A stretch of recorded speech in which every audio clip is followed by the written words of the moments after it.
Walk the Wire by David Baldacci. Hall Parker was resolutely closing in on his prey, and he felt his blood pressure amp up with every firm step he placed into the dirt.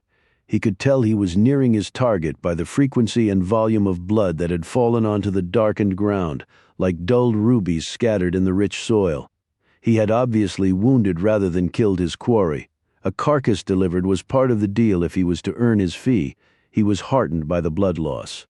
It evidenced the inevitable, especially in an unforgiving climate like this. He moved slowly and methodically forward. Fall was nearly here, but summer was still hanging on, dragging its heat-flamed and moisture-rich knuckles across the stark tundra. Right now, he felt like an egg in a heated skillet. If it were winter, he would be encased in special clothing, and Parker would never, under any circumstances, start to run after his prey. If you ran when it was 50 degrees below zero, your lungs would hemorrhage and you'd drown in your own engorged corpuscles. Yet when it was this hot and humid, dehydration could kill you just as quickly, and you'd never feel it coming until it was too late. Parker wore a bright tactical headlamp that literally turned night into day, at least on his narrow path. He figured he might be the only living person within many square miles. Clouds scudded across the sky, all bloated with moisture and surrounded by unsettled air. He was hoping the rain would hold off just long enough for him to finish the job. He looked to his left where Canada sat not too far away. Over an hour south was the town of Williston, which was the very center of the fracking universe here in North Dakota. But the Bakken Shale region was so enormous that the land under Parker's feet held hundreds of millions of barrels of oil, along with hundreds of billions of cubic feet of natural gas. Maybe more, he thought, because who the hell could really know the extent of it? Parker squatted as he assessed his next move. He gazed ahead, rotating 180 degrees on the compass, calculating time and distance based on the size of the blood splotches. He rose and moved forward, picking up his pace slightly. He wore a hydration pack with a large camel bladder and a feed line next to his mouth. His clothing was lightweight, yet sturdy, constructed from self-wicking material. But he was still hot and sweaty at 11 o'clock at night, and each intake of air felt like he was popping habaneros. Mother Nature always had the upper hand over man, he knew, no matter how much fancy equipment they put on. He wasn't certain how his quarry, a wolf, that had already killed 2 cows from his employer's herd, had even gotten away. He'd had a decent sight line on it from about 400 yards away. The thing had just been sitting there, still as a deer sensing trouble. His rifle round had entered the upper torso. He was sure of that. It had barely moved with the violent impact, so he was sure it had been a kill shot. But when he'd gotten to that spot, it was gone, and the blood trail he was now following had commenced. He cleared a slight rise in the ground. The area he was in was known as the Great Plains, which was somewhat of a misnomer since the land could be quite hilly. But then the bumpy fringes of the northern Badlands crept up here like the trickles of river water forming finger coves, but drab buttes and flat grasslands coexisted just fine for the most part. A night fog was sweeping in, eroding his visuals. He frowned, and though he was a veteran at this, he felt his adrenaline spike. He heard the far-off rumble, and then the whistle of a train probably carrying a column of tanker cars loaded with oil, and also with natural gas, which, after being pulled out of the earth, was then liquefied for transport. The whistle sounded sad and hopeful to him at the same time. Then another rumble came. This time it was from up in the sky. A storm was racing in, as storms often did around here. He had to pick up the pace. He gripped his Winchester rifle tightly, ready to raise the night scope to his eye in an instant and to deliver, he hoped. The true kill shot this time. The next moment Parker saw something 50 feet and to his left. A shadow, a shade darker than its surroundings. He looked down at the ground, shining his light there. Now he was surprised and then puzzled. The bloody marks distinctly went off to the right. How could that be? His quarry hadn't suddenly developed the ability to fly. Yet maybe it had sharply changed direction up ahead, wobbling on weakened legs before collapsing. He trudged forward, wary of a trap. He drew within 15 feet of the spot and stopped. He squatted down again, and under the brilliant beam of his tack light he took a long look around at the vast space in front of him. He even gave a behind-the-back look just in case his quarry had managed to outflank him and was sneaking up from the rear. Parker had fought in the First Gulf War. He had seen the crazy shit that sometimes took place when living things were trying to kill each other. He wondered if this was one of those times. Still squatting, he crab-walked forward to within 10 feet of the spot, then 5. He felt his gut tighten. He must be seeing things. He sucked on his water line to increase his hydration. But the thing was still there. It was no mirage. It was. He gingerly rose and carefully treaded the final few feet to the spot and looked down, his powerful light illuminating every detail of the nightmare he had just discovered. It was a woman, at least he thought it was. Yes, as he leaned closer, he saw the plump breasts. She was naked, and she had also been butchered. Yet there wasn't a drop of blood to mar the pristine ground around her. The skin covering her face had been cut from the back and then pulled down, coming to rest on the exposed bone of her chin. Her skull had been sawed open, and the top part removed and laid to the side of her head. The revealed cavity was empty. Where the hell was her brain and her chest? It had been apparently cut open and then sewn back together. He glanced at the compact dirt around the body. His brows screwed up when he saw the distinct marks on the ground there. They seemed familiar to him. Next moment he forgot about these traces and slowly sank to his knees as it occurred to him where he had seen such suture patterns on a human chest before. It was called a Y incision. He had seen it in numerous TV cop shows and movies. It was the proverbial cut-up body on the slab in the morgue, only he wasn't in a morgue. He was in the middle of expansive, unblemished North Dakota without a coroner or TV show in sight. A post-mortem had been performed on this unfortunate woman. Hal Parker turned to the side and threw up mostly bile. The soil was no longer pristine as the skies opened up and the rain began to pour down. "North Dakota," murmured Amos Decker. He was sitting next to Alex Jameson on a small Embraer regional jet. They had taken a jumbo 787 to Denver, where they'd had an hour layover before boarding the far smaller aircraft. It was like going from a stretch limo to a clown car. Decker, who was 6'5" and weighed nearly 300 pounds, had groaned when he'd watched the small jet maneuvering to their gate, and groaned even more when he'd glimpsed the tiny seats inside. He'd had to wedge into his allotted space so tightly that he doubted he would need his lap belt to keep him safe in case of turbulence.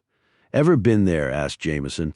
She was in her early 30s, tall, superbly fit, with long brown hair, and pretty enough to be repeatedly stared at by men. A former journalist, she was now an FBI special agent. She and Decker were assigned to a task force at the Bureau. No. But we played North Dakota State in football once while I was at Ohio State. They came to Columbus for the game. Decker had played college ball for the Buckeyes and then had an abbreviated professional career with the Cleveland Browns before a devastating injury on the field had left him with 2 conditions: hyperthymesia, or perfect recall, and synesthesia, meaning his sensory pathways had commingled. Now he could forget nothing, and saw things such as numbers in certain colors and, far more dramatically, dead bodies in an unsettling shade of electric blue. "Who won?" asked Jameson. Decker gave her a heavy-lidded glance. "You trying to be funny?" "No." He shifted about a millimeter in his seat. "It used to be called DI and DE when I played. Now it's FBS and FCS." When Jameson looked puzzled, he added, "Football Bowl Subdivision and Football Championship Subdivision. Ohio State, Alabama, Clemson, Michigan, LSU. They're all FBS schools, the top tier, the big boys. Schools like North Dakota State, James Madison, Grambling, Florida A&M. They're FCS schools, or the second tier. Now, North Dakota State has gotten really good as of late, but usually when they play each other, it's a rout for the FBS schools. So why schedule them? It's an easy win for the top tier and a big payday in TV exposure for the other squad. But it's not a particularly good game to watch. It's always a good game when you win. And if the score is a runaway, the starters get to sit the bench after the third quarter, or maybe even the first half. When I was a freshman, that's how I got to play. When I was a starter, I appreciated the extra rest a blowout got me. Doesn't make sense to me. One team slaughtering another for money. It really only made sense to the school boosters and the NCAA bean counters. Jameson shook her head and gazed out the window as they descended beneath the dark, thick clouds. Looks stormy down there. It's basically hot with humidity through the roof for the next couple of days with a bad thunderstorm, falling temps and wicked wind, pretty much guaranteed every evening. But then it won't be long before the blizzard season sets in, and this place looks like Antarctica. Great, said Jameson sarcastically. But look on the bright side. What's that? You won't have to do your daily workout for the next couple days. You'll lose 2 pounds of water just walking to the car. But after that, you'll have to fatten up for the winter.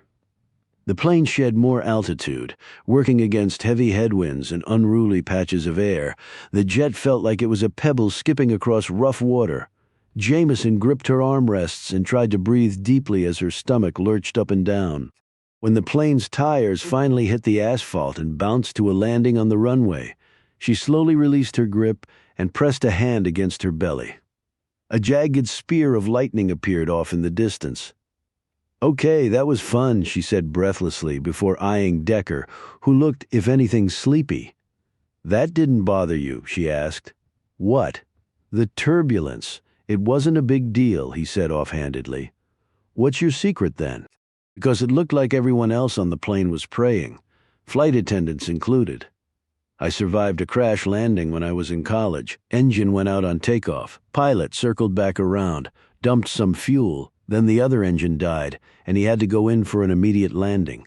Found out later it was a twin bird strike. We hit hard enough to take out the landing gear and crack the fuselage. Everybody got off before the jet fuel ignited and fire ate the plane. I did lose my duffel of clothes, he added casually. My God, said a pale Jameson. Then I'm surprised you're not more nervous than I am. I looked up the odds. They're about 1,000,000,000 to 1 for my having a second incident. I feel like I'm golden now. They deplaned, signed the documents for their rental SUV, and headed out from Williston Basin International Airport. Wow, said Jameson when they got outside and the wind slammed into them. Even the giant Decker was buffeted. I don't think I packed the right clothes, she noted miserably. I should have brought more layers. What more do you need than pants and a shirt and a badge and gun? It's different for women, Decker. Jameson drove while Decker punched the directions into his phone navigation. Then he settled back and watched the road zip by. It was 6 o'clock in the evening and they were headed right into a gathering storm. Nasty black cumulus clouds reared up ahead of them like a towering serpent about to do some serious business over this patch of the upper Midwest. Irene Kramer, said Decker softly as they drove along. Jameson nodded and her features turned grim. Found dead in the middle of nowhere by a guy tracking a wolf. Most notably, she was apparently autopsied, added Decker. That's a first, at least for me. How about you? I've seen cut-up bodies, but not like the photos I saw.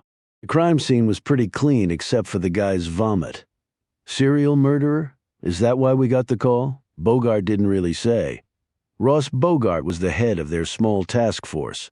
He was the one who had ordered the pair to North Dakota after the briefest of briefings. Maybe? Did Ross sound strange when he talked to you? Asked Jameson. He did to me, Decker nodded. He couldn't tell us something that he wanted to tell us. How do you know that?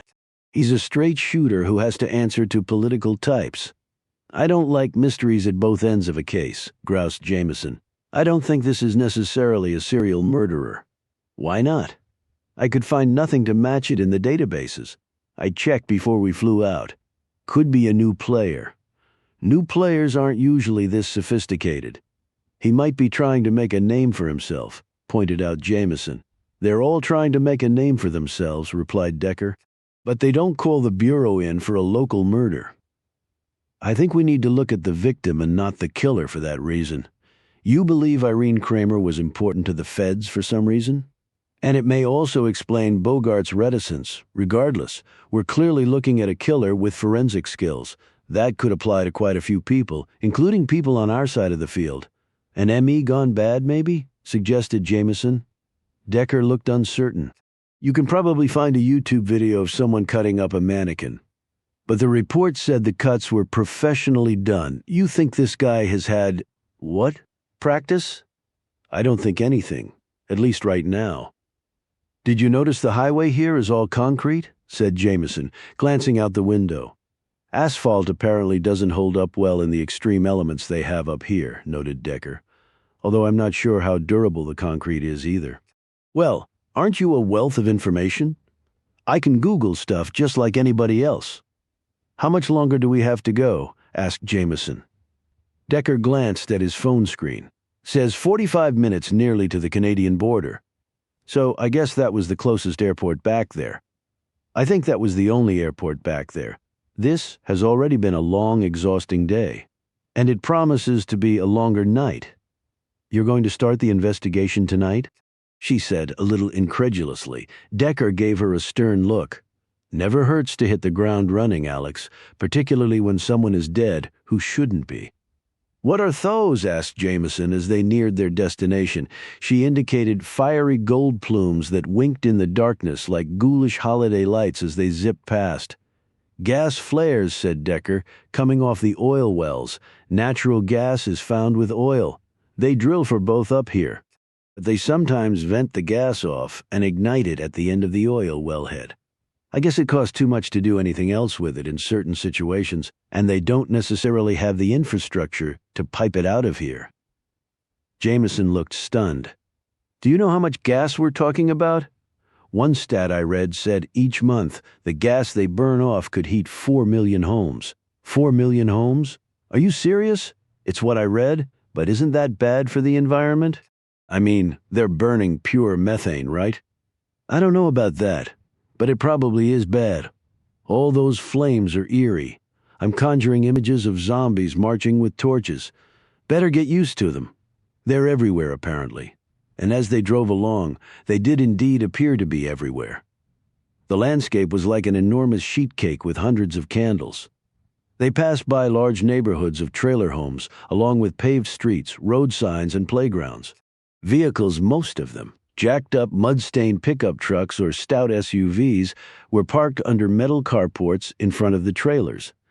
They also drove past large parcels of land on which sat the flame-tipped oil and gas wells, along with metal containers and equipment with imposing security fences around them. Hard-hatted men in flame-resistant orange vests drove or rushed around performing myriad tasks. From a distance, they looked like giant ants on a crucial mission. This is a fracking town, said Decker. Only reason there still is a town.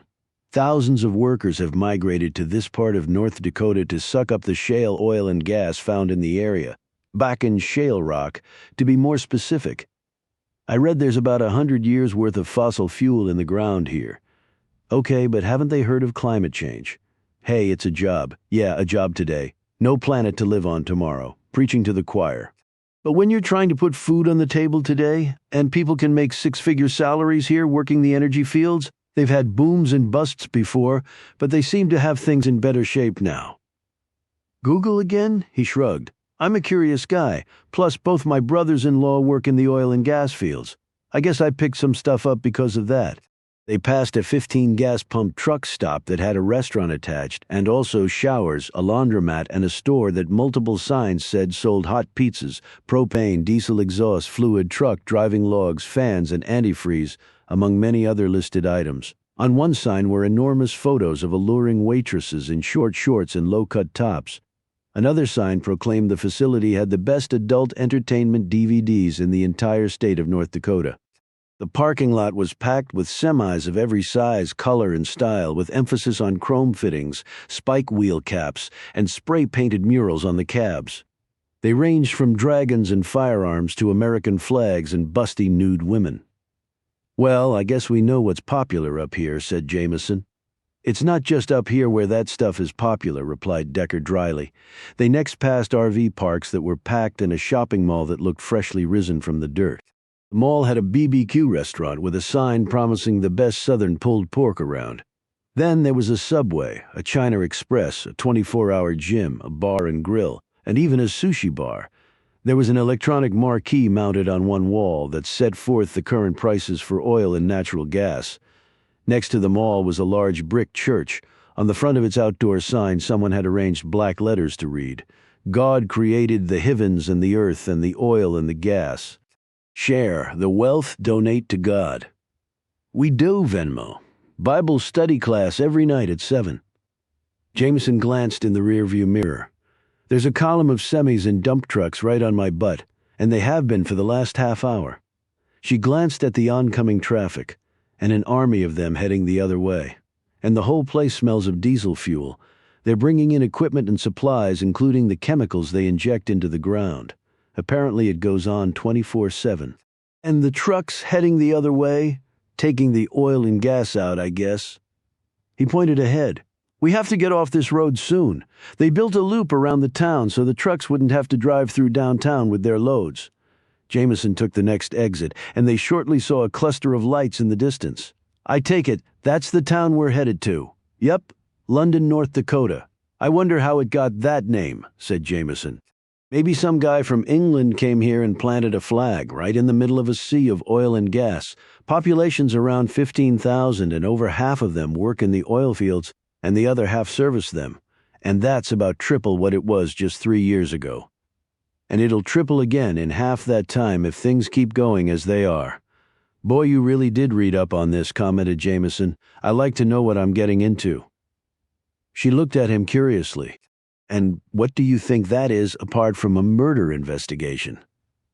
"This is the Wild West, Alex. It's like the California gold rush of 1849, only on steroids." "So what exactly are you saying? That the ordinary rules of civilization don't necessarily apply up here? You're serious, aren't you?" "Very." They drove down the main street that was bustling with people despite the coming storm and reached a dead end when the first drops of chilly rain began to fall. "Directions, please?" "Next left," said Decker. They pulled to a stop in front of what turned out to be a funeral home. Now Decker shot Jameson a curious glance. "North Dakota is a coroner state, not a medical examiner state. The local guy here also runs this funeral home, crematorium and mortuary, full service." "You read up on it?" he asked. She smiled impishly. "I'm a curious gal. Is he at least trained in forensics?" Jameson shrugged. "We can only hope." They barely beat the sheets of driving rain as they sprinted for the front door to see a dead person. They introduced themselves to Walt Southern, the coroner and owner of the funeral home. He was medium height and in his mid-40s with thinning sandy-colored hair and a runner's lean physique. He wore tortoise-shell glasses, his dark slacks were cuffed and pleated, and his sparkling white shirt seemed to glow under the recessed ceiling lights. He looked at them in surprise. "But why is the FBI interested in this case?" "Wait, didn't you know we were coming?" asked Jameson. "No, nobody told me," she said. "Well, we're here, and we've been assigned to investigate this murder. We've read your post report. Now we need to see the body." "Now hold on.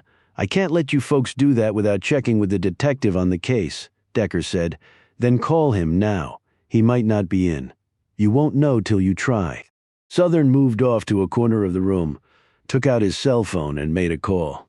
He spoke with someone and then rejoined Decker and Jameson, not looking thrilled. "Okay, I guess you feds always get your way." "You'd be surprised," said Decker. "Well, let's get to it. I've still got a body to prepare for a viewing tomorrow, and the family was real particular on her clothing and makeup." "Do you bury people here during the winter?" asked Decker. "We prefer not to. Have to dig through the snow. And then the ground is iron hard. Hassle even with a backhoe, and who wants to stand outside saying goodbye to a dearly departed when it's 60 below? Funny how quickly tears dry and people beat a retreat when their fingers, toes, and ears are getting frostbite. But most people these days opt for the quick-fried route anyway over a plot of dirt." "Quick-fried?" asked Jameson. "Cremation?" He chuckled. "I mean, doesn't that mean they're opting for hell in a way?" "Can we see the body?" said Decker with a frown. Southern led them down a short hall, and they passed through into a small utilitarian room smelling strongly of antiseptic, formaldehyde, and decomposing flesh. In the middle of the room was a metal gurney. The bulge under the sheet was what they had come for. Hopefully the body would tell them a story about who had killed its owner.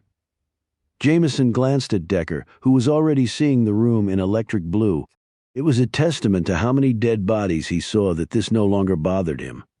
Well, almost. This is the first time I've done a post-mortem on a victim who'd already been autopsied, noted Southern.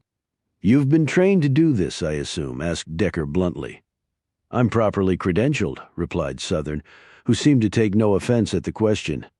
Just because it's not my main business doesn't mean I don't take pride in it. That's good to know, said Decker curtly. Southern lifted the sheet off the corpse, and they all three stared down at what was left of Irene Kramer. Cause, manner, and time of death? Asked Jameson. The cause and manner are pretty straightforward. He pointed to a wound in the middle of the chest, appearing a few inches above the bottom intersection of the Y incision. Long, sharp, serrated knife penetrated here and bisected the heart. The manner was homicide, of course. Killer was pretty accurate with the knife strike, noted Jameson, as she leaned in for a closer look. Clean and efficient, only one stab did the deal. My thinking, too. So unemotional. No savagery or lack of control, opined Decker. Killer might not have known the victim, or at least had no personal relationship with her. Maybe not, said Southern. And the time of death? Asked Decker. Okay, there we get into the speculation zone, conceded Southern. Based on what I found out, she's been dead maybe about a week to 10 days. Decker did not look pleased by this. That's a pretty big range. You can't narrow it down more than that. Afraid not, said Southern, looking unhappy. If this comes down to whether an alibi gets someone off or not, well, my report's not going to be a bit of help on that. I'm sorry. Insect infestation? Asked Jameson. A lot. That allowed me to gauge the week or so after that. It gets dicey, at least for me. Again, I know what I'm doing. But this isn't exactly the FBI lab here. Had she been lying out there long then? Asked Jameson. That's both a hard and simple question. Come again, said Jameson. If she'd been out there too long, the animals clearly would have gotten to her. They hadn't. That's the simple part. So what's the hard? Asked Decker. The insect infestation doesn't reconcile with that.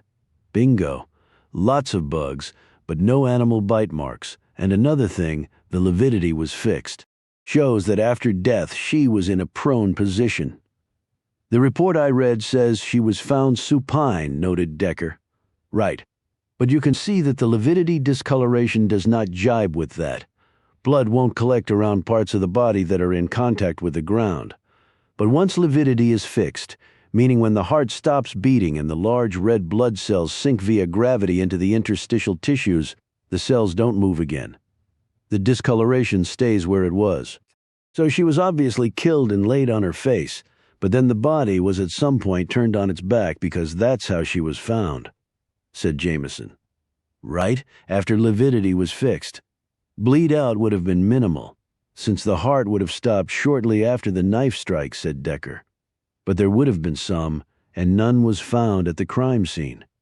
That means she was killed elsewhere and placed there, which would also explain the lividity discrepancy. Southern nodded. But with such major insect infestation, you would expect animal intrusion as well.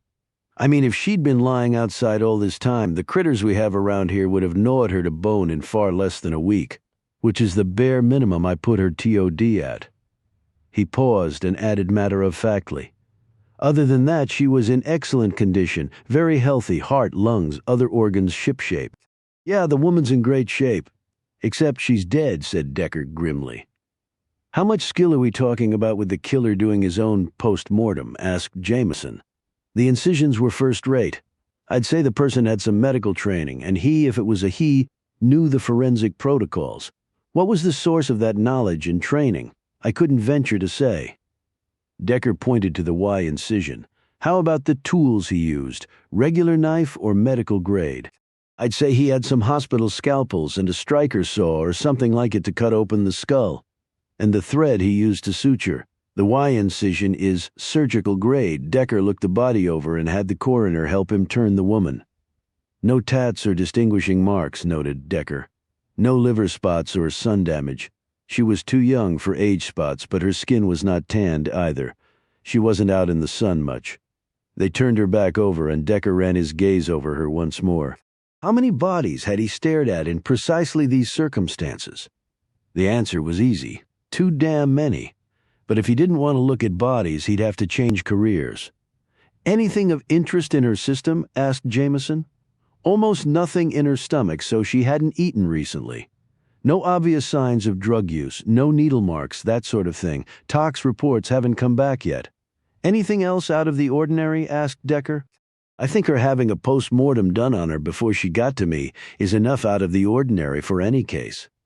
Southern tacked on a grin. So your answer is no? Persisted Decker. The smile fell away.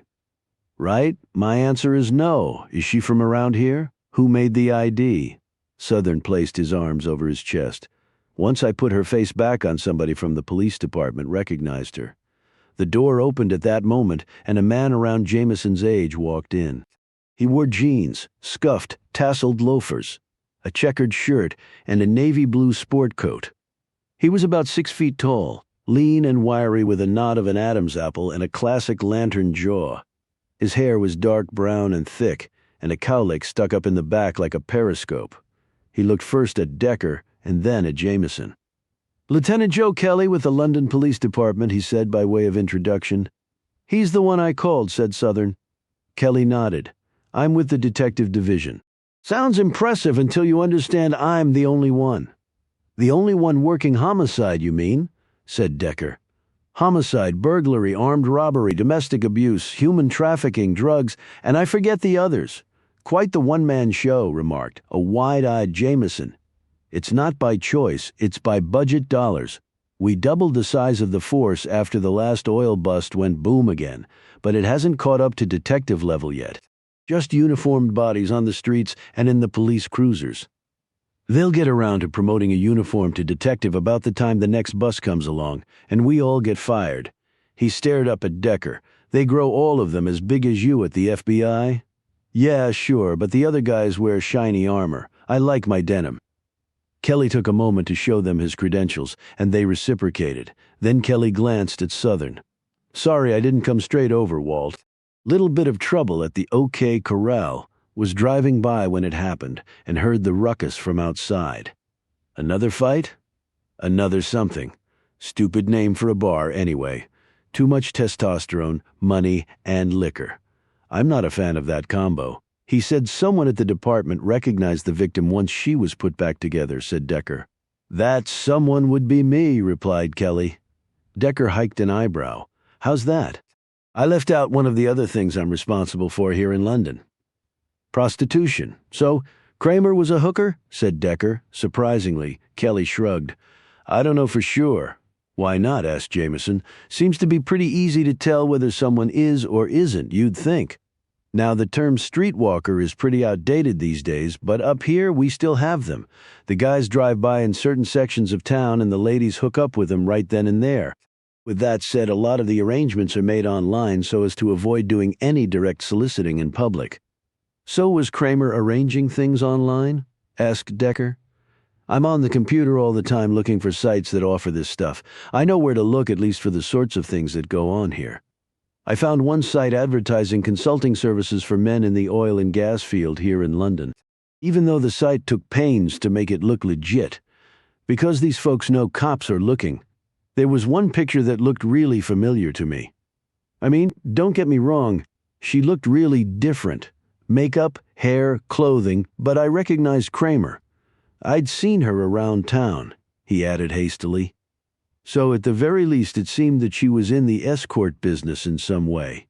She called herself Mindy on the site, for what that's worth." "So it wasn't a shock when you found out she was dead," said Jameson. "I mean, prostitution is a high-risk occupation." "Well, it was surprising, actually, because murders are rare, at least around here, even for prostitutes. And it was a shock how she was found."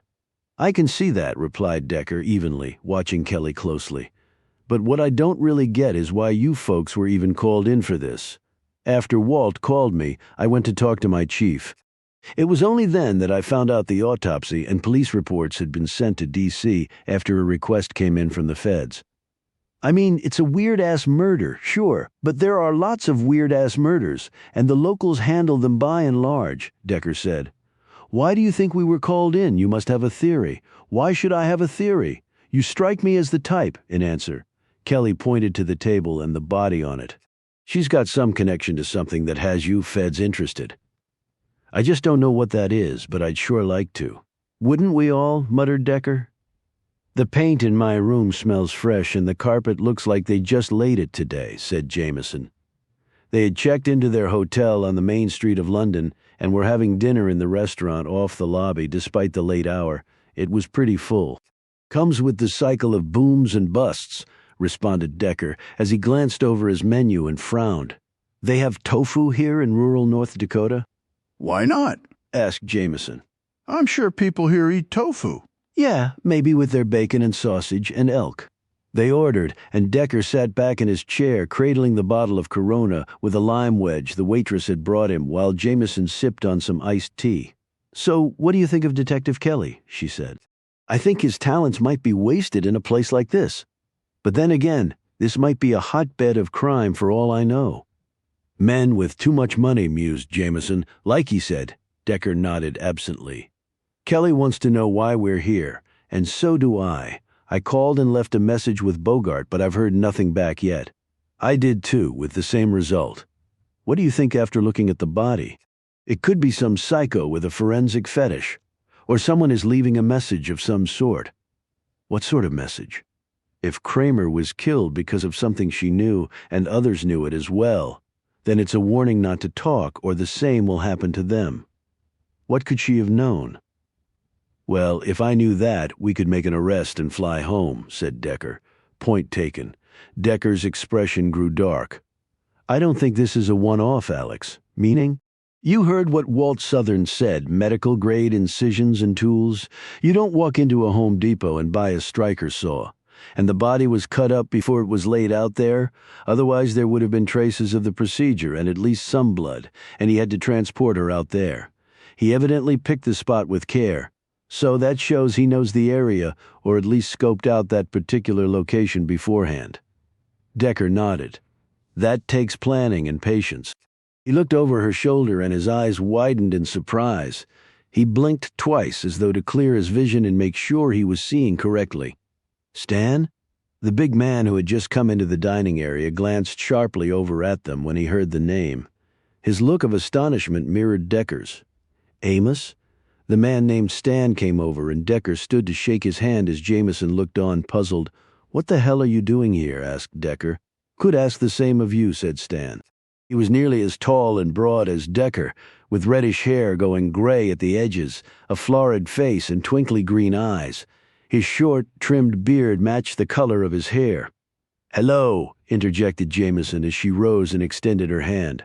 I'm Alex Jameson. I work with Decker at the FBI. I'm sorry, said Decker, Alex. This big lug is Stan Baker, my brother-in-law. He's married to my sister Renee. They live in California. He glanced curiously at Baker. You're a long way from home. Baker rubbed his thick, muscular fingers, his expression suddenly nervous. I live here now and soon. Well, I'm going to be your ex-brother-in-law. What? Snapped a visibly stunned Decker as he took a step back. Renee hasn't talked to you about what? We're getting divorced. Decker stared at him in disbelief. Divorced? Why? Lots of reasons. Blame on both sides and the kids. They'll stay with their mom. Are they still in California? Yeah, Baker said uncomfortably. The younger kids are in school and all, and Renee has a good job. But you're here in North Dakota, Stan. How exactly does that work? He demanded. I moved to Alaska and worked there for a while. But that's slowing down. You know, Tim was an oil exec up there. He got me the job. What do you mean Tim was an oil executive? Who's Tim? Interjected Jameson. Our other brother-in-law, replied Baker. He's married to Amos's sister Diane.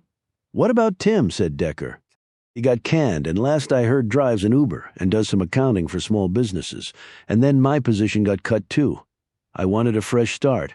This place is booming. They needed experienced field hands. Been here over a year now. And you can't beat the money. And your kids, said Decker again. I Skype with them most every day, Baker said defensively. You can't Skype a hug or teach your son to swing a bat from thousands of miles away. You were in the Army when the first two were born. You were gone a lot. I was fighting for my country, Amos. I'm just saying kids need their dad, Baker said in an annoyed tone. Yeah, well, it's the way it is for me. I mean, people do get divorced, and we did try to work it out, counseling and all that. Maybe you could have worked harder, said Decker. It's family, Stan. They're not supposed to be disposable. Now Baker's green eyes flashed angrily. Look, I know what you're getting at. We all know what happened to Cassie and her brother and Molly. It was awful. Never cried that hard in my life as when I was at their funerals. But that's you, not me. It's way different. And I wasn't looking for this to happen. Neither of us was, but it just did. That's life. Decker glanced at Jameson and then looked down. Yeah, okay. I guess I should call Renee. I haven't been all that good about keeping in touch. Well, if you didn't know your sister was getting divorced or your other brother-in-law lost his job, I'd say you're spot on with that observation, chimed in a disbelieving Jameson. So what are you doing here? Asked Baker. Investigating a murder. A murder? You have murders up here, don't you? Said Decker sullenly. Yeah, it's usually two drunk knuckleheads going at it or some gang boys fighting over drug turf, meth, coke, and heroin are like candy up here. Who got killed?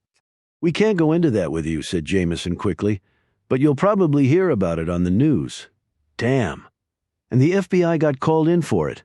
Why can't the locals handle it? Decker said. We just go where we're told to go, Stan. Would you like to join us for dinner? Asked Jameson. Baker blanched and took a step back, glancing at Decker. What? No. I already ate my dinner. What are you doing here then? Asked Decker, who was now clearly curious about Baker's discomfort. If you've been here over a year, surely you're not staying here. No. I got my own place. I'm here to meet, he mumbled. Meet who? Said Decker sharply. Stan? They all turned to see a woman in her early 30s saunter into the room. At least saunter was the verb that came to Decker's mind as he watched her move. She was quite beautiful, and he could see many of the men in the room, even those there with other women, turn to stare at her. Caroline, hey, said Baker rigidly, glancing nervously at Decker. This is Caroline Dawson, he said to Decker. Yeah, I got that, replied Decker, gazing sternly at his soon-to-be ex-brother-in-law. Caroline, this is Amos Decker and his partner Alex.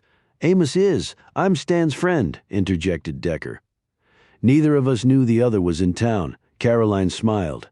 Cool, what a nice surprise. You ready? She asked Baker before glancing at Alex. Hey, you guys want to join us? We're going clubbing.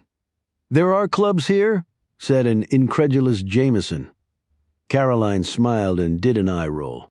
I know you wouldn't think. But yeah, there are maybe 3 good places. Well, there are more bars than clubs, but not all of them play just country music, which Stan loves and I can't stand. We're good, said Decker. We just flew in. Pretty beat. Okay, we'll do a rain check then. Right? Caroline gripped Baker's hand. Let's roll. First stop, the OK Corral Saloon. Do you live in London? Asked Decker suddenly. She grinned. Yeah, I'd prefer to live in London, England. Maybe someday. My dad owns this hotel and a bunch of other businesses. I help him run them. He lives in a big place way outside of town. I sometimes stay there, but I also have a condo in town. Okay, see ya, said Caroline, and she led Baker from the room. Jameson looked at Decker. What a coincidence, huh? Decker sat back down and stared dully at the wooden-top table. Sorry about your sister, she said. She should have called me, said an obviously stricken Decker. Are you sure she didn't try to contact you? Said Jameson in a suspicious tone. Decker suddenly looked guilty. I think there might have been some voicemails I forgot to return. Wow, for a guy who can't forget anything that is remarkable. I know, he said miserably. I'm bad about that. You need to talk to her. Be supportive. Let her tell her story without being judgmental. People work stuff out all the time. And Stan has already found someone else. I'm not sure he's looking for a permanent companion in this relationship, Decker, and by the looks of it, neither is Caroline. I think they're just 2 people having fun. When their food finally came, Decker only took a few bites before mumbling to Jameson, Sorry, I lost my appetite. I'll see you in the morning. He headed out without further explanation, the OK Corral Saloon. It was big, loud, and assuredly hopping. The lights blazed from every window, and Decker could hear the music blasting out of the place. It was country, with a dash of rock and roll, at least to his ear. It shot through the air like a sound cannon. He stood outside and felt his skin slowly begin to pucker with the humidity that had returned after the storm. After he cleared the outside bouncer checking IDs, Decker opened the door, and the heat and commingled smells of sweat and spilled alcohol hit him like a tank round. Either they had no AC, or it was having a struggle to keep up with the warmth thrown off by the waves of swaying people. And from what Decker could see, he might have been the only sober customer in the joint. He edged around a knot of young people near the front entrance. They seemed to be holding each other up, though it was not yet 10 o'clock. He didn't want to be around these folks at midnight. There was a live band, 4 guys, and a gal as the lead singer. Her hair was Dolly Parton big and swirled around her head as she danced while crooning a Faith Hill ballad to pitch perfection. The band looked like petrified wood next to her steamy gyrations. She started her next set, and from what Decker could hear, the lyrics focused principally on guys, gals, dogs, and guns, with a Chevy pickup thrown in for good measure. There was a quartet of 90-inch TV screens on the walls, all tuned to sports channels. In one corner behind a waist-high partition was a mechanical bull, but it didn't seem to be in operation. It just sat there looking pissed off. He stood near the back and took his time surveying the room. On one wall was a sign with very large letters that read, "Bar rules. You pull any crap in here, particularly fighting, and your ass is gone for good. When you're cut off, you are done. 0 tolerance. Have a good time." A minute later, he spotted the pair. Caroline was on the parquet dance floor, flitting around a flat-footed baker, like a hummingbird to a very large, very stiff flower. Or cactus, more like it. Baker moved his feet an inch or two from side to side, stuck his hands up, and tried to look like he was enjoying himself. "Why is she with him?" Someone nudged Decker. It was a man even larger than he was who started speaking to him in a low but menacing voice. "Look, bud, you want to stay here. You need to buy something, food or drink, or preferably both," the man said. He weighed in at about 350, bald as a cue ball, and his flabby gut was overshadowed only by the muscular breadth of his shoulders. "Otherwise, you need to go. Somebody's got to pay to keep the lights on and the booze flowing." Decker moved up to the bar, which spanned one entire wall. The bar stools were all occupied. He wedged next to a couple doing a lip lock and somehow still managing to chug beer, and a well-dressed woman in her early 40s who held a cocktail with about a pound of fruit in it. The bar sported 100 beers on tap and a similar number in bottle, many of them IPAs that Decker had never heard of. He opted for Budweiser in the can that set him back $5 and stood with his back to the bar so he could keep watching his brother-in-law make a fool of himself. Correction, soon to be ex-brother-in-law. Caroline was now hanging off Baker, looking dreamily up into the man's face before planting a kiss on his lips. In this stark image, all Decker could see was his sister Renee and her 4 kids, and he had to look away before anger got the better of him. Then he caught himself. What business was it of his, anyway? Why was he even here? "You're the Fed, right?" Decker looked to his left. The person speaking was the fruit-chugging lady. She was slender and fit, the line of her triceps showing against the fabric of her tight blouse. She had on a wedding ring and a gold-plated pinky ring. Her hair was light brown with blonde highlights and hung down to her shoulders. She wore a pair of jade earrings shaped as miniature Buddhist temples. Her features were finely chiseled and quite attractive, her eyes a light blue. "And why do you think that?" asked Decker. "I'm Liz Southern, my husband Walt. Just did the post on your victim. He told me you were in town. But again, how'd you know it was me out of all the people here?" He said, "Watch out for a guy in his 40s who looks like an ex-NFL offensive lineman. That would fit about 10 of the guys here, maybe more." "You didn't let me finish?" "He also said you had brooding, intelligent, hard-to-read features.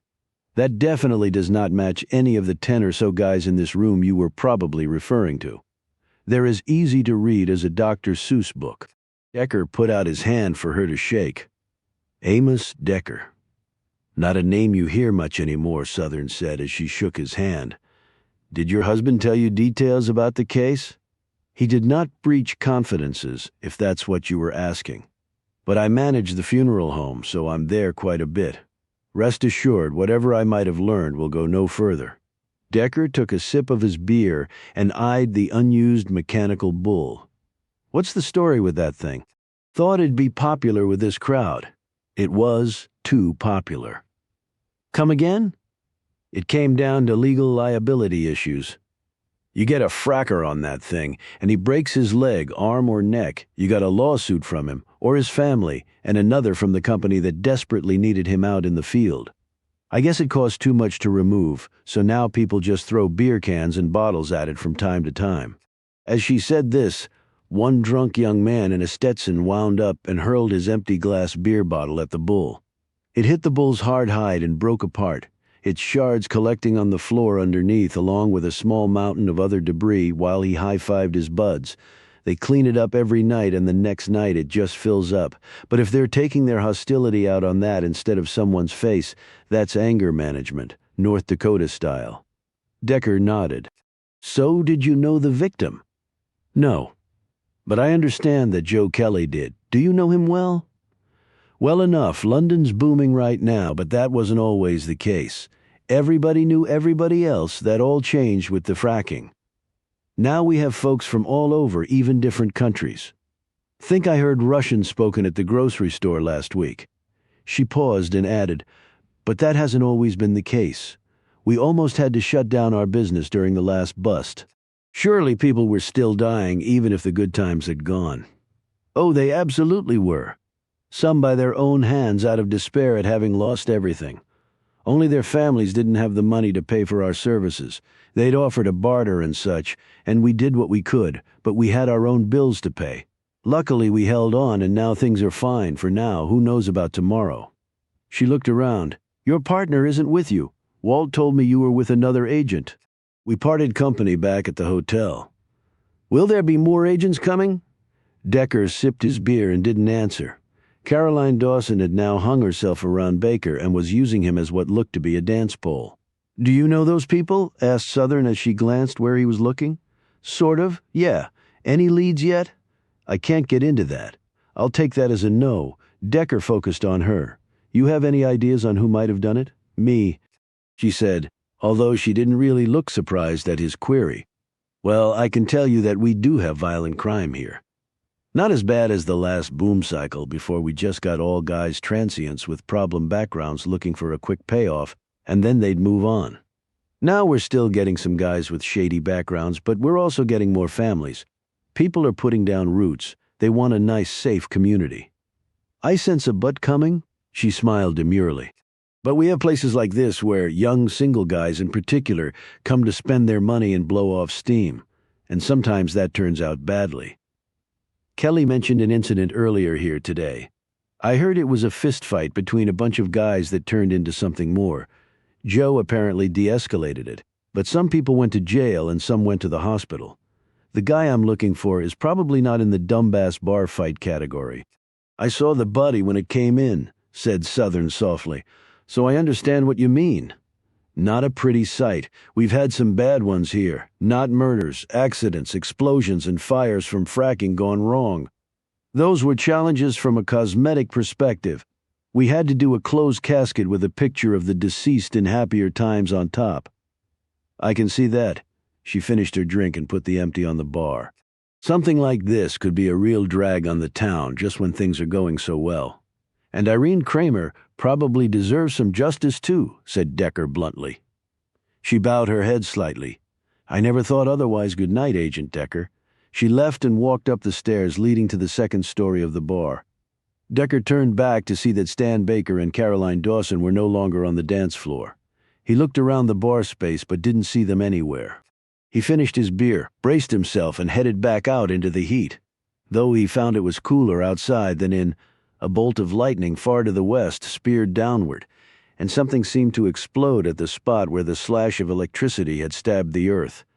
The sound reached them even here, and a plume of flame shot upward and lit the sky for miles around. The other people on the streets kept on walking or staggering as though detonations like that were routine. London, North Dakota, was getting more interesting by the minute, thought Decker as he trudged on 6 a.m. Decker flicked open his eyes and rose without the need of the set alarm on his phone. He trudged to the bathroom, showered, and changed into a fresh set of clothes. He looked out his hotel window. The sky was dark and still clogged with clouds, but he could see a seam of dawn starting to build, like a sleepy eye about to open. He looked at the weather app on his phone. It was only 68 degrees, but with a dew point that would make Louisiana proud. Decker thought he could actually see the air outside. It was so thick with moisture. He sat on the edge of his bed for a couple extra seconds as he awoke more fully. Another town, another case to solve his life. And welcome to it. He went down to breakfast to find Jameson already sitting at a table with Joe Kelly in the hotel's restaurant. The local detective was dressed in a dark two-piece suit, white-collared shirt, and no tie. His shoes were black scuffed boots with worn heels. Decker sat at the table. "I thought I'd be the first one down," he said. "I'm a borderline insomniac, so I'm usually up by 4 having my first of too many cups of coffee," said Kelly. "And we gained an hour coming out," said Jameson, who was looking over her menu. "So it's actually a little late for me." Decker eyed Kelly. "I was out walking last night and a bolt of lightning hit something in the far distance, and there was an explosion." "I heard that too," chimed in Jameson. "Wondered what the hell it was?" But nobody in the hotel seemed bothered by it. Kelly nodded. "It was probably just lightning hitting a saltwater disposal pond. The lightning is sort of drawn to those things, and also to the metal freshwater tanks and piping stations. The bolt hits it, it blows up, and they come and repair it. Cost of doing business up here." "Okay," said Decker. He shot Jameson a quizzical look after they ordered, and their coffees were delivered, Kelly said. "Any updates on why Irene Kramer was important to you guys?" Jameson glanced at Decker, who said, "Not yet." "So, feds keep things from other feds?" asked Kelly, looking disappointed. "These days everybody keeps things from everybody else," noted Decker. "Anything on your end?" "I've got an interview lined up for us with Kramer's landlady. I was going to go see her when I found out you were coming to town, so I held off." "We appreciate that." "Did Kramer have a job other than being an escort?" asked Jameson. "She did actually, a pretty important one," replied Kelly. He paused and said somewhat haltingly, "She worked as a teacher with the brothers." "The who?" said Jameson. "The brothers? They're a religious group, branch of the Anabaptists." "Care to elaborate?" said Decker. "They're sort of like the Amish, only they can drive cars and use heavy machinery and stuff. They're farmers and also do some manufacturing. Communal living is their standard. They take it straight from the scriptures, good people, but they keep to themselves." "So an escort was employed as a teacher by a religious group?" asked Decker with a pair of hiked eyebrows. "How the hell does that work? And why didn't you tell us that last night?" "Well, they obviously didn't know that she was also an escort. Plus, she was apparently a really good teacher and got along well with the kids. They're going to be devastated by her death. I've already talked to Peter Gunther, the minister, though I didn't tell him about Irene's other job or what had happened to her. And I was working up to tell you. I just couldn't find the words last night. You feds coming to town was a little bit of a surprise. I hadn't decided how to handle it." "Minister? Like a preacher?" said Jameson curiously. "No, as in the leader of the organization." He eyed Jameson. "The Anabaptists are a male-led sect. The women do a lot of the work, including all of the butchering, cooking, cleaning, and sewing. But the men are the leaders." "Welcome back to the 1950s, said Jameson dryly. "They're good people like I said," replied Kelly defensively. "How do you know so much about them?" asked Decker. "My grandparents used to belong to the sect when I was a kid," was Kelly's surprising reply. "And they got tired of communal living in an age of male dominance," retorted Jameson. "No, but my parents did, apparently. They left after my grandparents passed on, when my sister and I were still kids." "Do your parents live here?" "Nope. They retired to Florida about 3 years ago." "And your sister?" asked Jameson. "She passed away a few years ago." "I'm so sorry. She was really young then?" "Yeah. She had a rough life." "What else can you tell us about the brothers?" asked Decker after a few moments of silence. "They're anti-war pacifists. Some of the Hutterites, the largest branch of Anabaptists in the country, were persecuted for that stance during World War II. Decker nodded. "So that covers her place of lodging and her work as a teacher." What about her work as an escort? You said you weren't sure if she actually was one, even though you recognized her from the website. But are you sure it was her? I am. How? I contacted her through the site. I made arrangements to meet with her. It was at a flop house on the other side of town. I got there before her, badged her when she showed up. Did you arrest her? Asked Jameson. No, why not? Asked Decker. You're a cop. She broke the law. Seems pretty simple. Look, I was trying to help her out. She didn't need a prison sentence. She just needed some positive reinforcement and guidance. Only it looks like I failed on both counts. But when you met with her, did she confirm that she was selling sex? Said Decker. Because earlier you intimated that you weren't sure what she was up to. She never admitted to being a prostitute or an escort. She did say she was lonely, and that while she admitted to arranging to meet men from the website, she never took any money from them. And they didn't always have sex. Sometimes they just talked. Right? Said Decker, skeptically. I'm sure they did. And she wasn't dressed like most hookers I've run into. Her outfit was pretty normal. Their meals came and they ate fast with a lot of work ahead of them. As they prepared to leave, Decker said, You ran her prints through IAFIS, right? To see if she had a record? He was referring to the FBI's integrated automated fingerprint identification system. I did, but how'd you know that? It's the only reason we're here. When her print came through it, obviously dinged some pretty high up corridors at the Bureau. You said it was a request from the feds that sent your reports to D.C. that had to be how they knew? So she was important, said Kelly. They're all important, retorted Decker. But we didn't get any hit on our submission, said Kelly. As far as the FBI was concerned, they had no criminal record of Irene Kramer. Well, maybe they didn't under that name, replied Decker.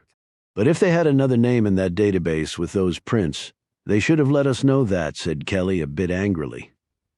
You sure you're not withholding anything from me? Scout's honor, said Decker. Didn't figure you for a Boy Scout. I wasn't. Now let's go. Busy day and I'm not getting any younger. And Irene Kramer's not getting any older, and somebody has to answer for that. Decker headed out. Kelly looked thoughtfully after the departed Decker before glancing at Jameson. Anything I need to know about your partner? Jameson managed to smile. Oh, it will become readily apparent all on its own. A few drops of rain hit them as they trudged to their rental SUV. Kelly rode next to Jameson while Decker took up most of the back seat, so Kramer had no family in the area, asked Jameson. None that I know of or could find. How'd she end up here? She arrived a little over a year ago. No record of her before that I can find other than she went to Amherst. And I only found that out from the brothers. It's like she had no past. Now, we do run into that up here from time to time. I mean, we have lots of folks who are trying to escape from their pasts and whatnot, but this was the first time I could find absolutely nothing on somebody like that. That is weird, noted Jameson. Kelly looked at her. Well, maybe not all that weird when it comes to people like you.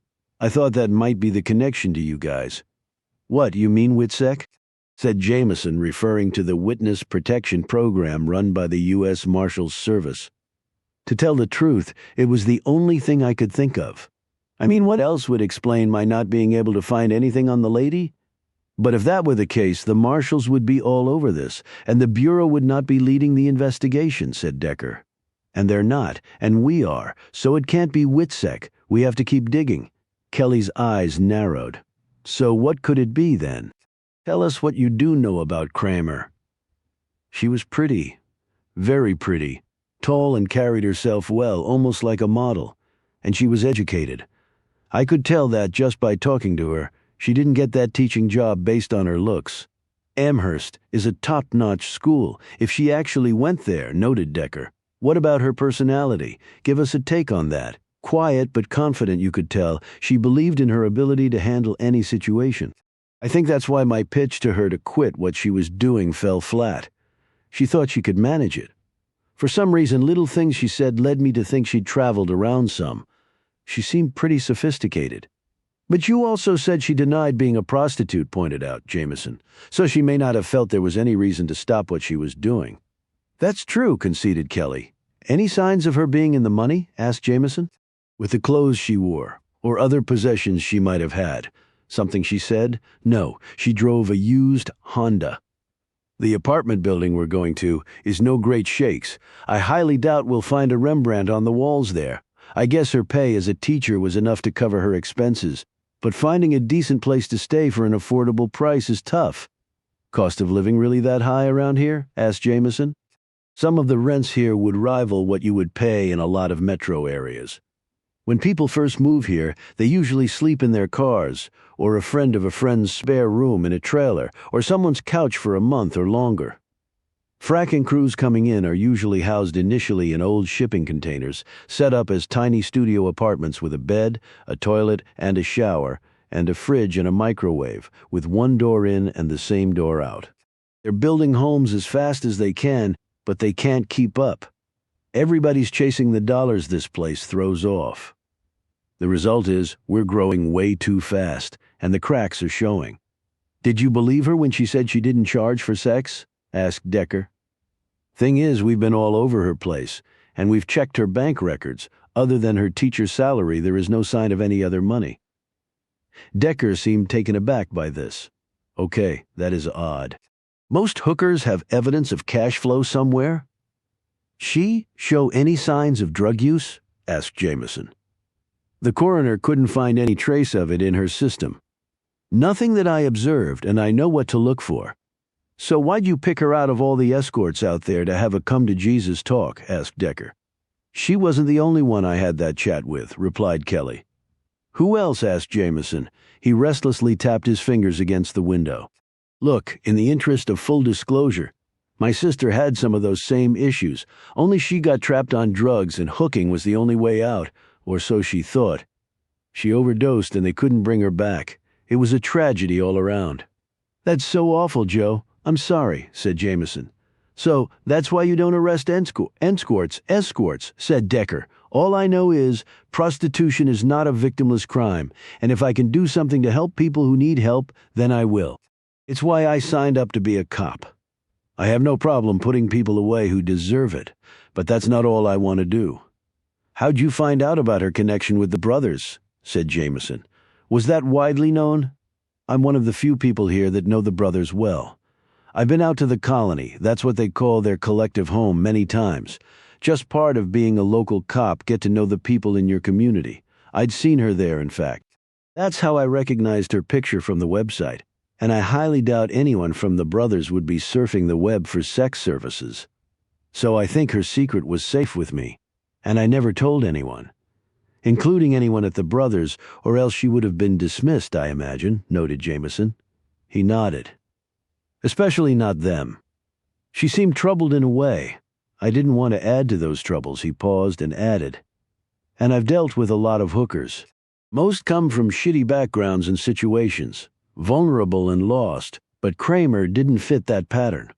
There was something about her that seemed well-focused and intent, like she was on a mission or something. So, to tell the truth, part of me believed there was something else going on with her. Well, since we were called up, we know there was something else going on with her, observed Jameson. Decker said, the killer might have dumped the body right before it was found. Jameson and Kelly glanced sharply at Decker and his abrupt segue. But then Kelly nodded. I thought about that, too. A body lying out there in the open? Well, you wouldn't expect to see it in such good shape with all the critters we have up here. He looked at Jameson. But to kill someone and then cut up the body like that, that's pretty damn perverted. We don't usually hunt anybody who's not, noted Decker. Following Kelly's directions, Jameson parked at the curb in front of a 4-story brick rundown building that was in an area where no construction cranes and work crews had come to roost. Yet, they climbed out and Kelly led them quickly inside because the wind had picked up to a nasty howl and it had started to rain as well. The landlady's conjoined apartment and office were on the first floor just off the front entrance. The apartment's walls were painted a faded green, and the furnishings were old and frayed and looked straight out of the 70s. But the TV parked on one wall was a 60-inch curved Samsung 4K without a set of rabbit ears in sight.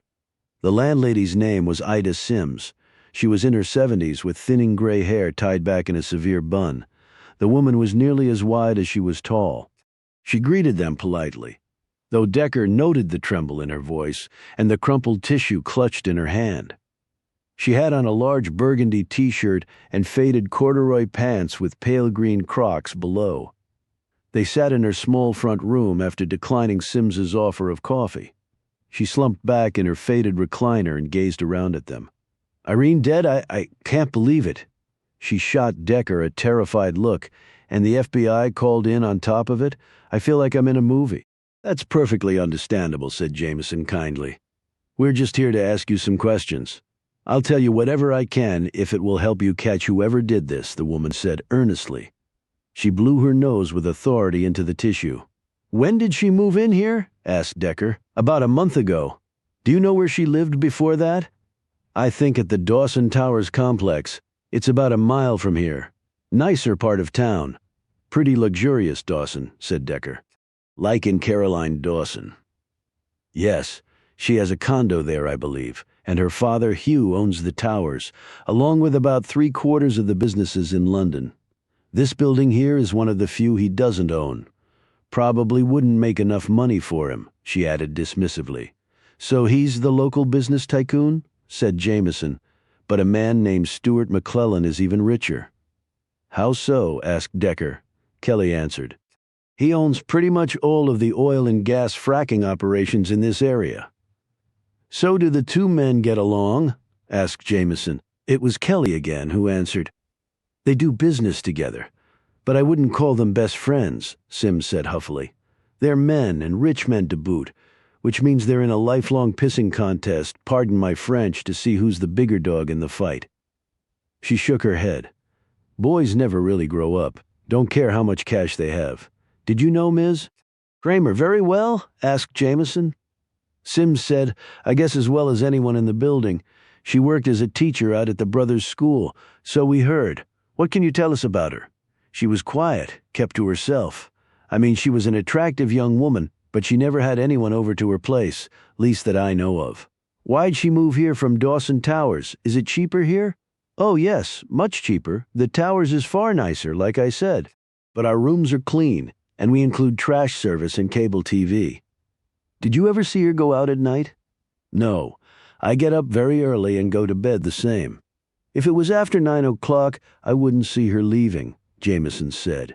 "Did she ever talk about her personal history? How she came to be here?" Sims sat back and thought about this for a few moments. "Come to think, not really. For some reason I had the feeling that she was from the West Coast, but that's just a guess." Decker looked out the window where the rain was continuing to pour down. "Did she say why she had come to London in the first place? Did she have a job lined up?" "Not that she ever said no, but she did work at the Brothers as the teacher, like I said. So maybe that's what brought her up here," Jameson added. "Or was she coming here to be with someone, maybe followed a boyfriend? Not that I know of." "When was the last time you saw her?" asked Kelly. Sims looked pensive once more. "I believe it was a week ago today." Decker glanced at Kelly. "That tightens the coroner's outside 2D from 10 days to 5 since her body was found 2 days ago. But weren't you concerned that you hadn't seen her for a week?" asked Jameson. "No, because she said she was going on a little vacation." "Vacation where?" asked Jameson, shooting a glance at Kelly, who looked equally surprised by this revelation. "She didn't tell me." "She didn't say if she was meeting someone or traveling with them," interjected Kelly. "No, again, we didn't really discuss it." "Did she have any friends who lived here?" asked Jameson. "Not that she mentioned to me." "Not to sound like a cliché, Ida," said Kelly, "but have you seen any strangers lurking around? Or did Irene mention she was having a problem with anyone?" "No, nothing like that," replied Sims, looking alarmed. "This is a good town, safe for the most part. Oh, I know some of those bozos lose their tempers and get in fights and somebody ends up dead, but, well, people don't go around murdering each other on purpose." "Until now," said Decker. "I think it's time we went over her room." The apartment was neat, perhaps too much so, thought Decker. The furnishings looked like they had come with the apartment, a fact that Sims had confirmed for them. The tiny kitchen was utilitarian and appeared as though it had never been used. The bedroom held a bed and not much else. There were no books, photos, or mementos, no desktop or laptop computer, and no power cords showing she had such devices. Decker eyed Kelly. Sims said that she never saw Kramer go out at night, presumably because she went to bed too early. She would have hit the streets long after Sims was in bed. Sims also said that she wasn't aware of Kramer's having any friends in the building. But she could be wrong about that too, remarked Jameson. Kelly said, but would she bring her clients back here or sleep with someone in her own building? The jig would be up. Decker shook his head. But what if she just had someone over for consensual sex?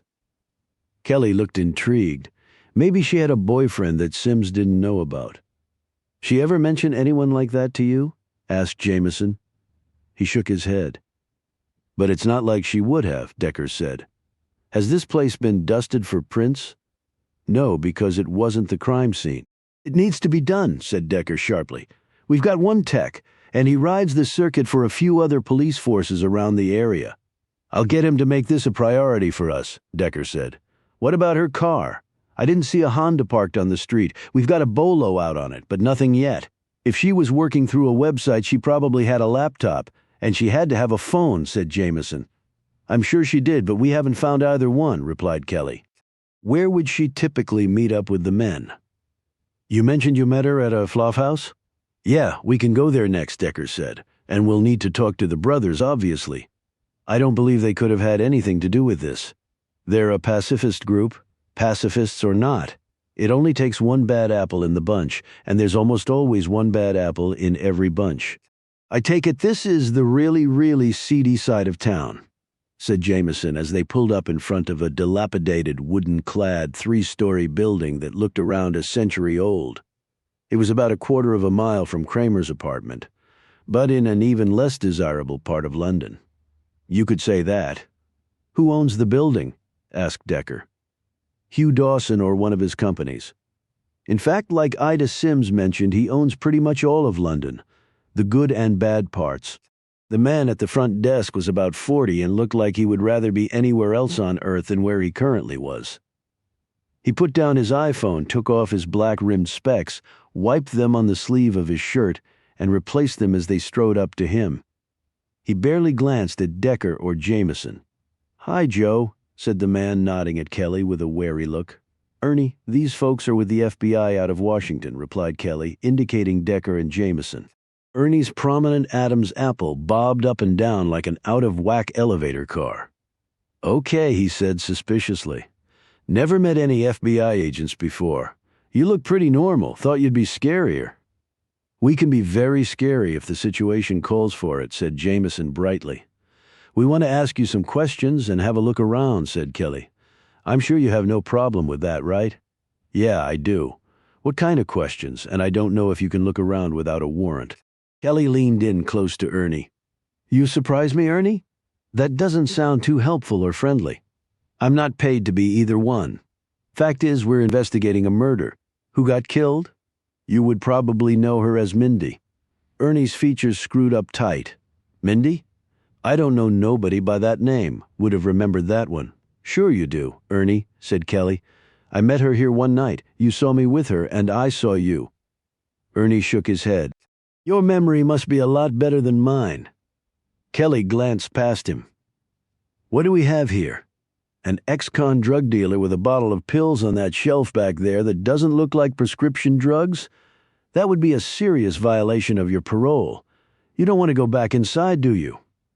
Ernie glanced nervously at the bottle. Those ain't mine. Just holding them for a buddy. You have no objection to me seeing what they are. Kelly started to walk behind the reception desk to get the bottle. Okay, I know Mindy, he blurted out. Are we done here? When was the last time you saw her? I forget. Kelly started to reach for the pill bottle. Okay, it was last week. Be more precise than that, said Decker. Ernie rubbed his lower lip and did the calculation in head. 6 days ago. Decker looked at Kelly. Now our TOD is down to 4 days. That alone made it worth talking to this guy. Did you speak with her? Asked Kelly. No. Was she with anyone? Interjected Jameson. She doesn't come here unless she's with someone, replied Ernie flatly. That's sort of the point of the, line of work she was in. The guy's name? Asked Kelly. They don't tell me. They pay me cash and they get the room. And I don't ask no questions and nobody shows ID. Description then, demanded Decker. Short, muscular, blonde, young, stupid, horny. Male or female? Asked Jameson. Are you serious? Ernie snapped. It was a guy. Fracker? Asked Kelly. He looked it. Hands all chewed up and skin sunburned, and a wallet full of cash nearly as big as he was. How long were they here? Asked Decker. About 45 minutes. They usually all take about that much time. I don't imagine there's much chit-chat that goes on. Did they leave together or separate? Asked Decker. Guy left first, then Mindy. How'd the guy seem? How do you think? He was smiling ear to ear with a spring in his step. Hell, it was like he'd won the lottery or something. She seem okay? Asked Kelly. She didn't seem not okay. Be more specific, prompted Jameson. Well, she seemed happy, actually. Maybe the sex was good. I don't know, Jameson said. You must have other women come in here with men to have a good time. Look, I don't know what you mean, blustered Ernie. We're not looking to bust you over this, said Jameson. I just want to know, was Mindy different from the other ladies? Decker glanced at her and then stared at Ernie, awaiting his answer. Different how? I think you know how, said Jameson. Ernie let out a long breath. Look, the other gals come down, still counting their money, if they do take cash. Some insist on Venmo because it's safer. But it's all business with them. It's not like they enjoy getting strangers off over and over. Very perceptive of you. And Mindy, well, she didn't seem that way. Never saw her with any money, in fact. And she wasn't like the other gals. Over half of them are strung out all the time. To my eye, I doubt the lady ever popped a pill or even smoked a joint. Well, you're the expert on that, Ernie, noted Kelly. Would you recognize this guy again if you saw him? Asked Jameson. Doubtful. They all look the same to me, and I see enough of them. Kelly eyed the stairs. Take us to the room they were using. Okay, but there have been other people in there since then. Ernie grabbed a key from a box on the front desk and led them up a flight of steps to the top floor and then down the hall. He unlocked the door and motioned them in. Have at it. He left them there and scurried back down the stairs like a rat abandoning a ship. Decker wasn't even sure the man would still be there when they came back down. This is beyond disgusting, observed Jameson. Do they even clean these rooms? The carpet was tattered and stained. The small bed was unmade. The smell in the air was foggy and foul. The paint on the walls was chipped and peeling. The few bits of other furniture looked decades old and badly in need of repair. There was a single bare light bulb clinging to the ceiling like a barnacle on a ship's hull. Jameson's gaze dropped to the floor, where sat an open plastic condom package. Okay, I'm getting a tetanus booster as soon as we get out of here. Decker was walking around the room taking everything in. His observations were being placed on mental slides and uploaded to the cloud that constituted his largely infallible memory. We'll at least need to check all the prints here and try to do an elimination run. Kelly said, well, from what Ernie told us, it seems like Kramer and the young buck had sex that night. Yeah, it does, said Jameson, and maybe the guy was so happy because she didn't charge him for it. And Ernie said Kramer was happy too. I wonder why, Decker said. We have to retrace her steps every minute of every day now. Sims told us that Kramer was planning to go on a trip. He eyed Kelly. It's early September, so I assume school has just started, unless the brothers have a different schedule. No, they pretty much follow a traditional schedule when it comes to that. Is she the only teacher there? Except for the woman who lives out there and is a member of the brothers' colony. Kramer taught the subjects the state requires under compulsory education, English, social studies, math, that sort of thing. So what were they going to do while she was gone? Asked Jameson. Probably just have the kids taught by the other teacher. The brothers only go to school until they're 15. A week isn't going to matter much one way or another, Decker said. Let's go talk to the brothers then.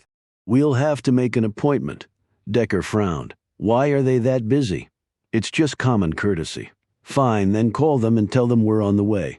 Decker, they might not like us barging in like that.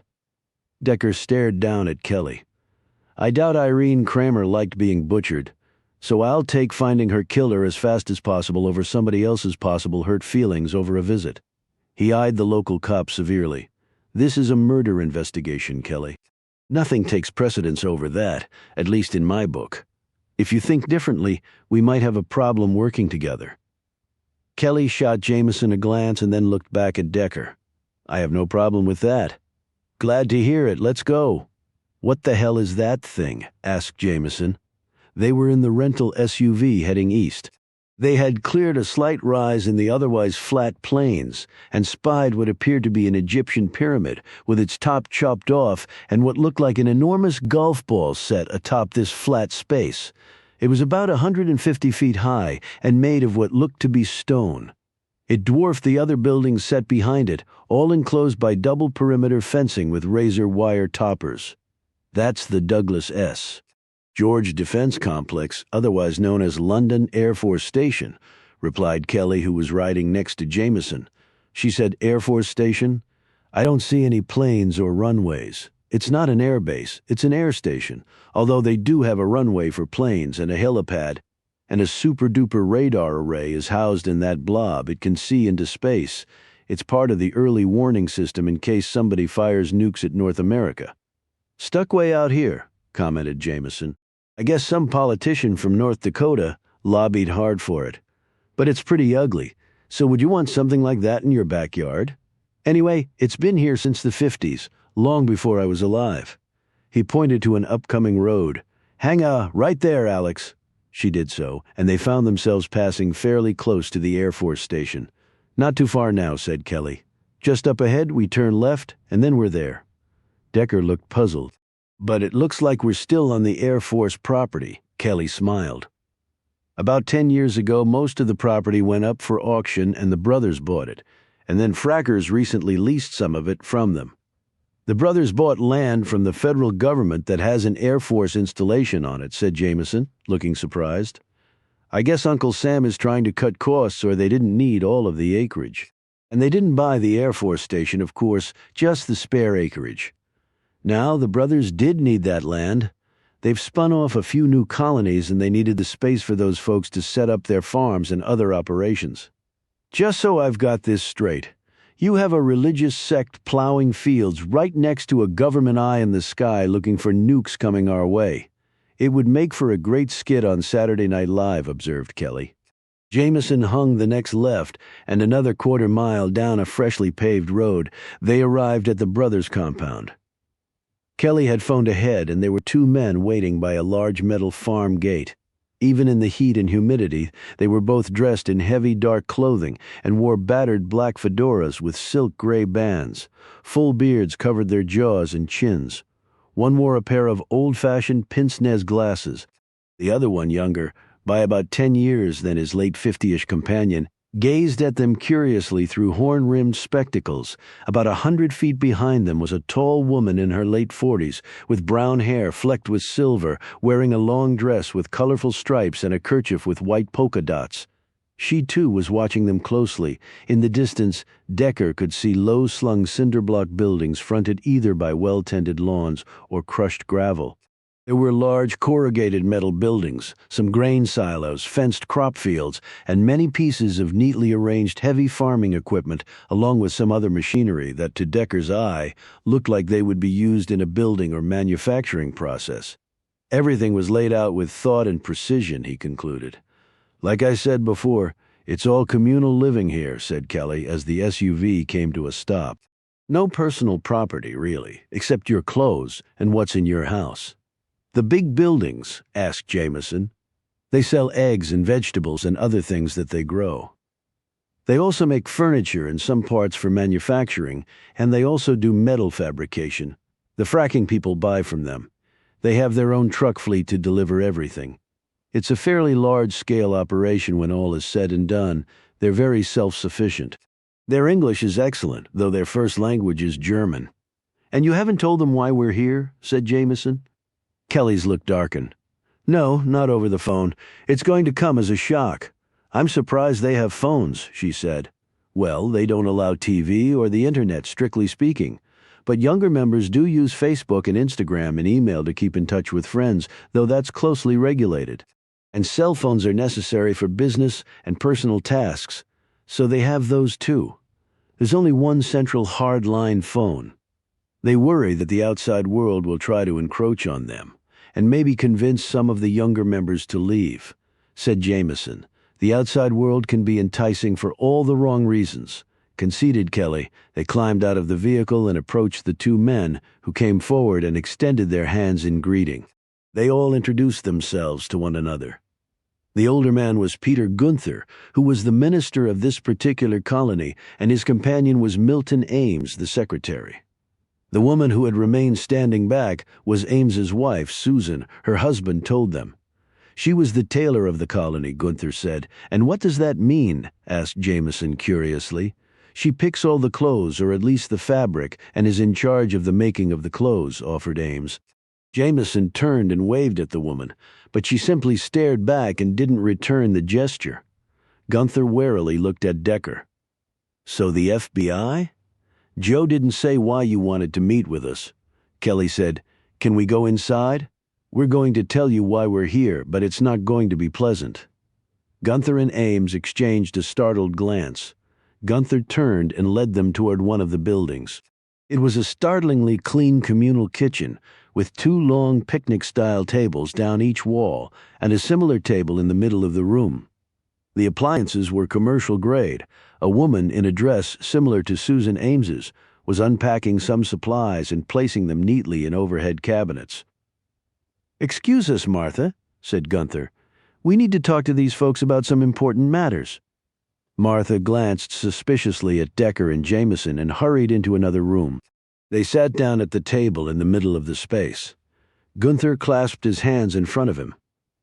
"Now why are you here?" Gunther asked Kelly. "Irene Kramer." Gunther kept his surprised gaze on Kelly. "Irene, what about her?" Decker interjected. "We understand that she was going on a trip." Ames spoke up. "That's right, our school had just started back up, but we saw no reason not to let her go. She coordinated with Doris, the colony teacher. It was only a week or so. She should be back soon." "When did she tell you about the trip?" asked Jameson. Gunther said, "Why all the questions about Irene?" Kelly glanced at Decker, who nodded. "Irene was found dead," Kelly said to Gunther. "Dead?" exclaimed a horrified Gunther. "Where? How? The where was out in the middle of nowhere. She was found by a hunter. The how was that she was murdered." "Well, I'm not surprised." They all turned to see Susan Ames standing in the doorway where Martha had earlier walked through. "Susan?" exclaimed Ames. "What in heaven's name do you mean you're not surprised?" "Mindy, it was only a matter of time." "Okay, I admit that one hit me out of left field," said Kelly. They were outside in the heat, and he was smoking a cigarette. Decker stood there looking back at the building they'd left a few minutes ago. Jameson was standing a little away from Kelly's cigarette smoke. Gunther and Milton Ames had apparently been so taken aback by Susan Ames's statement that they had quickly ushered Decker and company out of the building while they discussed things among themselves. "She knew about Kramer's other life," noted Decker, "which begs the question of why she continued to allow her to teach their kids, and there's something else." "What?"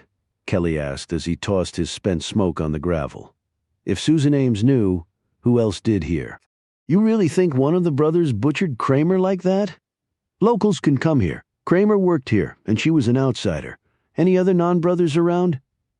Kelly looked shrewdly at him. "Yeah, they hire contractors to help with the manufacturing stuff and some of the farming operations." "Okay." Decker glanced toward the dining hall. "If they keep us out here much longer, I'm just going to kick the door down before heat stroke fully sets in." "They might not like that," warned Kelly. "They're pacifists. So what are they going to do about it?" Kelly grinned and then pointed. "Well, you just got your wish." Decker looked over to see Peter Gunther standing at the open door and waving for them to rejoin him. Inside, Susan and Milton Ames were sitting side by side at the center table. He appeared upset and she looked somewhat contrite. Milton said, Susan wants to explain her earlier remark." "Okay," said Kelly, sitting down opposite them while Decker and Jameson hovered behind. Kelly said to Susan, "So you knew about Irene?" Susan wouldn't look up. "Yes, and it was very cruel what I said before. I don't know what I was thinking, I guess. I suppose I was upset." Now she did look up and her eyes were watery. "But I did fear for her. And it seems that those fears were unfortunately justified. How did you know about her other life? Asked Decker. This past spring, our oldest son had gone to visit my sister and her family in Pennsylvania. They're not part of us, but we do visit and keep in touch. He traveled by bus. I went into town to pick him up at the depot. He was late coming in. It must have been after midnight. I was waiting in my truck when I saw her walking down the street with some man. Irene, you mean, said Kelly. I had to look 3 times before I recognized her. It was more the way she walked, really, and how she would tilt her head. I would see her do that at the school all the time. Then you're a careful observer, noted Decker. Susan glanced nervously at her husband, who still stared down at the table. I am someone who notices things. My duties here require that attention to detail. Go on, prompted Kelly. Well, the man was obviously drunk and had his hands all over her. I thought she might be in trouble, so I got out of the truck and called out to her. She was horrified to see me, I could tell. She started trying to get rid of the man who was with her. But he said the name Mindy, which is how I knew about that. Anyway, the man yelled that he'd pay her an extra $100 if she performed a certain act on him. Susan blushed deeply as she said this, and Milton and Gunther looked like they might be ill. She noticed this and hurried on. That's when I realized it was more than some date that got out of hand. The man finally left, and we sat in my truck and talked. She could tell I was very shocked, and she explained at length about what was going on. Take your time and tell us everything you can remember, said Jameson. She said her mother had cancer, had no insurance, and she was sending all the money she made by being with men. Here, Gunther made a clucking sound. So as to help her mother, finished Susan hurriedly. So, just to be clear, she told you she was selling sex for money, said Kelly. I know nothing about it, of course, but isn't that the point, to do it for money? Kelly glanced at Decker and didn't answer. Did you believe her about her mother? Asked Decker. I was so stunned I didn't know what to believe, but she seemed incredibly sincere, and so against my better judgment I promised I wouldn't tell anyone about what I had seen. She would have been instantly dismissed from working here if I had. Of course she would have, bellowed Gunther. And you should have told us, Susan, to think that our children were being taught by someone who engaged in such immoral behavior. Susan glanced up at him defiantly. And would it be moral to let her mother die? I'm sure there were other ways, said Gunther. Do you not agree, Milton? Milton looked startled, as though he were a student hiding in the back of the room when the teacher called on him for an answer he didn't have. Yes, of course. I'm sure there were other pathways. He brightened. She could have come to us. We would have helped her. Exactly, said Gunther. Maybe she didn't want anyone's help, said Susan dismissively. Well, then she alone should be accountable for it, said Gunther firmly. It looks like she was, said Decker, drawing all their attention back to him. Someone took her life very brutally. He scrutinized Susan. What else did she tell you? Was she afraid of anyone? Had she received threats of some kind? Was anyone stalking her? Nothing like that. She paused. But there was something she said. It was about 2 weeks ago. She was here working on lesson plans when I popped in. What did she say? Interjected Jameson. As detailed as you can be, please. She was looking upset. I asked her why. She told me she had gotten a note or letter that had disturbed her. But you said she hadn't been threatened, noted Kelly. Well, she didn't say that the note was threatening, just that it had disturbed her. Did she say who it was from? Asked Decker. No. But it was shortly thereafter that she mentioned taking a trip. She eyed her husband. You were there too when she asked for permission to miss a week of school. Yes, that's right. She said she was going to visit her mother. And where did her mother live? She never said, replied Susan. In fact, I know little about her background. But surely if she was teaching here, you needed to know about her background, said Jameson. She had to have appropriate credentials and experience and all that. Kelly said he learned from you that she had graduated from Amherst? Milton chimed in, Oh yes, she brought her credentials and teaching certificate with her when she interviewed for the job. Do you have copies of those documents? Asked Decker. Milton said no. I looked at them but didn't make copies. Did you do a background check on her? Asked Jameson. Milton shook his head. No, we didn't do that. She didn't seem like a person who would have a criminal record. She was a young woman, nice, presentable with a college degree from an excellent school. He glanced at Gunther. It didn't occur to us that there might be a problem in her past. She worked here for a year without any issues at all, and she was a very good teacher, added Susan. She was lively and engaging, and her curriculum was interesting and never crossed the bounds of what we value here. And the children loved her. They're going to be devastated by this. We'll find another teacher, said Gunther firmly. I'm sure you will, said Decker, and let's hope nothing happens to that person. This has absolutely nothing to do with us, said Gunther indignantly. This woman was a prostitute. I can only imagine the unsavory and dangerous people she would run into doing that sort of thing. I'm sure one of them is responsible for her death.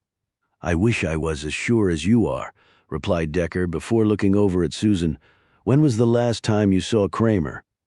She considered this question, her lips moving as though she were counting off days in her head. 8 days ago? Here at the school? Asked Jameson. Susan shook her head. I was in town. We needed some supplies. There's a shop we use. They normally deliver out here, but they had 2 people out sick, so I drove into town. So where did you see her? Asked Decker.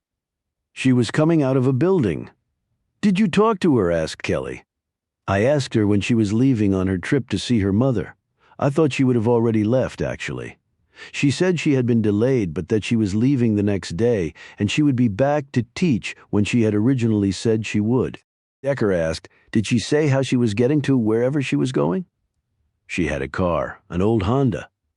I know that because she drove it to our school, but she didn't tell me how she would be traveling to her mother's, Jameson said. How did she look? Nervous? Happy? Susan thought about this for a moment. Resigned? Yes, she seemed resigned, Decker said, as though her fate was already decided, you mean. Well, I didn't think that at the time because I didn't know she was going to be murdered. But now that I know, I would say yes, Kelly said. So maybe she saw her own death coming. Decker glanced at him. Well, she saw, right, didn't she? Do you happen to know a guy named Stan Baker? Decker asked Kelly on the drive back. Kelly said, Stan Baker? Name doesn't ring a bell. Should I know him? He works for a fracking company. He's my brother-in-law. Brother-in-law? So you knew he was here then? No, it was a surprise. He's a big guy, almost as big as me. Reddish hair with the same color beard, rugged in appearance. Ring any bells now? Kelly smiled. Hell, you just described half the guys here, Decker. Yeah, I guess so, said Decker absently. Jamison said, we didn't find any note or letter at Kramer's apartment. She might have taken it with her or she might have destroyed it. At least it shows she was concerned about something, said Decker. And it might also account for the air of resignation Susan Ames alluded to. What can you tell us about Caroline Dawson? Asked Jameson suddenly as she glanced briefly at Decker. Caroline, said Kelly. Why did you meet her? Just for a minute. She's apparently dating Decker's brother-in-law. Kelly looked at her oddly. Really? Okay. Well, she's Hugh Dawson's only child. Well, his only living child. What do you mean? Asked Jameson. There was a brother Hugh Jr. He was older than Caroline. What happened to him? He killed himself. This was a number of years ago. My God. Do you know why? His father and him didn't see eye to eye on some things, and it just got out of hand. I guess depression set in, and that was that. Care to elaborate? Asked Decker. Not really, no. I don't like telling stories out of school, and it has nothing to do with the case. And Dawson's wife? She died a few years ago in an accident. Caroline mentioned being involved in her father's businesses, said Jameson. He nodded. Hugh's training her to take over one day. She's really smart, went to college out of state, and then came back here to begin her apprenticeship. She seemed more of a party girl when we met her, noted Jameson. She works hard and she's ambitious. She was a right little hellion in her teens, but she knows she has the golden egg in front of her, and she's not about to screw that up. Then again, Hugh's only 60, and in good health, far as I know. He won't be retiring anytime soon. It sounds like you know her well, observed Decker. Kelly looked thoughtful. We grew up together, we're pretty close all the way through high school, but I don't think anyone really knows Caroline. She can be fun on the outside, but most never get to see her inner core. At least that's my observation, and her father, asked Jameson. Hugh Dawson is a big, gregarious man who likes to come across as just a regular guy despite his wealth. He'll make you laugh, but if you cross him, he'll make you cry instead.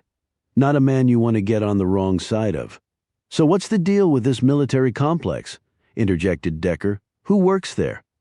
It used to be a mix of folks, military and contractors, but a year or so ago, the military outsourced all the operations to a contractor. They have their own fire station, bowling alley, and even a bar. An Air Force colonel still commands the installation. Mark Sumter. Ever had any problems over there? Nothing serious. You know this Sumter guy? Yeah, he's been here about a year. But why all the questions about that place?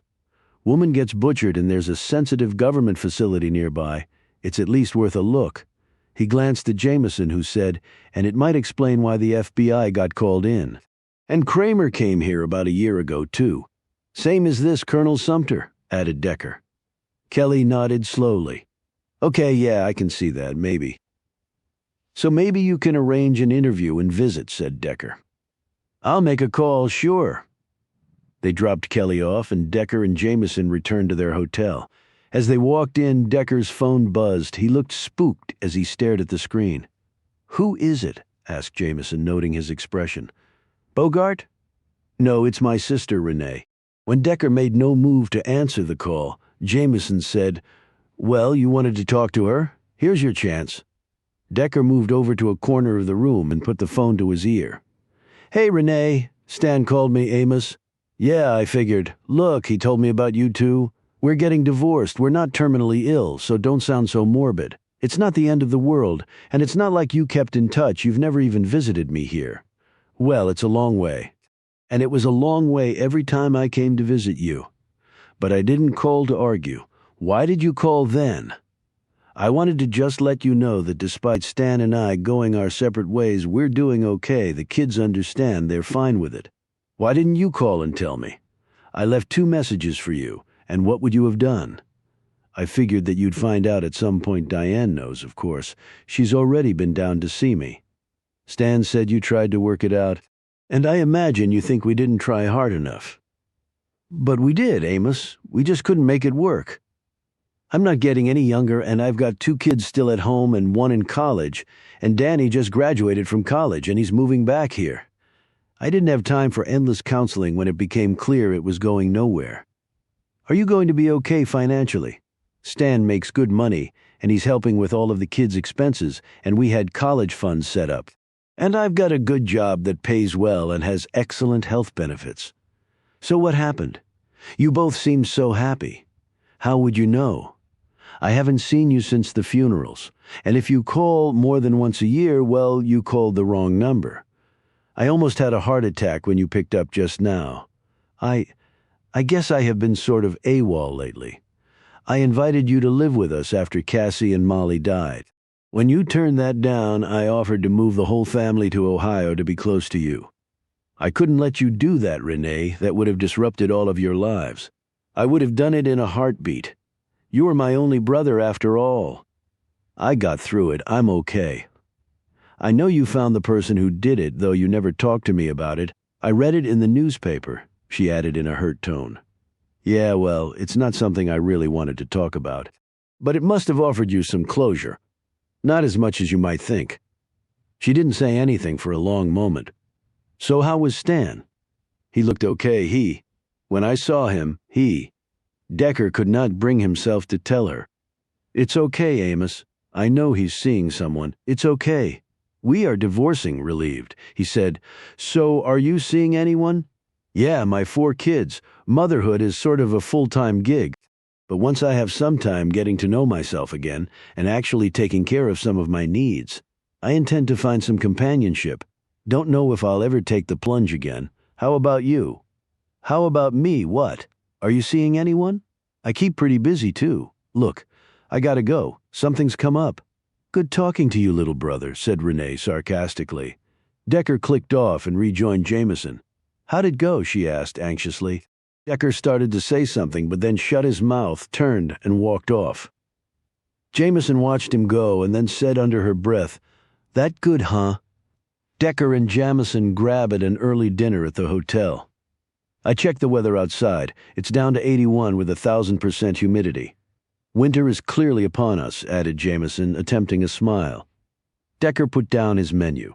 "It's like Mark Twain said, everybody complains about the weather, but no one ever does a damn thing about it." After the waitress took their orders and departed, Jameson said, "So why don't you tell me how it went with your sister?" She gave him a look. "If you remember, you just walked off without a word." Decker sighed. "She said she's doing fine financially. Her focus is on the kids, and she said they're handling it okay. When things slow down a bit, she's going to concentrate on her own well-being." "Well, that's smart. And Stan?" "She said it was amicable, and he's been very supportive." "I guess not all divorces are that easy, so good for them," Decker said. "Did you ever consider getting married again? If you can believe it, I never ran into Mr. Right, which includes my ex-husband. I'm sure you had suitors. How very old-fashioned of you. I had men who were pursuing me. Yes, what they were pursuing me for." "Well, I don't think it was marriage." Decker held up a hand. "Okay, sorry I asked. I speak my mind. I'm independent, and some guys find that a turnoff." She paused. "Although I seem to have no problem playing second fiddle to you." Decker looked surprised at her statement. "I wouldn't describe it that way. I rub people the wrong way. Sometimes that works, other times not. You're good at rebalancing things, so we make a good team, you think?" He seemed startled by the query. "Yes, don't you?" She patted his hand. "Don't worry, I'm not looking to get a new partner. I'm just now breaking you in.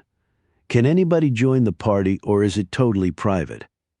They looked up to see Caroline Dawson standing next to their table.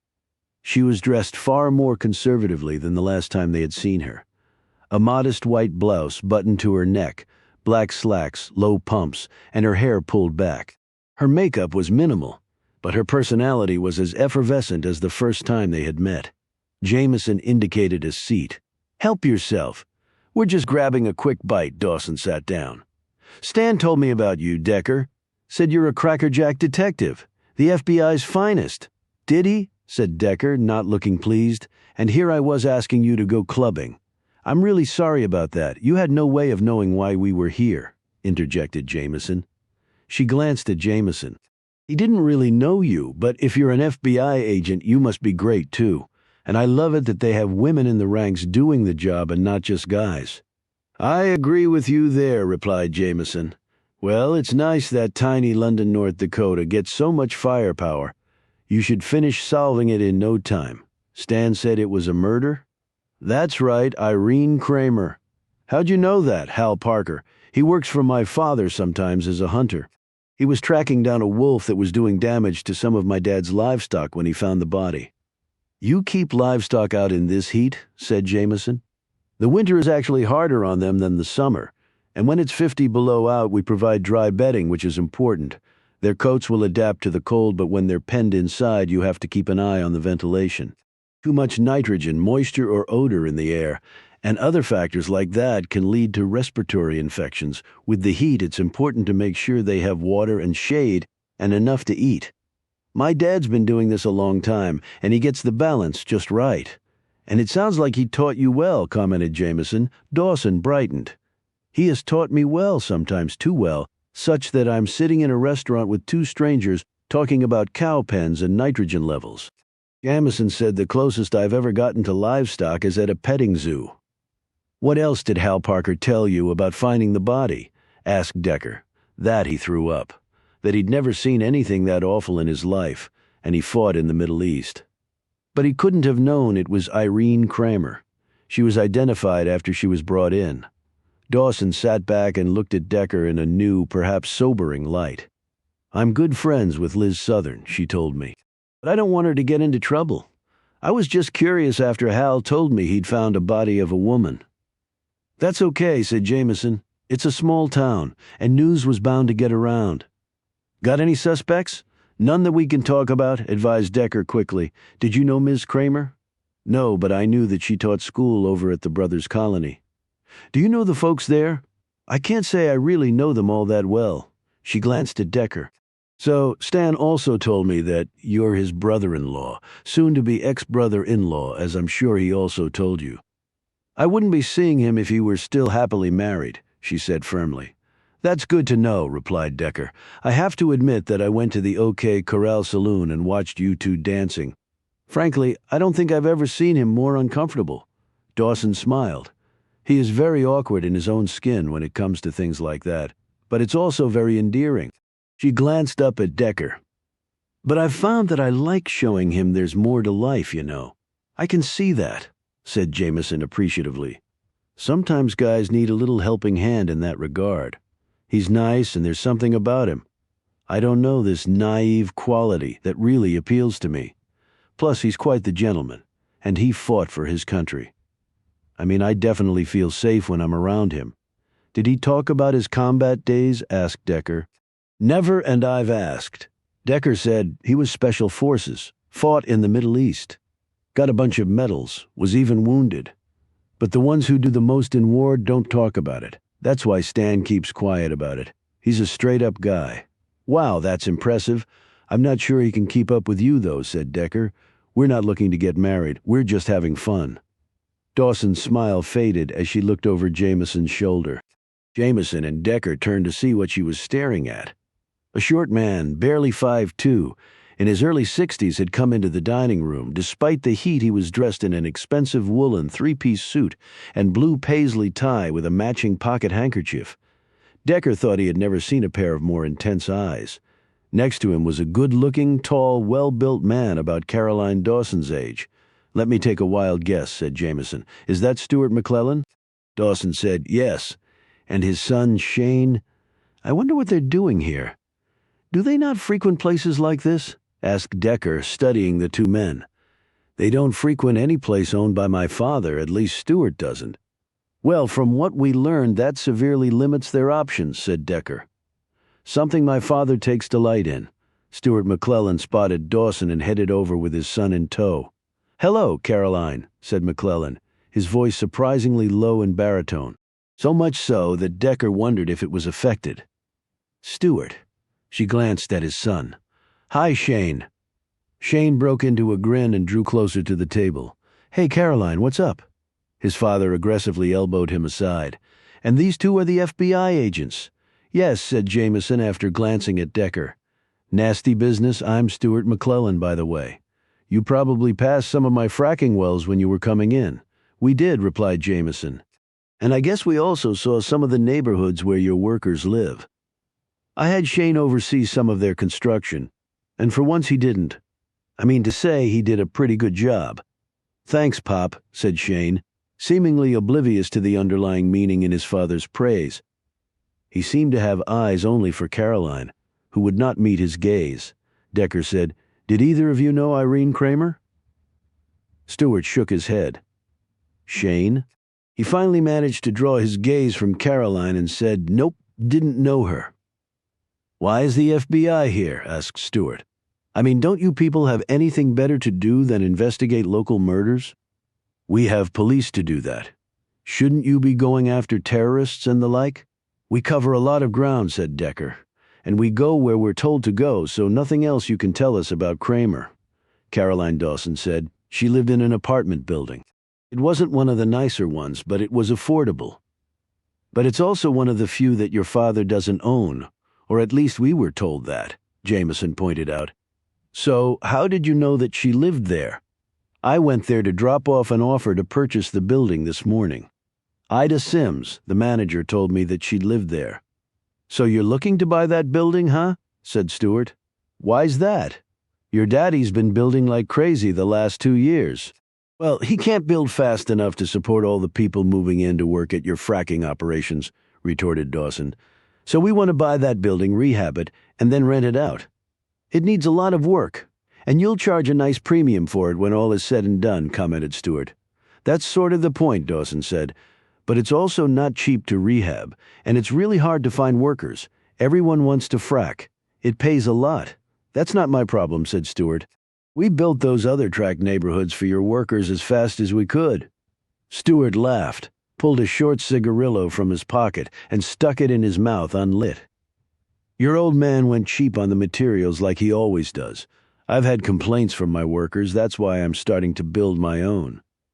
Dawson looked at him sternly. If they have complaints, they should take them up with us, not you. We have an entire department that focuses solely on matters like that. Stewart rolled his eyes. Sure, I bet that's a priority for you all. Dawson apparently had had enough. She looked at Decker and Jameson. Well, I hope you find who you're looking for, if you'll excuse me. As she turned to leave, Shane called out, Bye, Caroline. Maybe I'll see you around. She didn't look back, but merely waved. Decker noted that Stuart McClellan eyed her every step of the way. After she was gone, Stuart said, That girl has some issues. Anger issues? She seemed perfectly reasonable to me, said Jameson. Shane said, She works hard, Dad. You have to admit that. I do admit that, and I wish you worked just as hard. Well, work's not everything in life.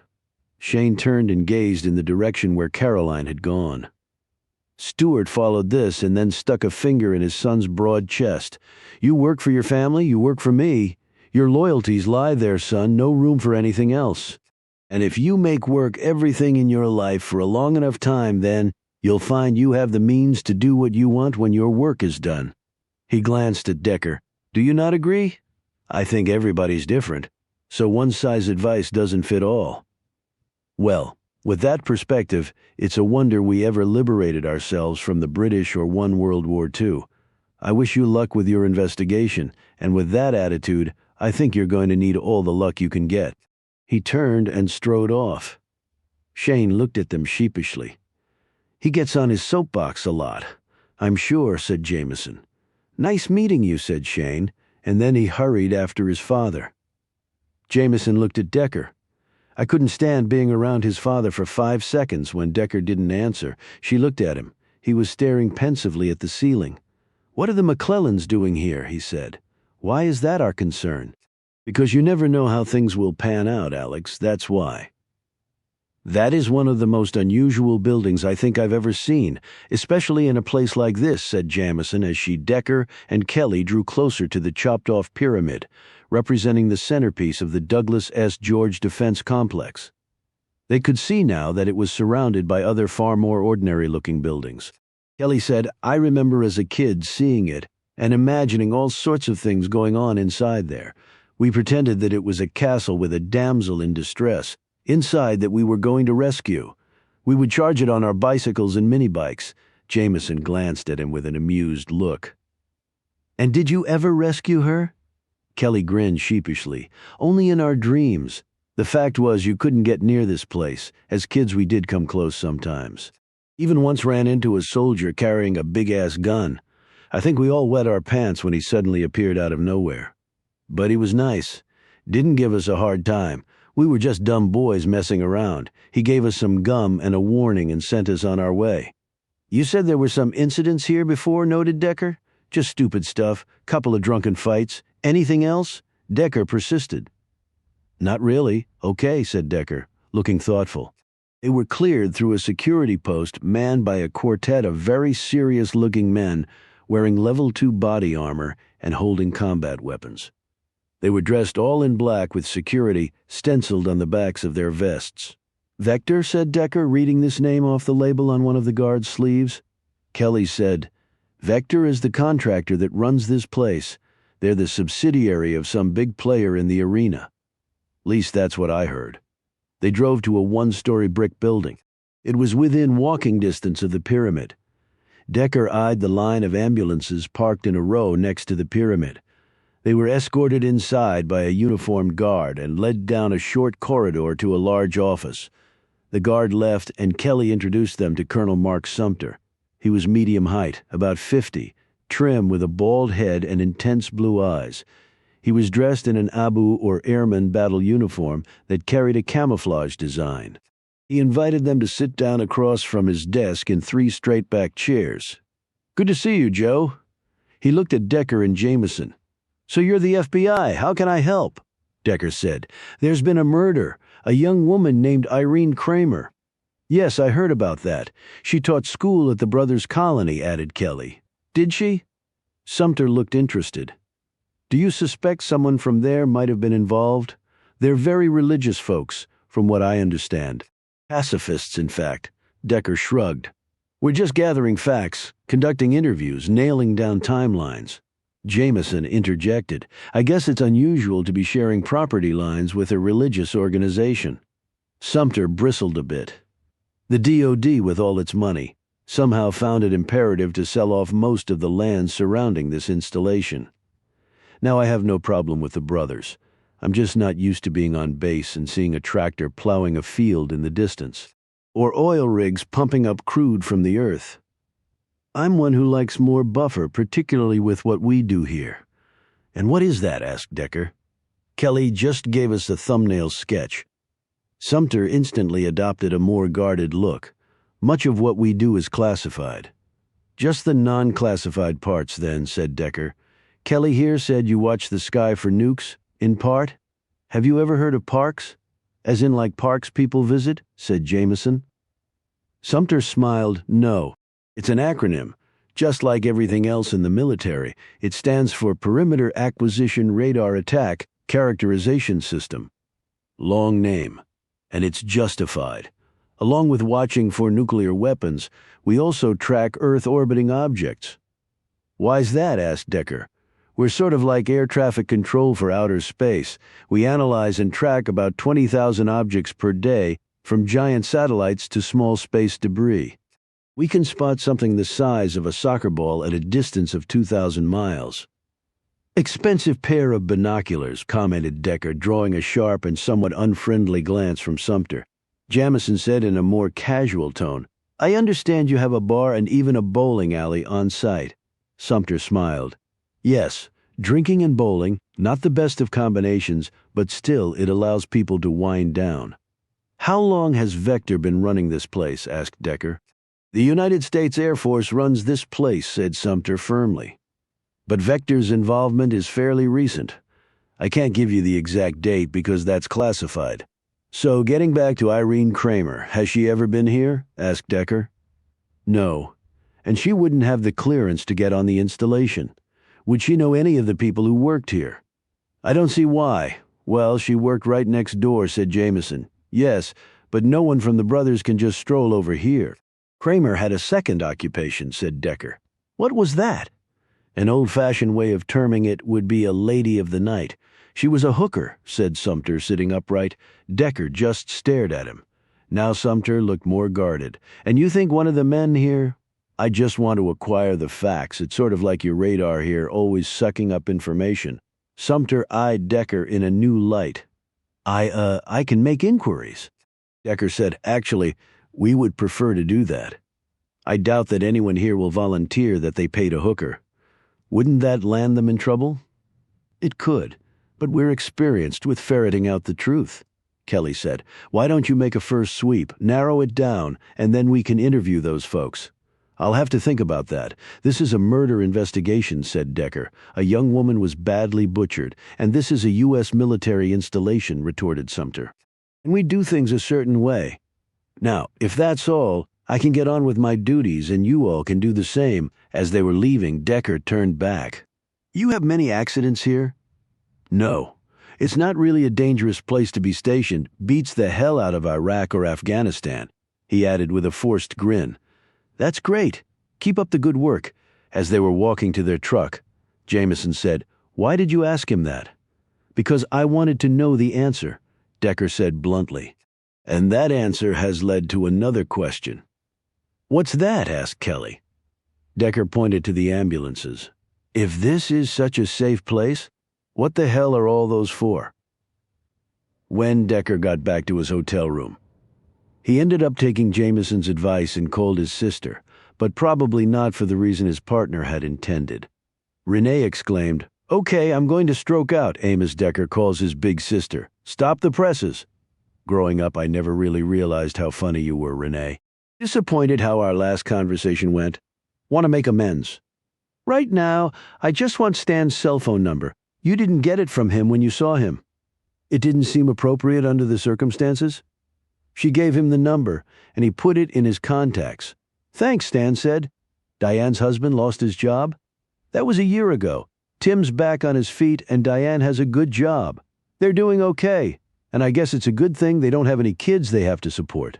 Now, don't call me for another year. What? Why? I need time to recover from the shock of talking to you twice in such a short time. He next called his brother-in-law. Baker was at work but got off at 5:30. Decker arranged to meet up with him at the OK Corral Saloon at 7:30. He had some time to kill and decided to put it to good use. He pulled out a copy of the pathology report from the post-mortem that Walt Southern had performed on Irene Kramer's remains. He went over it, page by page, line by line. When he got to one sentence, buried in the middle of a long paragraph near the end of the report, he sat up. Son of a bitch! He headed out. The rain had stopped falling, but the humidity level was off the charts. He turned left and reached the funeral home a few minutes later. A young man outfitted all in black, except for his dazzling white shirt, rose from behind a small desk and greeted him. Decker asked for Walt Southern, who wasn't there. But his wife Liz was. She came out a minute later. Liz Southern was not dressed in black, but rather in lavender. She stood out like a pink flamingo in a desert, and it occurred to Decker even more forcefully how strikingly attractive the woman was. He wondered how happy she was working with dead people. But then again, someone had to do it. What can I do for you, Agent Decker? I was hoping to talk to your husband. He's out of town. Be back tomorrow. Is there anything I can help you with? In answer, Decker held up the autopsy report. Had some questions about this. She looked at him in surprise. Questions about the report, Walt did. It's not unusual for detectives to have follow-up questions about a post-mortem report. Well, is it something I can help you with? I've picked up a lot just being around Walt, and also with the business we're in. He flipped to a page of the report and pointed at one long section. Buried in the middle of this, it says that her intestines and stomach were sliced open. She stiffened. But isn't it standard procedure to take out the stomach and slice it open to analyze its contents? Yes, it is. Only these cuts were not done by your husband, which is why I need to see her remains now. She led him into a room where the thermostat was set very low. It felt great after all the heat outside, out of the fryer and into the fridge. Set against one wall were columns of small doors behind which corpses were kept in refrigerated climates. Southern opened one of the drawers and slid the gurney out. There she is, she said. Decker nodded and glanced at her when the woman made no sign of leaving. Thanks, I'll let you know when I'm done. She seemed unsure about this, but withdrew from the room. Decker turned to the body when something suddenly occurred to him. The room's not electric blue. It wasn't that he missed experiencing this phenomenon. But Decker's brain had begun to change recently. His memory had hiccups, and he had momentarily forgotten some things he thought he never would, and he didn't enjoy change like that. Decker lifted the sheet off the corpse and looked down at Kramer. The first time he had viewed her body, he had known nothing of the woman's past. Now he knew that she was a teacher and possibly a prostitute escort, although the jury was still out on that. And he also knew that her past beyond her time here was a mystery. But what he had always known was that someone had murdered her. Decker turned to the pages in the report that contained photos of the deceased's remains. There were pictures of every organ, but Decker focused on the images of the small and large intestines and the stomach. The slices referenced in the report had not been photographed, which was why Decker was here. He was about to do something he had never done before, something he had never even thought of doing before, but under the circumstances, he could see no way around it. After finding them in a locker, Decker put on gloves, donned a long apron, and settled a surgical mask over his mouth and nose, and a pair of goggles over his eyes. He grabbed short-handled forceps off a tray and pulled out the Y-incision sutures, often called the baseball stitch because of its resemblance to that threading. Inside the revealed cavity, the woman's organs had been placed in bags to prevent leakage. He took out the stomach and looked at it from every angle he could. It had been sliced open on the bottom, revealing the inside of the organ like a slit balloon. Southern had apparently used this opening to examine the stomach's contents because Decker could see no other incision. Whoever had made this cut had saved him the trouble. He used an overhead light to peer into the chest cavity once more and opened the bag containing the intestines. They lay coiled inside like a snake sleeping. He saw where sections of them had also been sliced open in multiple locations. He hit these spots as best he could with the light. The slits were large enough to get a hand into them. Decker knew that for sure, because he did so himself. The cuts were jagged and seemed hurried, as though the killer had either been rushed while doing it, or had he gotten frustrated. Decker took pictures of everything with his smartphone. He bagged the organs, closed the cavity, redid the sutures, covered the body once more, and slid it back into the drawer. Then he disposed of the gloves, apron, and mask in a metal container marked medical waste. He put the used goggles on a metal table. He then washed up in the sink. He let the warm water and soap flood his face and then stared at himself in the mirror attached to the wall above the sink. I can't fucking believe I just did that. He closed his eyes. He felt like he might be sick, but he managed to keep what was in his stomach right where it was. Too bad Irene Kramer hadn't been able to do the same. He left without speaking to Liz Southern. He had nothing to say to the woman, and he wanted to get outside. His legs felt wobbly, and he was again feeling nauseous. The heat hit him as he opened the exterior door, and, surprisingly, his sick feeling began to dissipate. His body was now probably focused on dealing with the hot environment. He slowly and gingerly walked back to the hotel. Decker went up to his room, pulled out his phone, and looked at the pictures he'd taken. They were far sharper with a higher res than the grainy ones provided by Walt Southern. Decker might have just made a significant stride in the investigation, but the discovery had also led to a great many more questions. The stomach and intestines shared an attribute that none of the other organs in the body did. If you swallowed something, the object would eventually travel to those two destinations. Irene Kramer had been carrying something in her belly or intestines, and whoever had killed her had taken it from the woman. Oh my God, you did what? Jameson was sitting in the driver's seat of their rental SUV staring at Decker like he had just told her that he'd been the one who'd murdered Irene Kramer. Didn't you hear me the first time? He said, looking slightly embarrassed. The killer was obviously attempting to get something back that Kramer had ingested. Look, despite what you found, that theory seems a little far-fetched. Drug mules do that all the time. They either stuff plastic bags of drugs up their anuses, or else they swallow them. And very often the bags burst and the person dies when all those drugs enter their body. She glanced sharply at him. Is that what you think, that she was a drug runner? That would be the easy answer, but I'm not sure it would be the right one, he replied. And there's something else. What? Why didn't Walt Southern highlight this fact for us? It was literally buried in his report. And there were no pictures of the cuts to those organs. And when I asked him if there was anything out of the ordinary, he replied in the negative. You think he didn't believe it was important? Any pathologist worth his or her salt knows about contraband being carried in the body. I guess that is odd. So what do you think? Did he intentionally not highlight it or take pictures thinking we would just take his word and not look too closely at the pathology report? But why would he do that? Wait, do you think he killed her?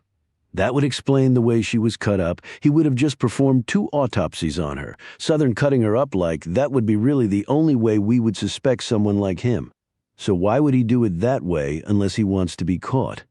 No, I don't see that happening either, commented Jameson. So let's go back to the question of what she might have been carrying inside her. I guess we could hearken back to the days of the Cold War. She could be a spy and swallowed a microfiche dot loaded with government secrets. When Decker didn't respond to this, she added, I'm just kidding. She's too young to have been part of the Cold War. But why wouldn't that be plausible? We have a pretty sensitive government facility right in the neighborhood, Jameson said slowly. Since we don't know her past, it could be she was a spy. And maybe the reason she came here was to spy on the Douglas S. George Defense Complex. But she's been here a year, he added, looking puzzled. Meaning what took her so long, said Jameson. Decker nodded. How was doing what you did, she asked. I never want to do it again. So what now? Bogart hasn't gotten back to me. If we can't get at her past from the Bureau side, we need to try from another angle. She was here a year. Someone might have seen or heard something suspicious about the lady. So, we talked to people? But we already did that. I think some of the people we've talked to have been less than forthcoming, and Colonel Sumter was stonewalling us the whole way. But how do we get him to talk? He has the DOD behind him. He has to follow orders. I'm not sure. So for now, we keep pushing ahead on other paths. We met one local titan with Stuart McClellan. Maybe we should meet the other. Caroline's dad? I guess he might know something useful. Well, for one thing, he was the one to hire Hal Parker to get the wolf that had killed his cattle, so the body was presumably found on his property. Do you think he knew Irene Kramer? That's one of the first things I'm going to ask him. They got Kelly to join them, and he gave directions to Hugh Dawson's estate. Kelly eyed Decker, who sat in the front seat next to Jameson. So why the interest in Dawson? You never said.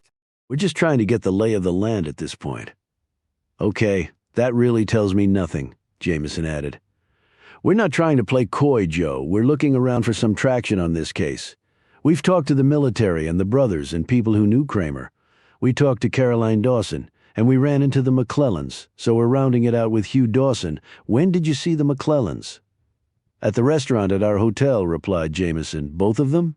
He sounded so puzzled that Decker turned to look at him. Yeah, why? Is that unusual? Kelly shrugged. Stewart, as a rule, doesn't frequent places owned by Hugh Dawson. And the son? Asked Jameson. Shane McClellan looked to me like he was head over heels for Caroline. Shane's a nice guy, not what you would call an intellectual, but he's got a good heart, he added, in a more subdued tone. And you're right. He's got it bad for Caroline has since we were kids. But that would be a problem considering the fathers are business rivals, noted Decker. Sounds like Romeo and Juliet, interjected Jameson. Or the Hatfields and McCoys, replied Decker. I think you might be closer to the mark with that one, said Kelly. But though they don't get along and they are sort of in a pissing contest like Ida Sims said, they're not exactly true rivals either. Hugh's businesses service Stewart's workers. That actually helps both of them. And what about Shane's mother? Asked Jameson. Catherine McClellan died a while back. Cancer. She and Shane were really close. A lot closer than he and his old man after that. It was just Shane and his father. Not the best of situations. Catherine acted as a buffer between the two. After she was gone, well, it wasn't pretty. Sounds complicated, said Jameson. Kelly nodded. It is. I take it you and Shane are friends. You're close to the same age. We all went to high school together. Caroline, too. Yeah, we were all good friends. Pretty much inseparable. Getting back to the case, Hal Parker was hired by Hugh Dawson, said Decker, to hunt down a wolf. Yep. Wolves are a problem around here? They certainly can be them, and wild dogs. Coyotes, mountain lions, they can devastate a herd. What else can you tell us about Hugh Dawson? Asked Decker. You said he was big and gregarious, but could take your head off if need be? That's pretty much all you need to know about the man. I'll leave it to you to form your own impression when you meet him. And you said his wife died in an accident, said Jameson. Kelly nodded. It was really tragic. The worst sort of accident because it was like a perfect storm of connected events. Maddie Dawson was caught in her car in a blizzard and died from carbon monoxide poisoning. Kelly shook his head. Fortunately, she probably would have gone unconscious before she knew what was happening. Still a helluva way to go. Yeah, said Decker, but a lot better than what happened to Irene Kramer. It looks like the house on the TV show Dallas, only twice the size. Jameson made this comment as she drove them up a long cobblestone driveway that was bracketed by 2 rows of large trees with full leafy canopies. Where does Stuart McClellan live? Asked Decker. He has an apartment in a building in downtown London. An apartment? Said Jameson. Isn't he richer than Dawson? He's been through so many booms and busts that I think he now hedges his bets. And his son? Shane has a little farmhouse and some land on the western edge of the county. Bought the place right after he came back. Came back from where? Asked Jameson. Fighting overseas. He was in the army. Joined up right after he graduated from high school. He likes it simple. Hunts during the season, drinks his beer, works for his old man, gets yelled at for not doing it well enough, and tries to enjoy life. It's no secret the father doesn't think the son is up to taking over his fracking operations. And what do you think? Said Jameson. Shane's no dummy and he works hard. We've hunted together a lot. He's sharp, methodical, and knowledgeable about stuff he cares about. He just doesn't care for business. It's not how he's wired. They parked in front of the house and got out.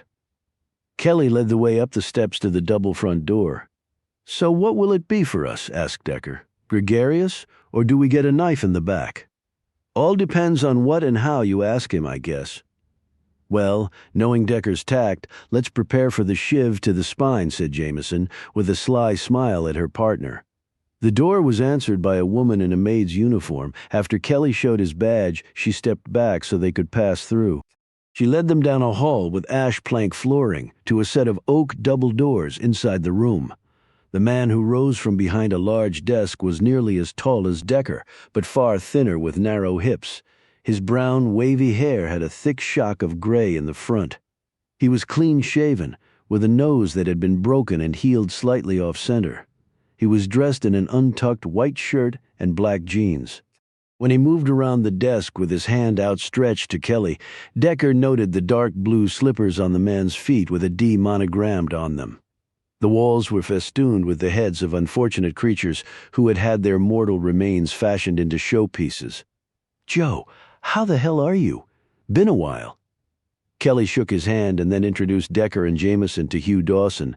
They all sat in front of an empty stone fireplace, and Kelly said, "Thanks for meeting with us. Guess you'll be heading out of the country in a month or so." Dawson looked at Decker and Jameson. "I used to laugh at the snowbirds who would head south for the winter. Then a number of years ago, Maddie suggested we start spending the winters in Australia when it's their summer. We rented a place near the water after she passed. I kept going. We had some really wonderful times down there." "Memories like that are important," said Jameson. "Like therapy? Yes, they are.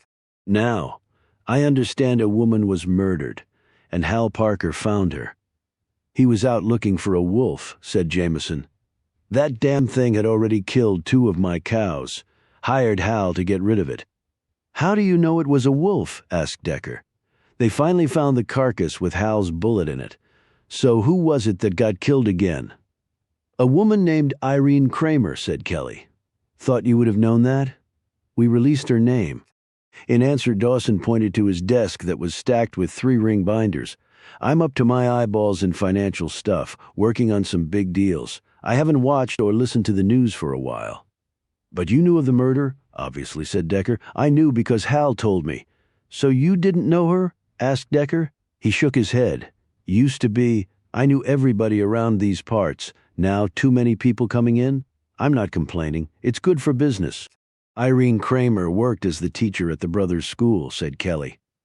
"The brothers? I do business with them. Their word is their bond." "What about the military installation?" asked Decker.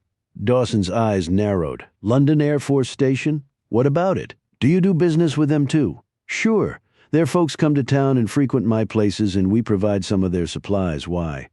Decker shrugged. "It's a murder investigation. We ask questions about everybody." Dawson glanced at Kelly.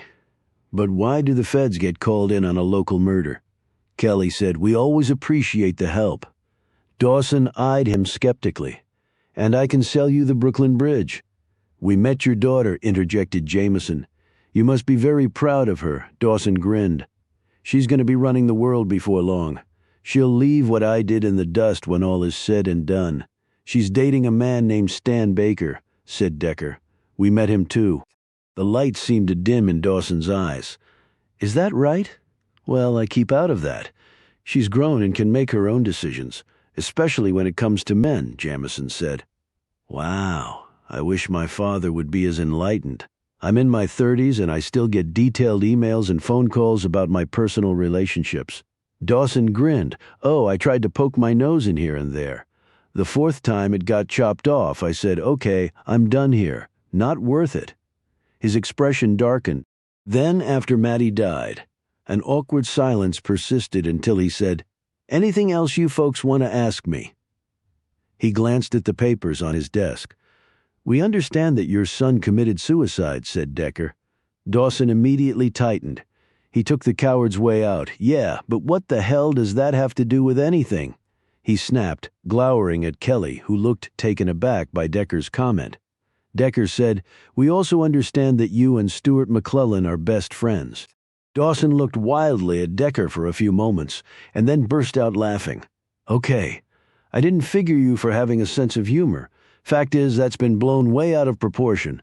I'm not saying the guy and I will be going on vacation together anytime soon, but the town is booming and we're both making money hand over fist, and we don't compete. We're more complementary." His tone became more businesslike. "But this has nothing to do with a gal being murdered, right? Like I said, we ask lots of questions in the hope of finding a path forward. Sounds to me like you're trying to dig through mud to get to the gold." "It always seems that way right before you hit the mother lode," replied Decker. Jameson said, "We met Stuart McClellan and his son, Shane. Your daughter was there, too, at the hotel where we're staying. It's one of your places." "Okay, so," said Dawson. "Any idea why the McClellans would be there?" asked Jameson. Caroline seemed surprised that they were. "It's a free country. They can go where they want." He grinned. "And hell, I don't mind old Stuart putting some cash in my pocket." Shane seemed quite smitten with Caroline, pointed out Jameson. Dawson stood. "Well, it was nice meeting you. Maybe I'll see you around." The others stood too, but Decker remained seated. "Your daughter was making an offer to buy the apartment building where Irene Kramer lived. Did you know about that? Caroline doesn't have to come to me for every little thing. We are trying to acquire properties, and now's a good time to do it. Stuff is still relatively cheap, but you'd think prices would be going up in a boom," said Jameson. "It was booming last time, too, and then in a few years everything went to hell." He paused and rubbed his chin. "What do you folks know about fracking?" Jameson said. "Just what we read in the papers, so not much. We produce more oil than any other state except Texas. But with fracking, there are two downsides. First is, you get overwhelmed by the people coming in for the good-paying jobs, and drugs, prostitution, and other crime and shit like that goes through the roof, and you can't build the homes, schools, roads, and stores and all the other stuff people want fast enough. Then there's the second downside. You get busts. Last time, oil prices went through the floor overnight and stayed there because OPEC increased production to drive the frackers out of business. Then everything around here shut down, and I mean everything. I got close to losing every nickel I had, but that's also how McClellan really solidified his hold on the shale land around here." "What do you mean?" asked Jameson. "When the fracking industry really came into vogue a while back, the big boys came up here loaded for bear.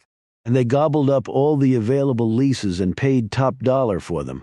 But with the bust cycle, they fell by the wayside, and McClellan bought up their leases for pennies on the dollar. And he has his business model all squared away, so apparently no more booms and busts for him." Jameson said, "That still doesn't answer my question about the prices around here now." "Well, despite McClellan's operations being in good shape, people are getting damn nervous, waiting for the rug to get pulled out again. So it creates opportunities for those with a healthier appetite for risk." "But you almost pulled out a few years ago," commented Kelly. Dawson glared at him. "Maddie didn't want to live here anymore. She'd been through hell and back with me. The last bust came, but then things started picking up again, but she'd had enough by then. She wanted out, come hell or high water.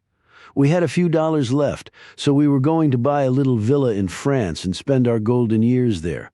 But then, we understand she died in an accident," said Jameson. He nodded. "I was out of the country and she ran off the road during a blizzard. She didn't realize that the rear of the car had run up against a berm. It had bent her tailpipe and clogged it," said Dawson, the misery clear in his eyes. "She breathed in all that crap and died." "Why were you out of the country?" asked Decker. "I was buying the place in France. Caroline was with me. So she was going to live there with you. She was tired of this place, too. Fresh start all around, and it's what Maddie wanted." He glanced at Decker. "But again, why would any of that be relevant to your investigation?" Decker rose. "I take the position that everything is relevant until it isn't. And you didn't answer my question from before? I still don't know why you feds got called in on a local killing." "Well, on that one you can join the club," said Decker as he headed for the door. As they drove back to town, Jameson glanced at Decker and said, "You should fill Kelly in on what you found." Decker proceeded to tell Kelly about what he had done with Kramer's corpse. The local detective's eyes kept widening the longer that Decker talked. "Okay, I thought I had heard it all, but you just took it to another level. Wasn't on my wish list." "I can tell you that," Kelly said. "You really think she was carrying something inside her? It would explain why her intestines and belly were sliced open." I think the rest of the autopsy done by whoever killed her was just to cover that part up. It would have to be a lot of drugs to justify killing someone." Jameson shook her head. "But these days you don't need mules to transport drugs. The U.S. Postal Service unwittingly does it. Or FedEx, or UPS. Which is why I don't think it was drugs," replied Decker, causing Jameson to gape. "Well, thanks for sharing, Decker," she groused. He looked back at Kelly. "Tell me something. How well do you know Walt Southern?" "Pretty well. Why? Just wondering." Jameson caught a look from him that said not to comment further. "And now let's head out and do something we should have already done," said Decker. "What's that?" asked Kelly. "Go to the scene of the crime," answered Jameson. It was a breathtakingly beautiful view, made ugly only by the purpose of the visit. Decker was staring out over the spot where Kramer's body had been found. In the distance, one could see the humps of the Badlands. The sky was the clearest it had been since they had arrived. To the north was Saskatchewan, to the west, the vast footprint of Montana. Decker was interested in neither. His sole focus was this little patch of North Dakota soil where someone had dumped Irene Kramer's body. As he gazed around, his mind was analyzing a million different factors. Only one of them might hold any importance for the investigation. But you had to go through all of them to get there. It seemed both a likely and an unlikely place to find a dead body. Likely in that it was isolated and remote, and that was good for getting rid of unwanted dead bodies without being seen. But unlikely in that such wide open spaces allowed no cover for anyone disposing of said dead bodies. One could literally see for miles, but at night it would have been a different story. "What's near here?" he asked Kelly, who was leaning next to the SUV. Jameson was hovering to the right of Decker and staring at the spot where Kramer had been found. "Hugh Dawson's cattle ranch is that way." Kelly pointed west. "About 2 miles. It's a big place. He has a lot of land, but we have an abundance of that around here." Dawson said they found the wolf. "Where?" "About 300 yards from here. With Parker's round still in it, like Hugh said." Dang thing was pretty big. If Hal had arrived much later, that critter would have torn up Kramer's remains. We lucked out there. "Did he say why he was hunting in this particular area?" asked Jameson, who was now kneeling down and more closely examining the ground where the body had lain. "He told me he'd been tracking it the last 3 nights. He drew up a range of places to check based on the animal's hunting pattern. I hunt too, but not like Hal. He's a real pro, can track anything anywhere. He said this quadrant was a likely spot to pick the wolf up based on that analysis. He'd been at it about 2 hours before he caught sight of the thing and took his kill shot. Are we sure it was the same wolf that had attacked the cattle?" "Yeah, they found some of the remains of the animals in its belly." "Were there any tracks around Kramer's body? Foot or car tire or anything like that?" "We did check for that, but the problem was a heavy rain had started up right when Hal found the body. If there were any tracks, they got washed away when that happened, and Parker didn't mention seeing any before the rain hit," asked Decker. "No, and that's the other reason I don't think there were any. The guy's a seasoned hunter and tracker. If there had been any, he would have spotted them and told us. So the fact that the body was untouched by animals could be because it was dumped here shortly before Parker found it, like you suggested previously, Decker," said Jameson. "So we might have lucked out there, and the wolf might have been in this area because it caught the scent of the dead body," added Kelly. "But that doesn't explain the insect infestation," Decker said. "She could have been kept somewhere else, where flies and insects could have gotten to her but animals couldn't have." "But why would the killer bother doing that?" asked Kelly. "He might want to screw with the timing of death, which would make our job harder. And if there was something inside her that he wanted to get, that would have taken time, and he couldn't cut her open while she was alive." "At least I hope he didn't," Jameson said. "Was anyone else around to see or hear anything?" Kelly shook his head. "No, just Hal. Doubt there was another living person anywhere near here at that time of night." "How far away does Parker live?" asked Decker. "About 45 minutes from here." "Well, let's go hear his story." The road was long, dusty, and wide open to the waves of heat shimmering under a sun that seemed closer to the earth than it should have been. In the distance they could see oil rigs pumping and a sea of gas flares burning off straight into the atmosphere. They passed one tanker truck that had gone off the road and was driving through what looked like farmland. "What the hell is he doing?" asked Jameson, who was driving the SUV. "Dumping his saltwater waste," Kelly replied, looking angry. "Some of what comes back up the pipe after it goes down it to fracture the shale. What that trucker is doing is against the law.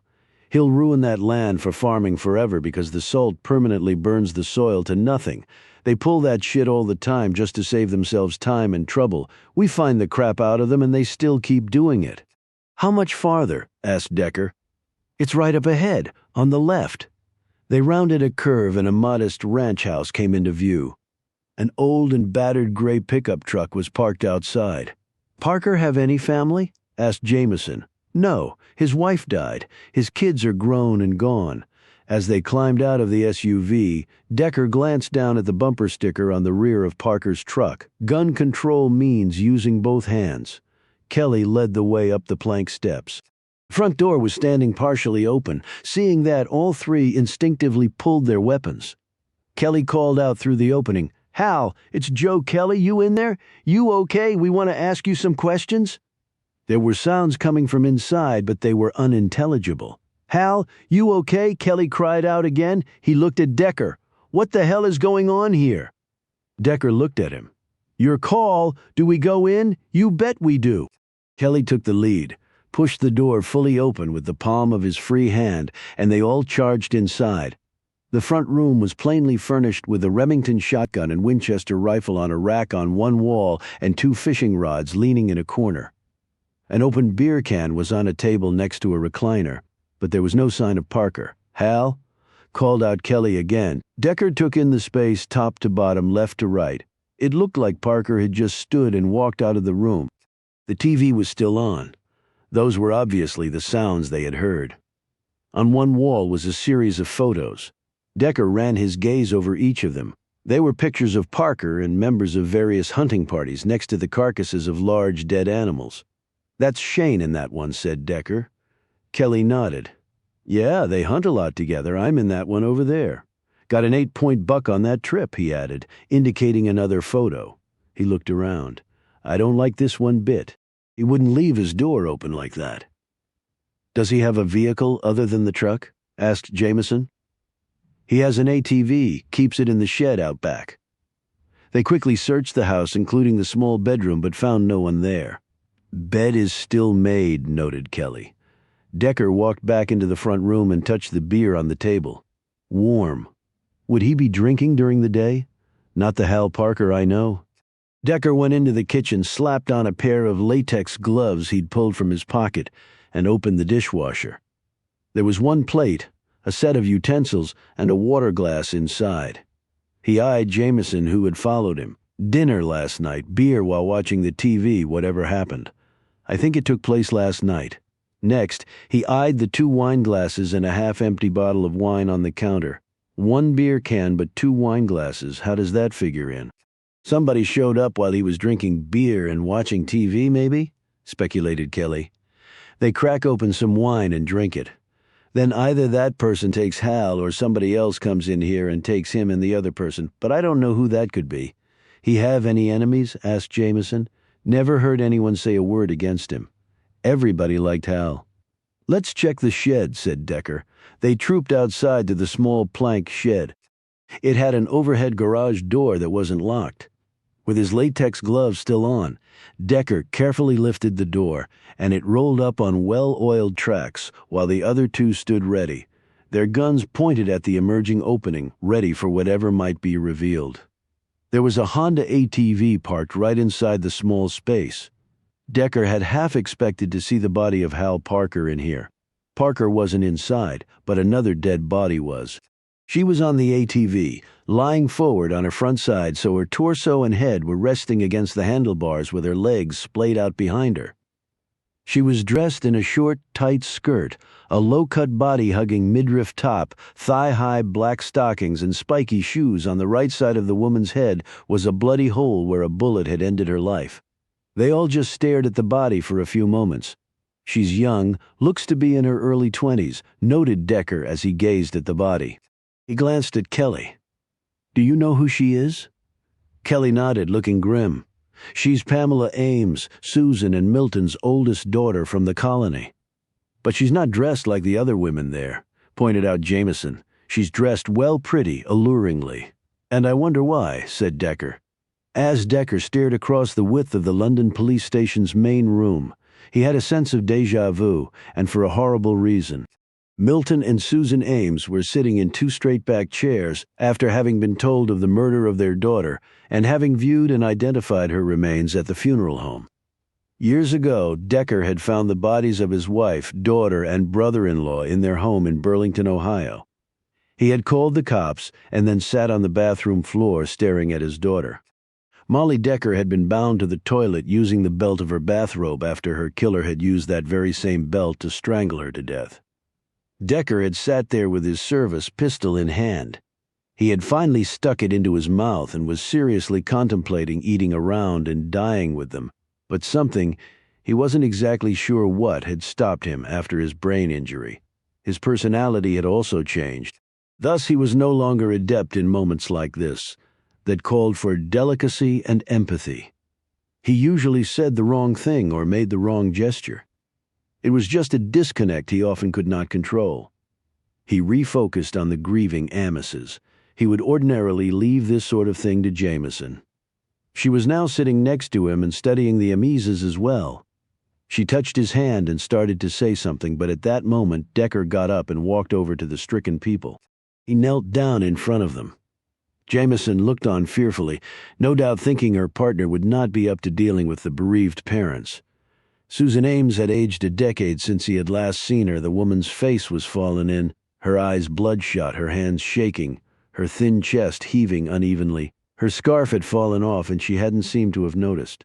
Milton simply stared down at his hands, his eyes reddened from the tears shed. Susan focused on Decker when he picked up the scarf and held it out to her. As her fingers closed around it, he said, "I'm so very sorry." Susan nodded. She was very smart. She could have. She shook her head, unable to finish. Decker cleared his throat and said, "I had a daughter. She was smart and could have been anything, too. But somebody took that opportunity away from her." Now Milton looked at Decker as though he were just now seeing him for the first time. Decker continued, "And I caught that person. And I will do the same for your daughter because she deserves nothing less." Susan slowly nodded and murmured, "Thank you." Jameson sat there transfixed by what she was seeing. When Decker turned to her, she tried to assume a normal expression, but she wasn't quick enough. He showed no reaction to this. He rose and said to the Amises, "I know this is a really hard time, but the sooner we can get some information from you, the faster we can catch whoever did this." Milton just sat there, but Susan nodded. "We understand." Kelly appeared in the doorway, having overheard this last part. "If you're ready, then?" he said quietly. The Amises rose as though roped together and followed them down the hall to a small, windowless room with one rectangular table and 4 chairs, 2 on either side. They all sat except Decker. He leaned against the wall, his thick arms folded over his broad chest. "Okay, the most obvious question. Was there any connection between Hal Parker and your daughter?" asked Kelly, his small notepad open and his pen hovering. "None that I know of," said Susan. "There would be no reason, you see. He never worked for us. We didn't require his services. He never came to the colony. She never mentioned him." "Okay," said Kelly. "When was the last time you saw Pamela?" At this, Susan glanced nervously at her husband. Decker said, "We found her at about 1 in the afternoon. Prelim on the time of death was around 9 o'clock last night, so there's a long gap of time unaccounted for." Milton looked up, his eyes watery. "She had left the colony. Pammy had left us." "When did this happen?" said a clearly surprised Kelly. "I hadn't heard anything about that." "Well, we don't broadcast when people leave us," said Susan, assuming a more measured and prim manner. "It's not something we like to dwell upon, and it happens very infrequently," Milton hastened to add. "But we can't keep someone against their will, not when they're of age. We would never do that." "But we did counsel her. We tried to show her how bad it would be," said Susan. "Let's get back to what happened to your daughter," said Decker. At this comment, both Milton's and Susan's eyes filled with fresh tears. Jameson handed them both Kleenexes, which they used to wipe their eyes. Pammy was bored with life at the colony, began Milton, and because of that we let her go and stay with my cousin's family in San Antonio last year. She got a taste of life outside. She apparently liked it very much. When she got back, she told us she wanted to leave, go back to San Antonio and enroll in some classes, find a job, and start living her life, finished Susan. But then you tried to talk her out of it, said Jameson, like you said, and we were unsuccessful, as we also told you, replied Susan stiffly. When exactly did she leave the colony? Asked Kelly. A month ago, answered Milton brusquely. But she didn't go to San Antonio? Decker pointed out. She was still here, unless she went out there and came back. She hadn't gone yet, said Milton in a small voice. What was she waiting for? Asked Jameson. Milton was about to answer when Susan cleared her throat. He glanced at his wife, who was staring at him with such a rigid expression that it was like she had been transformed from flesh to wood. Milton shut his mouth and looked away while Decker watched this interaction closely. She said, We live a communal life here and have no personal resources. But we could have asked the community to provide her with some means to travel to San Antonio and given her a bit of a cushion until she became self-sustaining. But you didn't, said Jameson. Susan could only shake her head. Milton said, We thought it would be a way to make her come home. He broke down entirely now and rested his forehead on the table, his body quaking. His wife didn't look at him, but she did pat him gently on the back. Decker eyed Kelly and said, We'll need to check her movements, friends, whether she had a job where she was staying and what, if any, connection she had to Hal Parker. He stopped and stared over at Susan. Before you said that Parker never came to the colony, but then you said that you had never required his services, which implies that you knew what he did for a living. Did you know Hal Parker, Ms. Ames?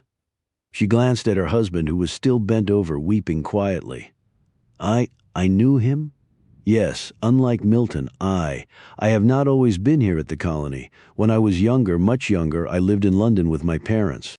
Hal was older than I was, but our families were neighbors, so I would see him a good deal when I was a child. I know what he does for a living, Jamison said. So did Pamela know him. Might she have gone to him for help when she left here? It's possible, said Susan. I don't know for sure. Jamison frowned. You didn't keep in touch with her? Susan said defensively. She didn't have a cell phone. I find that hard to believe, said Jameson. Even if she wasn't used to having access to one at the colony, it would be hard to do without one once she had left there, Kelly added. And London's not that big. Surely you could have gone to see her. I chose not to see her, snapped Susan. She had made her choice. She didn't want to be a part of our world anymore. Decker pushed off the wall, came forward, and said offhandedly, so she might have been staying with Parker. And if someone came there to take him away and she was there, she might have just been in the wrong place at the wrong time. Kelly nodded in agreement. That could be, yes, Jamison said. But Decker, it's a one-bedroom house, and we didn't find any clothing or other things that would indicate that Pamela Ames was living there. And there was no vehicle other than Parker's. She gazed up at him, puzzled. You know all that? Decker kept his gaze on Milton. That's right, Alex. So now maybe Milton can tell us what his wife doesn't want us to know. All eyes turned to Milton as he slowly sat back against his chair. He rubbed his eyes and would not look at his wife this time. Unlike Susan, I did keep in touch with Pammy. And, said Decker, and she was working as a waitress at the big truck stop on the main road coming into town. She told you this? No. I heard it from someone else, a trucker who makes deliveries here. He knew Pammy. He told me she was there. I went there to see her. But when I saw, I'm sorry, but I'm not sure what you're getting at, said Jameson. When you saw what? Well, what she was wearing. What all the waitresses wore in that place. They were barely clothed, and all the men ogling them.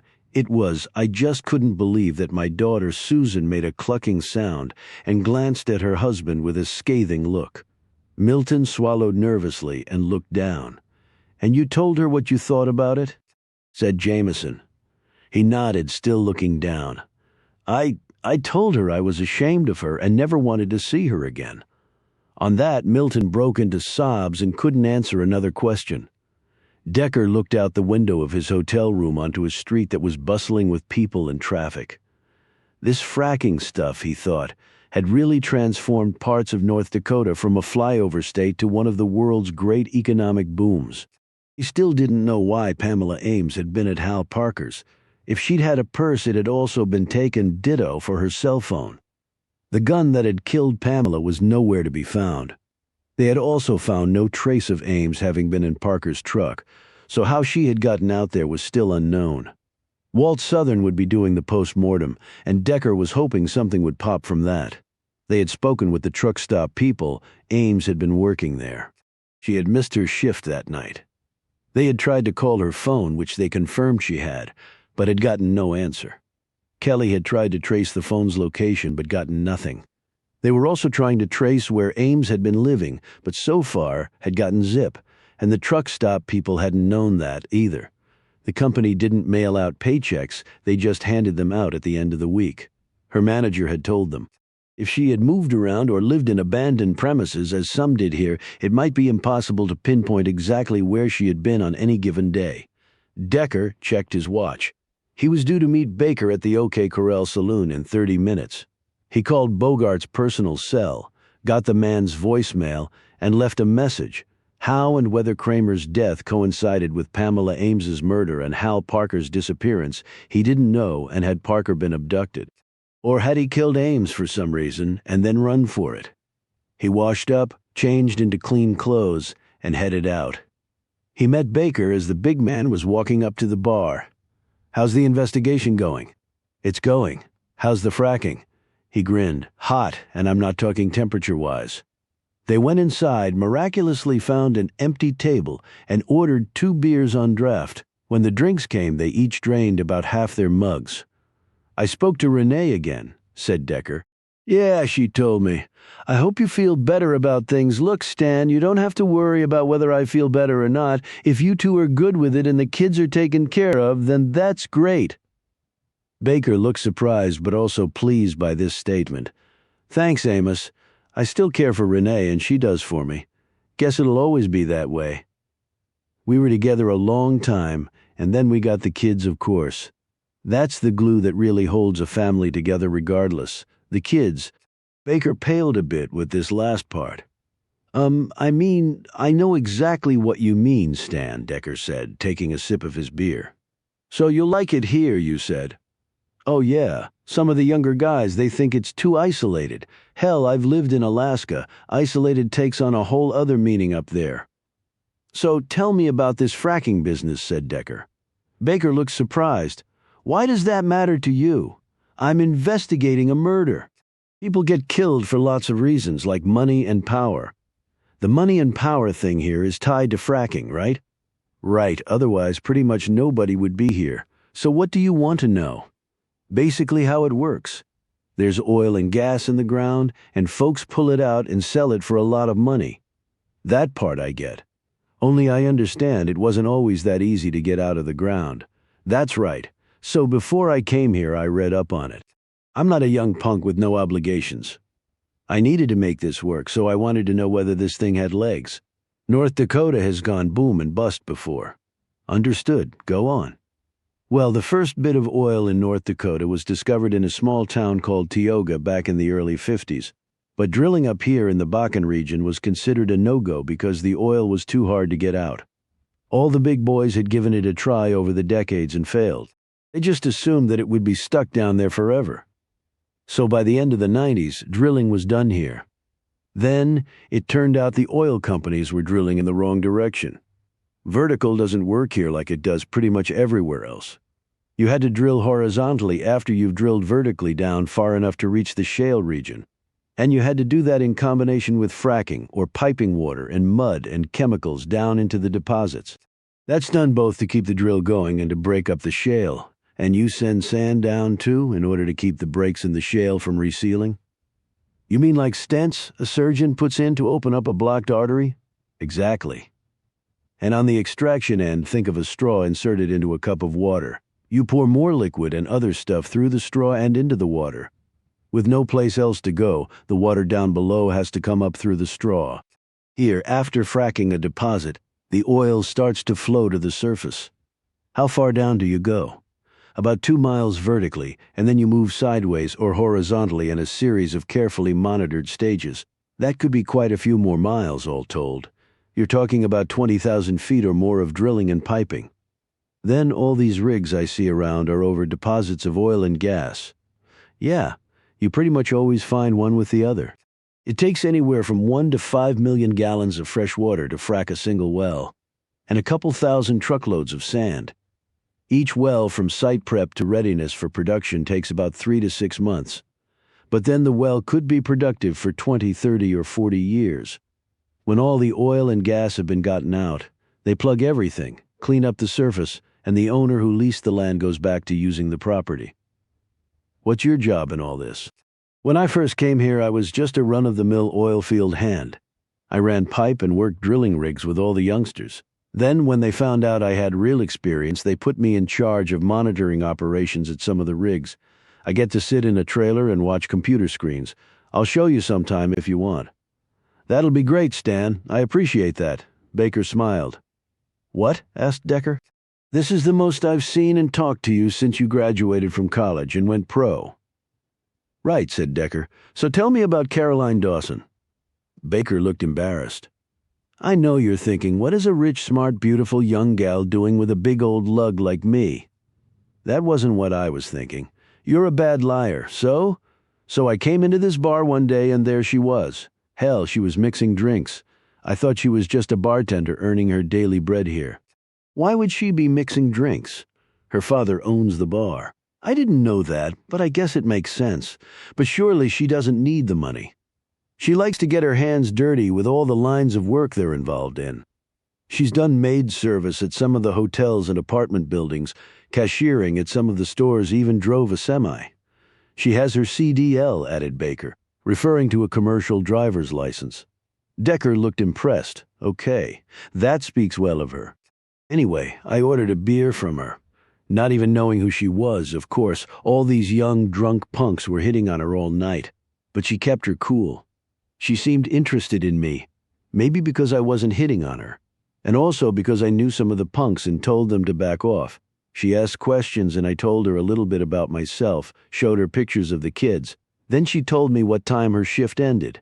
Why did she do that? Did she want to meet up with you later? No. And she only told me because I asked. She seemed a little put off by that, like I was hitting on her. But then I told her I just wanted to make sure she got home okay, because those punks were not leaving well enough alone. She told me she had her car outside. It's a sweet ride. A Porsche SUV with these special wide tires and fancy tread. Her father bought it for her birthday. Of course, I only found out about that later. Okay, what happened?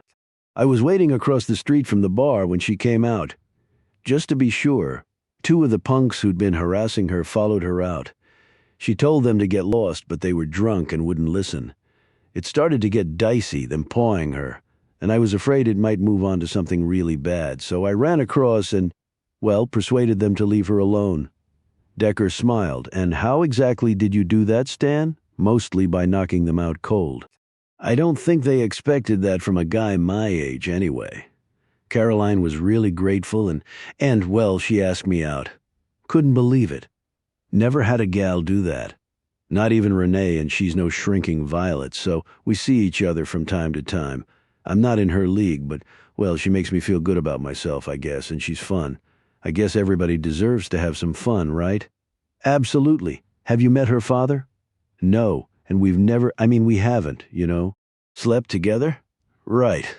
We're just friends. Full disclosure, I followed you here that first night. She was hanging all over you.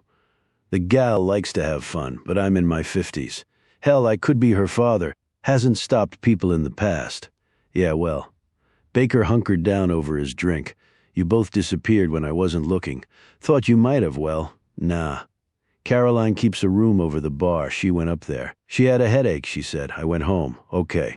Decker pulled out a picture of Irene Kramer that Kelly had provided and slid it across. You know her, or ever seen her? Baker picked up the photo and studied it. She, the gal that got killed? Decker nodded. Irene Kramer. She taught over at the Brothers Colony. Schoolteacher, huh? Who'd want to kill a schoolteacher? She also had a sideline, an escort, went by the name Mindy. Okay, exclaimed Baker, sliding the photo back. I've never seen her, and I don't mess with escorts. I've got 4 kids. I don't want any more by accident. I'd rather just drink my beer and watch movies. Know any young punks that might have seen things differently? Oh yeah, more than a few. Decker slid the photo back across.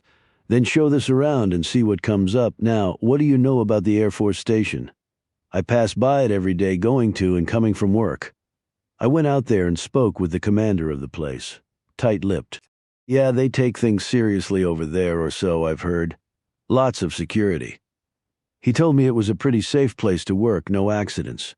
But they had a line of ambulances there, so it didn't make sense. Baker took this in and his features slowly clouded. What is it? Asked Decker, who had noted this. Well, some of the guys from there used to come into the bars from time to time.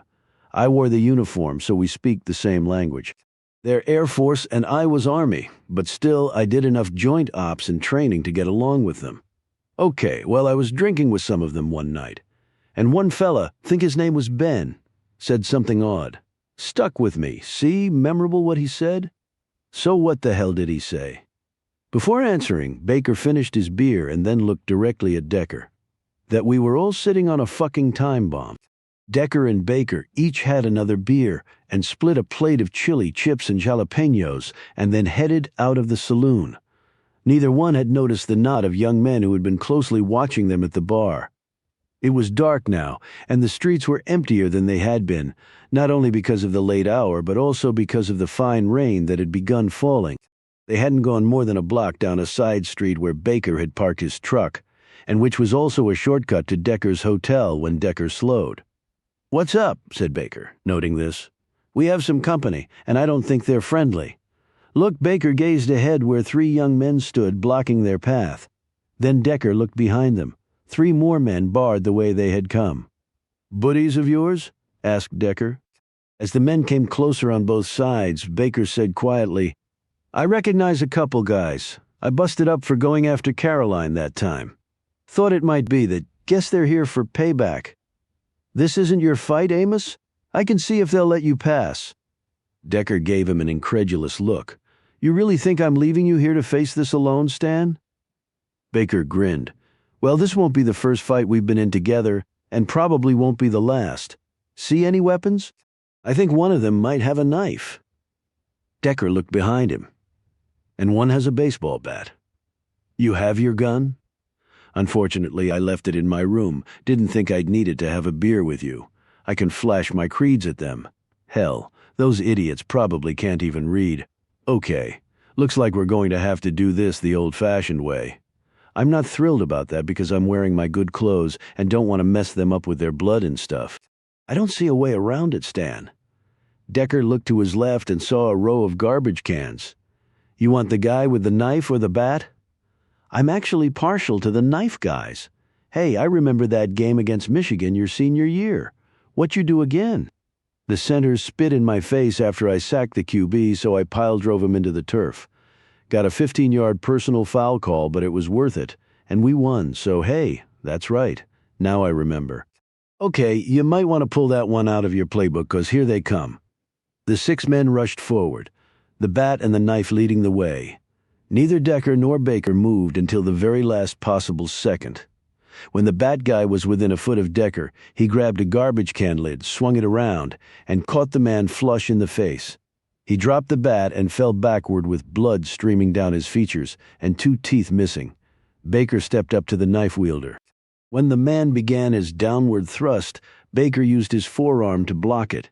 Then he deftly gripped the man's wrist, ripped the arm behind him, and cranked the elbow upward past all breaking points, and the man's shoulders separated cleanly and painfully. He dropped to the ground screaming and cursing. Decker had picked up the baseball bat and used it to club the knee of one man, then used the wood to stroke a kidney punch on the 3rd fellow. When the 2nd man came at him again, Decker dropped the bat, flipped him around, heaved him into the air by the waist, and slammed him into the ground. The man let out a long groan, closed his eyes, and fell unconscious. Meanwhile, Baker drove his hammy fist into one man's face, breaking his nose, which spewed blood, and knocking him up against the brick wall. He slumped down, senseless. The last man was the smartest of them all. He took to his heels and sprinted off before either Decker or Baker could get to him. Baker looked at the fallen men, then reached down and took out the wallet of the guy he'd knocked out. "What are you doing?" asked Decker, as he watched Baker extract $20 from the wallet before dropping it on the man's chest. In answer, his brother-in-law pointed to his shirt where it was heavily stained. "His blood got on my new shirt. I'm not paying for that." He nudged the man's arm with his boot. "Idiot!" He folded the cash and put it in his pocket. Decker looked down at the fallen men who were still conscious and flashed his badge. "I could arrest all of you for being stupid, but I don't want to fill out the paperwork now. Those of you who need medical attention, can you get there or get your buddies there without us calling anybody? Because if you leave it to us, it could take a while, and then all of you morons are going to jail." "Bullshit, man," yelled one of them. "Who the hell do you think you are?" Decker took out his official creds and pointed to them. "This says FBI. It stands for Federal Bureau of Investigation, in case you didn't know.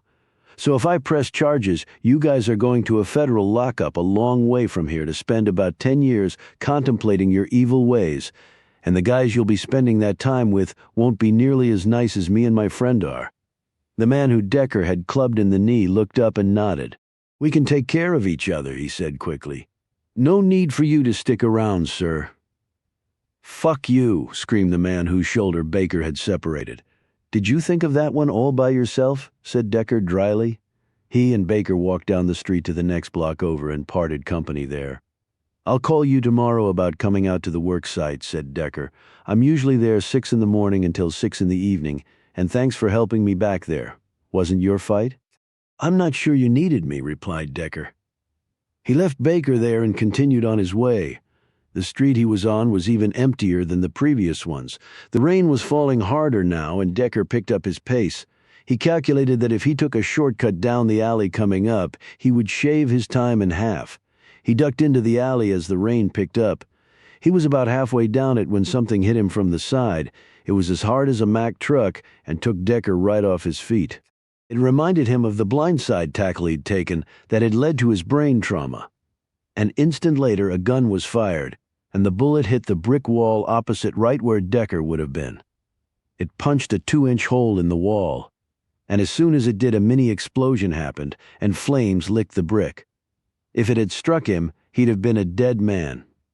The person who had hit him was lying on top of Decker. He whispered into Decker's ear, "Stay down and stay safe. I'll be right back." The next moment, Decker was all alone. The man who had fired the shot at Decker was now sprinting from his concealed position. He had followed Decker to the alley after shadowing him most of the evening when Decker and his friend had been attacked by the group of thugs the man thought his work might be done by them. He wasn't thrilled with having missed, but for some reason Decker had gone down right as he had fired, as though someone had shit. The mission's been compromised. He picked up his pace as the rain soaked him. He did this for a living, and his paranoia antennae were kicking into high gear. His weapon was a custom-built .44 caliber pistol with a special long barrel to give it more range. He had the big man right in the crosshairs, pulled the trigger, and gotten zip for all his troubles. He was irritated. Not only would he not get paid, he might get killed for missing his target. It was just that sort of high-level gig. He had no idea who had hired him, but he'd been doing this long enough to know the presence of heavy hitters. Yes, one crappy night this is turning out to be. He reached the rental car. The long-barreled pistol went under the front seat. He climbed into the driver's side and hit the button to start the engine. Only it wasn't there. The button was gone. He was just looking at the mechanical innards behind it. What the hell was? He stopped wondering when the passenger's side door opened and the man who had knocked Decker down and saved his life stood there, his pistol trained on him. His gaze flicked up and down over this new man on the scene. The eyes were cold, colder than his had ever been, and somehow he didn't think this was the man's top range of ice. He was about 6 feet, lean, wiry, probably strong as an ox without all the muscle mass, nimble, alert, quick in his ways, a pro. That could be read in the calm features as the rain poured down on him. "Should I even bother to ask who you are?" he said. The other man shook his head, one time and one time only. "You fouled my shot back there." One curt nod was the response to this statement. "Full disclosure, I've got a lot of juice behind me. You can walk away from this or go down under the wheels. I'm not the only one out there. It's a good deal, take it." Another brief shake of the head. "Then what do you want?" It was then that the man spotted the suppressor on the end of the gun barrel pointing at him.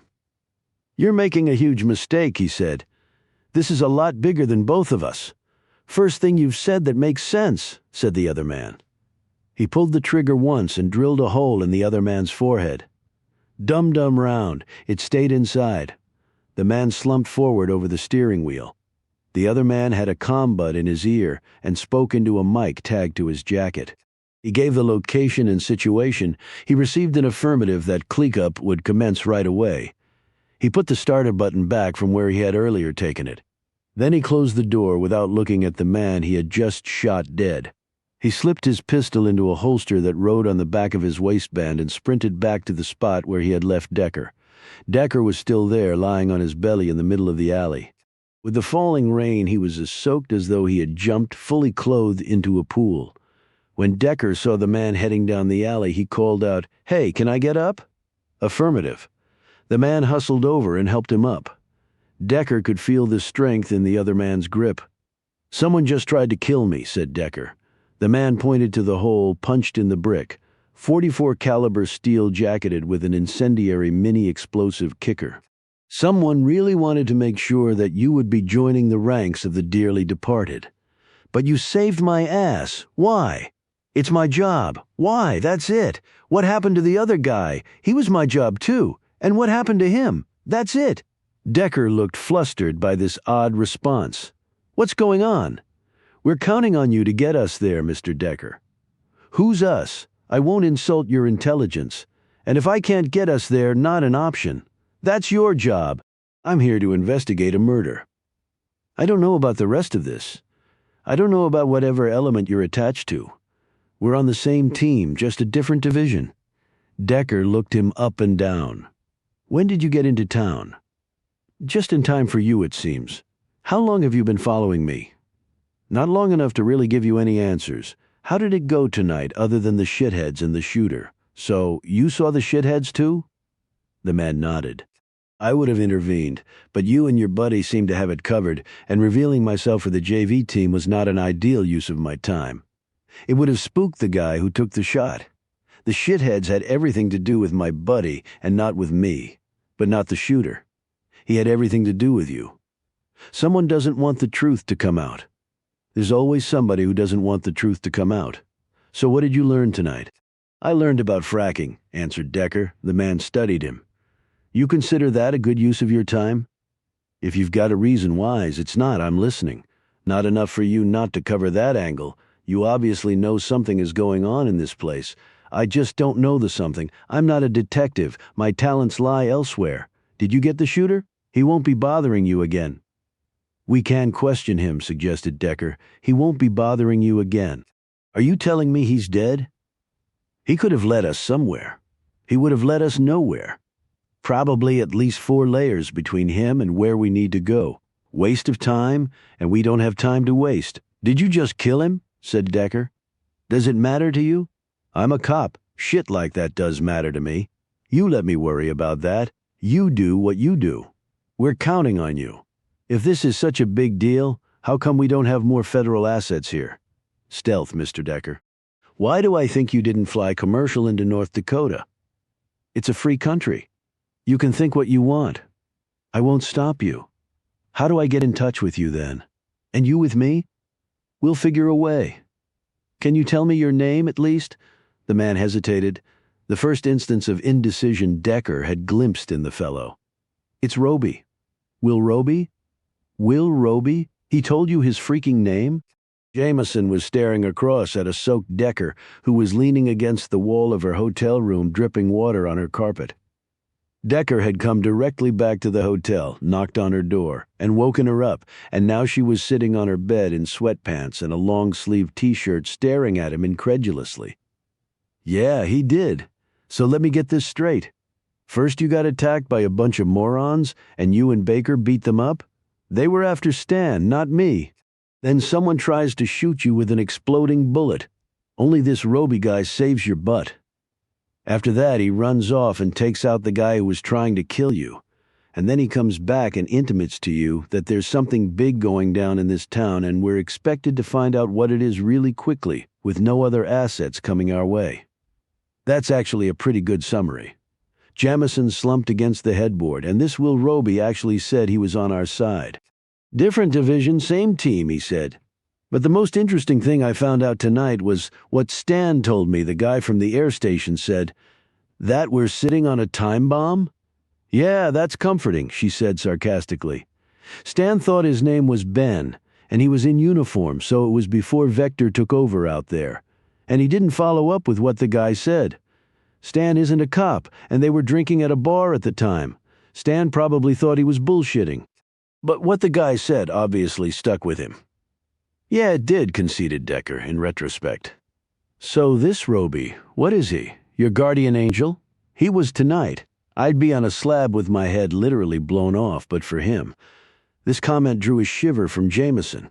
I'm never going to let you go out alone again. You always get into trouble, I mean always. I just went to have a beer and talk with Stan. I wasn't looking for any trouble. Well, it always seems to find you, she retorted. In a calmer tone, she said, So how does this change our investigation? There's no concrete proof that what happened tonight and Roby's appearance on the scene are tied to Irene Kramer's murder. Can a place like London, North Dakota, support two simultaneous dark conspiracies? Decker swiped his wet hair with his hand. Let's look at this logically. Kramer was 30. She came here a year ago and had a college degree. We just have the people at the colony's word for that. And they said they didn't have any record of that other than what Kramer showed them. That's true. But if she did earn her college degree, then from the age of 18 to 22 or so she was in school. Then she comes here about 8 years later and we can find no record of her before that. And the FBI's alarm bells go off when her prints come through their system.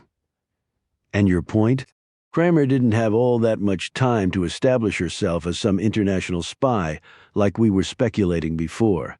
In fact, she didn't have much time to do anything so remarkable that the Bureau would be hopping when her prints came through. But that's exactly what happened, and that's why I seriously doubt she was the catalyst for whatever had happened in her past. So we need to find out what was the actual catalyst. But if not Witsec, what then? Asked Jamison, her brow furrowed.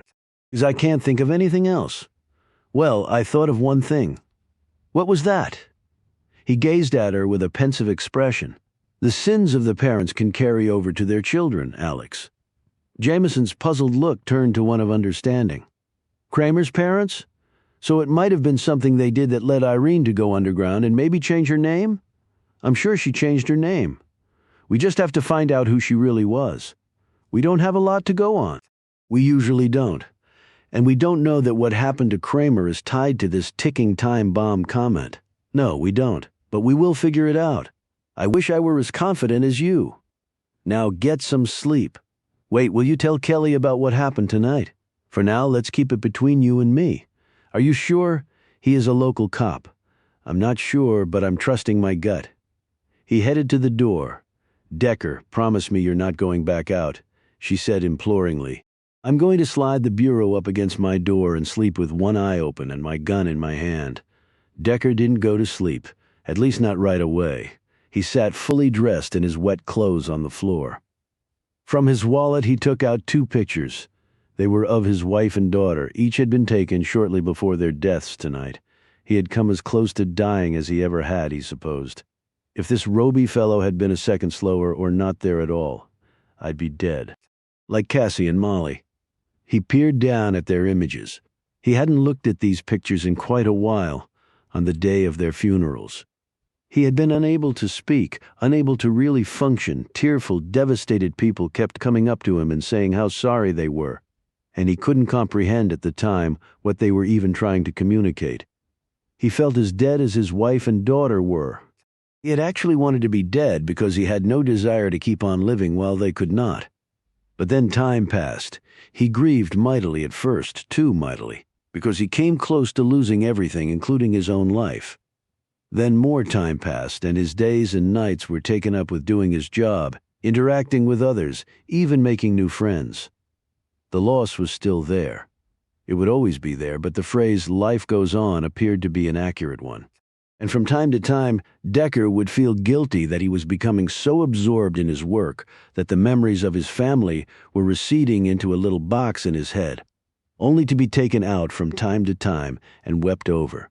And for him, that equated with forgetting about his wife and daughter, or at least allowing other priorities in life to supersede what they had meant to him while alive. And this, after he had promised them faithfully, while standing over their graves, that they would be the center of his life until he joined them. A sense of betrayal steadily crept over him. A tear from his right eye fell onto Molly's photo. He very carefully brushed it away from the picture, fearful that it would mar her final captured image.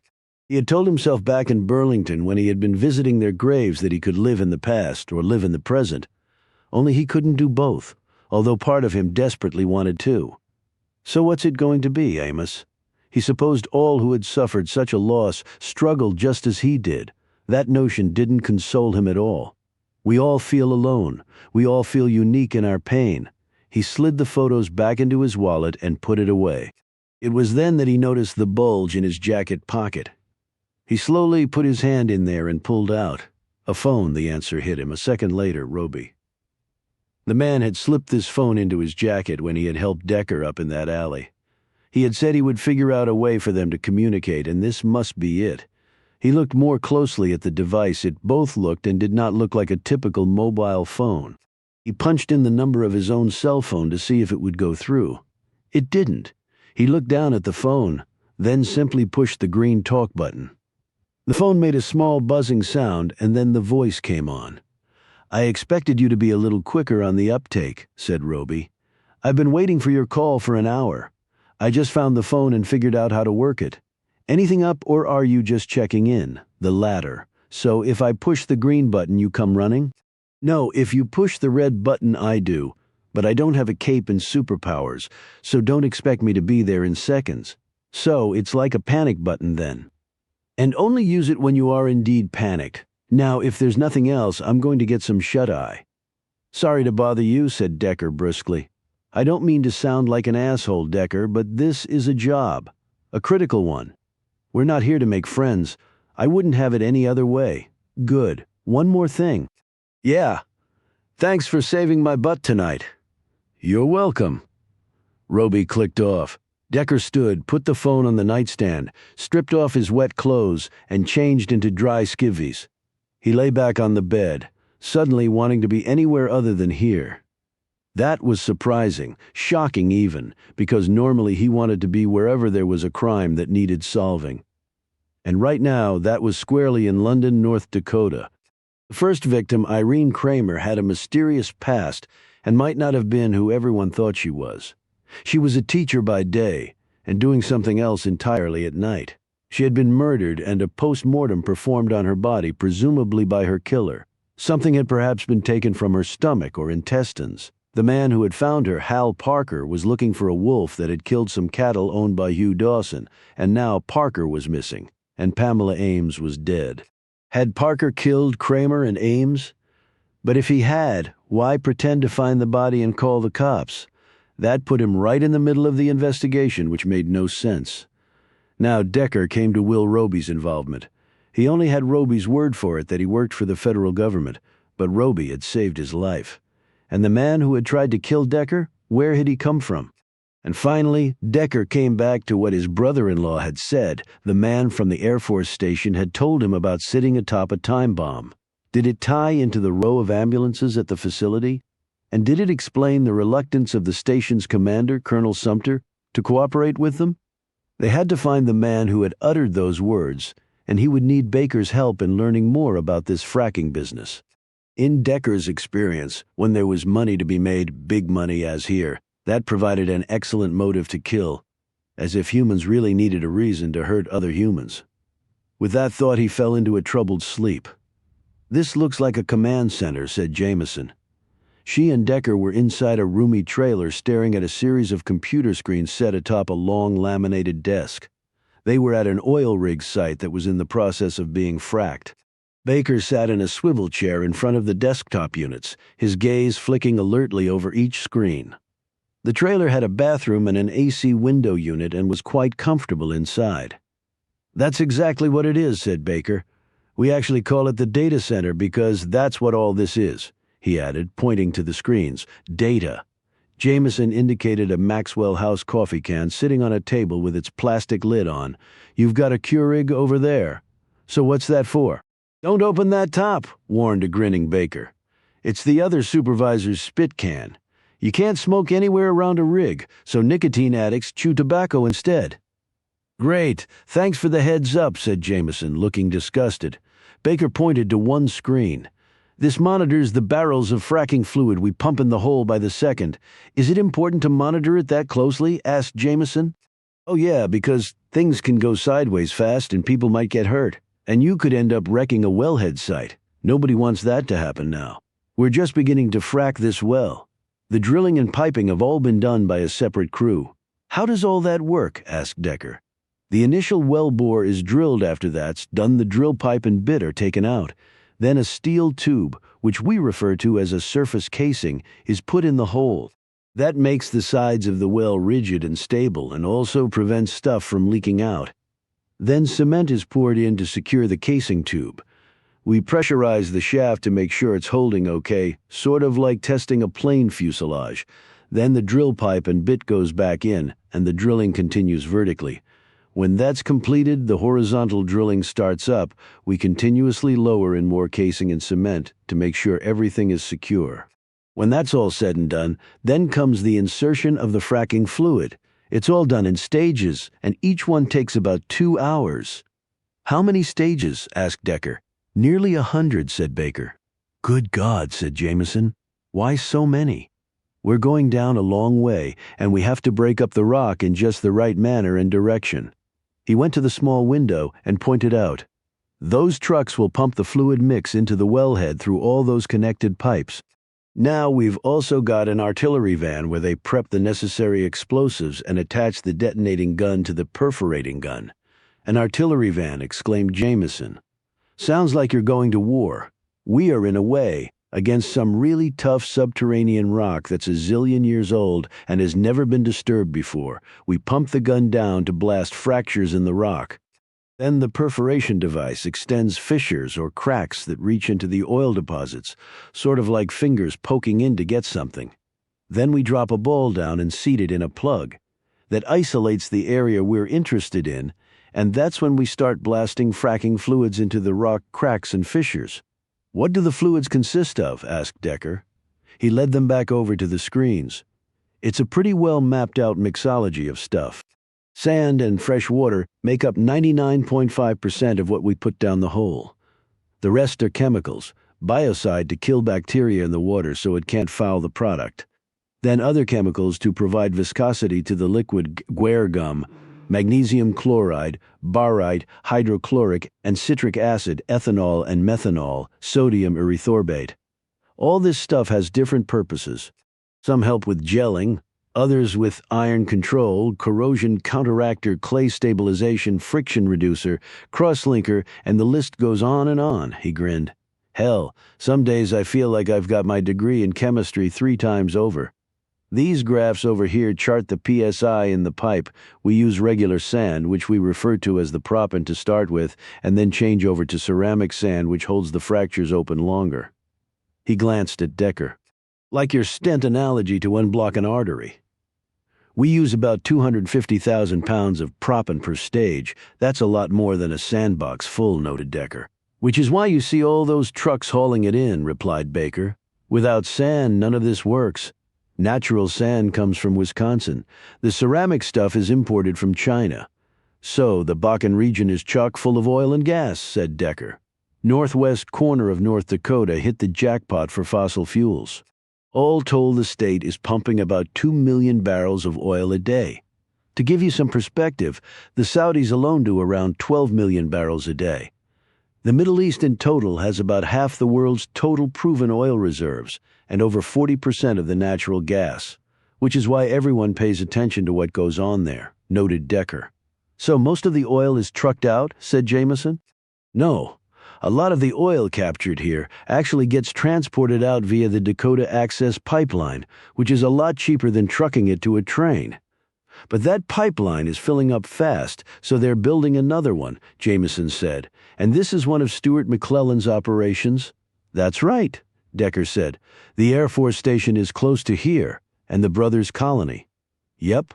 McClellan's rigs are the only ones hereabouts except for one company also located near the Air Force Station. What about all the gas flares, said Jameson. Isn't that wasteful? It is, conceded Baker. But there aren't enough pipelines here to transport the gas, and even if there were, the gas up here has a high percentage of hydrocarbons. Pipeline operators hate that because it can clog the pipe. What's the solution, asked Decker. They're coming up with a technology to separate the methane from the hydrocarbons right on site. Do any problems come up with fracking? Asked Decker. He nodded. Something called a screen-out is fairly common that happens when the sand plugs up the perforations. The pump automatically shuts down when that happens because the PSI spikes and the warning bells go off. What do you do to fix it? Asked Jameson.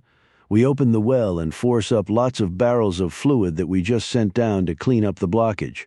If there are more serious issues like a well needs some type of invasive intervention because it's deteriorating, equipment has corroded, or the reservoir conditions have changed, then we call in a workover rig. They'll drop in a wire line to lower both measurement and testing equipment to see what the issue is and arrive at a solution. They can usually find an answer and get it back online. Decker looked impressed, and here, I always thought you were just a guy digging holes with a shovel. Baker grinned. Well, I did my share of that too back in the old days. Now it's all technology and science and engineering, but hey, I'll take working inside a trailer with my own toilet and AC in the summer and heat in the winter any day. Quite the operation, noted Jameson. How long do you see yourself here, Stan? Asked Decker. Long enough to save up what I need to retire and to help out the kids in their education. Then I'm heading to Florida, chucking my cell phone into the ocean, and I'm going fishing, and I'm not going to stop till I croak. Now, tell me what you remember about this guy who talked about the time bombs, said Decker. His name was Ben? Yeah, at least that's what he said, last name. Baker rubbed his face and sat back in his chair. I'm not sure, it was over a year ago, and there were a lot of people around, and I'd been drinking. And you're sure he was in the Air Force? Yeah, he was in his official camis, and he told me he was assigned there. Decker said, What if we can show you pictures of people who worked there? Would that help? It might? Yeah, but how are you going to do that? I was in the military. They don't like giving out info to nobody. Decker glanced at Jameson. We'll think of something? How are we going to get Colonel Sumter to give up his list of personnel? Said Jameson on the drive back. He hasn't even gotten back to Kelly on his earlier request. And I don't see us getting a search warrant. We have no probable cause. And on top of that, this Ben guy was military. He's not there anymore anyway. It's all Vector personnel now, so let's dial up some help. Decker pulled out the device. Roby had given him. What's that? She asked. Apparently a hotline to Batman. He hit the green button within 2 seconds. Roby answered. Yes. Need some help. Wondering if you could provide it? Tell me what it is and I'll see what I can do. We're looking for a guy who used to work at the Air Force Station here. First name Ben, last name unknown. Is he military? Yes. We learned that the DoD pulled out the military component and outsourced the work to a firm named Vector. You know them? Why is this guy important? Said Roby, ignoring the query. He told a guy I trust that we were sitting on a ticking time bomb here, so I want to talk to him. I'll see what I can do. One more thing, yeah? Irene Kramer. Any idea why the feds are interested in her? The line went dead. Jameson glanced at Decker. Well, not sure, I might have just said something I shouldn't have. They drove past the western edge of the brothers' colony, where they saw colorful oil rigs erected along the way with trailers and trucks and lots of activity. Decker read the sign erected in front of one rig nearest the Air Force property, the All-American Energy Company. 2 large stars and stripes were suspended from tall flagpoles and flapping in the breeze. Decker said dryly, Well, that's patriotic. What could be more American than drilling for oil? Quipped Jameson. Kelly said, We've had a bolo out on Parker from the minute we found him missing.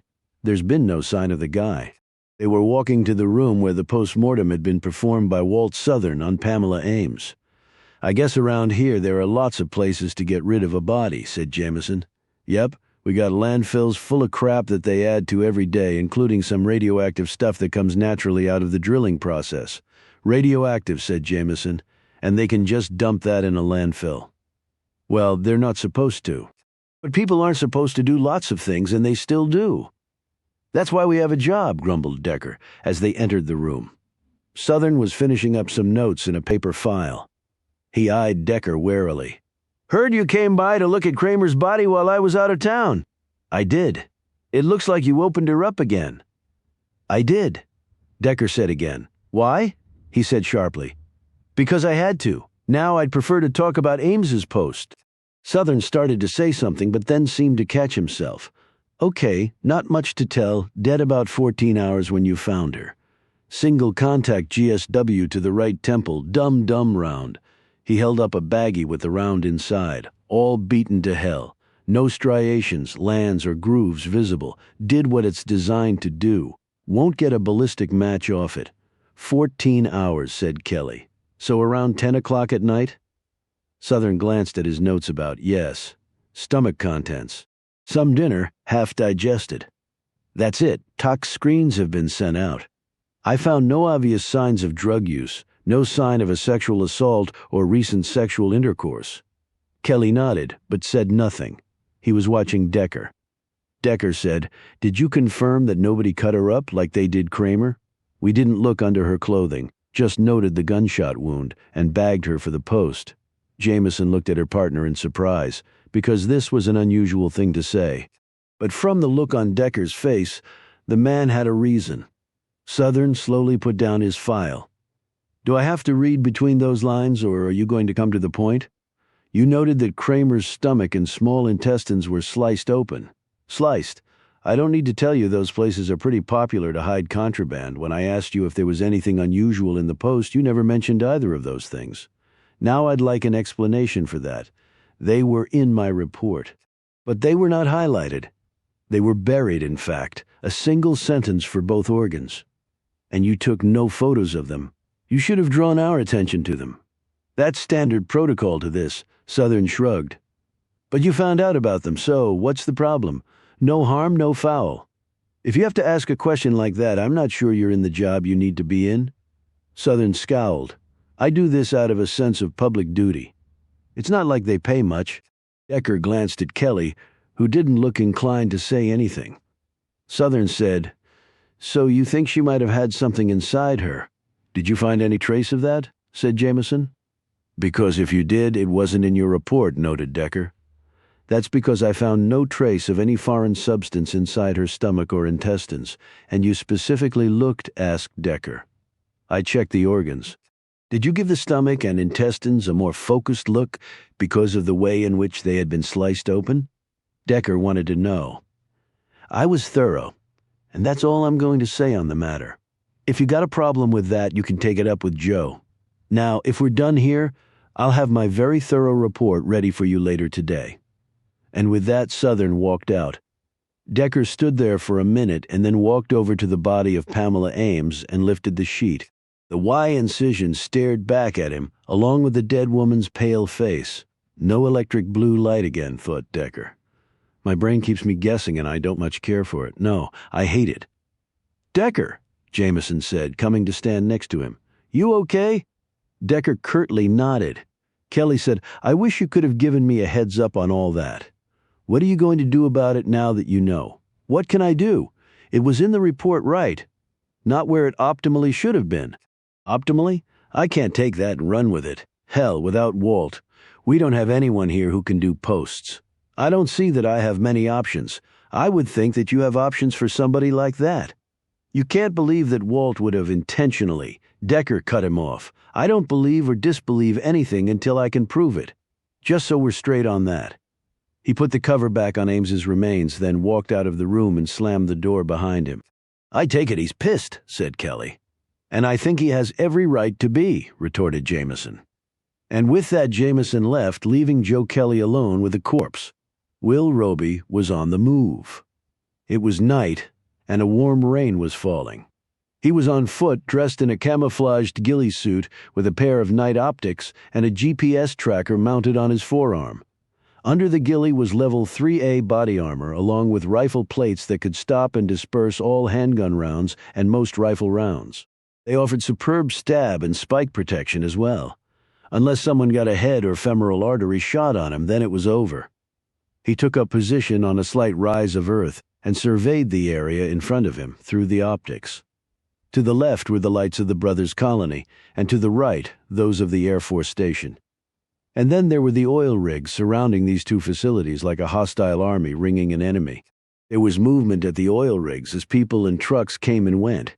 He could see the lights of vehicles moving across the land owned by the brothers. The radar array sat high above all this activity as it scanned the night skies for incoming nukes and other space traffic. Amos Decker had been described to him in 3 precise words: brilliant, quirky, relentless. After meeting the man, he hadn't gotten to see the quirky parts so much, but Decker certainly seemed intelligent enough. And he hoped the relentless part was spot on because the man was going to need it. His partner, Alex Jameson, had an excellent rep at the Bureau. Partners were important, Roby knew. He was missing his partner on this assignment. Jessica Reel was currently in a different and far more dangerous part of the world, although this area of North Dakota certainly seemed to have its share of violence. He got up from his position and moved forward with efficient strides of his long legs. The outer perimeter of the Air Force Station loomed in front of him. Roby's people had tried to do this the nice way and had gotten zip for their politeness. Now Roby had been sent here to do it the impolite way. He had brought some tools with him in case he came across any opposition, but had been instructed to use them judiciously. His orders were also to not kill anyone in his path tonight. Of course, those on the other side would have no compunction about doing that to him, since they would see him as only an intruder. An intruder looking for the truth, but an intruder nonetheless. He had a map of the facility downloaded on his phone, and he stopped to take a brief scan of the outer perimeter. It was sophisticated and had been thoughtfully implemented by people who knew what they were doing, yet he had been told about a sliver of a blind spot in the facility's defenses. It took him 10 seconds to scale the first perimeter fence. His gloves with metal mesh palms allowed him to easily circumvent the concertina wire atop the fence. He dropped down to the other side and eyed the ground in front of him. Fortunately, he knew that pressure plates aligned at 2-foot intervals and set at 45-degree angles ran off the support posts for the fence. Best case scenario, if he stepped on one, an alarm would go off. Worst case scenario, Roby would be blown to nothing. He picked his steps carefully and safely reached the interior perimeter fence. This had double rows of razor wire toppers, and it took him longer to get over it than he ideally wanted.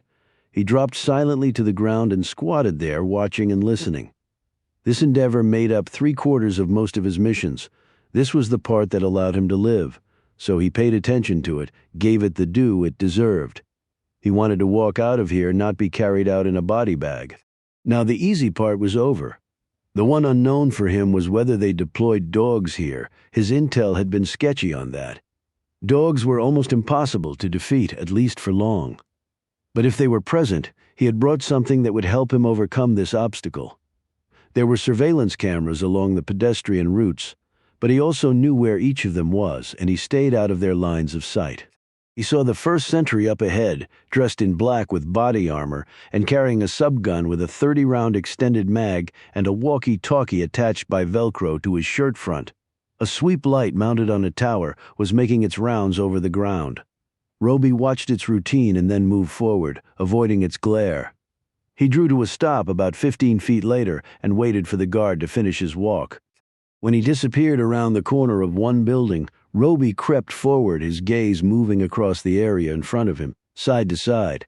Then a look backward to check his full rear flank. 2 more guards appeared on the scene, and they were joined by another, not an armed guard, but a woman dressed in civilian clothes. They all shared a smoke and talked. Roby strained to hear what they were saying, but couldn't quite make it out. The woman finally left, and the guards moved on, one going right and the other left. Roby skirted along the shadows, occasionally looking down at his GPS tracker and the facility map on his phone. The building he wanted was up on the right. He reached the door, but after looking at it, decided not to make his entry that way. He crept around the corner and eyed the window there. Basic snip lock, blinds half drawn. He risked hitting the window with his light to check the inside edge for signs of an alarm port. He saw none. That was when he heard someone coming. With his knife, he flipped the lock, raised the window, slipped inside, and closed it a few seconds before a figure passed by. As he gazed out the window in the direction of the pyramid building, he saw something extraordinary. 3 guards came out of a side door, pushing 2 gurneys with 2 men lying on them. They hurried over to the ambulances parked there and loaded the gurneys into the back of one of them, and 2 guards climbed into the rear. A driver must have already been in the vehicle because it started up, geared into reverse and pulled out, its taillights winking as it drove away. Roby had taken pictures of all this with his phone. He lowered the blinds, turned away from the window, and looked around the small office he was in. There was a desk with large American and U.S. Air Force flags resting in stands behind it. Gunmetal gray file cabinets were parked against one wall. That was his target. In the digital world, the military could still be counted on to also deal in good old-fashioned paper products. He slid open each drawer until he found the one he wanted. Personnel files. He went through them as quickly as possible, holding a pen light in his mouth and shining its light into the drawer to keep as much of the illumination as possible hidden. 20 minutes later, his hand closed around the file he wanted after he made sure there were no others that fit the bill. He took pictures of each page with his phone camera, put the file back, closed up the drawer, and turned to leave, right as someone walked up to the door and he heard a key being inserted into the lock. It was the same woman. Up close, she was around 30 with straight blonde hair that fell to her shoulders, an athletic build and resolute, focused, intelligent features. She shut the door, clicked on the light, and moved over to a desk by the window. She sat down, opened the desk drawer after unlocking it, and pulled out some files as she sat at her desk. She was intently focused on the documents in front of her. So much so that she didn't notice it at first. The sound, that is, or sounds, but the collective noises outside finally made her glance that way. She stiffened, and then, as the sounds became more recognizable, she relaxed. She was about to turn back when the woman tensed again as she looked at the window. Now it wasn't simply the noise that had jarred her. It was something else, far more tangible, literally staring her in the face. Her hand immediately went to the phone on the desk. She had barely picked up the receiver when she collapsed forward. Roby stood next to her, having come out from his hiding place behind the flags. He had on a small gas mask and was holding a bottle in his hand. The knockout spray had an amnesiac component to it. When she woke up, she would remember nothing. He glanced at the window. She had no doubt seen that the blinds had been fully lowered. She might have been in the office earlier and could have even been the one to raise the blinds. She had probably been about to call security when Roby had stopped her. He darted to the window, edged the blinds aside, and peered out. There definitely appeared to be more activity out there. The sounds had lessened somewhat, but they were still there. He waited 3 beats for the noises to move away, and then took his opportunity to escape. Outside, he reversed his course and made his way to the inner security fence. Before he got there, he heard the sound above and looked up. Maybe that was the source of all the ruckus going on here. The small jet was coming in for a landing on the runway that ran east to west behind the buildings that constituted the Air Force Station. The landing gear hit the asphalt, and the pilots applied the brakes along with the thrust reversers, and the small jet rolled to a stop. As it did so, several people hurried over to the plane, and a golf cart drove up and parked next to the aircraft. Someone of importance was clearly arriving. For Roby, the temptation to see who was getting off the ride was too strong, overriding his good sense. But in Roby's line of work, one's personal safety was not paramount. His focus was mission-centric.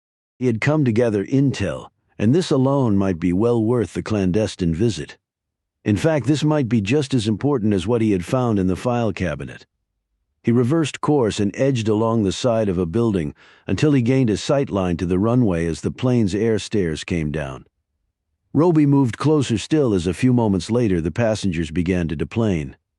The first person off was a tall man around 50 with broad shoulders. He was not in uniform, but rather in a trim, dark suit with no tie. The second person off was a woman, also around 50, dressed in a gray pantsuit. She clutched a soft-sided leather briefcase. The last person off was another woman, younger, dressed in a dark skirt with a matching jacket. She was checking something on her phone. Roby watched all of this and even managed to snap pictures using the camera built into his optics. He followed their movements as they walked over and climbed into the golf cart. As soon as they were in their seats, the vehicle zipped off. Roby took some more pictures before the cart turned and disappeared between two buildings. The next moment, Roby was off and running, because it was clear to him now that they did indeed have dogs here, and they had picked up on his presence. As he ran, he took 3 items from his pocket and tossed them behind him in a triangle-shaped pattern, each about 5 feet apart from the other. He glanced back. The beasts were running free. Luckily, their handlers were nowhere in sight because while Roby had a chance with the canines, he had no chance against a fired bullet. There were 2 of them. One, a German shepherd that looked big enough and vicious enough to rip his arm off. The other, a smaller Rottweiler who looked even meaner. Roby had it on good authority that the surprises he had left behind would do the trick and that even the best trained dogs would not be able to resist, even when in full chase mode. He hoped the authority was really that good. Both dogs skidded to a halt and attacked what he had left behind as soon as they took a bite of what he had dropped. They wobbled and fell over. They would be super attack dogs again, but only long after Roby was gone. He scaled the fence twice as fast as he had coming in and successfully avoided the pressure plates. The fired round came out of nowhere and hit him on the lower right side of his back. The plate absorbed the kinetic energy and flung it across the face of the vest. Roby wasn't dead, but he felt like he'd been kicked by a seriously pissed-off 1,000-pound mule. The second fence was climbed even faster than the first. He dropped onto the other side as the searchlight began its sweep and alarms blared throughout the complex. He immediately hoofed it into the darkness. But then his life got even more complicated. Will Roby would have expected nothing less. The chopper lifted off a helipad and swiftly moved west, hot on the trail of the intruder. A searchlight sparked to life on the starboard side of the aircraft. Its beam bore down over the countryside, dramatically illuminating the flat, dark land, as though it were suddenly aflame. A few moments later, the beam caught and held on its target. A second later, the SUV roared to life and its headlights came on. Before it could drive off, though, the chopper was hovering in front of the vehicle, its .50 caliber nose cannon pointed right at the windshield. One rumble from the weapon, and the SUV would be shredded and the occupant dead in a non-survivable field of fire over the PA system. The pilot ordered the driver to step out of the vehicle. The driver did not comply with this order. The chopper hovered there for another minute, while the pilot communicated with the higher-ups on what they wanted done with the situation. A minute later, the chopper landed, and 4 heavily armed and armored men climbed from it and surrounded the SUV. When their orders to come out were not obeyed, they were about to force the issue when the SUV horn started blaring loudly. The men took a step back as the driver's side window started to come down. Every man pointed his assault rifle at this spot, ready to open fire the moment a weapon appeared. The glass hit the bottom and stopped, the blaring horn ceased, and the truck's engine cut off. The men looked at one another before charging forward. They reached the side of the truck and peered inside. The front seats were empty. The back seats the same. The rear cargo area held nothing. The curses could be heard over all their collective compacts when this was relayed back up the chain of command. Will Roby kept the throttle on the electric scooter wound as far as it could go as the little bike, its headlight off, moved nearly silently over the quiet roads. He was already miles away from the site of where he'd parked the truck in which he'd carried the scooter. He'd programmed in the truck starting, horn blaring, lights coming on, window coming down, and engine cutting off, then executed all of those commands through his phone app. He had watched the chopper and strike team approach the vehicle through a camera built into the grill of the truck, with the video feed going directly to his phone. He veered down a side road and ditched the scooter in an abandoned shed as prearranged. He drove off in a pickup truck that had been left there for his use after stripping off his gear, underneath which he wore jeans, a corduroy shirt, and boots. A Stetson hat completed his disguise. He could be a local coming home from either a bar or a job. He made it back to town in 3/4 of the time it had taken him to drive out. He parked the truck behind the hotel where Decker and Jameson were staying. Decker was sound asleep in his bed when he heard a slight noise that made him sit up. Piece of advice? You might want to become a lighter sleeper. Decker clicked on the nightstand light and looked over at Roby, sitting in a chair with a placid expression. Roby held up his phone. I just sent you some documents and pictures. I'm here to provide context. What are the pictures and docs concern? Ben Purdy, who used to work at London AFS, used to. When did he leave? Around the time they transitioned to Vector. Where is he now? Don't know. And his papers don't say. That's a puzzler because they would normally list what his next deployment was. The files I looked at for other personnel all did. Decker picked up the phone off the nightstand and opened the email. He took a minute to scan down the pages that Roby had photographed. How'd you get these? Roby just looked at him. Do they know someone was there tonight? Asked Decker. This comment drew a look of respect from Roby. Or was it clean? Added Decker. My exit was not as clean as I would have liked, but they won't know what my area of interest was, that I can guarantee. That's good to know. What are you going to do now? Show the picture to someone to make sure it's the right guy. We don't need you showing this picture all around. I'm only going to show it to one guy, a person I trust implicitly. I hope your trust is well placed. It is. That I can guarantee you. And if it is the right guy, asked Roby, then we need to track down this Ben Purdy. And if you can't? Decker looked at him. Why would that be a problem, even if his current assignment wasn't in the file? He's in the Air Force, not in hiding. He was in the Air Force. We don't know if he still is. And if you find him, he may not talk. For a number of reasons, he added grimly. You think it goes that deep? Roby ran his fingers along the chair's armrest. FYI, I wouldn't be here otherwise. That's also good to know. Anything else? When I asked you about Irene Kramer, you hung up on me. Why? I had nothing to contribute to that discussion. You have a funny way of not answering questions. Goes with the territory I call home. I can deal with half-assed answers and even outright lies, because pretty much everybody lies to me at some point. But to solve the case, I have to get to the truth, and FYI, I will. Roby eyed the phone. Those are the facts. Do with them what you think is best. He rose from the chair a bit stiffly. This was not missed by Decker. I take it the non-clean exit was also painful. They almost always are. Roby was at the door when Decker said, I know getting this wasn't easy, thanks. Roby turned back long enough to say, it's my job, now do yours. That's the guy, said Baker. He, Decker, and Jameson were having coffee the next morning at a cafe down the street from their hotel. Decker had shown him the picture of Ben Purdy that Roby had sent him. You're sure? Oh yeah, that's him. He's still around? Haven't seen him since that night. All the military guys are gone, except for the man who runs the place.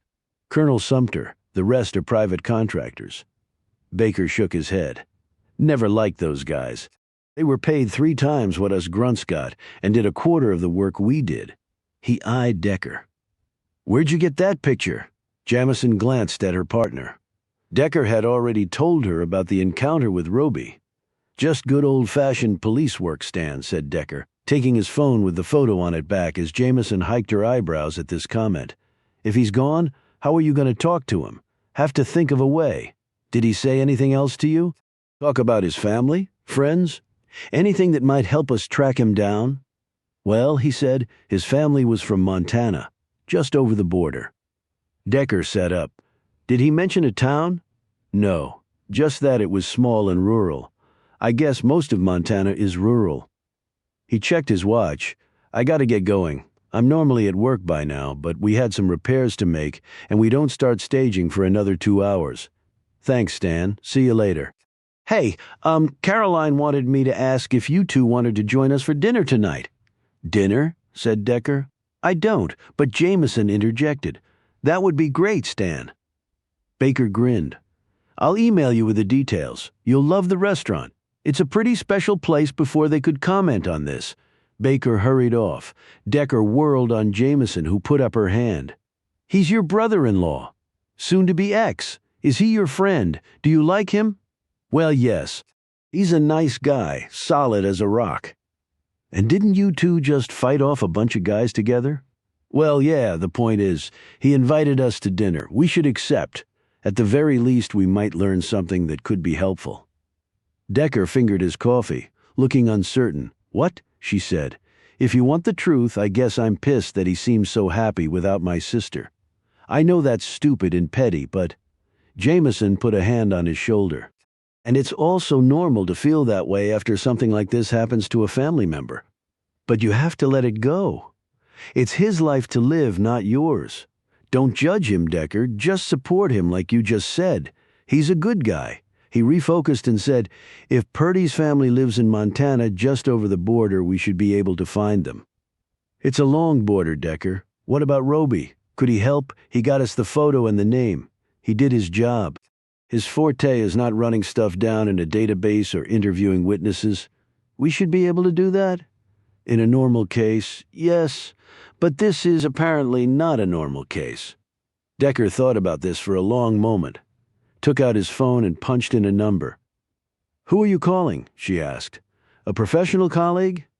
Hello, Bernie. It's Amos Decker. Yeah, it has been a long time. Yeah, still doing PI. Look, I'm on a job for a client who's trying to track a deadbeat dad. Name's Ben Purdy. He's in the Air Force, but I think he might be AWOL. So he's got bigger problems than alimony and child support. We tried to garnish. But the guy's gone all cash, and the military's not been very helpful, right? I know, same old story. Now we got a lead on some of his family being in Montana near the North Dakota border. I remember you know a guy out that way who was pretty good. Any chance you dial him up and get some intel for me on Purdy and his family? An address for them because I happen to be out that way? Decker paused and listened. Yeah, that's right. That'll work. Give him my number so you don't have to be caught in the middle. Right, thanks, Bernie. Beer's on me next time and I'll cover the guys hourly. He clicked off and looked at Jameson. She stared back at him incredulously. You just called in a favor from what? Your private PI boys club? I thought that only happened in the movies. Bernie Hoffman used to be a homicide detective in Cincinnati. We got to know and trust each other working some joint cases. About the time I went private, so did he. We helped each other back then, too. I remembered he had a really good guy in South Dakota. Bernie will put him on the case and we'll see what pops, and it's not a favor, I'm paying the guy. When she kept staring at him, he said, What? Well, you handled that so deftly over the phone. I mean, you weren't. Her voice trailed off, and she looked a little embarrassed. I get tongue-tied in social situations, Alex. Put me in the middle of a dinner or a party or anything like that. I'm not your guy for eloquence or even stringing a few words together. But when it comes to what I do for a living, I don't have that problem. I thought you would have remembered that from our first few encounters back in Ohio. She smiled. Shamefaced. You're right about that? Okay. So what do you think Purdy meant when he said they were all sitting on a time bomb here? He could have been speaking metaphorically, or literally, the latter gives me the chills. Roby got the photo by breaking into the military facility. A wide-eyed Jameson said, You didn't tell me that part. Did he actually say that? He didn't have to.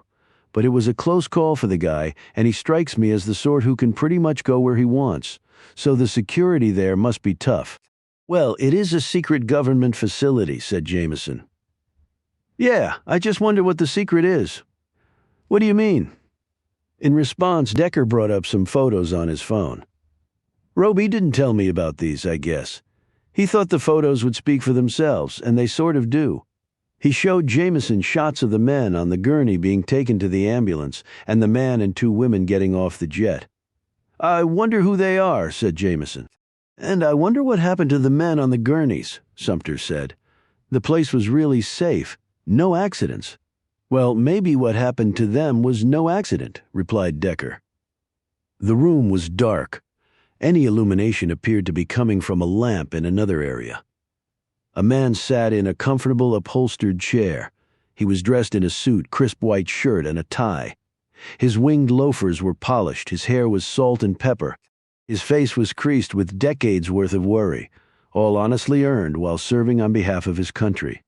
His demeanor was calm. He was used to projecting such a facade in times of extreme peril. This was one of those times. His code name was Blue Man, which denoted the sky-high ring of seniority of which he was a member in America's intelligence apparatus. Will Roby sat opposite him. Amos Decker has the information, asked Blue Man. He does, plus the photos. Good fortune shone on you last night, Roby. It didn't feel like it at the time.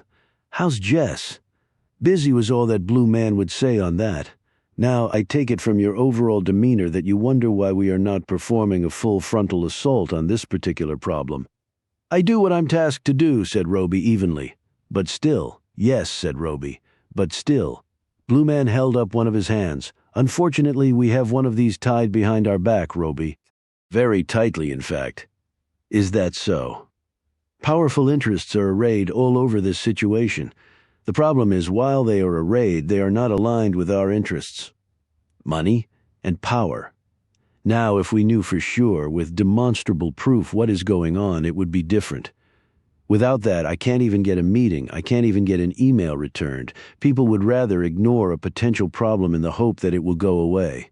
And when it doesn't? Blue Man looked dubiously at him. You've been in this game long enough to know that when it doesn't, those who duck their responsibilities will point fingers at others. That apparently qualifies as leadership in certain places. Don't you get tired of this shit, sir? I became tired of it my first day on the job. Blue Man leaned forward. But if all of us who hate the status quo were to leave, then the status quo would not only remain, it would become intractable, meaning evil only wins. When good men and women do nothing, I choose to do something. So what now? Asked Roby. Do you think he can find Ben Purdy? If anyone can, I think Decker can. I have a good friend at the Bureau. He speaks very highly of Decker. In fact, he told me Decker is the best pure investigator that the FBI has. He also said that Decker has some quirks. Roby nodded. I read the file. The man's entitled to some quirks after what happened to him. Agreed. Vector? Said Roby. A recently created company, but already embedded throughout the DoD's operations with a cavalry of powerful political allies whom they have bought and paid for. But there's something going on out there that doesn't jibe with their mission. For various reasons, I have been concerned with the Douglas S. George Defense Complex ever since Vector was given the contract to take over operations, but with an Air Force Colonel, Mark Sumter, in charge. Blue Man waved this off. He's a titular placeholder. A career soldier who, unfortunately, will follow any order he's given without gauging the moral or legal virtue of it. Which may be one of the reasons why he got the assignment. I think it's the only reason he got the assignment. Radar array. Eye in the sky, said Roby. Officially, yes. Unofficially? Blue Man settled more deeply in his seat. The walls of secrecy have always existed within the American IC, he said, referring to the intelligence community. But I have never seen it so compartmentalized. Secrets are being kept everywhere. DOJ, DHS, DOD, and all their related platforms. Members of both parties in Congress have made inquiries and met a stone wall in response, meaning something might be going on there other than what we think is. Blue Man said, it actually might be fortunate that Irene Kramer turned up dead here. Not so fortunate for her. I'm only talking about the bigger, strategic picture. Her murder has engaged the official machinery of the FBI. They might be able to make some headway where we could not, that we have no authority to operate domestically. They already tried to kill Decker, which is why you were sent out, to prevent that from happening. And you did. The body was disposed of? Inquired Roby. Yes. He was a gun for hire, with no possible route back to who hired him. Any guesses? We can't guess, Roby. We don't have time for it. Roby cocked his head. And why were the FBI called in? It has to do with Kramer. Decker asked me about her. I had nothing to tell him. And I have nothing to tell you on that subject, perhaps at a later time.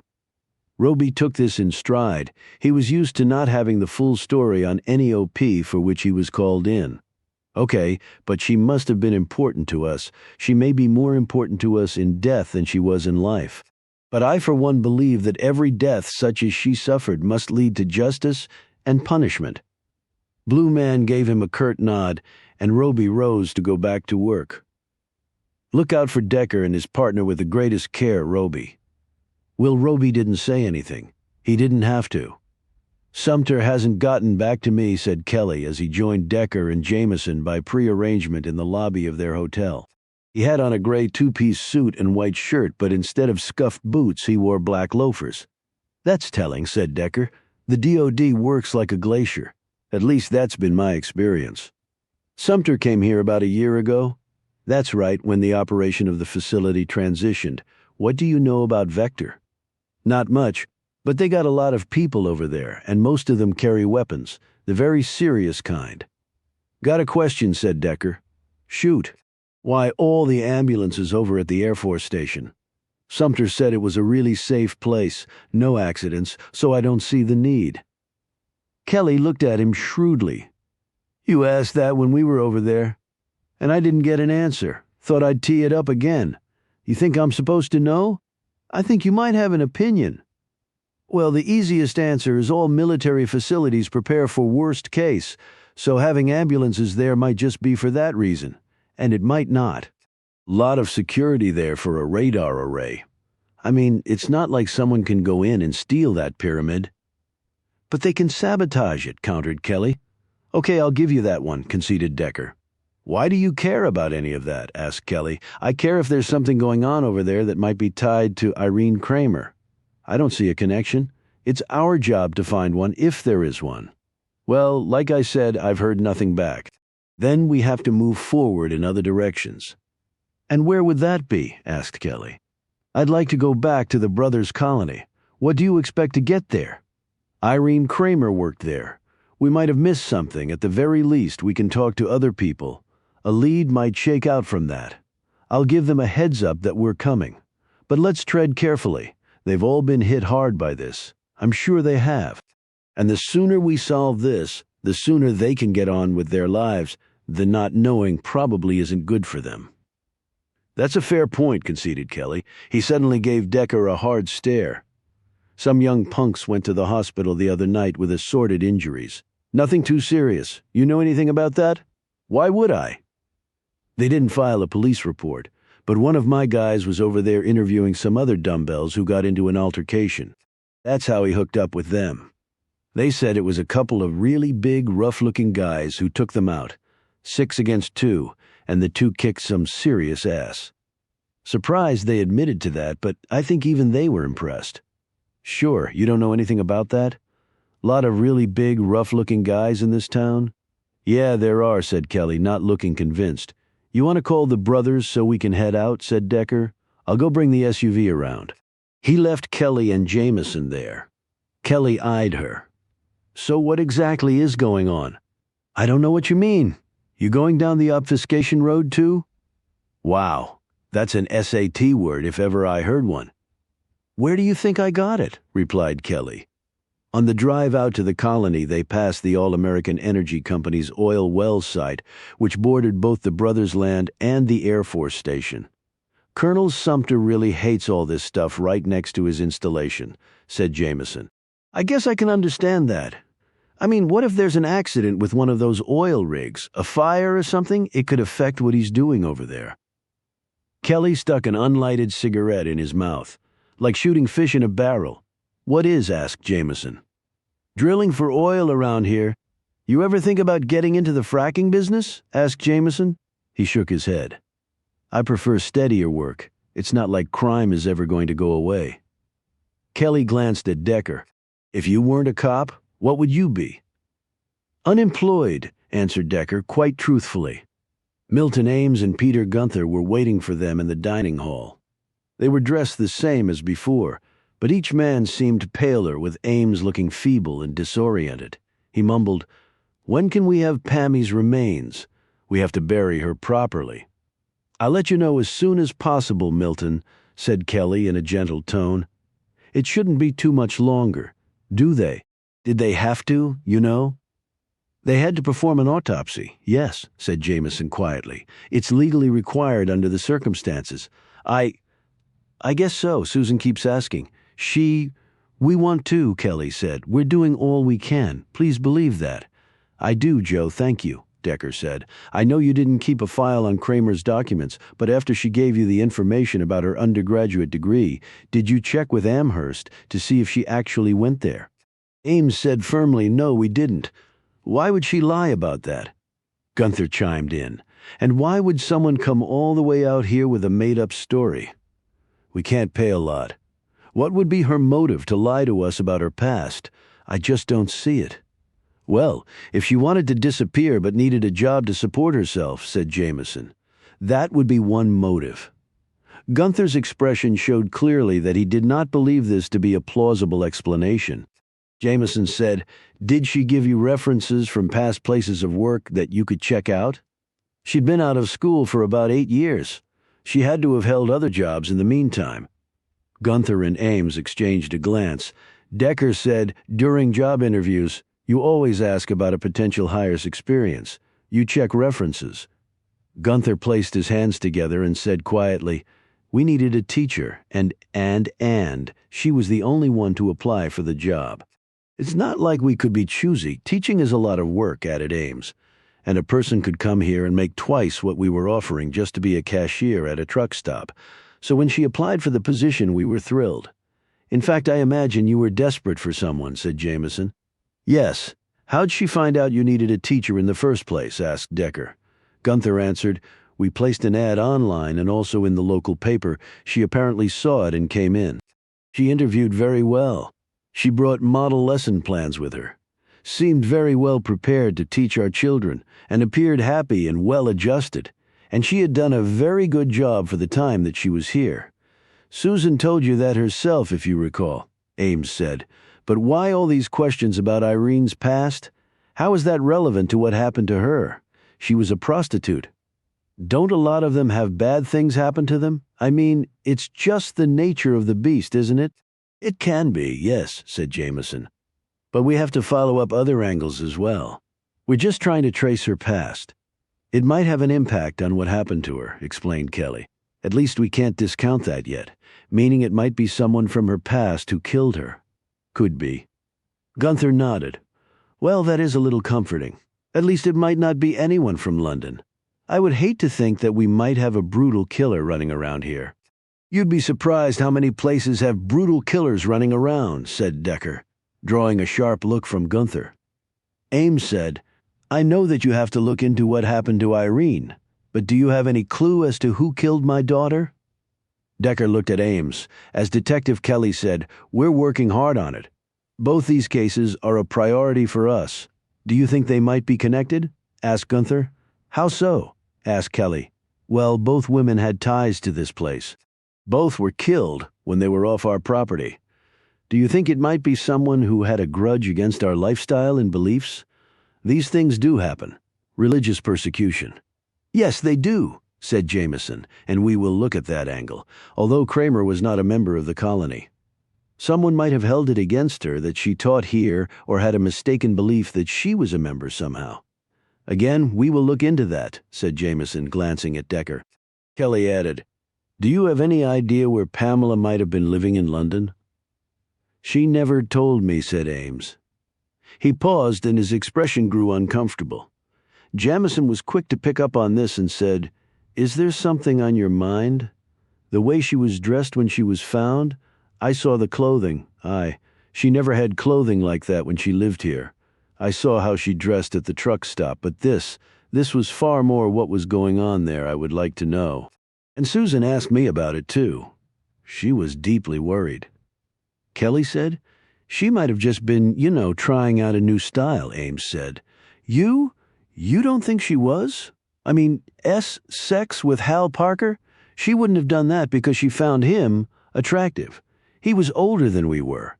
He looked down, but she might have." He stopped and shook his head. "No, I cannot believe something like that about my daughter. She would not have done that, never." Decker said, "The postmortem showed that they didn't have sex, if that makes you feel better." Ames put his head in his hands, moaned, and looked like he might retch right there on the flowery tablecloth. Decker reached out and put his hand on Ames's shoulder. "I'm sorry, Mr. Ames. I just wanted you to know that whatever she went there for, that particular act didn't happen with Hal Parker, okay? Just put that right out of your mind, and tell your wife that too." Ames lifted his head, rubbed his eyes dry, and nodded. "Okay, right, thank you." When Decker glanced at Jameson, she was gaping. She quickly said to Gunther, "We understand that you bought some land from the Air Force and then leased some of it to frackers." Gunther nodded. "Yes, the lease payments have come in very handy. It was one of the best investments we made winning that auction." "I'm sure," said Jameson. Decker said, "Did you ever notice anything odd at the Air Force facility?" "Odd? I haven't. But I don't really pay attention to it." Gunther looked at Ames. "What about you, Milton?" "My home is not near there, but there are others who do live closer to the facility. I can ask them. Do you mind if we do that and if we could meet with them now?" said Decker. Gunther said, "All right, but what is all this about?" "I wish I could tell you," said Decker, "but I'm not sure myself." Judith and Robert White sat across the table from Decker, Jameson, and Kelly in the dining hall. They were young, having been married for less than 3 years, but she was already pregnant with her second child. Her scarf was colorful. His clothes were dark and nondescript. He looked nervous. She looked intrigued. They had been asked to come here because their small farm was closest to the Air Force's outer perimeter fencing. Robert fiddled with his hat and looked at his feet while Decker scrutinized the pair. "Anything you can tell us," he said, now looking directly at Judith. "Whether it seems important or not." Robert shrugged and glanced up. "I don't know nothing." His wife elbowed him in the arm. "Bobby, tell them," shushed Judy. "This is no business of ours." "2 women have been killed," said Jameson. "One of them lived here and the other worked here. That makes it our business." Judith started to tear up. "Bobby, tell them. It's important. Oh, poor Pammy and Miss Kramer." Robert straightened, resignation clear on his features. "Okay, there were odd noises at night." "Odd like what?" asked Decker. "Planes coming and going. Choppers doing the same. Seen the lights going over our house." "And the dogs, tell them about the dogs," implored his wife. Robert sat up straighter and his expression became somber. "They got guard dogs there, fierce things. We got a puppy. Went over to the outer fence one time. Just curious. Well, thank God there were 2 fences between it and them. Thought they were going to tear right through both to get our little pup. And tell them about the you-know-what?" prompted Judith. Robert screwed up his mouth and shook his head. Decker leaned in. "The you-know-what?" "The man," said Judith. "Bobby, if you won't tell them, I will." "Good Lord, woman, don't you see what you're getting us into talking like that?" "The truth is always better," said Decker. "You tell the truth, you won't get in any trouble." "Says you," retorted Robert. "Bobby," exclaimed his wife. He sighed again. "It was about a month ago, late. I couldn't sleep. I was out in my little workshop repairing some tools. It's about 100 yards from the fence. That's when I heard a commotion outside. Around 2 in the morning. We've never had any problems around here, but, well, this sounded not good. I picked up an axe from my workbench and went outside. I could hear the sounds of someone running, and there were shouts, and then I heard those dogs barking. They were in a frenzy, seemed like. I ran over toward the fence, but stopped before I got there because I could see lights. They were wobbling around because the people holding them were running." "Go on," said Kelly. "I got scared, so I dropped to the ground, but I kept watching. It was a pretty full moon that night. And then out of the darkness, this man jumps up on the inner fence, and he's trying to climb to the top." "What did he look like?" asked Decker. "He had a beard, and his hair was all wild and thick like tall, and he looked skinny, but he was climbing that fence for all he was worth. Clothing? Like overalls, and his feet were bare." "What happened next?" asked Jameson. "He was halfway to the top when a dog got to him, jumped up and grabbed a hold of his pants leg. He was screaming." "Could you understand anything he said?" "No, I was too far away and it sounded like gibberish to me. I think he was crazy or on drugs or something, but I would have been doing the same thing if a dog had a hold of me like that." Then the men came running up and they called the dog off and pulled him down from the fence. He just gave up and went limp. A truck pulled up and they put him in that and it drove off. Then the others left. By the time I got back to the house, I was shaking like a leaf. "He was," said Judith. "I made him some tea to help him calm down. That's when he told me what happened." Decker eyed Kelly, who looked both concerned and confused. "Did you tell anybody else about this?" asked Jameson. No, said Robert. Look, it's the government. I don't want to get mixed up in any of that. I'm just a farmer. We want to be left alone, that's all. Judith said excitedly. Do you think this has anything to do with Miss Kramer and Pammy? It might, said Kelly, while Decker sat back and stared at the ceiling, lost in thought. Jameson said, Did you know Pamela and Irene Kramer? Judith nodded. I knew Pammy pretty well. She didn't like it here. Our son is only one, so he's not in school, but I helped out Miss Kramer some in the schoolroom. I helped the last teacher we had, too. Did Kramer ever say anything to you that seemed odd? Did she mention the Air Force facility? No, never. Judith paused. She did ask me where in the colony I lived. And you told her? Said Jameson. Yes. It was funny, though. What was? Jameson said quickly. Well, we practice communal living here. And with a lot of Anabaptist colonies, everyone usually lives in little houses next to each other or attached. I know this because my second cousin is a Hutterite. Lives in North Dakota too, only not near here. Decker was now eyeing her steadily. And your point, he said? Well, here there's enough land for all of us to have our own place, and we each grow some of our own crops. We contribute most of it to the colony, but we get to keep some for our own use. And folks can grow different things that they might like, that the colony doesn't grow collectively. And your point? Decker said again. I told Miss Kramer about that, and it was just funny what she said. She said to maybe not do that, to maybe not grow our own food. Why would she say that? Asked Jameson, glancing at Decker. I don't know. She never said. Decker said urgently, Where did she teach class here? In the little schoolhouse next to the building where we have the egg production, said Robert. Did she have an office there? Judith nodded. In a room in the back. Decker rose. Can you show us now? Doris, the colony teacher, answered their knock. She was in her 50s and dressed like the other women at the colony, but with a different color and pattern for her skirt and scarf.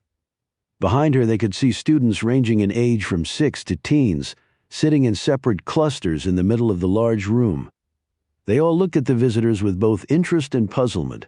After Judith introduced Kelly, Decker, and Jameson, Doris explained she was filling in for Kramer. It was so terrible about Irene, she said in a low voice. Yeah, said Decker distractedly.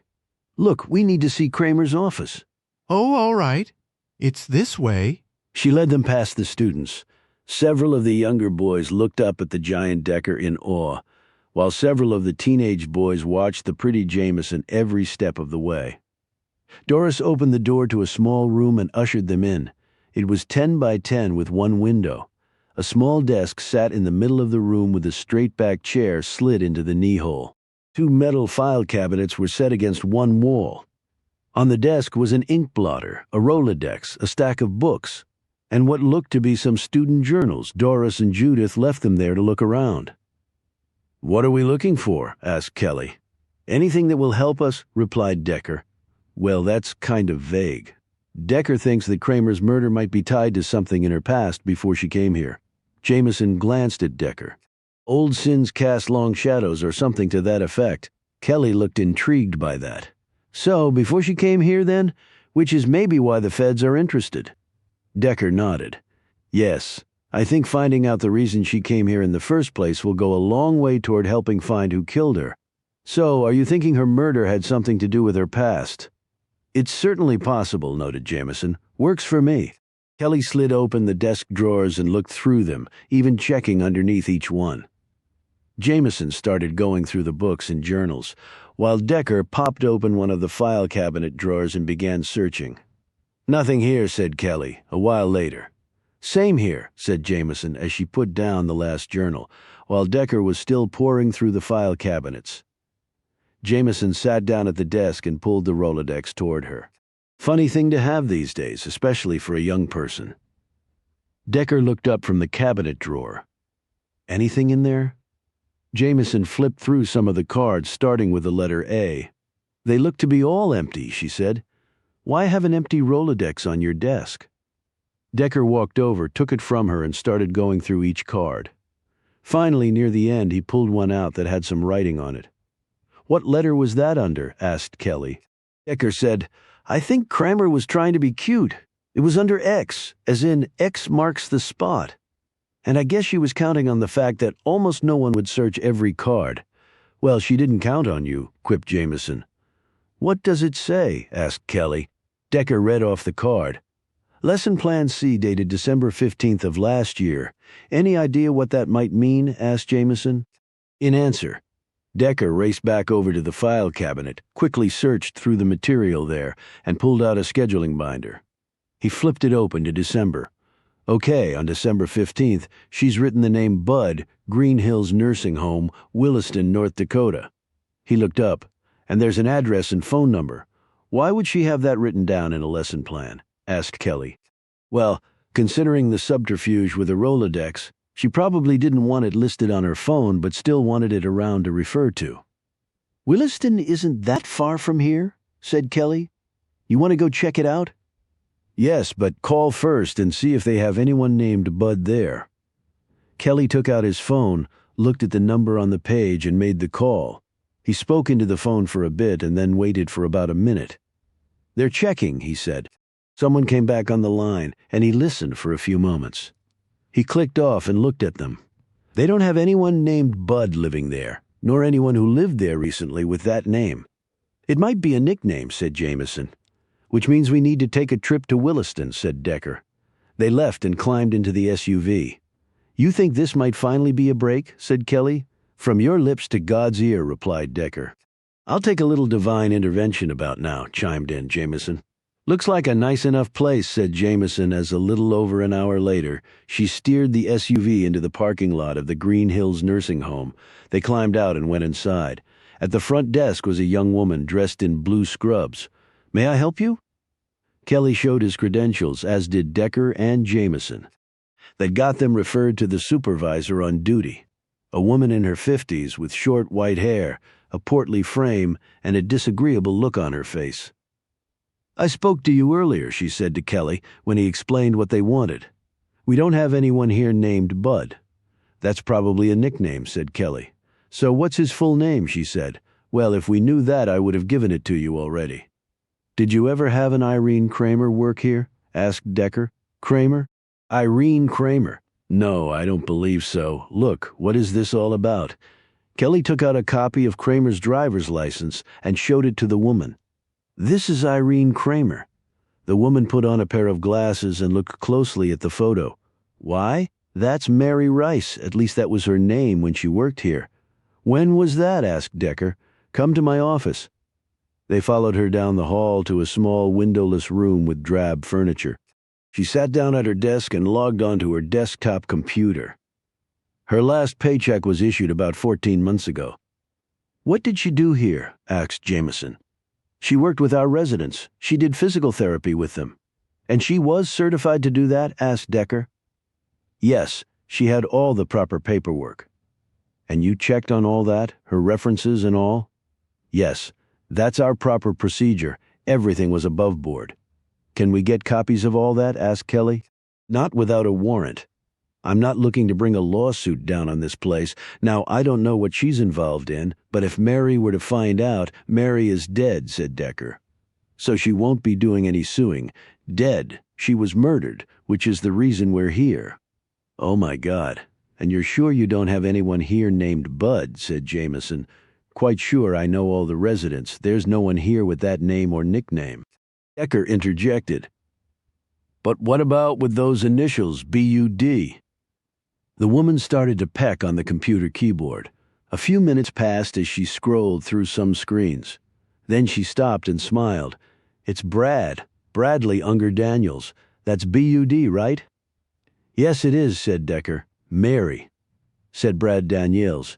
He was old and shrunken and seated in a wheelchair in the tiny antiseptic room he would call home for the remainder of his life. Decker, Jameson, and Kelly were seated across from him, pretty much filling up the small space. Jameson nodded. Yes, Mary Rice. She worked here a little over a year ago as a physical therapist. Daniels's arthritic fingers clutched the head of his cane. Mary, okay, yeah, I knew her. They had been told that Daniels was in his 90s and had been at the facility for 10 years. His wife was dead. He had outlived his siblings and even both his children. His grandchildren lived out of state and came once a year at Christmas to visit him.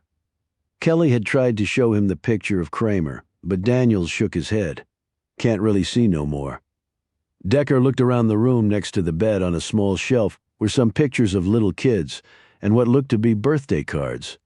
On the nightstand was a ball cap. It was one worn by people who had served in World War II and denoted their branch of service. "You were in the Air Force in World War II," said Decker, glancing at the hat. "Called it the Army Air Forces back then?" said Daniels, smiling feebly. "Was the Army Air Corps before that?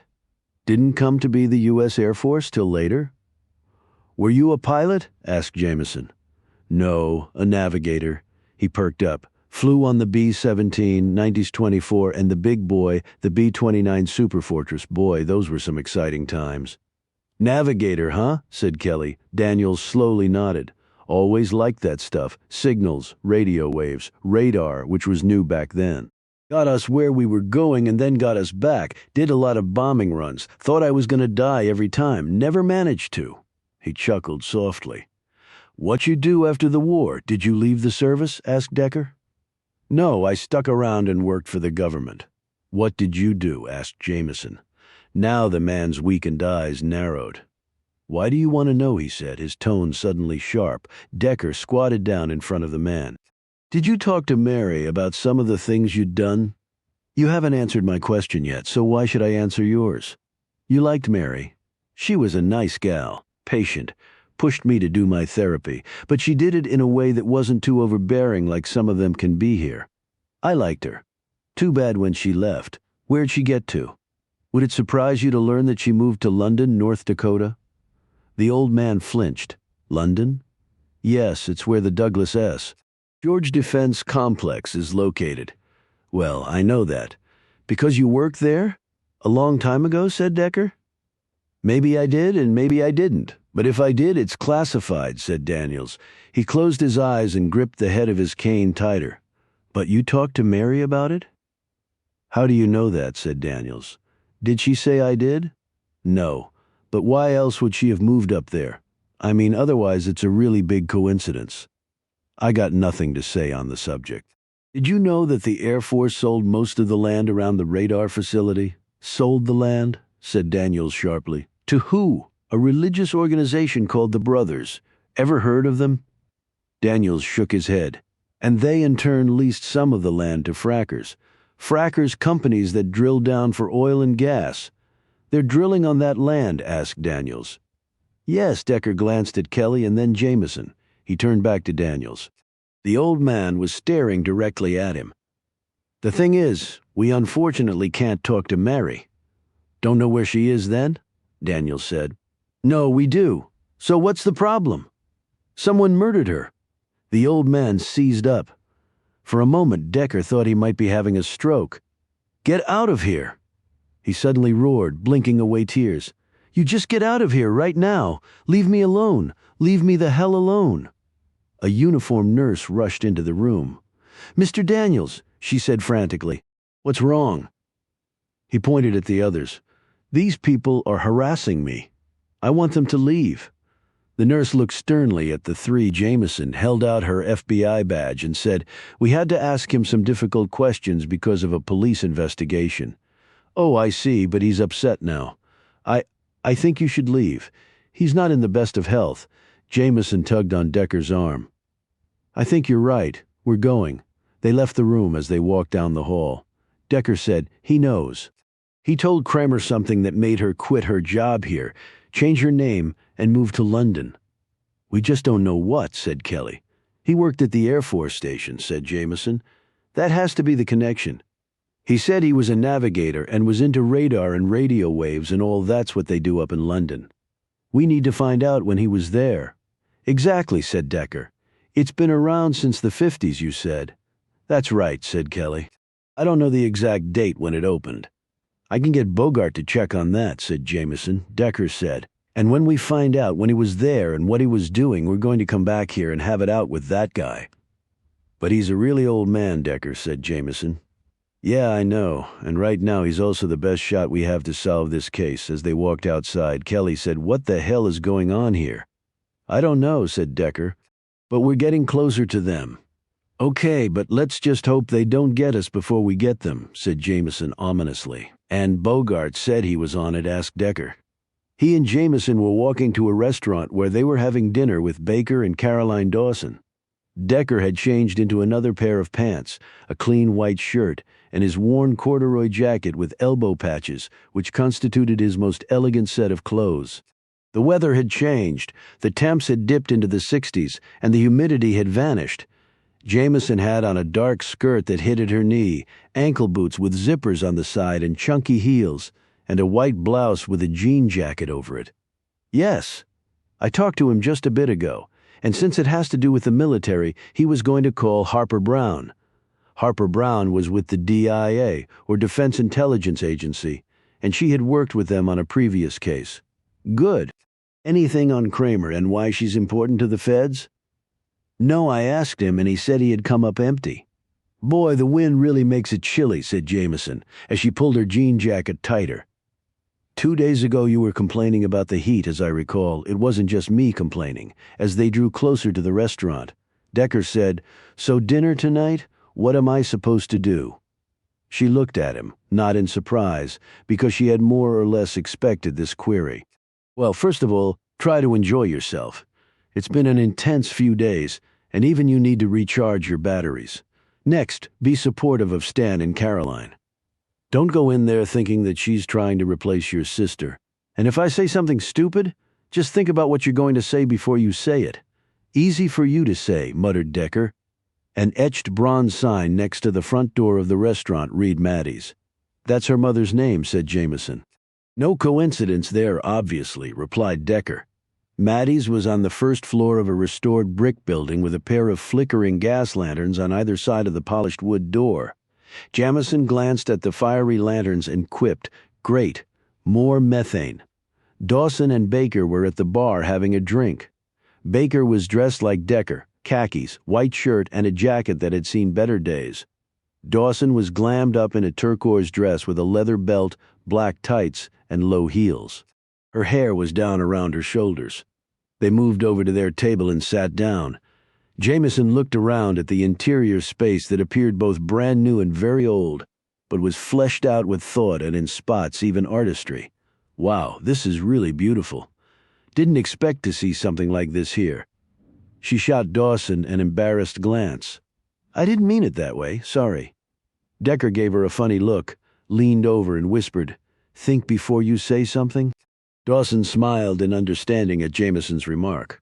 No, I get that. This is actually my baby. What? Exclaimed Jameson.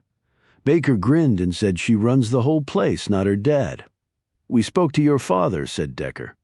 Why did you need to talk to him? Just routine questioning, so this is really your restaurant, said Jameson, deftly changing the subject. My dad technically owns it, but I worked out the financials. Did the planning, the build-out, the hiring, everything from the utensil choices to the drapes to the types of gin in the bar. The place has a website and a social media platform, and we also cater and do special events. Jameson stared around the crowded space. Well, if this is any indication, you've got a real winner. We're booked up for the next 3 months, in fact. It's pretty much the only fine dining choice in town. I got the chef from Napa Valley, Baker added with a chuckle. We only got a table tonight because she owns the place. She laughed and gripped his big hand. Thing is, my dad thought I was crazy. He said, Don't try to make this town into something it's not. Meaning, said Decker. My father will always see London as a one-horse place that will never rise above that status, even with all the wealth being generated by the fracking. But I see things differently. I think we're past the boom and bust cycles. People aren't just coming here to work and get rich and then get out. They're coming to stay. I know the weather can be a real challenge, but it is in lots of places, and warmer spots are a short flight away. The point is, if you have nice things here, people will want to stay and put down roots, and North Dakotans are nice people, salt-of-the-earth types. I'm a Midwesterner, said Decker. So I agree with that. And with the money that's here now, people can both afford and appreciate the amenities and service like I've tried to offer here. I think it's terrific, said Jamison. Baker raised his glass. Two terrific things. He nodded at Dawson, and terrific people after they ordered their dinners. Dawson asked about the investigation. I heard there was another murder and that Hal Parker went missing. That's right, Pamela Ames. She used to live at the Brothers' Colony, said Jamison. But why would someone have wanted to kill her, asked Baker. Could be wrong place, wrong time, if Parker was the target. But why would he be a target, asked Dawson. Decker said, Did either of you know Pamela Ames? Baker shook his head, but Dawson said, I worked with Milton Ames on some business matters. I knew Pamela was his daughter, but I wasn't friends with her. But why was Ames at Hal Parker's in the first place, asked Baker. They might have known each other, said Jamison vaguely, shooting a glance at Decker. Shifting gears, she said to Dawson. We went to see your father at his home. It's beautiful. After Mom died, we both needed something to occupy our minds. Since we weren't moving to France without her, I decided building a new home for Dad would be a good thing. Give him something to focus on. He loves getting into the details. He just finished it. Took nearly 2 years with crews working around the clock. And how did you cope? Asked Decker.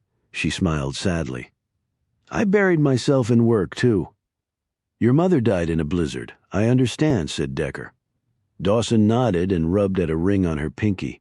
From carbon monoxide poisoning in her car, she said in a low, halting voice. What was she doing out in a blizzard in the first place? Asked Decker. Alice Pritchard, an elderly neighbor, had called. Her power was out and she was in trouble. She had health problems. Why didn't she just call 911? Asked Decker. My mom would have gotten there faster than the 911 folks. And we had a backup generator, so Alice would have been fine at our house. It had happened before, and each time Alice would call us. But your mother never made it to Alice's? Said Decker. No, and Alice died too. My God, said Jamison. Decker said, if the neighbor died, how'd you know she had called your mom? And that was the reason she was out in the blizzard. My mom had texted me when Alice called. But with the time difference, I didn't see the text until the following morning. The first I knew about it was when they found her in the car after the blizzard had passed. I'm very sorry, said Jamison as Baker tenderly patted Dawson's shoulder. There was a moment of silence until Decker said awkwardly, your dad said you'll be running the world before long. Jamison eyed Decker nervously, but before she could say anything, Baker chimed in. Daddy's perfect little girl. Decker noted that Dawson did not seem happy about this remark. And we understand you had a brother? He asked, drawing another stern look from Jamison. She said, I'm sure Caroline would rather talk about something else. Dawson coughed and took a drink of her water. No, it's okay. Yes, my brother Hugh. We called him Junior. He died, Decker said. Joe Kelly told us he and your father didn't see eye to eye on things, but he wouldn't elaborate. Dawson gazed at Decker with an intensity that made him feel uncomfortable. Good old Joe. He does like to keep things close to the vest. Was that wrong of him? Asked Jamison. No, I suppose he was just trying to shield the family from undue attention. Joe's always been loyal that way. The fact is, my brother was gay and my father had a big problem with that. He cut him out of the will, out of the business, out of his life. In the end, Junior couldn't live with it, I guess. So he decided to end his life. He took a bunch of pills. I was the one who found him. She dabbed at her eyes with her napkin. Damn, Caroline, I had no idea, said Baker. No reason you should have known. I cared deeply for my brother. We were very close. That must have made things difficult between you and your father, said Decker. We didn't speak for about a year after Junior died. But then we lost Mom, and we decided as the only family left we needed to seek a truce. So we did. Do you think the truce will hold? Asked Decker. She tapped her ring against the wood as though for luck. I don't think I have a choice, she replied. Decker said, well, like Stan said, I think your father does see you as his perfect little girl. Dawson said firmly, I don't think there's any such thing. When Decker and Jamison returned to the hotel, they found someone waiting for them. Shane McClellan rose from a seat in the lobby and came over to them. He was dressed in jeans and an untucked gray shirt. His hair was slicked back, and he had a few days' worth of stubble on his face. He gazed anxiously from one to the other. Hal Parker, he began. What about him? Said Decker. Heard somebody took him and left a gal dead in his shed. What's it to you? Asked Decker. Hal was one of my best buddies. We would go hunting all the time. We actually saw a picture of you with him at his house on one of those hunting trips, said Jameson. You know what happened to him? Decker said, We're working on it. Mind if we ask you some questions now that we know you two were friends? Sure, whatever I can do to help. Decker led them over to a seating area next to the lobby. When they were settled in, he said, When was the last time you saw him? 2 days after he found that woman's body. I went out to his place to pick up some stuff, and he told me about it. It shook him up bad. Did he tell you about the wolf he was tracking? Yeah. He was hunting it when he found the lady.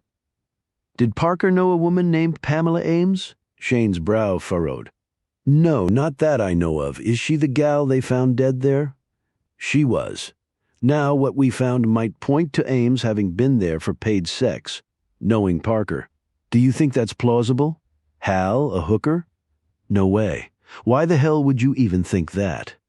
We found some evidence that suggests it might have been the case, said Decker vaguely. Shane folded his arms over his chest and looked at them stubbornly. Well, I'll never believe that. Hal liked to hunt and fish and drink his beer, and that was about it. When you saw Hal, was he worried about anything? Not that he mentioned. He was upset about the lady and all, but that was it. We were planning on doing some hunting soon. He was excited about that. I'm surprised you have time considering all the things you're doing with your father, interjected Jameson. He seems to keep you pretty busy. He'd keep me busy every minute of the day if I let him, but I got a secret weapon. What's that? Asked Jameson. I don't give a shit about what he really cares about, which is making money from pulling oil out of the dirt. You have a farm, said Decker? Near the Air Force Station? That's right. You know the brothers? Yeah, good folks. You go out there at all? Sure, they do metal fabrication. We use some of what they make in our fracking operations. Plus they have a lot of trucks, and we pay them to haul stuff for us. Did you know Irene Kramer? No, I didn't. Jameson said, Are you and Caroline friends? We grew up together. Me, her, and Joe Kelly went to high school together. We were sort of inseparable back then. Right, Kelly told us some of that. Joe and I were on the football team. He was the starting QB, and I was his best receiver. A grin slowly spread over Shane's features. I caught 45 touchdown passes from him over 2 seasons, and we won the state title both years. And not to sound boastful or anything, but we were really popular in high school. Best times of my life, got up every day with a smile. And now, said Jameson? Now we don't see each other much. Caroline's busy with running all her dad's stuff, and Joe being a cop, he doesn't keep regular hours. He added wistfully, Sort of miss those days. Long gone now. But you like Caroline, said Jameson. He looked down. Hell, everybody likes Caroline. Used to have these fantasies that we got hitched and had a bunch of kids. He paused. She and Joe even dated in high school. Thought for a while that they were going to get married. He grinned weakly. Only thing I ever hated about the guy, Caroline seemed to like him more than me. He paused. Me and Joe used to be best friends together all the time. What happened? Asked Jameson. Life happened, said Shane sadly. We're still buds, just not like before. Nothing's like it was before, he added wistfully. That tends to be the case with everybody, opined Decker. We just came from dinner with Caroline, said Jameson. Is that right? At her newfangled place? Yes, Maddie's named after her mom. Damn shame what happened to her. Yes, it was a real tragedy, noted Jameson. So Joe became a cop, Caroline went to college, and you joined the Army, said Decker. That's right. How long were you in? Long enough to do and see things I'll remember till the day I die, Shane said sharply. Don't get me wrong, I was proud to do my duty, but I was glad to put it behind me. I had buddies who died or lost limbs. After that, I came back here. You ever see any strange activity over at the Air Force complex? Strange? Just anything out of the ordinary? Not really, they got a lot of security over there. Locals call the radar over there the eye in the sky. Used to look for nukes. So I heard things been there since before my dad was born. You ever been over there? Nope. Why all the questions about them? Just routine. So what can I do to help find Hal? You've helped us by telling us what you did. So that's it? Nothing more I can do? Not unless you have any information about who might have killed Irene Kramer and Pamela Ames. Shane shook his head. I guess I can see why not a damn thing gets done in D.C. Jameson said, We're working hard on this, Shane, but it's not easy. Yeah, okay, I guess, he said offhandedly. Well, see you around. He walked off, Decker said. He was pretty certain that Hal Parker would never hire a prostitute. But I think that Decker had stopped so abruptly and looked so out of sorts that Jameson snapped. Decker, what is it? We've got to go. He turned and started hustling to the door. Go where? He called over his shoulder, to see a body. The doors to the funeral home were locked, and Decker had to pound on the wood for a full 30 seconds until they saw someone cautiously approach the front entrance. It was a thin young man dressed as a custodian and holding a mop. Yes, he said from behind the door glass, his features anxious. Jameson laid her federal badge against the glass and said, FBI, open this door now. The man dropped his mop and nearly fell over. He fumbled with the door lock and then jumped back as Decker bowled past him. What's this all about? Cried out the man. This is a funeral home, for Pete's sake. Show some respect. Hey, where are you going? Neither of them answered him. Decker quickly led Jameson to the morgue room and opened the door. He looked at the wall of drawers where the bodies were kept until he saw the name Ames on a note card taped to one of them. He opened the door and slid out the gurney. Decker lifted off the sheet, revealing the naked body of Pamela Ames. What are we looking for, Decker? Said Jameson anxiously. Where do you think her clothes are? He said distractedly. I would imagine back at the police station in the evidence locker. I know that Kelly collected them for analysis. Call Kelly up and tell him to bring all that over here. Okay, but I'd like to tell him a reason. Tell him that Ames and not Parker may have been the real target. Jameson had worked with Decker long enough not to question a statement like that. She went off to a corner to make the call. Decker looked over the body and then glanced around and spotted a file folder on another table. He picked it up and leafed through it, quickly finding that it contained Walt Southern's preliminary notes on the postmortem he'd performed on Ames. He read through all the notes and then walked back to the body, carrying the folder with him. Jameson joined him. He's getting the clothes and heading over. He was at the station, so it won't be long. Decker nodded absently as Jameson looked down at the body. So, what did you mean by Ames being the target? Look at the body, Alex. Lividity sets as quickly as 30 minutes after death, and then permanently after about 2 hours. Southern gave us that speech before with respect to Kramer's post-mortem, not that we didn't already know that. Right, he did. Decker pointed to the body's waist, chest, and thigh areas. Once livor mortis is completed and the blood settles, if the body comes into contact with a mechanical pressure of any kind, blood can't collect there and the skin remains pale. Now, we found Ames facing forward in a prone position over the handlebars of the ATV. After she died, gravity would have forced the blood in that direction once her heart stopped. But even before lividity was fixed, the tight clothes she was wearing would act as multiple pressure cuffs. But do you see any paleness in those areas because the blood couldn't get there? No, they're purplish and red. She glanced sharply up at him, which means she was killed, and then, sometime later, she was dressed in the clothes she was found in. Did Southern note any of that in his report? No, he didn't. Then Ames wasn't a hooker. They tried to fool us by clothing her like that. How does that connect to Kramer? Asked Jameson. She certainly would have known Kramer from the colony. What if, when she left the colony, she went to Kramer for help? A place to stay, to get some money? And what if Kramer confided in her something that disturbed Ames, then Kramer ends up dead and is found by Parker? What would Ames have likely done in that situation? Understanding broke over Jameson's features. You mean Ames might have gone out there to ask Parker about his finding the body? Maybe hoping he could tell her something that would help her figure out what had happened? Especially if, like you said, Kramer had already told Ames something disturbing. Only someone got wind of it and went there to stop it, and as we saw, they obviously succeeded. He glanced at the report again. And you remember the bottle of wine and 2 glasses? What about them? Ames's stomach contents show no signs of any wine. So how could that be if she had been drinking wine with Parker? So that was staged. It was all staged. But why kill her and take Parker? To make us think exactly what we did. That he was the target and she wasn't. That she was wrong place, wrong time only. And they couldn't let Parker go after that. Not if he saw what they did to Ames. Jameson let out a breath. Damn!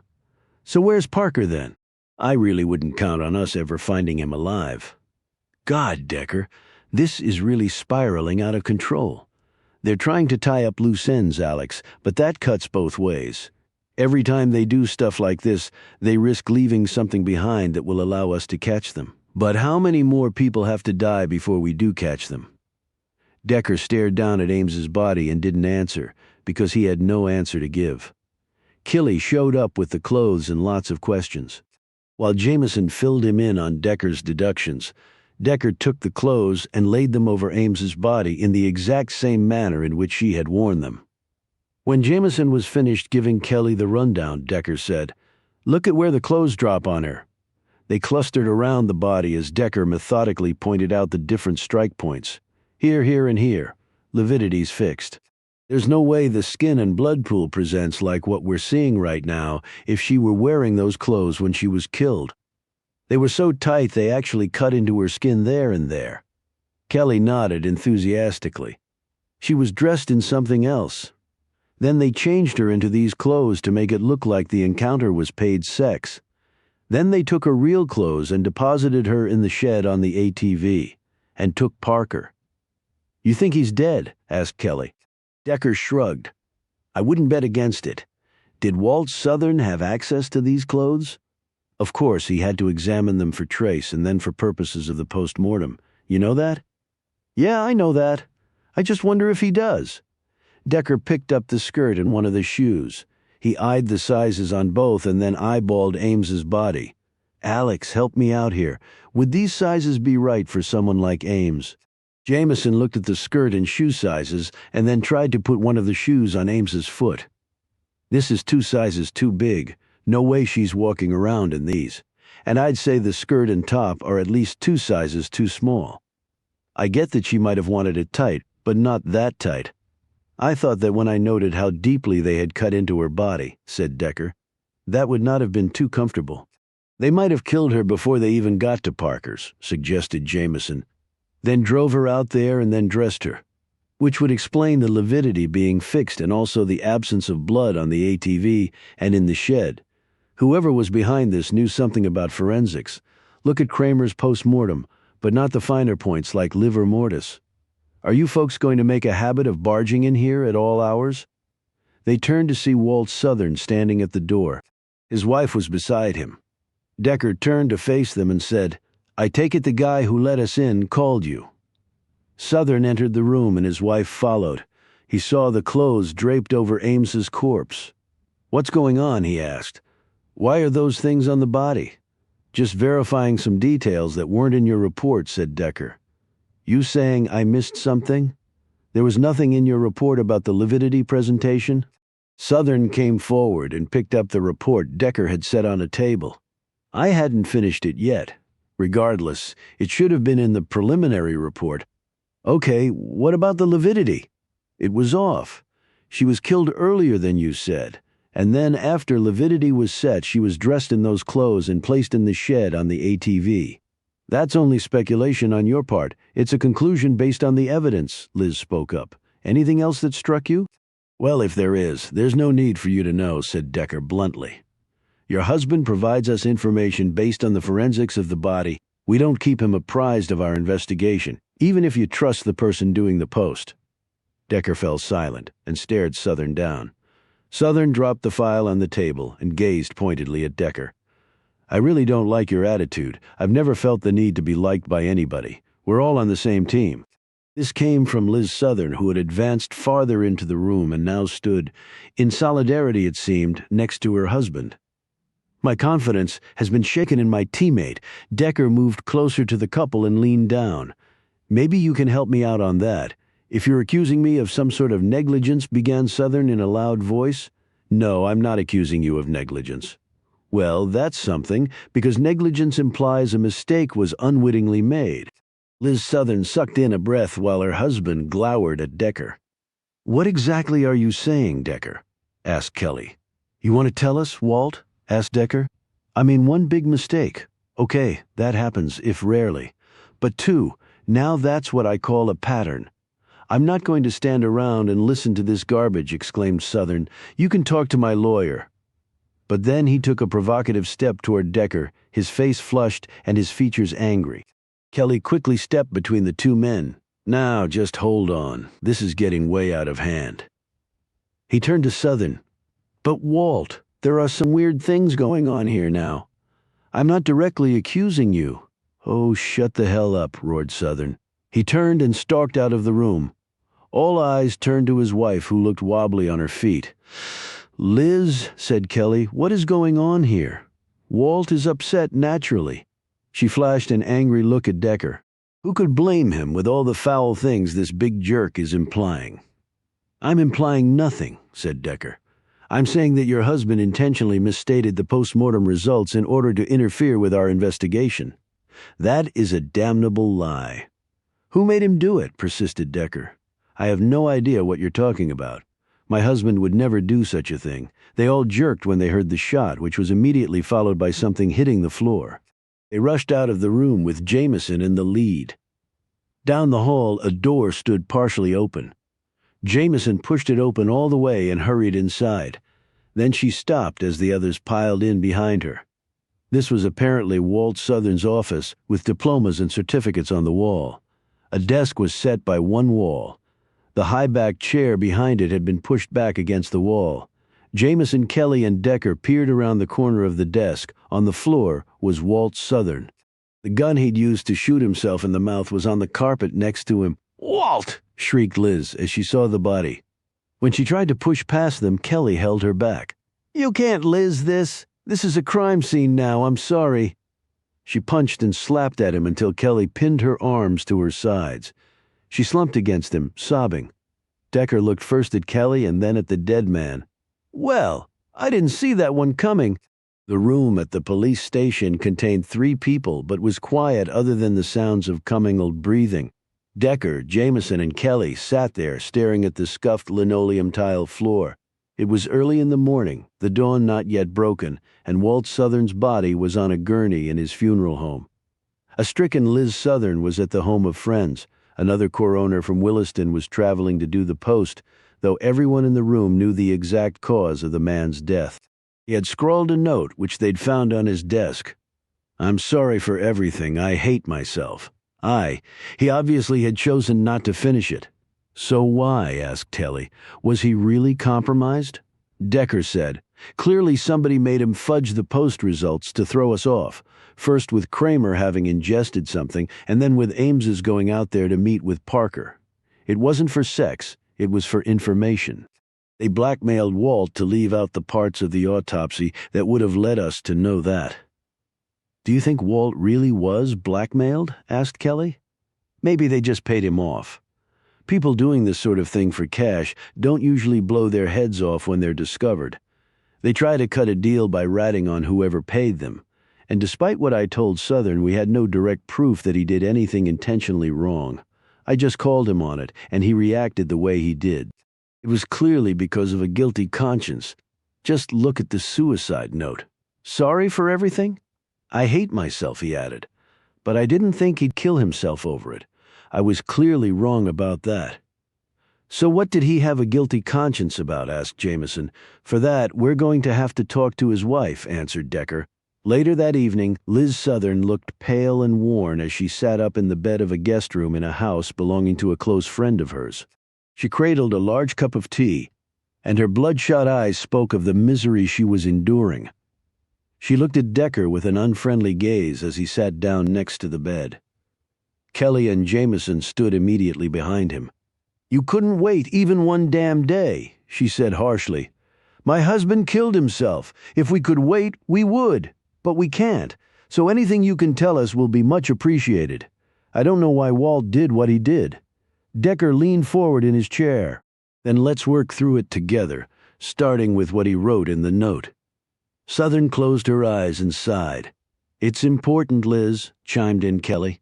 "I know that, Joe," she snapped, her eyes now open and blazing at him. Decker cleared his throat. If Walt was forced to fudge the autopsy results for Kramer and Ames, we need to know how and by whom. I have no idea why he would do that. I still don't believe that he did intentionally mess up those reports. If it's anyone's fault he's dead, it's yours. You accused him of all those terrible things. Decker sat back, not looking convinced. If the guy was innocent of what I accused him, no way he's taking his own life. Before he walked out of the room, he mentioned his lawyer. That's not a guy looking to off himself over what I said. Then why would he kill himself instead of calling his lawyer? She shot back. I think he was just blustering, grasping at anything he could in the heat of the moment. I think as he walked to his office, reality set in, and that's when he made his decision. You really want me to provide dirt on my dead husband? Is that what you're asking me to do? She added shrilly. What I'm asking you to do is help us solve a series of murders, and whoever blackmailed your husband and drove him to kill himself deserves to be punished. We need your help to get to them. Well, if you hadn't accused him like you did, she began. If I missed something like that, I'm in the wrong line of work, Decker interjected. You know something of the forensic business? Do you think he could have really missed big items like that on 2 separate posts? Southern drew a deep breath and settled a shrewd gaze on him. I think you're in the exact line of work you should be in, Agent Decker. Okay, he said expectantly. Southern reached out and plunked a tissue from a box on the nightstand. She dabbed at her eyes and blew her nose before crumpling the tissue in her hand. My husband was a good man. I'm not suggesting he was a bad guy, said Decker, but he had issues. What sort of issues? The woman's eyes welled up with tears. He was into some things that others, particularly around here, might have found troubling. What sort of things are we talking about? Was it something criminal? Said Kelly. No, but it would have done a lot of damage to his reputation. She let out a long breath. He was having an affair with the wife of a friend. She clutched the edge of the sheet, and her eyes filled with tears. How did you find out? Asked Kelly. Text messages. Something I saw on his computer, late-night phone calls, and I had him followed. Did you confront him about it? Asked Decker. She grabbed another tissue and wiped her eyes. Yes, at first he denied everything. Said, I was mistaken, said it was all a misunderstanding, but he finally admitted it. We talked about getting a divorce, but we hadn't gotten around to it yet. That must have put a strain on your marriage, said Jameson. I finally told myself to ignore it. He did what he wanted, and so did I. We have no children, so I would get glammed up and go out and have some drinks, and if I didn't come back at night and I was in someone else's bed, so what? That night I saw you at the bar, said Decker. I left you to attend to just such an appointment, said Southern, avoiding their gazes. Decker moved a bit closer to her. So someone else might have found out about his affair. They might have sent him photos or other incriminating evidence and threatened him with exposure if he didn't do what they said. It's certainly possible, Jameson said. But people do have affairs. Would the threat of exposure be enough to make him alter post-mortem reports? He had to know that whoever wanted him to do that might have had a hand in the murders. Walt was a very proud man, a very upstanding citizen of this town. I agree that it seems crazy that he would do the bidding of what could be a murderer in order to keep his reputation intact, but I also know that's what he did. Who was he having an affair with? Asked Kelly. Southern shook her head. No, I'm not going to tell you. It has nothing to do with the murders. You don't know that, said Kelly. But Southern shook her head. Decker took all this in and said, did he mention anything, even in passing, that might shed some light on who was making him do this? I've been racking my brain trying to think of just that, she said, and I can't come up with anything. She sank back against the pillow and closed her eyes. Jamison and Decker dropped Kelly off at the police station and drove back to their hotel. Along the way, Jameson said, we've got 3 people dead, 2 murdered, and 1 suicide, including the coroner who did the post on the other 2, and screwed them both up because he was possibly being blackmailed for sexual indiscretions, and the guy who found the first body is missing and presumed dead. What a mess. And an old man in a nursing home who knows a lot but won't tell us anything, added Decker, gazing moodily out the window. I agree that Kramer came here possibly because of what Brad Daniels told her. But if he won't reveal to us what he might have told her, what do we do? We can't waterboard the guy. We can threaten him with obstruction and put him in prison, pointed out Decker. A 90-something-year-old war veteran in a nursing home. Really? Do you see the FBI or a court doing that? The phone that Roby had left him started to vibrate. He pulled it out of his pocket and hit the green button. Yeah? Roby? Roby said, "Be at this address in a half hour." He gave the destination and clicked off. Decker looked at Jameson, who said, "What? Change of plan." He punched the address into his phone and they set off. It was 15 miles outside of town at what looked to be an abandoned apartment building. "I guess this was a casualty of the last bust," said Jameson, as she pulled their SUV to a stop in front of the structure and they climbed out. "So where's this Roby guy?" Roby stepped out from the shadows of the front entrance and called out softly to them, "Follow me." He led them down a covered walkway that led to the rear of the building. He opened a door there and motioned them inside. As she passed him, Jameson said, "Nice to meet you, Roby." He simply nodded. Inside, Roby closed and locked the door and led them past an empty, stained pool and down an interior corridor, illuminating the way with a small tack light. He opened another interior door and motioned them in. When he closed the door behind him, a small light came on in the room, brightening it, if feebly. In a chair sat Blue Man, dressed in a regulation suit and tie that would have allowed him to blend in at most any event in Washington, D.C., but made him stick out conspicuously in London, North Dakota. "Mr. Decker, Agent Jameson, please sit," said Blue Man. "Who the hell are you?" said Decker. "A wise question. Your phone should be buzzing any moment." "Ah." Decker lifted out his vibrating cell phone and hit the answer button. "Ross, what's going what?" Decker glanced at Blue Man. "Yeah, we are. Okay, you're sure, right?" "Thanks." He clicked off and looked at Jameson. "Bogart says this guy is on the up and up and we should listen to him." Jameson nodded and noted that Roby stood with his back to the door they had come through. "I don't think we have a choice anyway," she said, studying Roby's granite expression. Blue Man motioned to the two chairs in front of him. "Please." They sat. Blue Man said, "I understand there have been developments. If you call the coroner on the case offing himself a development, then yes, there have been developments," said Decker curtly. "And the reason?" said Blue Man. "His wife thought it possible that he was being blackmailed for sexual indiscretions," said Jameson. "And you believe her?" said Blue Man. "I don't believe anybody just because they tell me something," said Decker. "And I'm not sure if present company is excluded or not." "I would have been disappointed had you answered otherwise," said Blue Man benignly. "Any other developments? I've got somebody tracking down Ben Purdy. He has family in Montana." "The ticking time bomb, as you told my colleague?" "Yes." "Any thoughts on that?" "Yeah, all of them apocalyptic." Decker paused and studied Blue Man. "And you're involved in this? Why?" "Because you don't strike me as the law enforcement type. I have no authority whatsoever to do anything in this country, neither does Roby." "Well, you've run right over that rule. That certainly is one interpretation. Anything else?" "We think Pamela Ames was the target, not Hal Parker. Why?" "They tried to make it seem that she was there servicing Parker as a hooker, but I believe that was fabricated."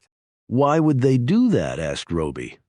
"To explain away why Ames was at Parker's house. If it wasn't for sex, then why? She lived at the colony. She would have known Irene Kramer. It's perfectly plausible that when Ames left the colony, she would reach out to Kramer for assistance. In fact, I think she did, and it might have been then that Kramer told Ames something that later made Ames suspicious. Whoever killed Kramer might be very worried that Ames knew something that could lead back to them. And it's also possible they might have had reason to get rid of Parker. It was a stroke of genius to get them both out of the way at the same time, and make it seem like Parker was the only target and Ames was in the wrong place at the wrong time. "What would Parker have known that could hurt them?" asked Blue Man. "He was a trained tracker. He found the body before the rain started. Now, the killer had to get the body out there, and it couldn't have been lying out there long at all, because it hadn't been attacked by animals. So I doubt the killer carried her for miles to place her there, and the ground out there is relatively soft. So he would have left tracks," noted Roby. "Yes, and if he did, maybe Parker saw them." "But why wouldn't he have told the police about that if he did?" wondered Jameson. "Now that's an interesting question," said Decker, "because it opens lots of possibilities." "Interesting," said Blue Man. "Very interesting." "Is this a two-way street?" asked Decker. Meaning?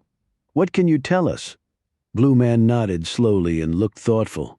I think some quid pro quo is in order. You ask why I'm involved and ultimately why you and Agent Jameson are involved in this. He paused. Irene Kramer is the answer, of course. Or Mary Rice, as she was known at a nursing home in Williston, interjected Jameson. Blue Man said, or Terry Ellison or Denise Finley. I could go on and on. Please do, encouraged Jameson. Irene Kramer was collateral damage in a disastrous mission undertaken decades ago by the U.S. government. How so? Asked Decker. Her mother was a Russian agent. Jameson shot Decker a glance. Sins of the parent, Decker, like you said. Oh, so you had figured that out, said Blue Man. Only to that extent. So her mother was a spy and you caught her. How is that a disaster? You didn't let me finish. Her mother was a Russian agent who we thought was still working against us. She was actually a double agent and was working on behalf of a sister agency of ours that had neglected to tell us of that arrangement. And the FBI's involvement? Because Kramer's fingerprints set off alarm bells all over Bureau land. They were the agency tasked with bringing Kramer's mother in, since we have no authority to arrest anyone. What happened? Asked Jameson. Irene Kramer was only 8 at the time. I won't tell you what their real names were. The point is, the mission went sideways and her mother was killed, and unfortunately Irene saw the whole disturbing thing, and her mother was working for us, said Jameson. Risking her life? What a clusterfuck, added Decker. Yes, it was. We could not let her daughter go back to Russia, of course. So for all intents and purposes, we adopted her, gave her a new identity, paid for her education and living expenses, gave her money when she needed it as she grew up. You were paying for her silence, said Jameson harshly. In a way, yes, though. Who would have believed her? But the far more important thing was to keep her safe. The Russians have a long memory, and were they to find out about her mother spying on them, which we believe they actually did, Moscow would have no compunction about using the daughter as an example. She would have died a horrible death, I can assure you. Did you know she was applying for a teaching job here? Asked Jameson. She told the brothers that she went to Amherst and she had a teaching certificate.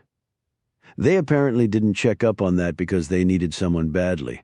Normally, if she needed a reference for some reason, the information she provided an employer would run through one of our departments, which would handle it. So you would give her a bogus reference? Said Decker incredulously. It's not like she ever applied to be a commercial airline pilot or heart surgeon, and as a matter of fact, she had gone to college at Amherst, and she did have a teaching certificate under the name Irene Kramer. Decker looked at Blue Man. But you knew nothing about her applying for the job here? Blue Man shook his head and said about 14 months ago she disappeared off our radar completely. That had never happened before. We were concerned, of course. That's just about the time she stopped working at the nursing home, noted Jameson. So when her prints and the name hit the FBI database, said Decker. We knew what had become of her, but we don't know who killed her. Or why she was here, said Decker. Precisely. There's an old man at that nursing home named Brad Daniels who worked at the London Air Station decades ago. Irene, under the name Mary Rice, worked as a physical therapist and met Daniels that way. We actually knew about her job at the nursing home, said Blue Man. We paid for PT training for her. I think she continually changed occupations just to make us do things for her, provide her education and money. She must have hated you all very much, pointed out Jameson. No doubt she did, as I would have if the positions were reversed. But this elderly gentleman Daniels explained. Please, Decker said. We talked to him. He clammed up when we asked him about the work he'd done here, said it was classified, and when Decker told him that Mary Rice had been murdered, he lost it, screamed at us to get out. You think he told her something? That's why she came here? This comment came from Roby. Decker and Jameson both nodded. That's right, she said, and perhaps he feels guilt for what happened to her, said Blue Man, which might have caused his anger. Decker looked at Blue Man. What do you know about the Douglas S. George Defense Complex? The Air Force, in theory, runs it. But it is odd. What is? Asked Jameson. There's a similar facility on the other side of North Dakota. The one here was constructed in the 50s. the other one in the 60s. The latter only operated for a very short time before being decommissioned. Its original mission had fallen into disfavor, and its price tag became too costly. But it still tracks the skies with its park's radar array. Just like the one here, said Jameson. Yes. So they're redundant, noted Decker. Exactly. In addition to the ambulances and the men Roby saw being wheeled away, we talked to a farmer who lives right next to the facility. Decker went on to explain what Robert White had seen that night. That is quite disturbing, said Blue Man. But maybe enlightening too, suggested Decker. Illuminating, at the very least, replied Blue Man. Roby? Yes, sir? We'll need to check that out now. Right. Roby left. Blue Man looked back at Decker. This is obviously far more than a murder investigation. I'm just a cop doing his job. I have no doubt that you will do your job, Mr. Decker, and your country needs you to. If this sucker is that critical, why don't you call in the big boys? Blue Man looked at him with calm resignation. The problem is, Mr. Decker, I strongly suspect they're already here. Decker and Jamison drove back to London. When they got there, they passed by a sleek 6-story apartment building that looked fairly new. Isn't that Hugh Dawson? Said Jamison. The man was climbing out of a late-model black Range Rover. Yeah, it is. He's out late.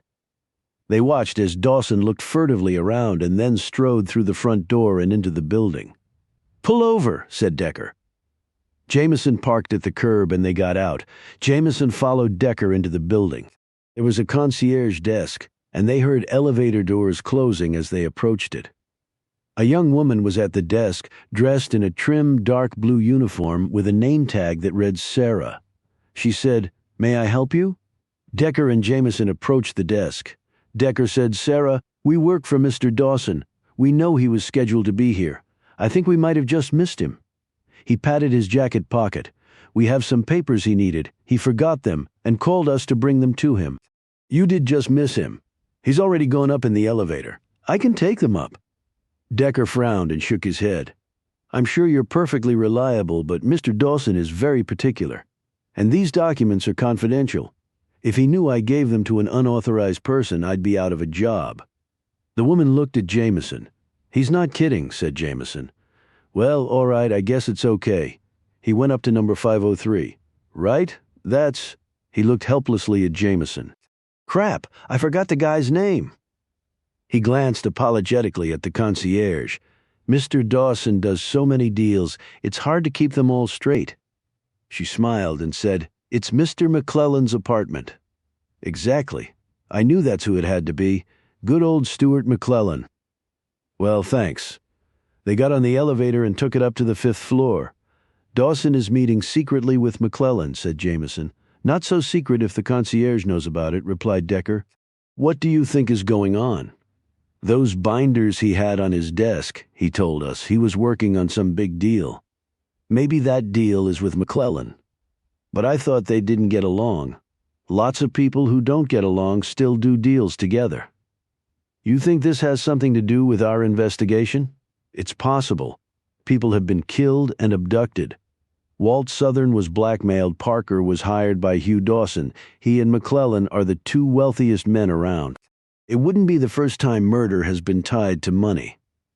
They got off the elevator and walked down to number 503, where Decker knocked on the door. They could hear footsteps coming, and the door opened. Stuart McClellan's tie was unknotted, and the buttons of his vest were undone. He had on a pair of reading glasses that were perched halfway down his nose. He looked up at them in confusion.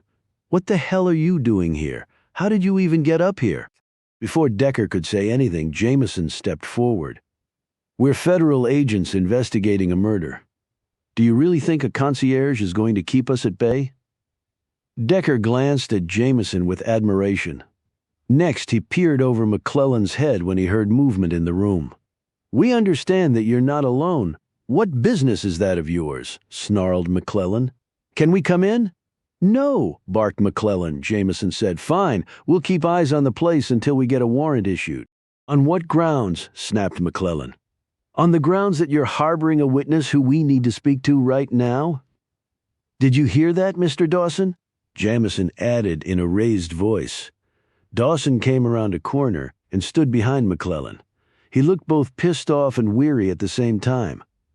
"What do you need to speak to me about?" he said. "Do you want to do this out in the hallway?" said Decker. "I would have thought you'd want some privacy." McClellan glanced at Dawson, who shrugged.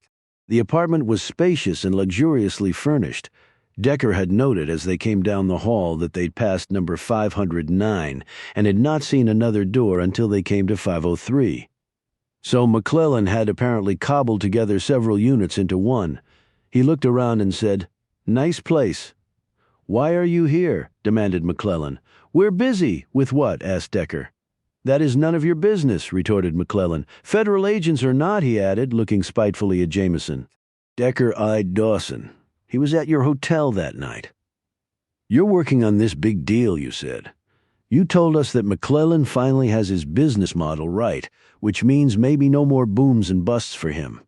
And you've been acquiring property on the cheap? Now you're meeting secretly?" Jameson said to Dawson, "You're selling out to McClellan, aren't you?" Dawson eyed McClellan. "Guess the cat's out of the bag, Stu." "We don't care what you're doing with McClellan," said Decker. "And this will go no further," he added, when McClellan looked like he was about to erupt in anger. Dawson slipped his hands into his pants pockets. "Then what do you care about?" "I've got 2 murders, 1 suicide and a missing person." "Suicide?" said McClellan. "Walt Southern ate a bullet." McClellan looked at him goggle-eyed. "Walt? Why? We don't know yet. Maybe a guilty conscience. Did you know him well?" "I knew him, but we weren't close or anything." Decker eyed Dawson, who changed expression when he caught Decker's gaze. "Guilty conscience?" said Dawson. "What for? Can you think of a reason?"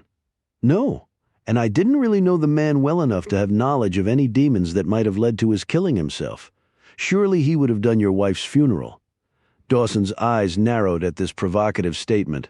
"So what if he did? That wouldn't make us best friends. So Walt Southern did the autopsy on her?"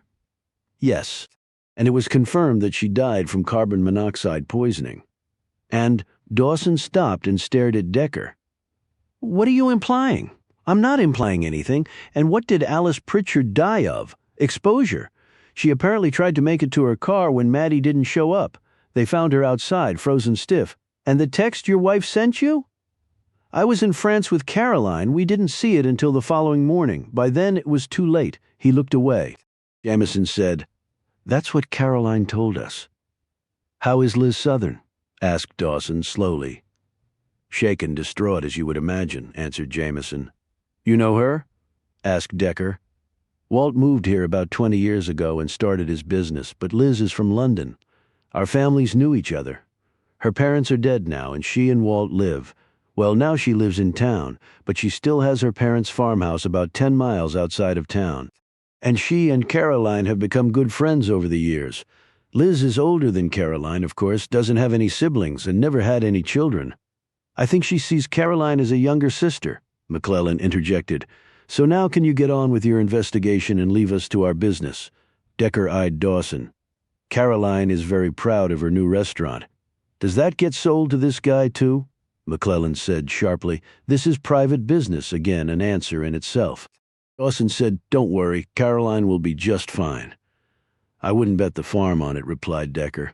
Long-range night optics were Will Roby's best friend. He was lying prone, sighting through one of his favorite pieces of surveillance hardware.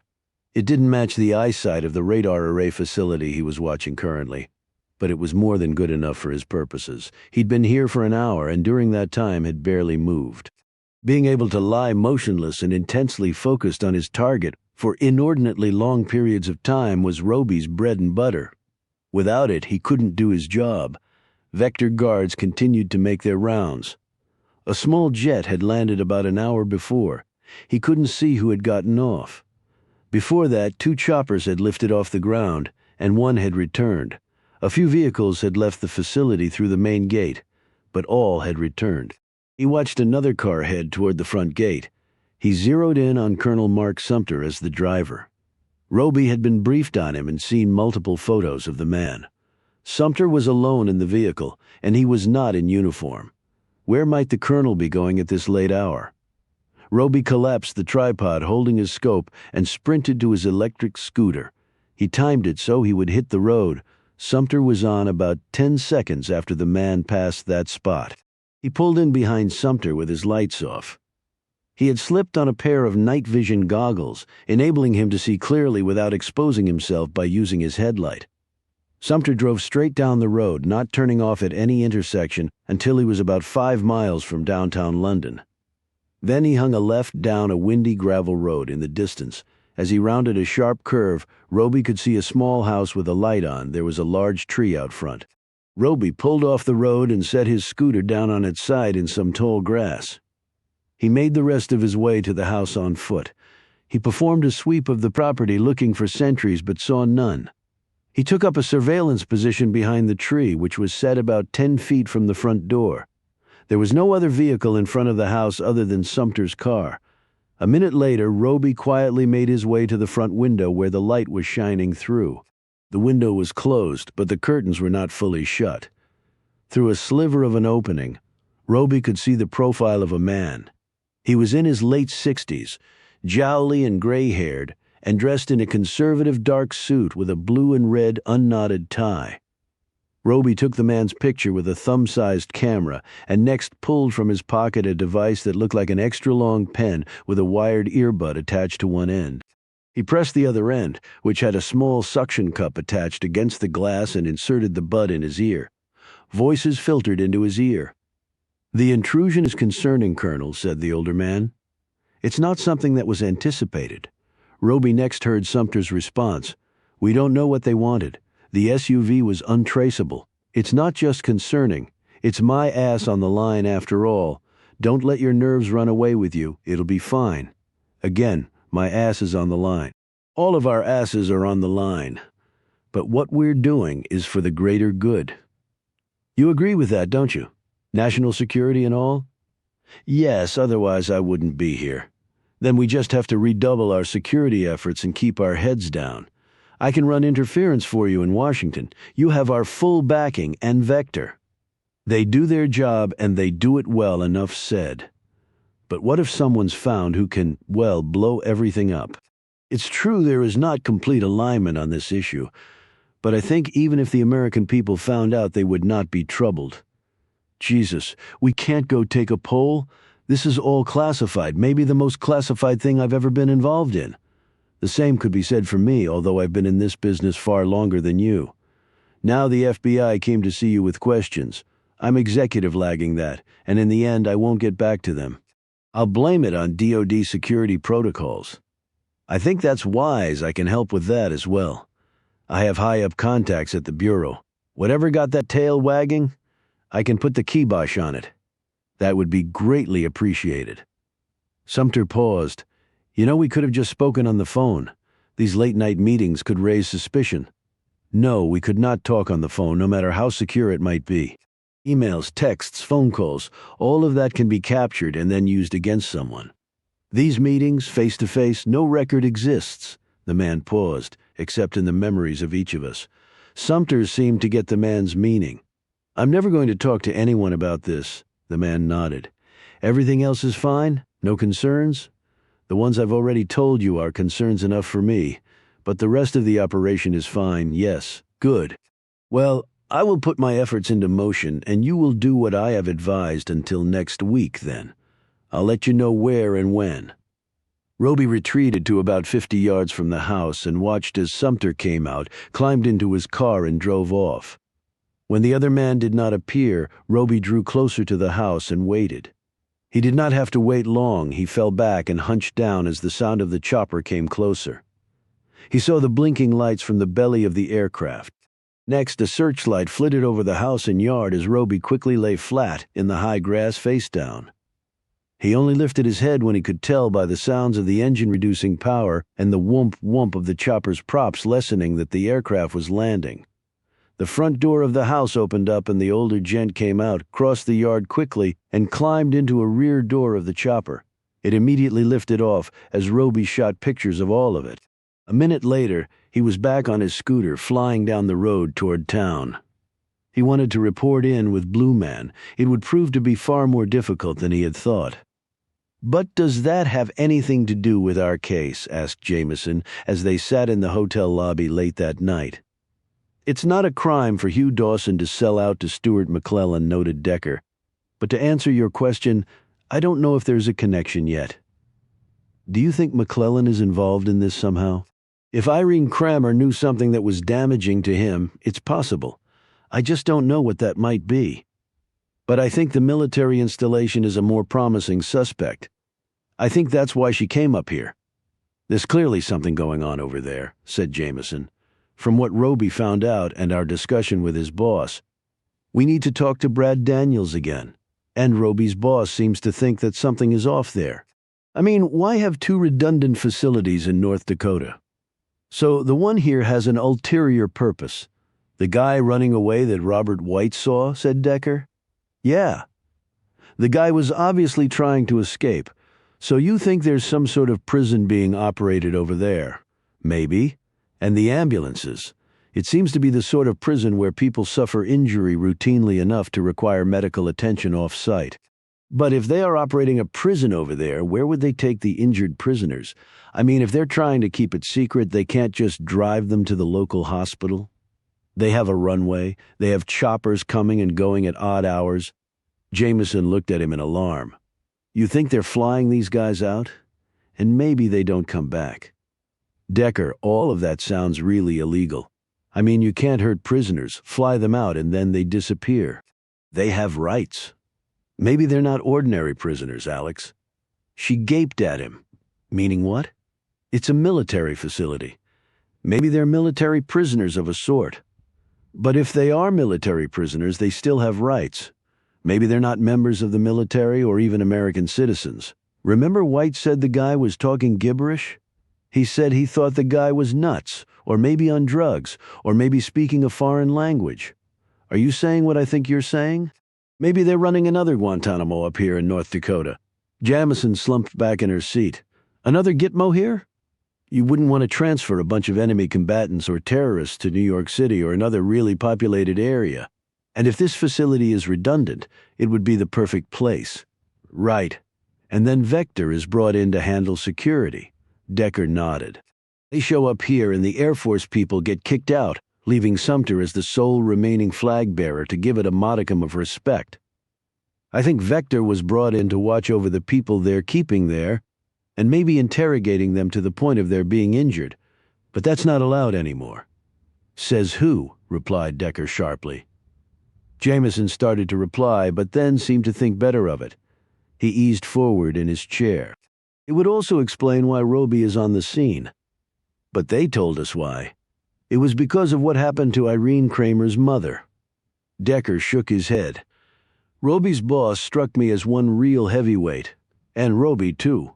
Maybe they're upset that Kramer got killed after what happened to her mother under their watch.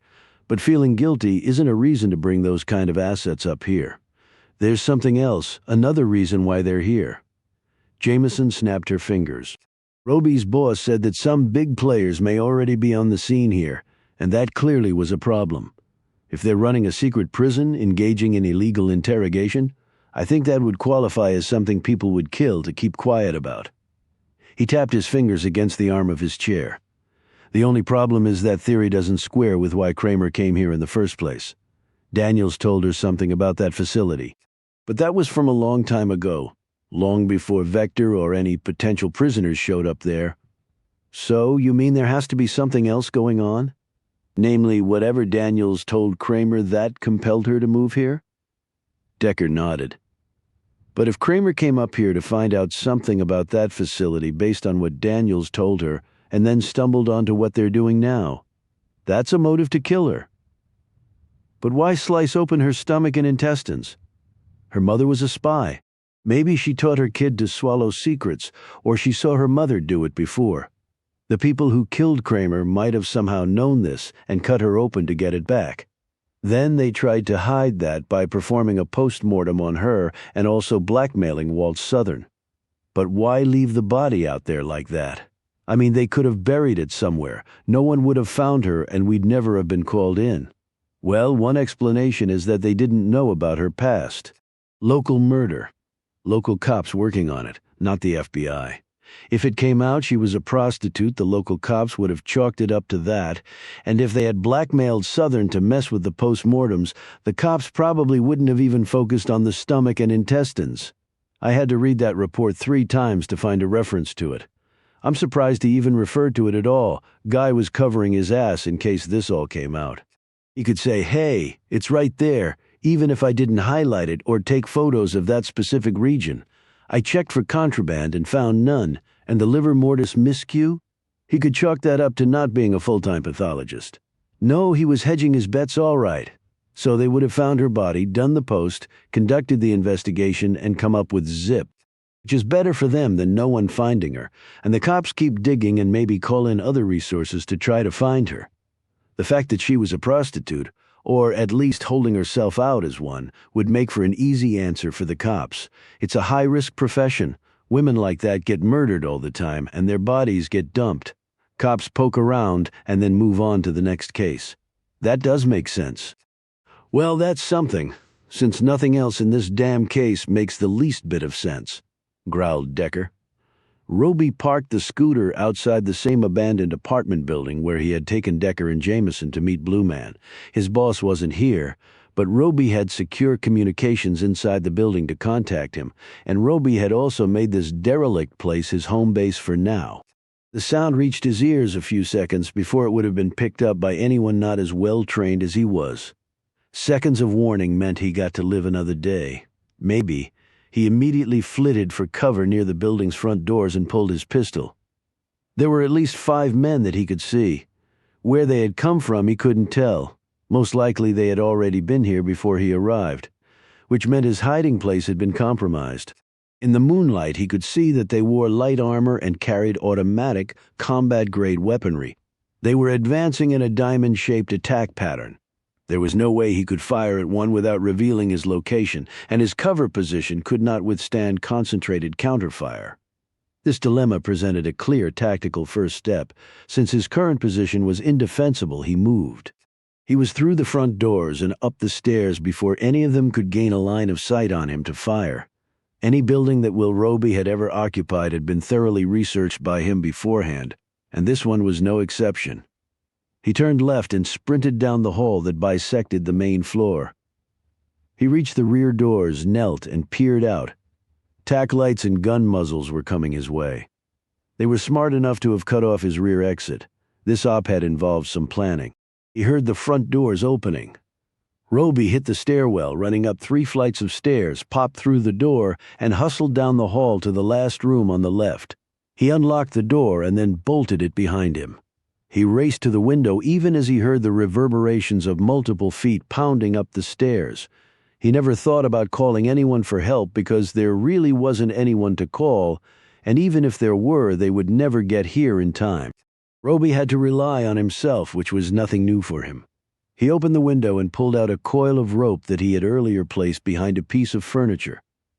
There was also a small duffel with some things that might prove helpful, along with his comm equipment.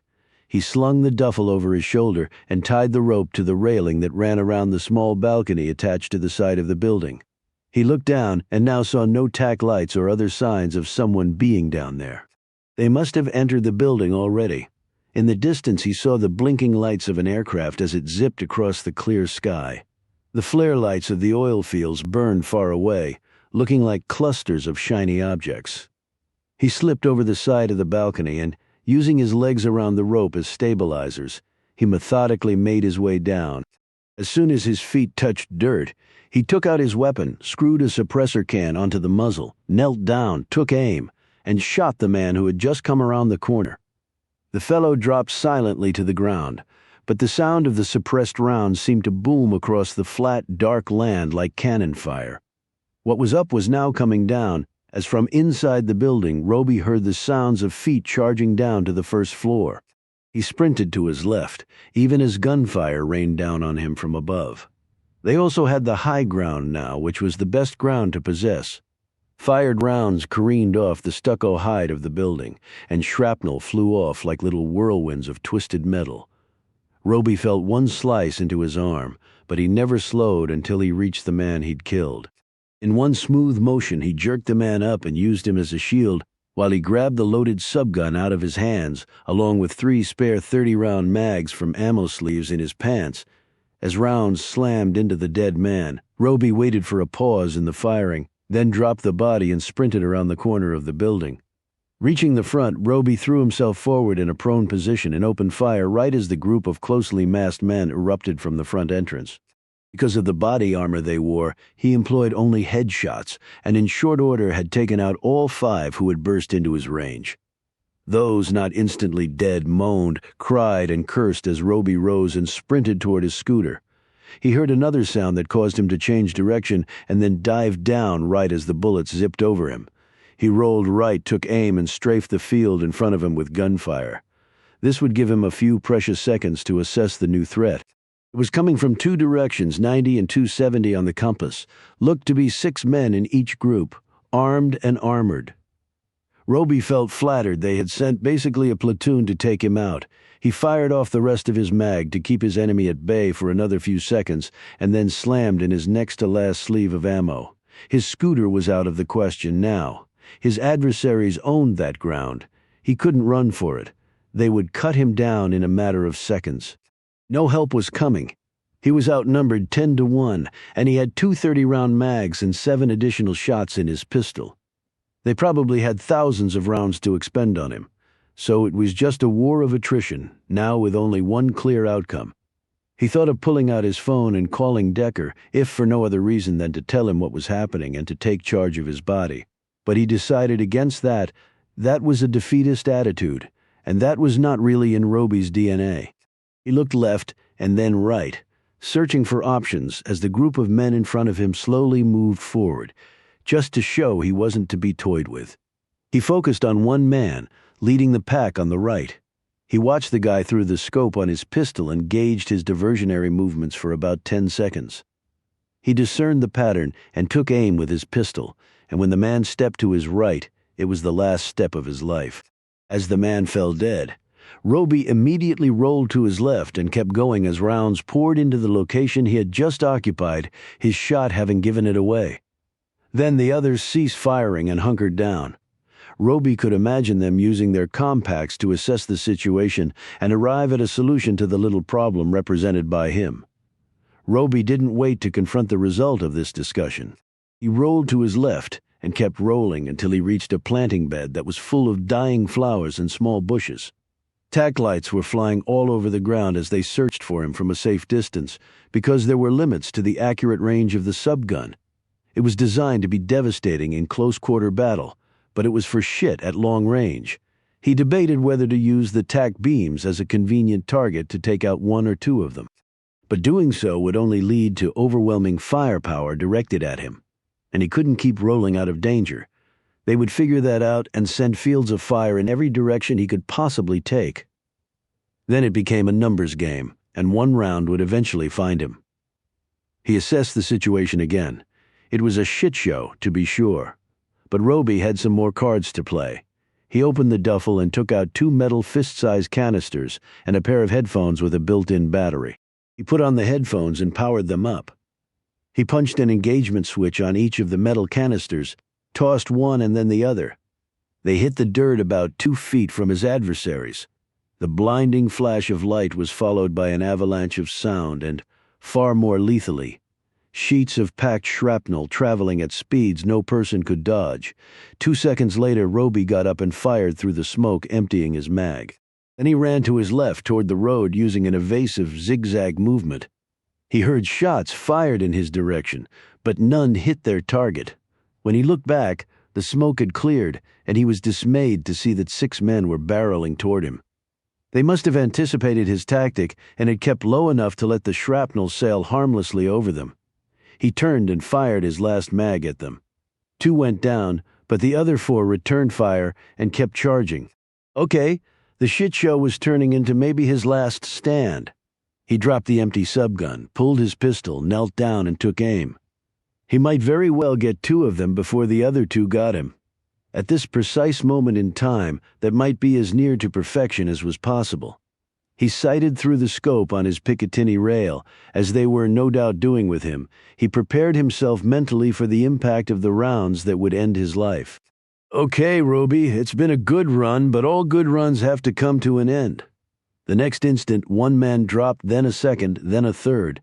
They were all headshots, and bits of skull, flesh, and eruptions of blood covered the ground around the men as they went down. The shots were so rapid and so precise that they almost seemed to blend together into one round fired. The thing was, Roby had not pulled the trigger on his weapon. As the last man stopped and gazed around, wondering where the hell the shots were coming from, the next round pierced his skull and blew out the back of his head. He fell to the North Dakota soil without any last words. Roby rose from the ground and looked around. His pistol at the ready, just because someone had taken out his enemies, didn't mean they were necessarily his ally. He whirled when he heard the sounds of methodical footsteps coming across the road. He pointed his gun at the interloper. When the person came close enough for him to see, Roby was stunned for one of the very few times in his life. He lowered his weapon. "What the hell are you doing here?" Dressed all in black, Jessica Reel lowered her customized sniper rifle with her favorite scope attached. She looked him up and down, then surveyed the field of carnage behind them. Gazing back at him, she said, "What else? Saving your ass?" "I want to know what the hell is going on," exclaimed Joe Kelly. It was the next day, and he was standing next to Decker and Jameson as they surveyed the grounds in front of the abandoned apartment building. It was strewn with dead bodies with sheets over them. Hundreds of yellow markers denoting found shell casings and bullets covered the ground. "Looks like quite a gun battle went on," observed Decker slowly. "That I can see," barked Kelly. "What I want to know is why." "How should we know?" replied Decker calmly. "Nothing like this ever happened before you guys showed up," replied Kelly testily. "Doesn't mean it's cause and effect," pointed out Decker. "Have you identified any of the bodies?" asked Jameson. "None have ID or any other traceable items, and they don't look American to me, at least most of them don't." Decker glanced at Jameson and said to Kelly, "Do you have photos of the dead?" "Yeah, why? I'd like to see them. Something might pop." Kelly looked at him warily and then said, "I'll get them. Don't go away." As soon as he moved off, Jameson said, "This is the building where Roby brought us to meet his boss." "I'm well aware of that. Do you think Roby?" "That's why I want to see the photos." Jameson gazed around. "It looks like a war zone." Decker nodded. "Kelly and his team have searched the building and it's empty. But there are signs out back of another gunfight and a rope dangling from a balcony. Have you tried to call Roby on that phone he left you?" "To tell the truth, I'm afraid to try." "You'll know soon enough. Here comes Kelly." Kelly rejoined them and handed over an iPad on which were loaded photos of all the dead men. It took about a minute to go through them. Decker and Jameson exchanged a relieved glance when they saw that Roby was not among the pictures. "I don't recognize any of these guys, but like you said, most of them seem foreign, Eastern Europe, the Middle East. A couple of Asians." Kelly took the iPad back. "It's a hodgepodge, all right. Have you spoken with Mark Sumter?" asked Decker. "Sumter? Why?" "Well, he heads up the military presence here. This might be something the Pentagon wants to know about." "Okay, but it's not like the people under Sumter came here and had a pitched battle and left all these dead guys." "Well, you won't know for sure till you ask him," retorted Decker. "The government likes its secrets." Kelly shook his head. "It'll take us weeks to process this scene. You think the Bureau will send up more agents now?" "Maybe," said Decker. "If we can show there's a terrorist angle to this." "Terrorists," exclaimed Kelly. "What would they be doing in North Dakota?" "Well, that's our job to figure out." They left Kelly and walked back to their SUV. "You going to call Roby?" "I mean, he has to be involved in this." "The probabilities lie there, but do you think he killed all those men? I mean, that seems impossible." "Nothing about that guy seems impossible to me." As they reached their vehicle, Decker's phone buzzed. "It's Harper Brown," he said, checking the screen. "Hopefully she has some news for us."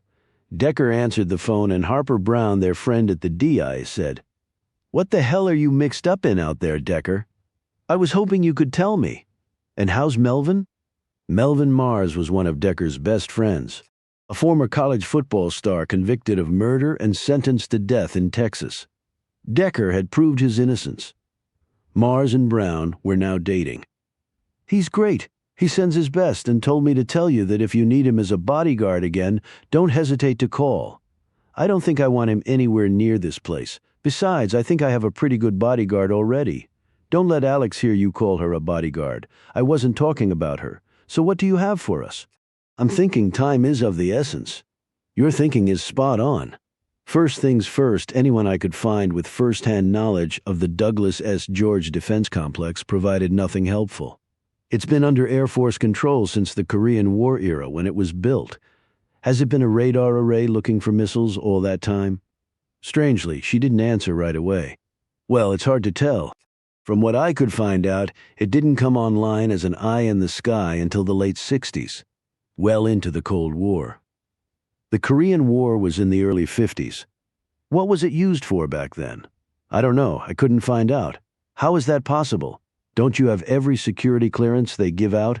I thought I did, until I started asking questions about the place, particularly what it was doing back in the 50s.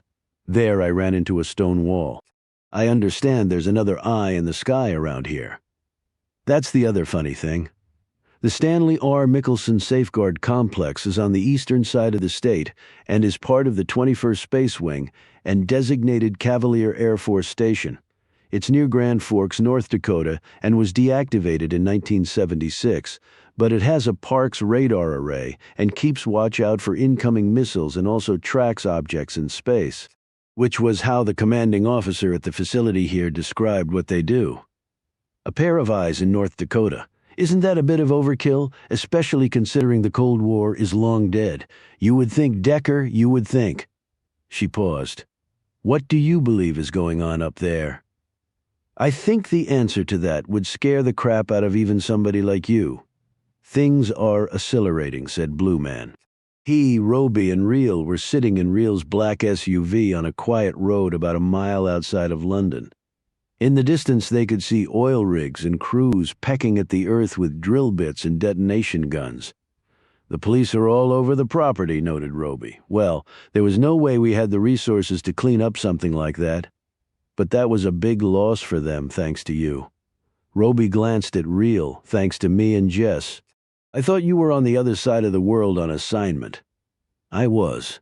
Reel was a female version of Roby, tall, lean, rock hard with the calm and resolute features of a fighter pilot. But then I got the call to come to wonderful North Dakota, where there were pressing matters that needed my attention. You were following me? Said Roby, his features troubled.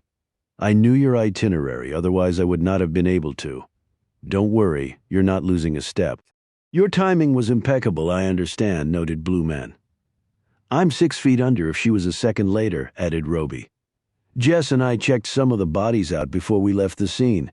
They weren't members of our military, said Reel. They weren't even from this country. Foreigners on domestic soil, murmured Blue Man. Which begs the question of why, said Reel. Roby said, Decker told us about the farmer who saw the man trying to escape, speaking gibberish. A foreign language, possibly Arabic, or perhaps Farsi. I believe Mr. Decker would have already come to a similar conclusion. So, it's a prison then, said Roby. Reel interjected. It's no secret that some of the prisoners at Gitmo have been transferred to federal prisons across the country, but that Air Force facility is not a prison, at least not that anyone's told me. Perhaps they haven't told anyone, suggested Blue Man. What's going on with Gitmo now? Asked Roby. Past administrations either tried to keep it open or shut it down. The latter turned out to be harder than it looked it. Now costs about $13 million per prisoner. Currently there are roughly 100 prisoners there, so $1.3 billion to house them, said Reel. A steep price, added Blue Man, but no one seems to know what to do about it. So you think they transferred some of them up here? Said Roby. Why? I didn't say that, said Blue Man. These might be new prisoners. We're still fighting over there, of course. Taliban, Al-Qaeda, ISIS, even Houthi rebels and Iranian operatives and other groups that are not as well known. So that Air Force station might now be Gitmo 2, asked Reel, and maybe doing things to prisoners there that are no longer allowed at Gitmo 1, mused Blue Man. Meaning torture? I used to talk the company line and say, instead, enhanced interrogation techniques, but things like waterboarding. Well, we need to call them what they are. How in the world could something like that get authorized? Said Reel. And at a military facility, the DoD has always been against that sort of thing. It violates the Geneva Conventions and opens up American soldiers held as prisoners to the same kind of treatment. It might not have been authorized, at least not through the proper channels, said Blue Man. I think the politicians have learned their lesson on that one. Which brings us to this, said Roby. He took out a thumb drive and inserted it into the USB port on his laptop. He brought up the photos he had taken the previous night and turned it toward Blue Man. This guy was meeting with Sumter, and whatever they're doing is definitely not on the up and up. Blue Man looked at the pictures of the older man. Recognize him? Asked Reel. Blue Man nodded. Patrick McIntosh, a former obscure congressman who did little during his time in D.C. He has since made his mark, first as the head of a think tank, and now as a formidable lobbyist and kingmaker with a Rolodex that would rival anyone else's, and a desire to make as much money as possible by any means possible. He is supremely well connected in all the corridors of power that matter. Never heard of him, said Roby. Reel nodded in agreement, which he would be delighted to hear. McIntosh does what he does from the shadows. The only time he seeks the limelight is when it suits him, usually accepting some honor for philanthropy that he performs only to keep in the good company of people he needs to further his own goals. You sound like you know him well, said Roby. I've had my run-ins with him. I found him prepared, methodical, ruthless, shockingly lacking in empathy, and not above lying when it advantaged him in some way. Given that, I have always been surprised he didn't rise higher in government. Roby passed Blue Man the recorder he had used to tape the conversation of the two men. You need to hear this. Blue Man turned on the recorder and listened to the conversation with great interest. When it was done, he turned the recorder off and closed his eyes for a moment. When he opened them, Roby said, "What will you do with that?" "I will do what needs to be done, and I will move swiftly. If they are keeping a prison over there, we need to nip this in the bud as quickly and quietly as possible. You need any help from us on that?" He held up the recorder. "You've given me all I need." Reel folded her arms over her chest and gave Blue Man a stern look. "And what's our next move?" "The two of you will shadow Decker and Jameson. I'll let you know when you can fill them in on what you know and have them reciprocate. Based on our commingled intelligence, we can hopefully then map out a strategy going forward." "Do you think it wise to share what we know with them?" said Reel, looking surprised. Roby said, "We can trust them, and since you saved Mr. Decker's life, I would think that he will believe he can trust you," said Blue Man, "and he can, up to a point." "You see our agendas misaligning at some point?" queried Roby. "I have seen that happen before, so I can't say it won't happen now. We simply need to see how it plays out. When do you want us to meet with them?" "Now," said Blue Man. "Whatever is being planned up here has a short fuse. I sense we have no time to waste, and it's not just this prison business. There's something else going on here that is far worse. A ticking time bomb reference does not provide for either restful sleep or dalliance. Now, drive me to the airstrip. I need to get back to D.C. as quickly as possible. I have many things to arrange, and not much time to do so, and then I have a meeting to attend."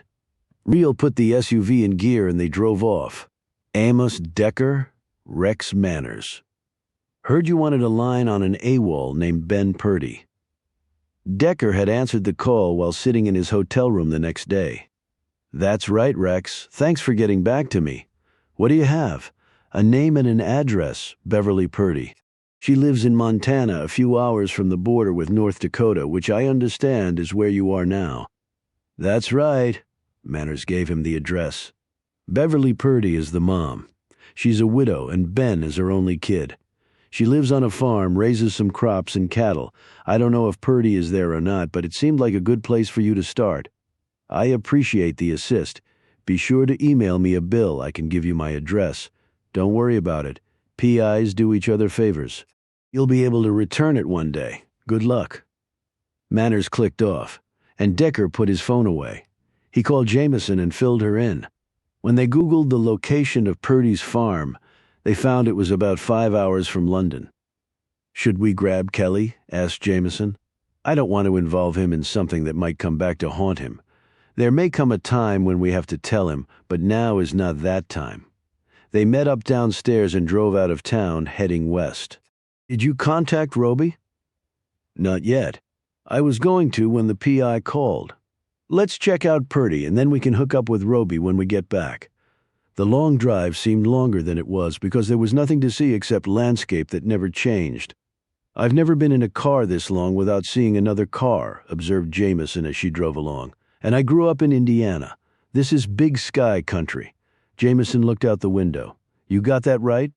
You don't get this sort of impression in D.C. or New York? Decker glanced at her wrist, where she had tatted Iron Butterfly. You said your mother got you onto that band when you were a kid after they reformed? She smirked. Wow, good memory. Still listen to their music? I've moved on to Janis Joplin and The Doors. He glanced at her hand. When I first met you, I noticed the slight indentation on your ring finger from when you were married before. She glanced sharply at him. I've never known you to make small talk. What gives? Maybe I'm evolving, okay? You've never really spoken about your ex. You just told me you were married for 2 years and 3 months. Then things went sideways. He wasn't the man you thought he was, and maybe you weren't the woman he thought you were. She frowned. Sometimes your perfect recall is really irritating. How do you think I feel so? Nothing to really say about it other than what I already did. Dan was different when we dated. He was all things I liked. After we said our vows and started living together, he became all things I disliked. And maybe I became that way to him, though I don't think I ever really changed. Amicable split. We were both too young and I was too naive. Way too naive. He took advantage of that, at least thinking back I see that. Where is he now? She shrugged. Your guess is as good as mine. She glanced at him again, with an annoyed look that she finished off with a warm smile. Right now, I think I liked it better when you had no interest at all in personal matters. He held up his hands in mock surrender and then stared out the window. When I woke up from my coma in the hospital after getting wrecked on that football field, I thought everything was normal. I thought I was still normal until it happened. What happened? You know the little monitor on the stand they have to record your vitals? Yeah. When I looked at the numbers there, I was seeing them in all sorts of different colors. At first, I just thought my vision was still funky, or maybe I was just out of sorts. You have to understand that I still didn't know what had happened to me.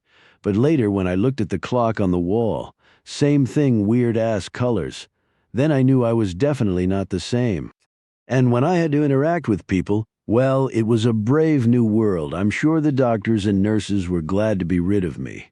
I was a royal pain in the ass. I was somebody else, but only in the same body. My way of coping was just to not cope, just move on as though I'd always been that way. But you seem to understand it a lot better than when we first met. Back then you were really aloof and impossible to read, and you had absolutely no. She stopped and looked nervous. He glanced at her. No filter? You're right. And I'm not that much better now. You don't walk out of rooms while people are still talking to you nearly as much as you used to, she said encouragingly. I guess progress is measured in baby steps. I know we've talked about this before, but what is it really like not to forget anything? My personal cloud, you mean, he said, tapping his temple. It's probably a lot like your memory, only mine's a little more neatly organized and a lot more accessible than yours. You have it all up there too, but some memories are so crowded out by others that you can't reach them anymore. I don't have that problem. A blessing and a curse? It is if you have something you'd rather forget, which most of us do. I know it's hard, Decker. He stared out the window at an endless sky, which to him right now seemed as big as his personal memory. Life is hard for everybody, Alex. Anybody who says otherwise has just decided to ignore all the shit that comes with waking up every day and walking out the door. She said, So your way of coping is focusing entirely on your work? Decker glanced at her, his features inscrutable. My way of coping is just finding the truth, Alex. If I can do that, then I can deal with everything else. The farm looked like something out of the Grapes of Wrath, only with less dust and a modicum of water sources. They pulled to a stop in front of the plank-sided house and got out. There was a dirty and ancient Jeep two-door parked in the front. They could see a barn in the distance, and corrals full of cows collected around a water trough and salt lick. There was also a paddock where some bow-backed horses nibbled grass. The overall operation looked neat and efficient. The leaning mailbox at the end of the dirt road had said Purdy, so they knew they were in the right place. Before they could reach the front steps, the screen door opened and a woman stood there, a Remington over-under shotgun in hand. She was in her mid-50s with long gray hair, a slender, wiry build, and a pair of piercing blue eyes. She had on faded dungarees, weathered boots, and a checkered shirt tucked into the pants. The belt holding them up was made of knotted leather. Her face was wrinkled and tanned, and full of suspicion. "Who are you?" she demanded. Jameson immediately took out her FBI creds and badge. "FBI Special Agent Alex Jameson, my partner Amos Decker. Are you Beverly Purdy?" Instead of de-escalating the situation, this only caused the woman to raise the gun and point it directly at them, her finger near the trigger. "What the hell do you want? You tell me right now." Decker stepped forward, putting himself between Jameson and the gun. "We wanted to talk to Ben if he's here," she snapped. "He's not, but why do you want to talk to him?"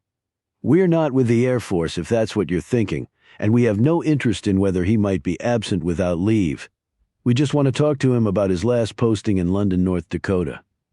"Bullshit. You've come to arrest him. Why would we do that? You just said. AWOL. We're investigating a series of murders in London. Ben didn't kill nobody. We're not suggesting he did. He was long gone before the killings took place, but he said something to someone back in London. We just wanted to ask him what he meant by that. We believe it might have ties to our investigation." The woman slowly lowered the weapon. "He's not here, like I said. Was he here at some point?" "He might have been," she said guardedly. "Do you know where we could find him?" She shook her head. "Got no idea. Haven't heard from him in a while." "And so you must be worried?" said Jameson, coming to stand next to Decker. "I'm his mag. Course I'm worried." "Well, we're worried about him too, so maybe together we can find him." I don't know. I get that you're suspicious, Mrs. Purdy. So just to show our good faith, we'll leave now. But can I give you our contact information so he could call us if you do see him? All we want to do is talk to him, not arrest him. That's all." He pulled a card from his jacket pocket and held it out to her. She looked at the paper warily, as though if she touched it, she might feel pain, but apparently now satisfied that they were not here to arrest her son, Purdy said, "Look, do you all want to come in? I just made some fresh coffee." Decker glanced at Jameson and said, "Sounds good. It was a long drive, and it's colder here than it was in North Dakota." They followed her inside. The front room was dominated by heads of animals mounted on the wall. Purdy caught Jameson gawking and said, "My husband and Ben were avid hunters. Most everybody in these parts are, but it's not just for show. We eat what we shoot." She led them into a small plain kitchen with pine cupboards and dark swirl-patterned laminated countertops. The floor was aged linoleum and the furnishings rustic. The curtains around the windows looked to be about 50 years old. The whole place seemed locked in time from around then. She set the Remington in a gun rack on the wall and pointed to 2 chairs around the table. "Take a seat." They sat while she got the coffee and cups together. After she poured and handed out their drinks, she joined them at the table. She moved a stray hair out of her eyes and sipped her coffee, not meeting their curious gazes. "We understand you live here alone?" said Decker. The blue eyes flashed. "Who told you that?" "You've been spying on me." Her gaze darted to the shotgun. "What do you want?" "You tell me now?"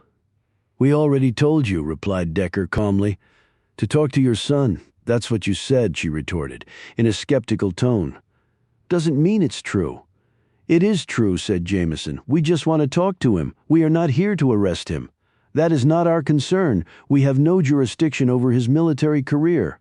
"Feds are feds," Purdy snapped. "It may seem like it, but it doesn't actually work that way, at least not in our case," said Decker. She finally calmed and said, "My husband died 3 years ago. I was hoping Ben would come back here and help me run the place. But that didn't happen," Decker said. "You told us he might have been here. Was he here? Did he talk to you about what might have happened back there that caused him to leave the way he did?" Purdy fingered her coffee cup. They moved everybody from that place. Meaning the Air Force, Ben, and the others. "Right. A private security firm named Vector came in to run the facility, said Jameson. Don't know about that. What did he do there? Asked Decker. Technical stuff, computers and the like. She snapped her fingers. Radar, I think he said, but not anymore, I guess. Why do you say that? Asked Jameson. Like I just said, they reassigned Ben and the others. I guess there's nobody left to do the radar and such. He trained for it, you know. He was good at his job, real smart. Always has been. So he was upset about being transferred out? Asked Decker. Yeah, but surely he'd been reassigned before. I mean, you go where the military tells you to. Purdy looked confused by this. Well, that's right. He was in Nebraska for a while, then Colorado. Then he got transferred to North Dakota. So that's right. He never got upset about those transfers, said Decker. No, but he did this time. He called me one night over a year ago. He said, Ma, they're moving us out. We're going to the East Coast somewhere. I forget where, he said, and then they were being reassigned to Colorado. I think least he was. But he didn't go, said Decker. She looked up at him nervously. You sure you're not here to get him in trouble? I give you my word. Did he ever say anything to you that showed he was troubled by something? Not in so many words, no, but I could tell something was bothering him. When he would call, he didn't sound like himself. Did he know about the changes taking place at the installation? No, he never mentioned anything like that to me. Did he ever mention a Colonel Mark Sumter? No. Has he been back here since then? Asked Jameson. Once, she said, looking down at her long, weathered fingers. About 10 months ago he'd lost weight. Wouldn't meet my eye. I asked what was wrong, but all he said was he couldn't tell me without maybe getting me in trouble. Was he in uniform? No, he didn't always come home dressed up, but he only had a backpack with him. Not big enough for his uniforms and all. I asked him where he was stationed. Out in Colorado, I asked, but he just changed the subject, he said. If anybody came looking for him, to just say I hadn't seen hide nor hair of him. Decker said, and did people come looking for him? She nodded. The Air Force, 3 times. Said he was AWOL in a lot of trouble. When Ben come here that one time, it was late at night, and he didn't stay long. He left the next morning at the crack of dawn. I told him about the Air Force folks, he said, not to worry. I haven't seen him since, she added gravely, her voice breaking. Did anyone else ever come looking for him, besides the Air Force? Said Jameson. Purdy took another sip of coffee before answering. No, just them. Nobody else, Jameson asked. Did he have any close friends in North Dakota? Anyone he served with that he might have mentioned? Not that he said no? Did he ever mention anyone named Irene Kramer? Asked Decker. Purdy thought about this, but then shook her head. Not that I recall, no? Who is she? One of the people who was killed? Purdy shook her head. I worry myself sick that Ben's dead, too. He's never gone this long without calling me. What do you all think is going on at that place? That's what we're trying to find out, said Decker. Does Ben have a room here? In the back. Is that where he slept the last time he was here? Yes. Do you mind if we have a look? She rose and led them down the hall. It was the faded room of a teenager from years ago. Old movie and music posters. Pictures of athletes from 15 years past, a small gunmetal desk with a dusty PlayStation console and a pair of headphones. Some dog-eared Stephen King and Dean Koontz novels, along with books of a technical nature, were lined up on a small bookshelf. The bed was a twin and neatly made. The carpet was old and stained. Decker and Jameson stood in the center of the small space and looked around, while Purdy remained in the doorway blinking away tears. I come in here sometimes and sit on his bed, she said, staring at it. He's 30 now, enlisted right out of high school. Time goes by so fast, hard to believe. Seems like I just came home from the hospital with him. Did he have a computer? Asked Jameson. One of them laptops. But he took that with him. We don't get real good, whatever it's called out here. Internet connection, broadband, said Jameson. Yeah. He would always complain about that, but what can you do? Couldn't up and move the dang farm. Decker opened the closet door and peered inside it. There were a few clothes on hangers. He went through the pockets. On the floor was a cardboard box. He pulled it out and set it on the bed. Inside were some books, magazines, and some loose printed pages.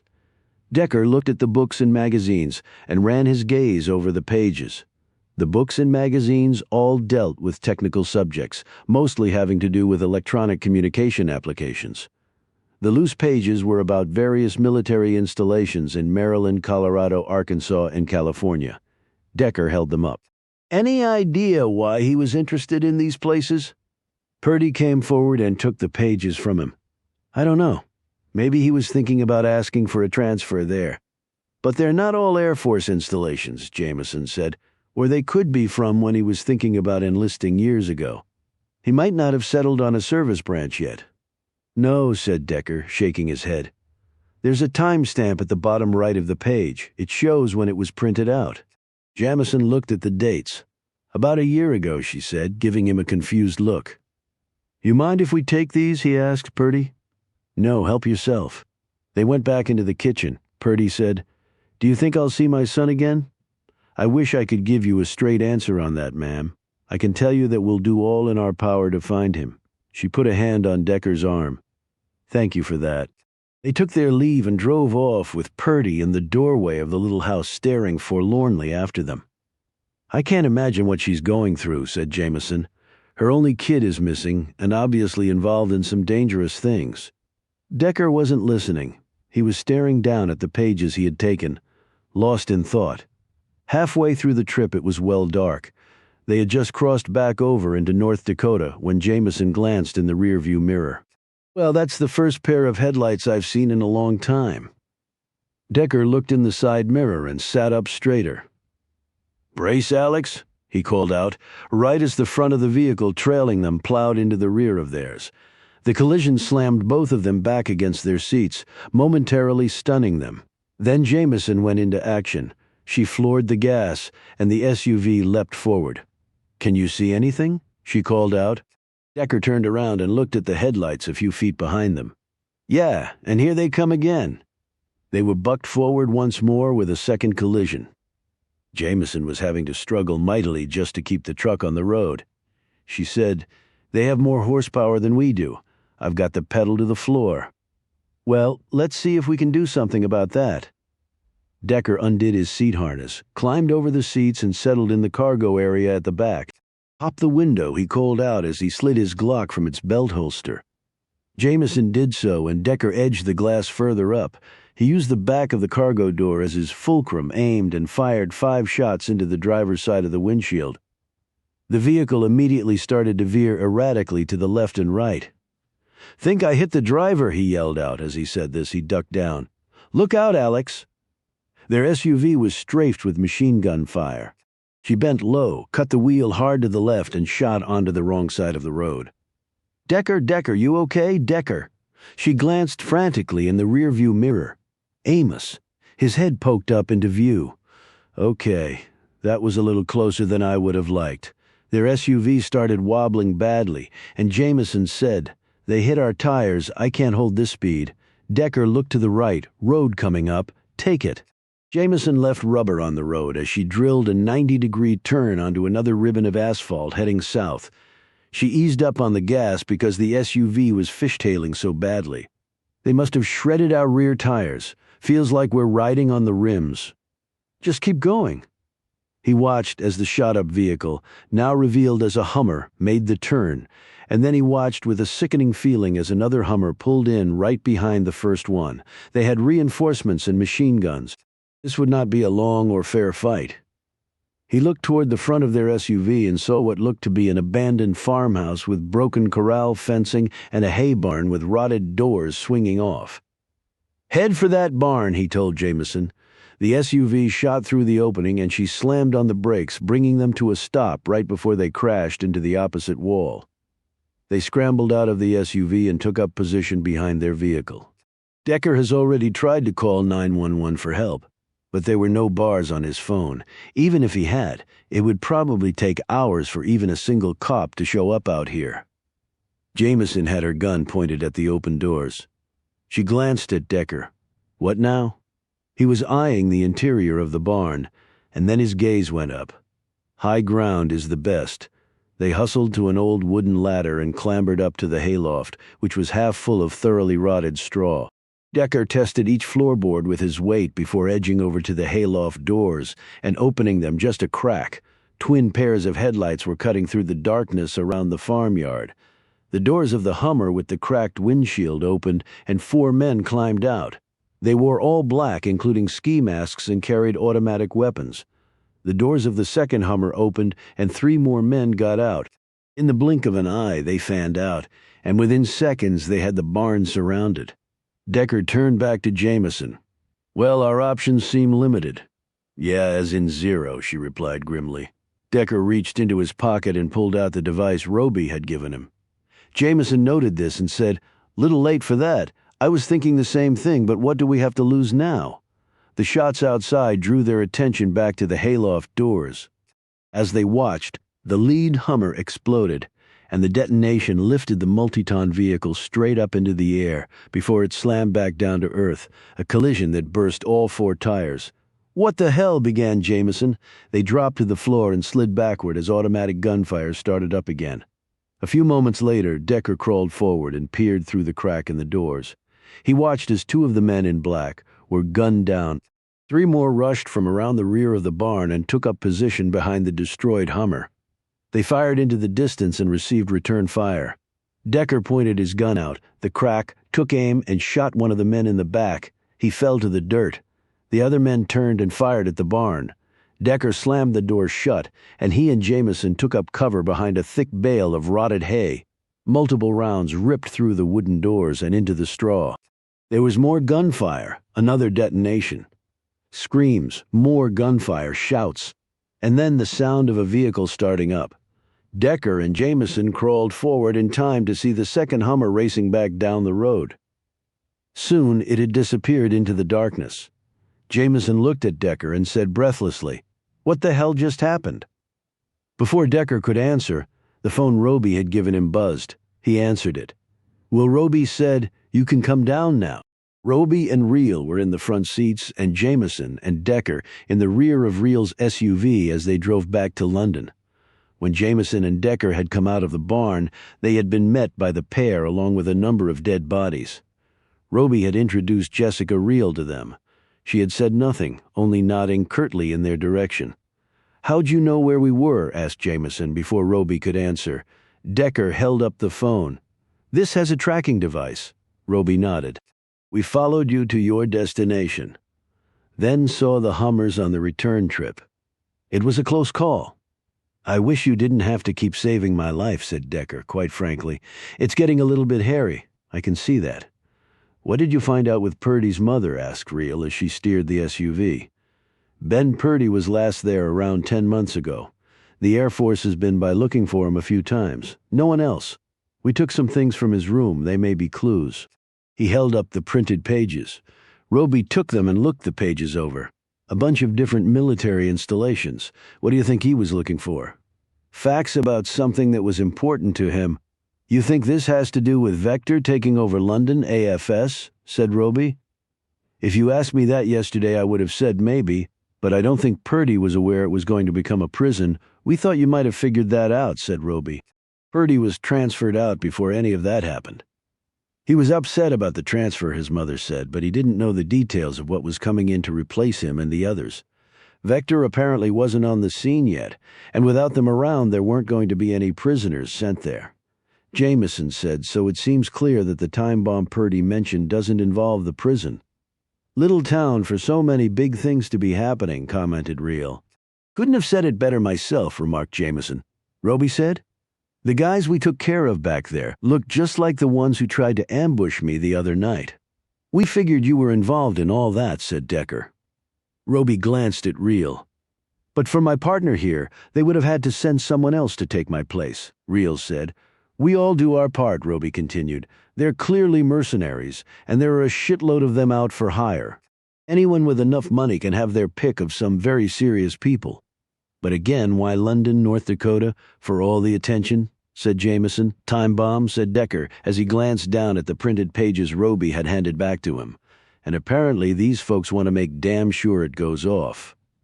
The knock came on Decker's door about an hour after they got back to London. Considering what had happened to them, Decker answered the door with his Glock in hand. It was Roby. "Got a minute?" he asked. They sat in 2 chairs facing each other. Roby looked grim. I take it you have bad news, said Decker. They got to Beverly Purdy. She's dead. Decker sat back and slowly absorbed this not-so-surprising news. What else could they do? They had no idea what Ben had told his mother or him and Jameson. It was surprising that they hadn't killed her before. But then there was a simple answer to that. So when we went there, we signed her death warrant, said Decker. They obviously followed us out there. I doubt it would have mattered, said Roby. She was a loose end. They would have gotten to her at some point. Decker stood and looked out the window into the darkness. I'm a cop, Roby, and right now I feel like I'm in the middle of a James Bond film. I have no experience with shit like this. Roby didn't respond right away, but when he did, it was in a calm, judicious tone. The world hasn't gotten safer over time, Decker. It's just gotten more complicated. Humans are still in control, and humans do bad things all the time. We had the Cold War with nukes, and now we have hotspots all over with people slaughtering other people and dictators rising up again because democracy seems stalemated and nothing gets done and people get fed up. But a dictator doesn't need supporters, he just needs followers.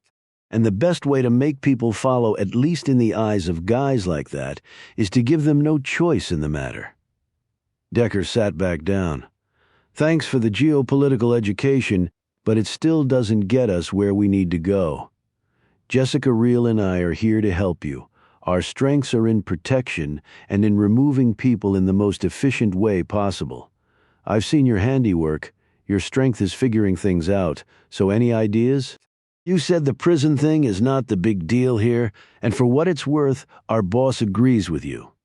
Does he have any ideas? Asked Decker. Not that he shared, but from what I could gather, he has a strategy about the prison issue that he's going to pull the trigger on. We'll let him handle that piece. You focus on the time bomb. Decker eyed him skeptically. You're not authorized to operate in this country, so the law says, well, you seem to be operating okay. Roby rose.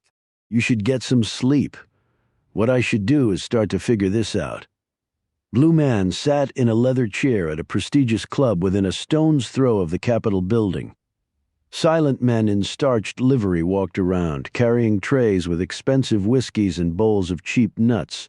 The walls were paneled with luxurious wallpaper, and on them were hung portraits of old, grave men in suits. The carpet underfoot had several inches of give. The furnishings were old but originally expensive. Newspapers rustled alongside murmurings of educated, cultured voices and clinks of ice cubes in cocktail glasses as both business and government leaders made decisions that would have massive impact on millions of people. All without their knowledge or consent. If one did not know better, it could have been 1920 rather than a century later. Blue Man's gaze roamed the room. He nodded to those he liked and respected, and also to those he loathed and distrusted, but to whom some level of acknowledgement was required. It certainly said something that he had been in this business so long that the latter group far outnumbered the former. His gaze finally alighted on the stout man who came into the room, carrying a folded newspaper and a glass half full of gin and tonic, along with a self-important look. Blue Man rose and approached him. "Patrick?" he said. Patrick McIntosh, the gentleman who had met with Colonel Mark Sumter in that little house over 1,000 miles from here, stared back at him, his features instantly wary. "Roger, how are you?" Blue Man's real name was Roger Walton. He had almost no occasion now to ever use it, but this was one of those times. Not bad, you?" "Things are going very well, thank you." "Do you have a moment?" said Blue Man. "I've engaged a private room." The smile that McIntosh had forced onto his lips retreated to a straight line one might employ after being sworn in to testify in front of a hostile congressional committee. "A private room? Why the need for that?" he chuckled. "Am I going to get the 3rd degree?" "We've both been around long enough to know the answer to that," replied Blue Man genially, and also largely unresponsively, as he placed a firm grip on McIntosh's elbow. "Oh, and Director Cassidy sends her best." "So you've spoken with Rachel," said McIntosh as Blue Man led him down a dark-paneled corridor to a door that opened into a 10-by-10 windowless room with 2 upholstered chairs facing one another. "She is my superior, after all." "I meant, had you spoken to her about me?" Not to sound like a cliché, but that would be classified. Blue Man tacked on a smile which seemed to relieve McIntosh. I'm glad I'm no longer in the public sector. You should make the jump, Roger.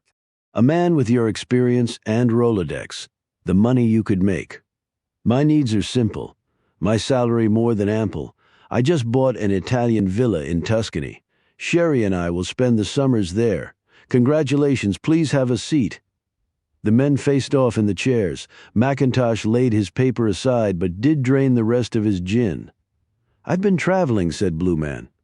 Oh, really? Where? I hope somewhere nice. South of France, Rome, Sydney, London. Oh, very nice. London, North Dakota. McIntosh set the empty glass down on a table next to his chair. To his credit, his hand remained sure and steady, noted Blue Man. Did you enjoy your time there? Wherever that is, North Dakota, you said? It was instructive, but surely your memory fails you. Come again? Blue Man slid an envelope and a small digital recorder from his pocket. He took his time opening the envelope and slipped out a number of photos. You looked distinguished in these photos, Patrick. It was quite hot that night, if I recall. Your colleague, or more accurately your co-conspirator, Colonel Mark Sumter, decided not to dress in uniform. It was so toasty. He opted for civilian clothes. McIntosh glanced at the photos as Blue Man fanned them out but said nothing in reply. Next, Blue Man set the recorder down and hit the start button. The conversation between McIntosh and Sumter wafted over the small room. When it was finished, Blue Man shut off the machine and settled back in his chair. Well, what? Do you not feel that explanations are in order? Not at all, said McIntosh offhandedly. I see. Well then, let me speak for a bit and see if what I have to say prompts you to rethink that answer. I doubt that it will, Blue Man said. Guantanamo hasn't accepted any new prisoners since 2008. The current cost of the remaining prisoners there, all 100 of them, is around $1.3 billion and change. McIntosh picked a piece of lint off his sleeve. Is it? My goodness, hardly a bargain to house savages like that. Granted, but it is authorized. McIntosh flicked away the piece of lint. Are we done here yet? Because frankly, I'm not following any of this. You're on the board of Vector Security. I know I am. A wonderful patriotic company. With only one contract approved by the government. Namely, to operate the Douglas S. George Defense Complex, aka London Air Force Station. I hope it doesn't surprise you that I was already aware of that. Hence my visit there.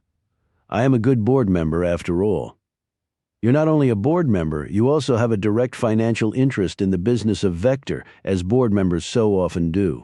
The budget for the complex is $644,976,000 per annum. It's expensive keeping us safe. Now, if you'll excuse me, McIntosh started to rise from his seat, which means the cost of each of the 10 prisoners currently housed there is over $64 million. Hardly a bargain compared to Gitmo's $13 million per pop. McIntosh sat down. Prisoners? What on earth are you talking about, Roger? Have you suffered a stroke or something? Blue Man took out additional photos that Roby had taken showing the men being wheeled off to ambulances. I'm talking about these men. Could be anyone, said McIntosh, glancing at them. Looks like some Air Force personnel in distress. As you said, it gets hot out there. They're not Air Force personnel, as you well know. You say, I say. Blue Man's expression now hardened. This back and forth grows wearisome. And you're not the only item on my agenda for today. He leaned forward. Vector's COO and CFO also say, as does Colonel Sumter, they're ISIS, Taliban, and Al-Qaeda prisoners taken from the battlefields and smuggled into this country without the knowledge of government leadership. McIntosh's eyelids rose a bit more fully, revealing his pale blue eyes. You've talked to Sumter? We actually couldn't get him to stop talking once he saw the trouble he was in. I don't see it that way at all. And contrary to your observation, it was all approved with a nice little bow on top.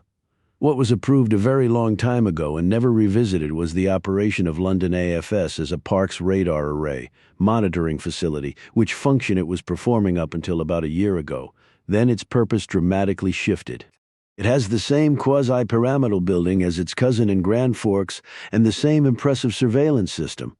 However, since we already have one of those in North Dakota, and the one at Grand Forks is newer and better positioned, a spare was not really needed. But that's certainly not the first time the Pentagon has had redundancies and wasted money, so a complex out in the hinterlands with a duplicative purpose. You must have felt like a pot of gold had been dropped into your lap, because that made it the perfect facility to house additional unauthorized prisoners who should never have been brought into this country, to torture them, and then dispose of them when they had told all they could or refused to do so, and then you would pass along this intelligence to others in government under the subterfuge that it had come through ordinary channels. The ambulances? They might as well have been meat wagons for the bodies, which we are right now digging up, by the way, based on information provided to us. McIntosh sat back. I commend the speed with which you have moved on this. Roger, I really do. The federal government is like an aircraft carrier. It takes us a while to get going, but once we do, look out. Yes, indeed. McIntosh managed to tack on a smile, even as his skin grew as gray as the side of a naval vessel. Blue Man next took out the photos Roby had given him of the people getting off the jet. I wondered why Vector was given the contract, since the capabilities of their people are not known to be in the park's space, but the VP of operations for Vector is well known to me. He headed up security at Gitmo for 6 years, and here he is with 2 of his top lieutenants arriving at London AFS. Blue Man held up the photos for McIntosh to see. He, of course, has also been arrested, and from what I understand, he is already attempting to make a deal. The CFO and COO have already received blanket immunity in return for their testimony. It may well be that you're the odd man out on that, Patrick, which is why I saved you for last, if for no other reason than I don't like you and never have. McIntosh made a hissing sound as he sucked on his tongue. Why are you even involved in this? You are barred from operating in this country. I think you left me a hole to climb through. We are an intelligence agency tasked with protecting this country from enemies both foreign and domestic. We have worked in conjunction with the FBI this entire time. They are the lead agency on this. We merely their very willing helpmate. That type of arrangement occurs all the time and has been thoroughly vetted in the courts. Thus, you will find that not only is there no hole for you to escape through, but that the roof over your head for your remaining time on this earth will be provided by the federal government. Roger, I think if we discuss this civilly, Blue Man spoke over him. The long and the short of it is, you are running a secret and unauthorized prison, using government funds that were meant to pay for a fully operational eye in the sky, with the result that you are charging the American taxpayer many times what it cost to house prisoners at Gitmo, which was an alarmingly high rate to begin with. In the last year, your good CFO has calculated that thus far profits to Vector have exceeded nearly $500 million, which is, by any standard, an outrageous margin of return. I trust you understand that Uncle Sam frowns on gouging like that. In fact, he frowns on it so much that there are multiple laws against it, all of which you have broken. We were doing good, Roger. The information we received and passed along has not resulted in anything positive. Almost all of it has been proven erroneous, and thus useless. The rest of it was already known through legitimate intelligence sources. He paused. Let me be as clear as I possibly can be. This was not about helping this country. This was about lining your pocket, so please do not plead patriotism as your defense. You'll only embarrass yourself and make me even angrier than I already am. As Blue Man had been speaking, McIntosh had sunk lower and lower in his very fine and very expensive chair. Blue Man continued, It speaks to the appallingly large and frustratingly complex footprint of the DoD that such a scheme could have worked in the first place, and that it's taken so long for the truth to come out. But with an overall budget of nearly $1 trillion, thousands of facilities all over the globe, millions of employees and contractors, billions of square feet of space, and enough divisions and departments and programs that the right hand literally isn't even aware that there is a left hand, it wasn't that difficult to hide this sort of thing. The budget at London, though obscenely out of whack, doesn't even register as a blip on the Pentagon's overall spending. You, of course, had allies within the Air Force, the Pentagon, and the Congress to help you bury the truth, whom your CFO has helpfully provided information about, including significant 6- and 7-figure payoffs. My director has been fully briefed on this, and has communicated this in writing to the director of the FBI and the IGs of the Air Force and the DoD. And lastly, again, to be as transparent as possible, a warrant for your arrest is being issued as we speak. Blue Man rose and smoothed out his dress shirt and tie. Now I'm going to leave before I do or say something I might regret. However, I would suggest that you make plans to sell your vacation home in Italy. I don't see much opportunity for you to use it, and you might need the additional funds for legal fees. And please dissuade yourself from any thoughts of fleeing. As soon as you leave this room, there will be multiple eyes on you until your arrest warrant is executed. Thank you for your time. He pointed at the empty glass. And you might want to get yourself another drink, Patrick. Goodbye, we will not be meeting again. Blue Man closed the door behind him. The Douglas George Defense Complex was buzzing. As Decker and Jameson drove there in their new rental SUV, they saw the line of vehicles heading in and some heading out. A line of choppers was coming in and a small jet was taking off. They passed the oil rig nearest the facility, the All-American Energy Company, and found workers standing there staring at all the activity going on with their neighbor. They also spotted several members of the brothers riding on farm equipment in their fields, doing the very same thing. They were here because Roby had called Decker and told him to come here as fast as possible. Someone had obviously authorized their clearance into the facility because they were passed swiftly through after presenting their crates. Roby and Reel came out to meet them as they pulled to a stop in front of the building where they had initially met with Colonel Mark Sumter.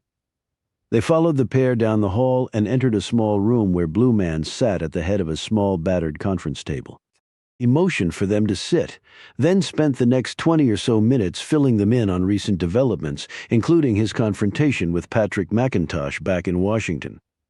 Your agency is taking the lead on the law enforcement side, and the DOJ will, of course, deal with the prosecutions. So it was prisoners as we suspected, said Decker. Yes. Some in positions of power and who should have known better deemed it a worthy project to restart what was done at Abu Ghraib prison and other locations, despite the complete debacle that turned out to be. I am cheered by the fact that my agency had learned its lesson and was not party to a second go-round with this sort of thing. How many prisoners died? Asked Jameson. At least a dozen, if not more. Information is still coming in. It will take a while to dig through it all. The locals are certainly curious about what's going on here, said Jameson. It will all be hushed up in due time, said Blue Man. This show of force is really for those out there who might have information, or for those who are as yet unknown to us but are involved and will now panic and attempt to flee. Your director likened it to sending hunting dogs into the brush to flush out the quail. But the truth will come out, said Jameson. Not in the press, no. It would cause more trouble than is warranted. People need to have faith in their government, Decker said. Well, maybe the government might want to consider earning that faith. I'm utterly in agreement with you. But now we must move on. Decker gave him an appraising look. This case is closed, but this was not the ticking time bomb. Purdy was gone before the prison became active, and I'm convinced this has to do with something that happened a long time ago. Which is why I requested your presence here, in addition to wanting to fill you in on what had happened here. How can we assist you? I'm surprised that you're not packing up to go home, said Decker. Let me explain it this way. If an international presence exists on American soil for a purpose to do harm to America and its citizens, then we can very clearly justify our continued presence in this matter. I don't know about you, but I do not want a second 9/11s to happen because we got caught up in a bureaucratic tussle. Okay, I need to see Ben Purdy's service record. What do you hope to find in it? A lead, because right now, we don't have one. Decker put down his third cup of coffee, glanced at the remains of a largely uneaten meal, and settled back in his chair in the hotel restaurant. He opened the email he'd just gotten on his phone and did likewise with the email's attachment. It was Ben Purdy's service record. He had joined the Air Force straight out of high school and had spent the next dozen years in uniform. Decker went methodically through screen after screen. Purdy had covered a lot of ground in his career. and had sought a great many educational and training opportunities that the Air Force had offered. He'd even attended conferences overseas in England, Germany, Qatar, and India. By all accounts, he was a brilliant techie, though he had grown up in modest circumstances and had not been able to afford to go to college. He had risen to the rank of technical sergeant, which the document said was a very difficult rank to achieve, and Purdy had done it in record time. He had been on pace to make master sergeant when he had disappeared. Decker sipped his coffee and then focused on actions that Purdy had taken in the last 16 months, figuring that whatever ticking time bomb he had come across would have dated from more recent times. Purdy had briefly left London AFS during that time to take a class offered in D.C. on the latest types of communication technology available, and also what might be coming in the future that made sense for a specialist like Purdy. After that, he had taken other offered courses in a variety of specialties, none of which could reasonably lead Decker to a ticking time bomb. His phone buzzed. It was Bogart. "Hey, Ross. Decker, I've heard about London AFS. Something big is going down, and the Bureau is involved, I know, but it doesn't explain our case." "Well, I dug up what I could on the military record of Bradley Unger Daniels. Anything of interest?" "He served at London AFS from 1955 until 1987. "I guess that makes sense. He had been an aviation navigator in the war, and he was into radar." "Right, but the most interesting thing I found was that parts of his record were redacted and marked classified." Decker sat up straighter. "He told us he couldn't talk about his time at London because it was classified. I thought he was just messing with us. But why would it be classified? Just because it was about looking for nukes during the Cold War?" "I don't know, Decker. I can't get a straight answer from anyone. So a dead end, I'm afraid so, unless you can think of another path forward. Well, that's my job." Decker clicked off and stared down at Purdy's service record while he thought about Bogart's words. He could see only one way forward. He phoned Jameson. "It's time we cracked Bud," he said. Jameson and Decker arrived at Green Hills Nursing Home and were once more taken to the supervisor's office. Her face turned red when she saw them. "You upset him greatly. I can't believe you're back." Decker stared her down. "We're back because Brad Daniels is a key witness in a case that has national security interests. Now, if you won't let us see him, a whole army of feds is going to come down on you in this facility like a ton of bricks. Your call." The woman's hostile look quickly faded. "Are you serious? We would not be here otherwise, all right, but please don't upset him again." "All I can do is ask the questions I have to ask. If he gets upset, that's an answer in itself." She led them to Daniels's room. The old man was sitting in the corner in his wheelchair, the cane clutched in his hands. "Who is it?" he snapped as he heard them come in. "Mr. Daniels, you have some visitors," said the woman. "What visitors? It's not Christmas, is it?" "I'll let them explain," she said sweetly. Then she fled the room. Decker and Jameson came forward. "Mr. Daniels," he said. The old man started. "It's you. I recognize your voice. Can't see no more, but I recognize voices. Get the hell out of here. You can either answer our questions or other people will come here and ask them. I don't give a rat's ass. Get out. Part of your military service record was redacted, classified. Well, hell, I told you that. But you didn't say why." "I can't, dumbass. That's sort of the point of it being classified." "More people have been killed," said Decker. "Several more. Something big is being planned. We need you to help us understand what that could be. I only have your word for that, and I don't believe you.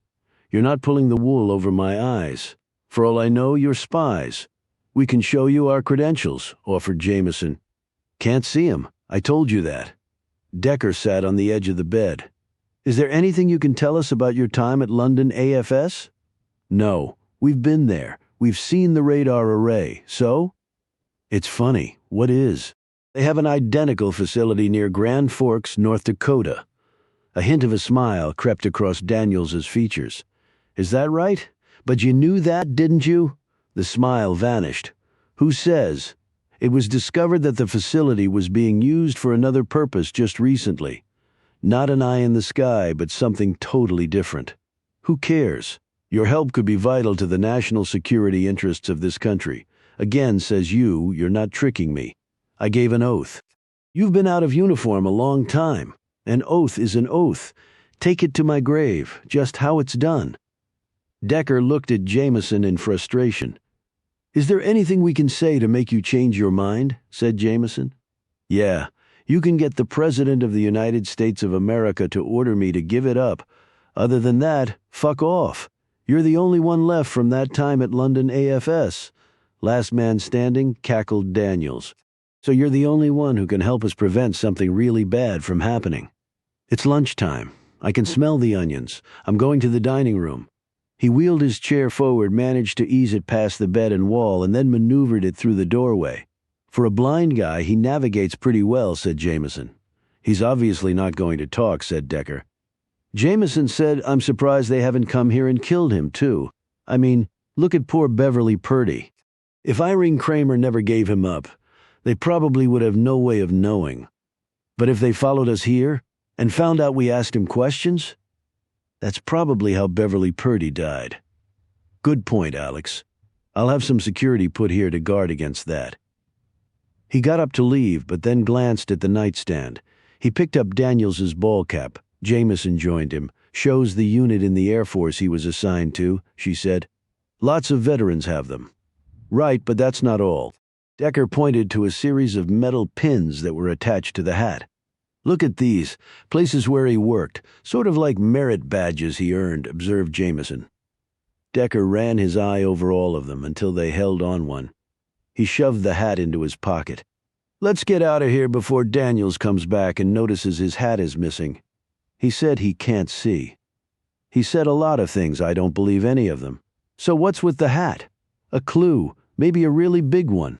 "USAC," said Decker. They were driving back to London from the nursing home. Decker was holding the hat and looking at the pins. One in particular had drawn his focus. "USAC? What does that stand for?" Decker took out his phone and searched for the meaning. "United States Army Chemical Corps," he said, but Daniels was Air Force, not Army. "He still has the pin, and that's not all." He unclipped several of the pins from the hat and held them up. "Beale Air Force Base, Rocky Mountain Arsenal, Camp Detrick, Pine Bluff, Arkansas. Some of them are Army, some Air Force. And Camp Detrick is in Maryland, and now it's Fort Detrick." So he spent time at all of them. Apparently enough time to earn a pin. What did they do at those places? The question is, what did they do when Daniels was in the military? He paused. And there's something else. From his service record, I learned that Purdy spent time at Beale and Rocky Mountain Arsenal. Okay, that's a definite connection, and that's not all. The printed pages we found in his closet of the military facilities, they're all places that Daniels has pins from. "I would definitely call that a big clue," replied Jameson. She saw Decker glancing in the side mirror. She did the same in the rear view. "I don't see anybody back there," she said. "I was just checking after last time." They arrived back in London. Decker and Jameson went immediately to her hotel room, where Jameson logged onto her computer. Decker had given her Daniels's hat with all of the pins, and she had searched each of them online. 20 minutes later, she was finished and sat back. She glanced at Decker, her face pale and her expression one of slight panic. They all have one common denominator from the time period that Daniels worked there. Decker nodded. He had been looking and reading over her shoulder. Back then, all those facilities were involved in developing chemical and biological weapons of mass destruction. It apparently all began during World War II. We didn't have those types of weapons, but Germany did, so we started researching and developing them, both the Army and the Air Force. The programs accelerated from the end of World War II through the Korean War and beyond. During that time, the U.S. and the Soviet Union made enough of the stuff to kill everyone on Earth. "And that doesn't include nukes," said Jameson as she scrolled down the screen. But then Nixon halted all such programs at the end of the 60s. All stores of such weapons were destroyed, and the facilities that those programs operated were cleaned up and reassigned. "Only maybe some of them weren't destroyed," said Decker. "And maybe there was a facility that worked on them that wasn't included in the list you just researched? Meaning London Air Force Station?" Decker nodded. "I think it was originally built not for radar array, but for production of biochemical weapons. Then the place was converted into a radar installation, even though it duplicated what the other one did near Grand Forks. Hell, maybe they added on to it at that point to make it look like the other facility. You know, a pyramid with a golf ball on top, until they started using it for a secret prison. What do people just wait around to do something secret and illegal and then just plop it here? You're talking about the government, Alex, so anything is possible. So is that the time bomb we're all sitting on here? WMDs? It's a theory, but a good one. We just need to prove that it's true. And if it is true, we need to find the WMDs. Oh, no sweat. We can wrap this all up by tomorrow. When he didn't respond to her sarcasm, she glanced up at him. He was clearly lost in thought. Are you thinking of some way to actually do that? We'll need to alert Roby to what we found. Maybe they can get some people on it, but we have some angles to work too. Beginning with what? London Air Force Station? If they were making WMDs over there, I'm not sure I want to go there again. But we will anyway, replied Decker. It was the next day. Jameson was driving, and Decker was staring out the window at yet another approaching storm. $1 for your thoughts? Said Jameson. Not sure they're worth that much. You seem down. I mean, I can understand that. What with our line of work? But you always seem to be able to, I don't know, rise above it. He turned to look at her. Stan has been my brother-in-law for over 2 decades. I've spoken to him more here than I have in the last 20 years. Same with my sisters. Well, they lived a long way away, and siblings grow up and move on with their own lives. You have siblings. You keep in touch with them all.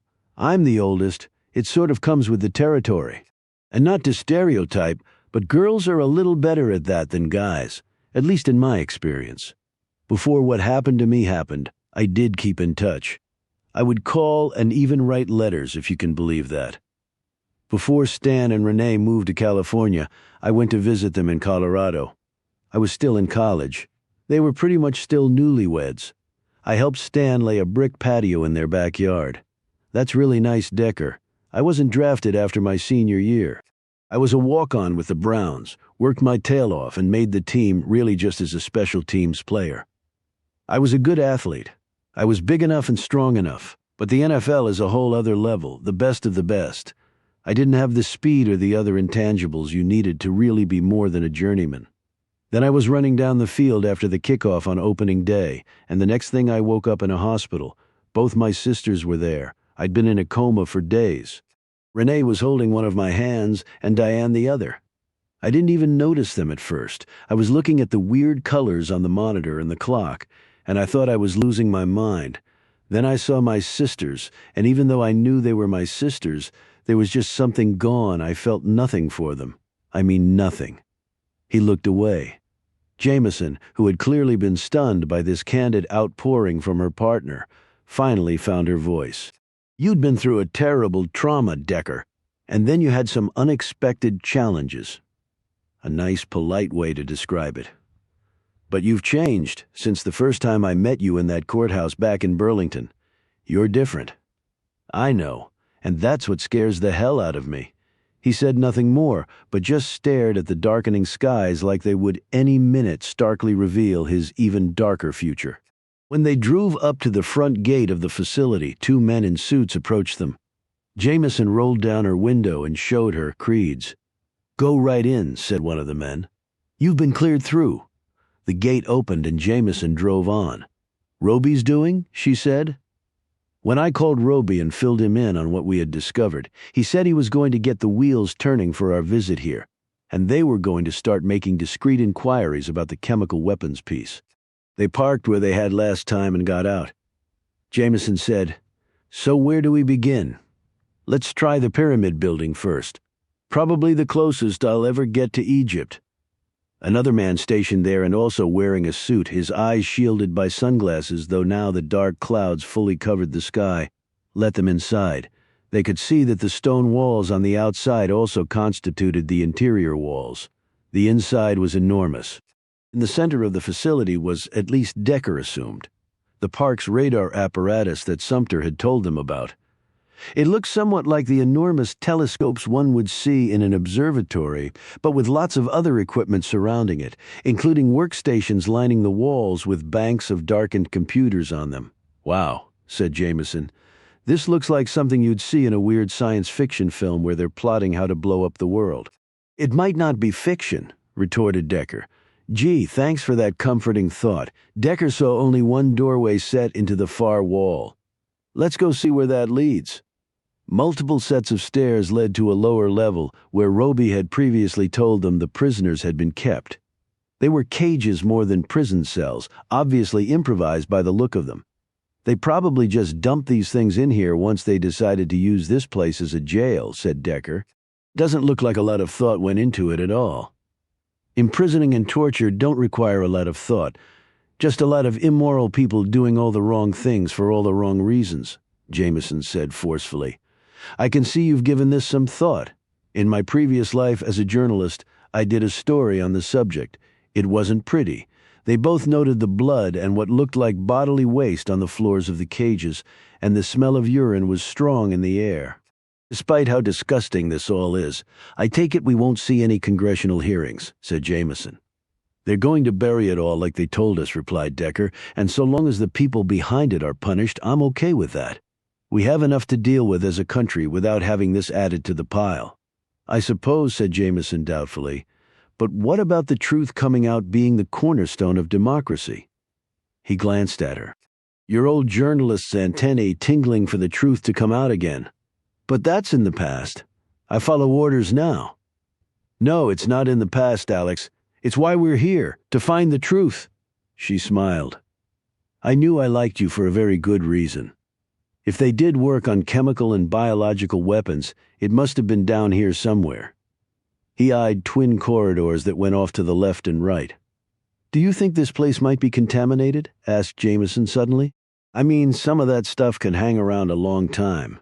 Decker stiffened. I didn't really think about that, but people have been working here for decades.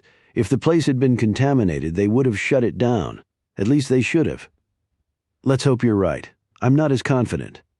He led the way down the corridor on the right. After taking flights of steps down, they reached a cavernous room nearly as large as the one containing the park system above them. We went down several sets of long steps to get to this point, noted Jameson. So this space must be well underground, 100 feet or more. Decker nodded in agreement as he gazed around. Doesn't look like they used this when they were running the prison, and it smells moldy too. He walked the perimeter of the room, examining the walls and floor. In one place the wall was lighter than the other sections. Decker looked this over and then kept moving. He stopped abruptly and turned to Jameson. Wait a minute, how did Ben Purdy even know that something like that had happened here? That there were chemical and biological weapons produced here? I don't know, but we saw the research he'd done on those pages. She tensed. Wait a minute? What would prompt him to even do that research? That's what I was talking about, and I think the answer is Brad Daniels. No, Daniels was the catalyst for Kramer's coming here. He had nothing to do with Purdy. Why do you think that? Asked Decker. Your cardinal rule, there are no coincidences. Well, for every rule there is an exception. In fact, I think he did learn about it from Brad Daniels. Based on what? She asked. Decker pulled out Daniels's hat and pointed to another pin on there. Jameson examined it. An anniversary event the Air Force held 2 years ago at Minot Air Force Base, right here in North Dakota. But how can we know they both attended, even with that pin on his hat? I know they did, because it was noted in Purdy's service record that he attended that very same event. But we still can't be sure that they met there, which is why I'm going to call the nursing home in Williston and have it out with Brad Daniels once and for all. Go easy on him, Decker. He's an old man. That old man is tougher than just about any son of a bitch I've ever met, Decker groused. But he wouldn't tell us anything before. Why would he now? He held up the hat and smiled. Because now I've got a bargaining chip. Mr. Daniels, it's Amos Decker with the FBI. Decker held the phone away from his ear as the old man started screaming at him. You son of a bitch. You give me back my hat? You're a thief. So you noticed it was gone. I take it your eyesight is better than you let on. If I were 40 years younger, I'd kick your ass. But you're not. So let's make a deal, mister. Daniels, you answer my questions, and I guarantee that you'll get your hat back intact. What questions? Daniels barked. I told you I can't answer nothing. It's classified. Do you know what classified means, moron? What I'm going to ask you has nothing to do with classified information. I just want to ask if you met someone at the anniversary event you attended at Minot Air Force Base. How the hell did you know about that? Daniels barked. You have a pin about it on your hat. A hat you stole. That's a felony. At most, it's a misdemeanor. And like I said, you'll get your hat back, I promise. How do I know you'll keep your word? Because like you, I took an oath to serve this country. And that oath means a lot to me, like it did to you. Go on, said a suddenly calmer Daniels. Was there someone there you met named Ben Purdy? He was a sergeant with the Air Force. Daniels didn't answer right away. Finally, he said, Is he dead too? No, but he is missing. So you did meet up with him? What the hell is going on up there? I'm trying to find that out. Did you mention to Purdy that the London facility was used to work on biological and chemical weapons? That's classified, damn it. You said nothing you asked me would make me reveal classified information. You're a big, fat liar, you are. I know all about the program that went on up here and at other facilities around the country. Pine Bluff, Rocky Mountain Arsenal, Fort Detrick. Camp Detrick, least it was back then. He fell silent. So, you've been read in, I see. I have been. I have top-secret security clearances. What does this have to do with anything? I'm not sure, but it seems that a lot of people are interested in it enough to kill other people. So it wasn't a radar facility back then.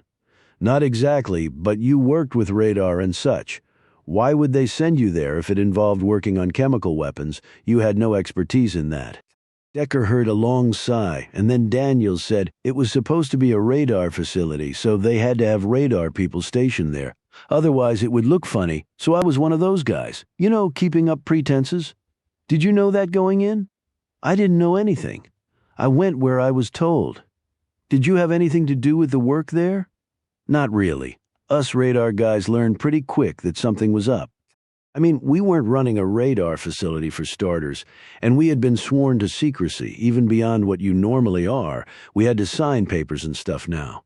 We knew the commies were in a nuke race with us, but we also knew the Germans had been making chemical weapons during the big one, and we had to play catch-up. That wasn't a huge secret. So when we started seeing some of the stuff being brought into London, well, I saw enough boxes marked with skulls and crossbones to know what was going on, and then they recruited us to do some stuff with what they were doing. I don't mean making the shit, but I'd seen some of the labs they had down there. You mean in the lower level of the pyramid building? Decker asked. Yeah. They usually didn't want us down there. We mainly worked on security and keeping up the facility, stuff like that. But occasionally, as time went on, we were sent down there to do some tasks, and we had to put on masks and special suits and crap like that. Did you see any of the stuff that came out of there? Yeah, we helped put it in these special storage rooms in these bomb-proof containers. Scared the crap out of me, I can tell you. They had warning signs all over the place. Highly toxic, do not touch, never take your masks and goggles off, stuff like that. Even with that, some of the guys got sick. I mean, inadvertently. They never tested stuff on anybody. Nothing like that. This is the good old US of A. We don't do that shit. Anything else? Daniels didn't answer. Mr. Daniels, anything else? It's important. Daniels didn't respond, and Decker decided to just let the silence linger. He wanted Daniels to feel the moment, to let him understand that something momentous was happening, and he could be an integral part of it, if he would just open up. Daniels said, then sometime in the late 60s, it all went away. They closed up shop, and then we started using the facility as a radar station. I got to do what I was trained to do. It was really exciting stuff. We were protecting our country from the commies. So they took all the stuff away. That's right now. Can you tell me about your talk with Purdy, the young man you met at the event? He was a nice young guy, stationed where I had been. He had proper security clearances. We had a lot in common. We hit it off. We had a couple drinks even. Made me feel young again. And then what? And then, well, I told him about some of the stuff that we had done up there. And he was interested? Yeah, asked a million questions. I answered what I could. Did you ever tell him about Mary Rice? No, I never did. How did you leave it with him? I didn't leave it anyway with him. If he followed up on any of it, I didn't know nothing about that. He paused. "You said he's missing. He was a right nice young fellow, proud to serve his country. You think he's okay?" "I'm hoping he is, Mr. Daniels, but in my business sometimes hope isn't good enough." Decker filled Jameson in as they left the facility. So Ben Purdy did learn about the WMDs from the same source that Irene Kramer did, Brad Daniels. "Yep," replied Decker, "but we still have a lot to figure out." As they passed the land ringing the installation, Jameson pointed out a large John Deere combine that was kicking up dust in an adjacent field. "Do you think the brothers have anything to do with this?" "I can't say one way or another," answered Decker. Jameson pointed in the other direction. "At least that's a positive." Decker looked in that direction where there was an operating oil rig. "What? The pipe over there? No methane gas flare. They must be piping the gas out instead of wasting it, or maybe separating the bad stuff out like Stan was talking about." "Will miracles never cease," replied Decker, smiling. His phone buzzed the next instant. Decker said, "Hey, Kelly, what's up, Decker?" "We have a situation here," said Kelly, the strain quite clear in his voice. "What situation?" "Stuart McClellan has been found dead." "Dead? How? Where?" "In a car at one of his storage facilities. Looks like he committed suicide." "Give me the address and we'll be there as fast as we can."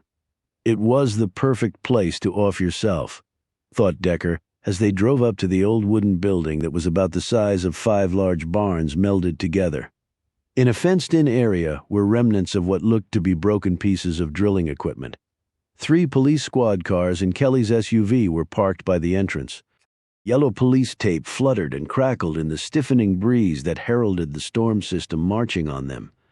Kelly met them outside and led them into the building. In the center of the sprawling space was a late-model black Cadillac sedan with its driver's side door open. They eyed the hose running from the tailpipe to the rear passenger window, which was open a crack allowing the hose to fit through. Kelly pointed to the driver's side door. "We opened the door to check the body." Decker and Jameson stepped forward. Stuart McClellan lay across the front seat, his head on the console separating the front seats, with his feet on the floorboard. His eyes were closed and his face was the trademark cherry red. Inhaling a tank full of exhaust fumes caused carbon monoxide atoms to piggyback on red blood cells, jettisoning oxygen atoms in the process. The cells traveled throughout the body but arrived at their destinations without the oxygen needed to keep the body functioning, resulting in both death and the cherry red color. "He suffocated," clearly noted Kelly. Decker said, "Any signs of a struggle, defensive wounds, bruising to the body to show that he was knocked out and then placed here? We haven't done a full exam of the body, but we've found nothing like that," said Kelly. "No obvious wounds and no blood. We're going to dust for prints, of course, but we don't expect that to yield much. The guy obviously killed himself." Jameson said, "There was no one else here? No security cameras to show any activity?" "No and no," replied Kelly. "McClellan's had this place forever, but it's mostly a junkyard now. No one works out here anymore. And there are no security cameras because there's nothing of value. Hell, he probably wished someone had taken some of this junk."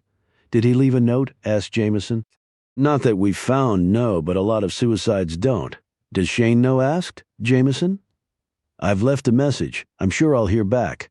"When's the last time someone saw McClellan?" asked Decker.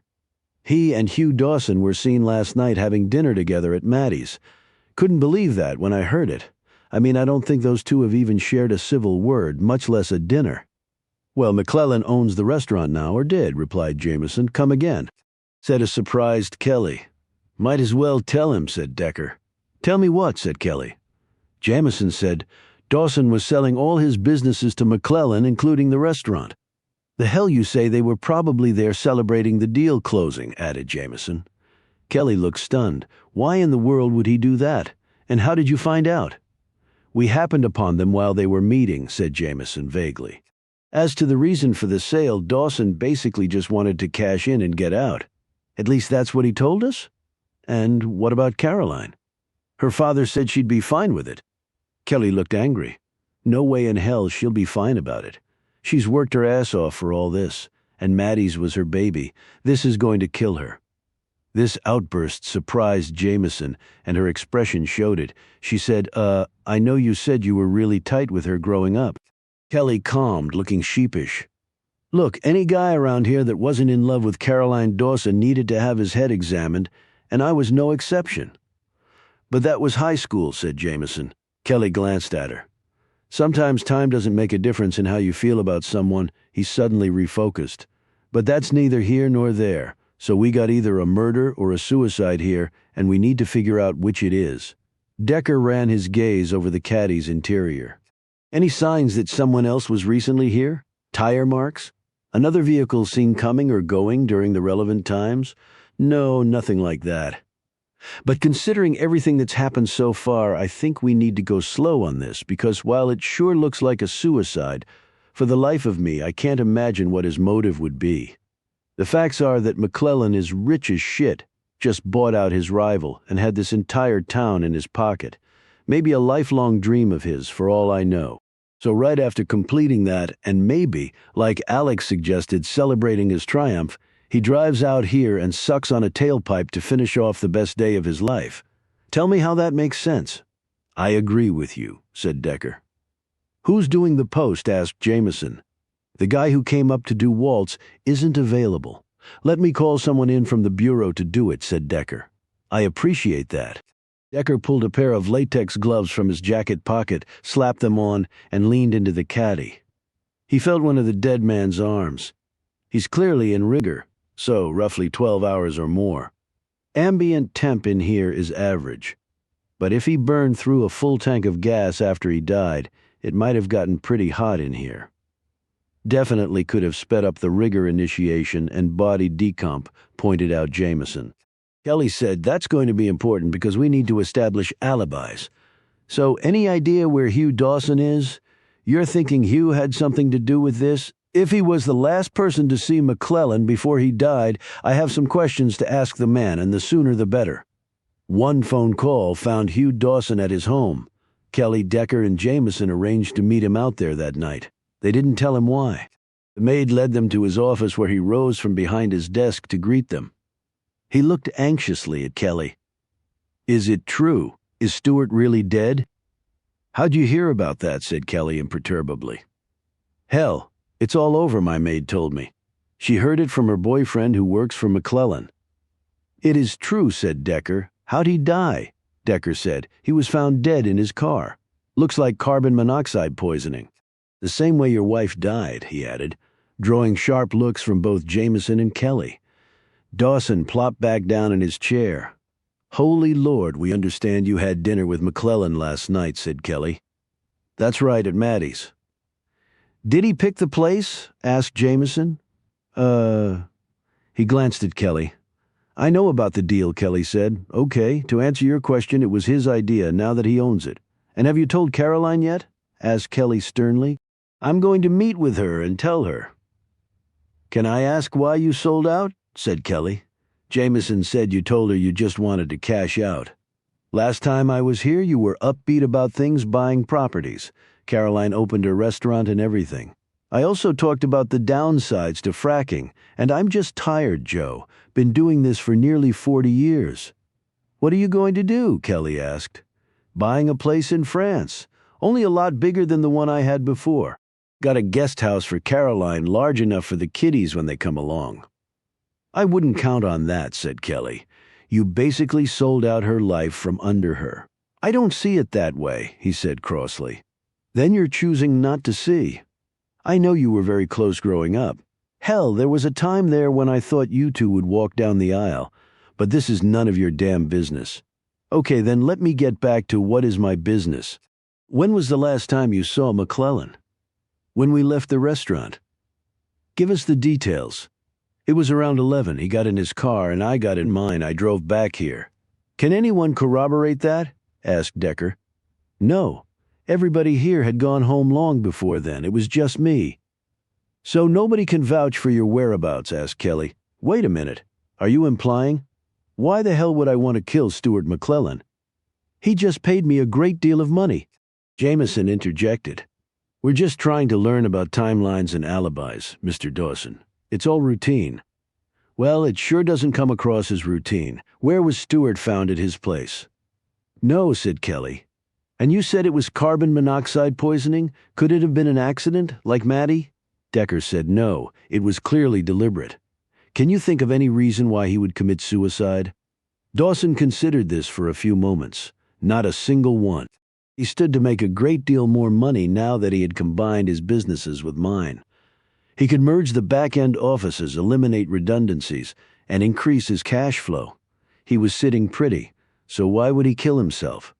Then it looks like murder, said Decker, unless we're missing something.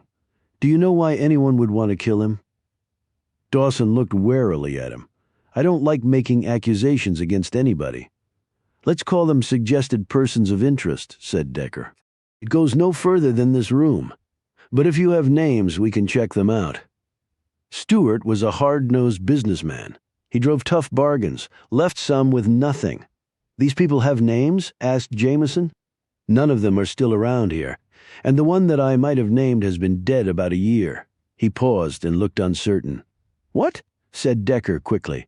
Look, I like the boy fine. I really do fought for his country and all, but Stewart was merciless to him. You mean Shane? Said Kelly. I know your buds. We were friends growing up, and we're still friends, but not as tight as before. Do you have anything more concrete than his abusing Shane? Not really, no, but you asked, and so that's what my answer is. And Shane would inherit his father's fortune, of course, said Jameson. As far as I know, you'd have to check with the lawyers on that. Stewart could have made a will leaving it to anybody he wanted. But if he did that, and Shane didn't know, he could still have a motive for murdering his father, pointed out Decker. I don't think I know anyone less in love with money and business than Shane, noted Kelly. Shane told us you and he weren't as close as you once were, noted Jameson, and you just said the same thing. High school was high school. Then life came along. We went our separate ways. But I knew the guy back then, and that guy hasn't changed. Hell, he could have stayed here and sat on his ass and let his father pay him. But he joined the army and risked his life for his country. He came back with medals and he never talks about any of it. Dawson smiled. You two were the best football players this town ever turned out. Decker played for the Cleveland Browns, said Jameson, after starting for Ohio State. Wow, said Kelly. That is damn impressive. Well, you're certainly big enough, said Dawson, eyeing Decker's huge frame. Yeah, if it were only about size, I'd be in the Hall of Fame, noted Decker wryly. He looked at Kelly. We still have to check it out.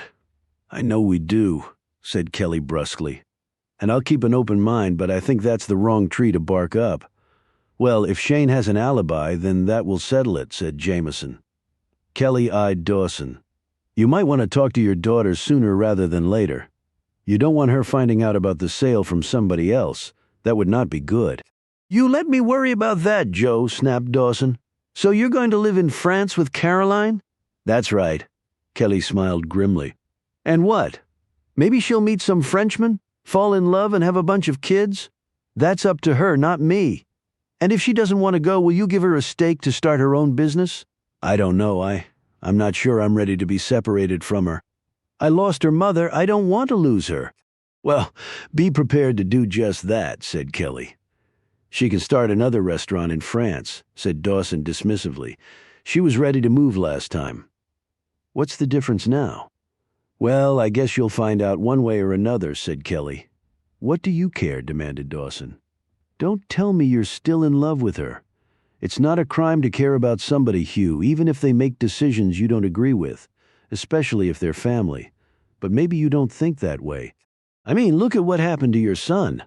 Dawson's face grew red. You can just get the hell out of here. Don't worry, we were leaving anyway. Of all the dumb, short-sighted things to do, groused Kelly as they were driving back to town. He expects his daughter, who he just sold down the river, to up and move to France with him and leave everything and everybody she's ever known behind. I agree that it's both presumptuous and really insensitive, said Jameson. She looked at Decker. What do you think? I was wondering whether Hugh Dawson could have been involved in McClellan's death. That wasn't what we were talking about, said Jameson. Well, it's what I want to talk about, but I don't see a motive. Kelly said Shane probably has a motive, at least on paper, but he doesn't care about inheriting a fortune, and if he were going to kill his old man, he'd just shoot him. You'd be surprised how many people start to care when they're actually close to getting the money, noted Decker. But money isn't the only reason to kill someone. I can imagine Stewart made Shane's life a hell on earth. But Stewart's always been like that with Shane. Why all of a sudden would it make him kill the guy? That's what they pay us to figure out, retorted Decker. Did you reach Shane? How'd he take the news? I met with him before we went to see Hugh. Unless he's a world-class actor, he had nothing to do with it. Did he have any ideas about who might want to kill Stewart? Not that he volunteered. Did he say what he was going to do? Asked Jameson. No, he walked out in a daze, really. Jameson said, Dawson got really upset with you at the end, when you mentioned his son, Junior. None of that was right. Junior should still be alive, leading a good, full life. Instead, he's 6 feet under because of that guy. Was it really that bad? Asked Jameson. It was worse, Decker continued. What I found curious was McClellan died by carbon monoxide poisoning. You mean like Caroline's mother? Noted Jameson. Exactly. Tell me exactly what you saw at the scene of Maddie's death, said Decker, looking at Kelly. Kelly took a few moments to marshal his thoughts. The car had slid off the road. There was an embankment there. The snow was about 3 feet deep at that point. The vehicle was leaning at about a 30-degree angle. The tailpipe had gotten pushed up against the embankment. It was partially bent, and snow and dirt had gotten lodged in there, totally clogged. But why wouldn't she have gotten out of the car and checked? Asked Jameson. She naturally would have wanted to see how she was stuck so she could get free somehow. Exactly what I thought. And the answer was when she slid off the road sideways, the brute force smashed her up against the window. She hit her head and was unconscious. There was a hematoma on the side of her head and a bit of blood and other trace on the window where she struck it. And the airbags didn't deploy? Asked Jameson. We checked that.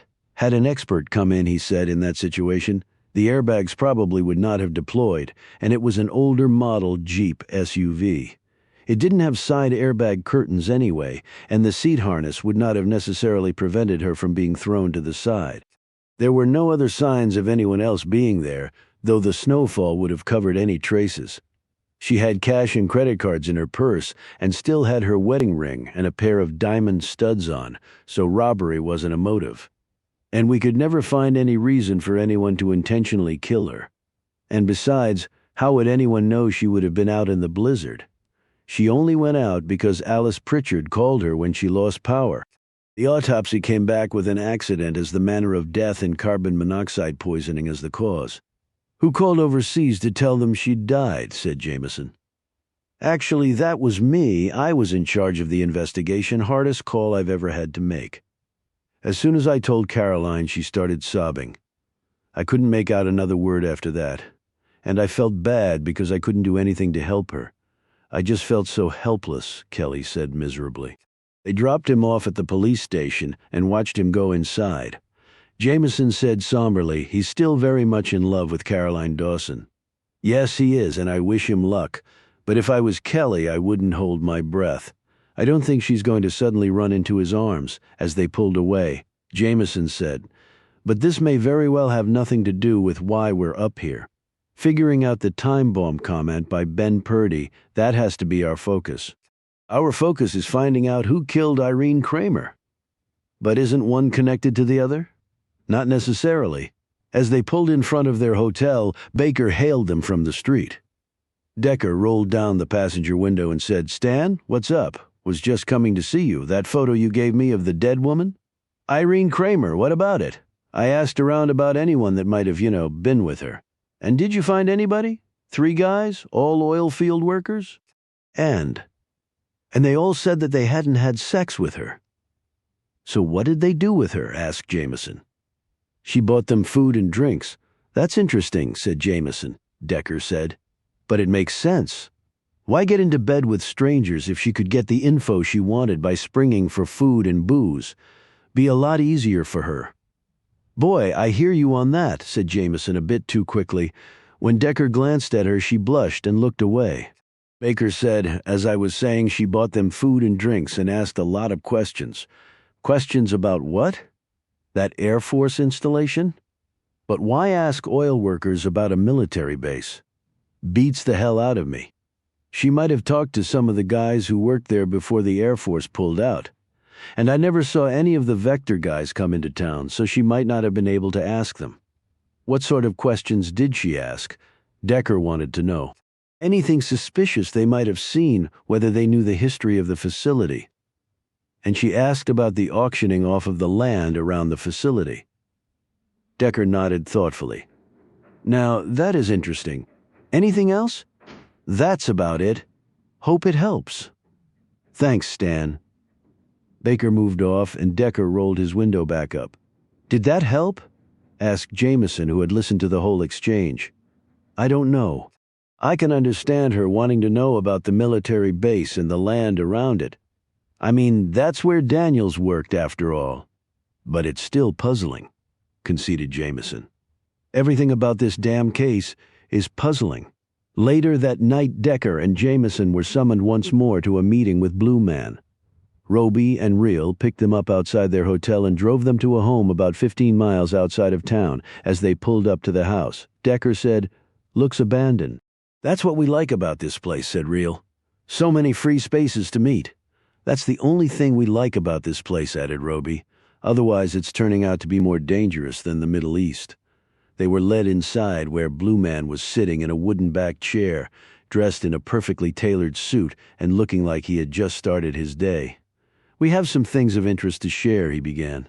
"Patrick McIntosh and Mark Sumter are currently lawyering up, if only to enter guilty pleas. And Vector? They should be permanently barred from future defense contracting, along with all their executives." But will that actually happen? We'll see. Washington, D.C. is full of successful second acts, but the uniforms involved in this are going to take a tumble. At least the ones who can't find a chair to sit in before the music stops will. "Anything else?" asked Decker. "For your purposes, something far more important and ominous." "Let's hear it. It may mean nothing, or it may mean everything, but we've been getting some curious chatter from the Middle East lately." "What sort of chatter?" "The sort that we do not like to get. We often get enhanced communication activity when something significant is going down. It happened before 9/11, but no one registered it. Now we take these occurrences very seriously." "Is there any indication where it might be coming from?" asked Jameson. "Not precisely, but from what we can tell there is a nexus to this country. What does that mean?" "Nothing good, I'm afraid." "What can we do about it?" asked Jameson. "We need to solve this thing faster rather than slower. Time is not on our side." "You've said that before, and we're working as fast as we can. Then we must work faster." Decker stared down at him. "Do you know what was going on at London AFS decades ago? And it had nothing to do with radar or prisoners. Tell me."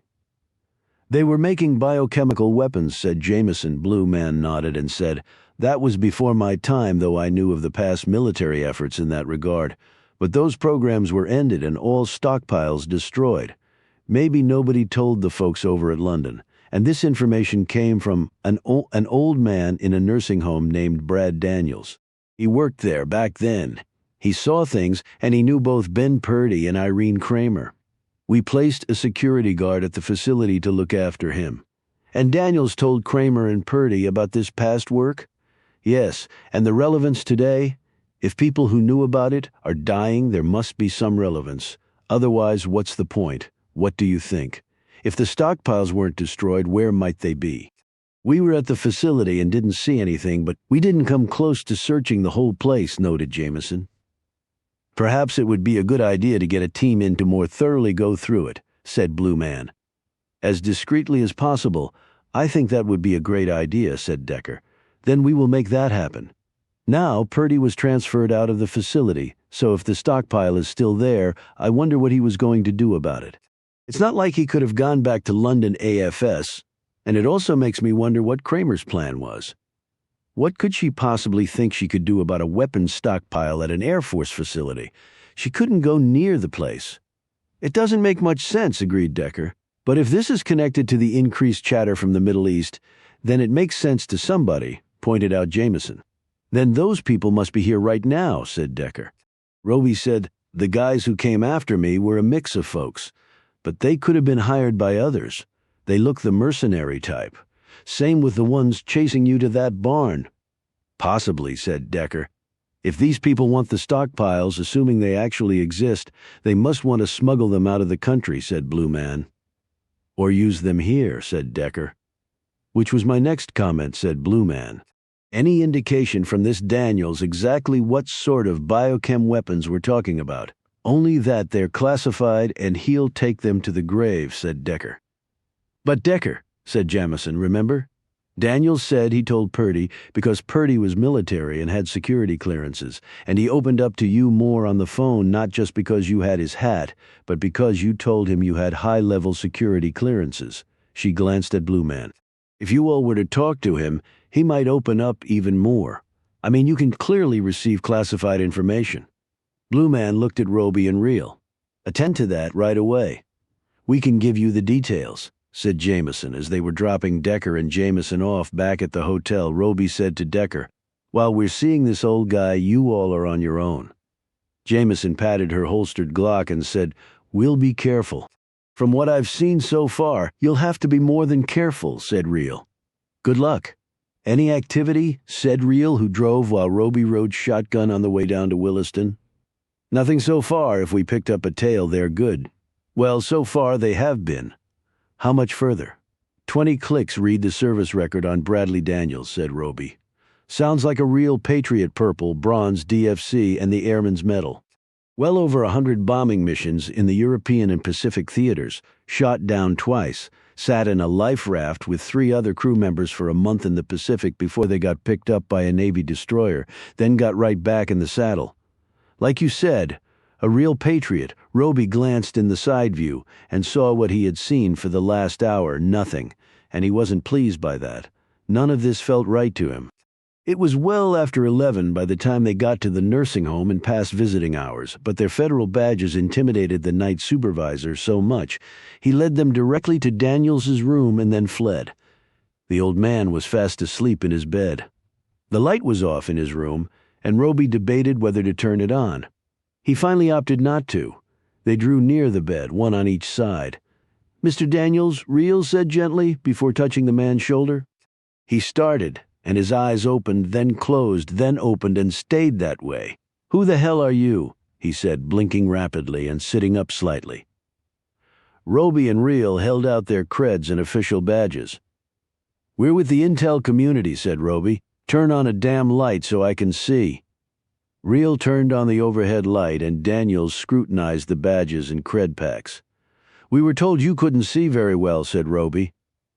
Yeah, well, I let people think that for my own reasons. Okay, these look real, he finally said, handing them back. That's because they are. What do you want with me, London Afs? Said Reel. Daniels lay back on his pillow. I already talked to the feds, that big fellow, FBI. He took my hat, the son of a bitch. Reel reached into her jacket pocket, pulled out the hat, and handed it to him. And he asked us to return it. Daniels looked pleased by this and said, well, at least he's a man of his word, Roby said. Ben Purdy. You told him more than you told Decker. We've been ordered here to get the rest of the story. Why? It's become relevant again, sir, said Reel. You don't have to call me sir. I do it out of respect. Purple, Bronze, Distinguished Flying Cross, Airman's Medal, you more than earned it. Daniels blinked again and his eyes grew watery. Everybody I served with is long since dead. My wife's dead, so are my kids. Nobody left except my grandkids and their kids, and they got their own lives. Sucks being old and alone. I just sit in here rotting away, waiting for the end. Reel glanced at Roby and said to Daniels, you should be at a VA facility. You'd find a lot more in common with the folks there than you probably do here. Daniels looked excited. You can make that happen, Roby said. If that's what you want, sir. They helped Daniels to sit up straighter. What do you want to know? What exactly did you tell Ben Purdy? I told him the truth. Everything. Which was? Said Reel. The power in the facility went out. Every room, every inch, panicked cries were heard all over the nursing home.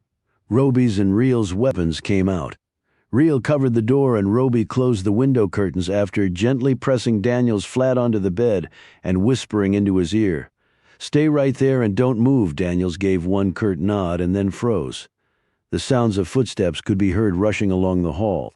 Real poked her head out and saw nurses and other personnel running around. The night supervisor raced up to the door and said, "We don't know what happened. Everything just went black, and our backup generator didn't kick on, and two big trucks just pulled up in front. Call the cops. Do it now. Tell them you have a mass shooting event going down." "We do? You do? Go!" He ran off, looking terrified. Real looked at Roby. "Two big trucks? Who are they?" whispered Daniels from his bed. "We got this, sir," said Real. She eyed the wheelchair and then looked at Roby. "This room is ground zero. They have to know." He nodded. They slipped over to the bed, gently lifted Daniels up, and placed him in the wheelchair. Roby pushed it while Real led the way. They reached the doorway. Real poked her head out and gave the all clear.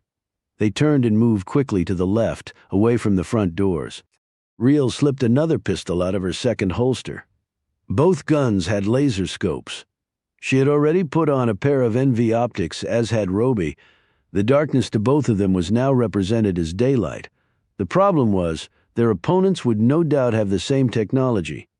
Roby pushed the wheelchair with one hand and held his pistol in the other. They disappeared down the hallway. 30 seconds later, the doors to the nursing home were forced open. A barrage of armed men did not storm in. There was a whizzing sound as the motorized stainless steel robot rolled along on tubeless tires. Its laser eyes swept across the hall, comparing what it was seeing with the building layouts stored in its database. It turned right and accelerated. There it ran into the off-duty police officer that Decker had engaged to look after Daniels. His pistol was pointed at the robot, his flashlight beam reflecting off the thing's metal sides. "What the hell?" the man exclaimed. He started to lower his weapon as the laser eye ran over him and held on the weapon. The next moment the guard looked down at his chest where a dart was now sticking out. His eyes rolled back in his head and he fell to the floor. The robot whirled on, neatly navigating around the fallen man. It reached Daniels's room. The laser hit all four corners of the room and then drew and held on the empty bed. The robot rolled forward and a tiny probe extended from its front side. This probe hit the sheets and ran its tiny metallic head over it. Information flashed back to the sensor pack in the robot's brain, and confirmation was made. The probe receded, but did not fully return to the cavity from which it had emerged. The robot turned and headed back out as the probe swiveled from side to side, drawing in myriad scents in its path as it searched for only one, that of Brad Daniels. It turned right and left and then stopped at a closed door. The probe twitched like the nose on a scent hound, and a red light illuminated on the front of the robot's steel wall. The robot retreated about a foot, a portal opened on the front of it, and stabilizers shot out from its sides and gripped the floor like a construction crane would employ to keep upright and balanced. The next moment the round fired from the portal smashed into the door, and the force of the impact caused it to topple inward. Through the smoke emerged Real. She saw the robot. Her gaze ran over its contours. She raised her weapon and placed 3 incendiary rounds with explosive kickers right into the thing's hide, with one round impacting the machine's laser eye. The laser eye went out. The rounds performed as they were engineered, and the robot disappeared behind a thick cloud of smoke. Real heard the alarming screech of a timer and threw herself back into the room, right as the robot's failsafe counter hit 0. The blast collapsed the walls of the room. Real had leapt back into. When the smoke cleared, sirens could be heard. The 2 big trucks that had been parked in front of the nursing home, and from which the attack robot had been launched, were long gone inside the room. A coughing and sputtering Roby and Real slowly rose from the remains of the shattered room. They were alive only because they had taken cover behind a large metal storage unit standing against one wall. As they gazed around, their collective eyes caught and held on Daniels. He was still in his wheelchair, but he hung limply to the side. His head was bleeding and his breaths were shallow. A section of the ceiling had fallen on him. Real raced over to him and felt for his pulse. Really weak. Roby cleared the debris away and pushed him out of the room and down the hall toward the front entrance. Real was right next to him. "If he dies," she began. "Then we've lost," Roby finished for her. "He's in a coma," said Roby. "They don't know if he's going to make it, but he's a tough old bird. My money's on him." It was the following evening, and he was sitting in the back seat of Jameson's SUV. Decker was in the passenger seat. Reel had gone to stay with Daniels at the hospital. "A robot," said Jameson. "They sent a freaking robot? A killing machine," said Roby. "Didn't expect to see it at a nursing home in North Dakota." "So we don't know what he told Purdy," said Decker. "He was just about to tell us when everything went to hell." "We keep swinging and missing," said Decker, "and we're getting down to our last outs." A text appeared on his phone, and he looked down at it. The ME just completed the post on McClellan, and he has some interesting findings. "Let's go hear what they are," said Jameson. Roby opened the truck door and climbed out. "I'd like to remain in the background. Loop me in later." 20 minutes after leaving Roby, they stared down at the naked body of Stuart McClellan. Joe Kelly had joined them at the funeral home. McClellan had been professionally sliced and diced by an ME provided by the FBI. Tom Reynolds was a stern-looking gent in his late 50s with a military haircut, and his manner was no nonsense. But there was a twinkle in his eyes that perhaps evinced the interesting development he had mentioned in his text. "What do you have?" said Decker. "Death was certainly by carbon monoxide poisoning. Tissue samples presented classic microscopic hemorrhaging and dead tissue throughout. Congestion and swelling of the brain, spleen, liver, and kidneys. The skin is obviously flushed, another classic sign, and the blood was a cherry red, a further telltale sign." "So it was suicide then?" said Kelly. "No, it's not," said Decker, as he closely eyed Reynolds. "Something that's straightforward would not have prompted you to text me about some interesting findings." "Correct," said Reynolds. "Do you know what TTX is?" Kelly shook his head, but Decker said, "Tetrodotoxin. It's a powerful neurotoxin." Reynolds nodded. "Nasty stuff. It stops nerve conduction between the brain and body by, in part, shutting down sodium channels. A tiny bit paralyzes the muscles needed to breathe and the heart to keep pumping blood. It's lethal whether ingested, inhaled, or absorbed into the skin like through a cut. Takes about 6 hours to fully take effect. Once it stops the diaphragm, you're dead. It's one of the deadliest substances on the planet. Only seen it one other time in my career, on the other side of the world, and yet here it shows up in London, North Dakota," said Decker. "How did you find it?" asked Jameson. Reynolds led them over to a highly complex-looking device. "I always bring this baby with me. Never know when it might come in handy. There were certain puzzling elements that I saw in the brain, the diaphragm and the heart, that made me suspicious, made me think that something neurological was going on that could not be explained away simply by the carbon monoxide. They were slight, but I have enough experience for warning bells to go off, so I ran a test on some urine in the body, and there it was, clear as day." "Where the hell does someone get this? TTX," said Kelly. "It's found in marine life," replied Reynolds, "most principally in the pufferfish. The pufferfish is a Japanese delicacy. Most TTX deaths are accidental and take place because of improperly prepared pufferfish. If the organs containing the toxin are damaged or not completely removed, that dish might be the last one you ever eat. Me, I'd stick with chicken nuggets. They'll eventually kill you, but it'll take decades." He grinned. Decker did not smile back. "Was it ingested, inhaled, or absorbed?" he said. "If I had to make an educated guess, I'd say ingested. So it might have been in something he drank." "Yes, but why poison a guy and then kill him with carbon monoxide?" asked Kelly. "To incapacitate him and get him into the car," replied Jameson. "That way it looks like a suicide." She looked at the machine that Reynolds had used to find the poison, "and without that we'd probably never have known. Walt Southern for sure would never have found it. And a murder would have been missed," added Decker. He glanced at Reynolds. "You said you'd handled a case of TTX before? Where was that exactly?" "The Vic was found in a hotel room in Brisbane." "Brisbane, Australia? Pufferfish are found in those waters, and those in Asia. They're not indigenous to American waters." They thanked Reynolds and walked back outside. "Australia," said Decker again, looking thoughtful. "What about it?" said Kelly. "Hugh Dawson lives there part of the year, right? During the winters here?" Kelly looked taken aback. "Okay, but we already went over this. What would the motive be? He just made a ton of money off McClellan. I don't know what the motive might be. I'm just saying he had the means and the opportunity, and I don't like coincidences. And here we have a big one. Jameson said, namely, a very rare poison that is found in fish in waters off Australia, and a person here who lives there part of the time.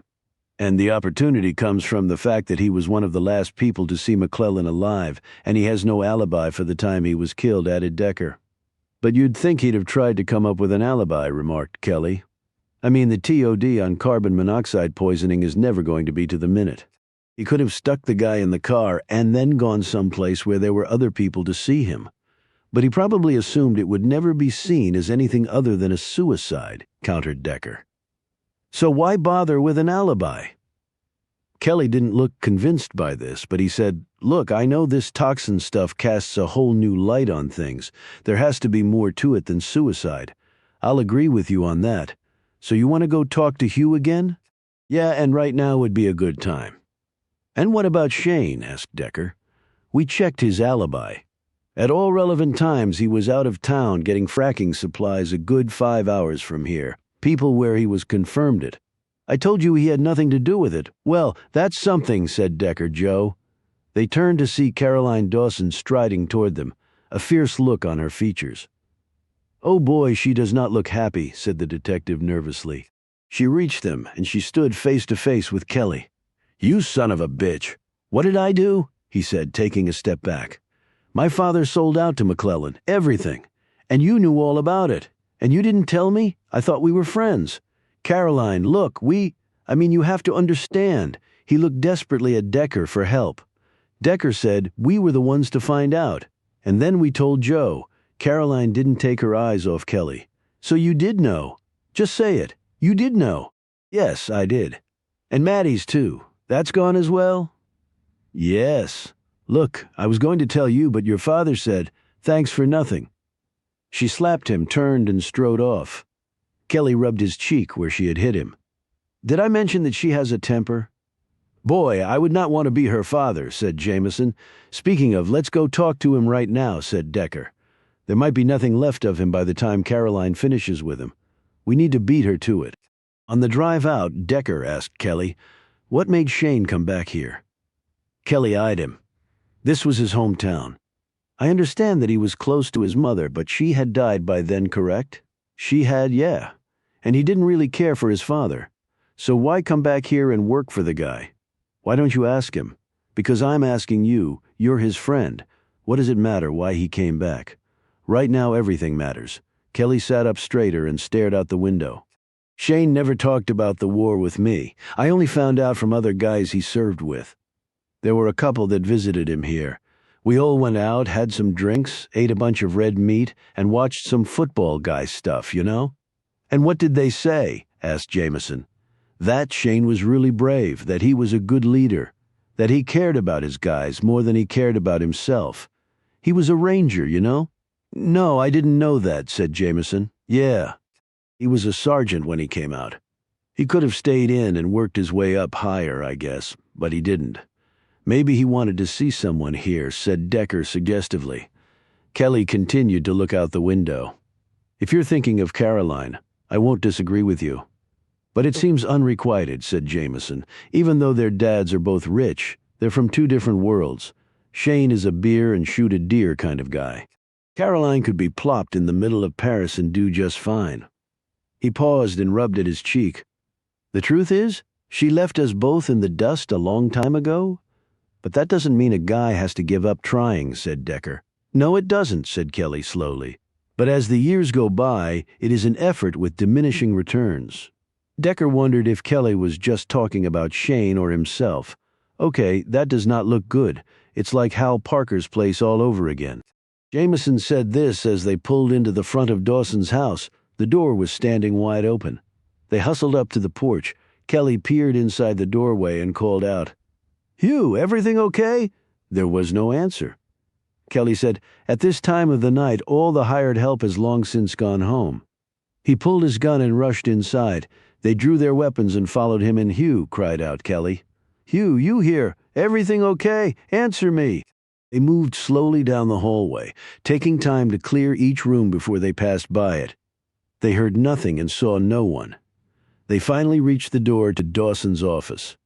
It wasn't open, but Kelly tried the doorknob and found it unlocked.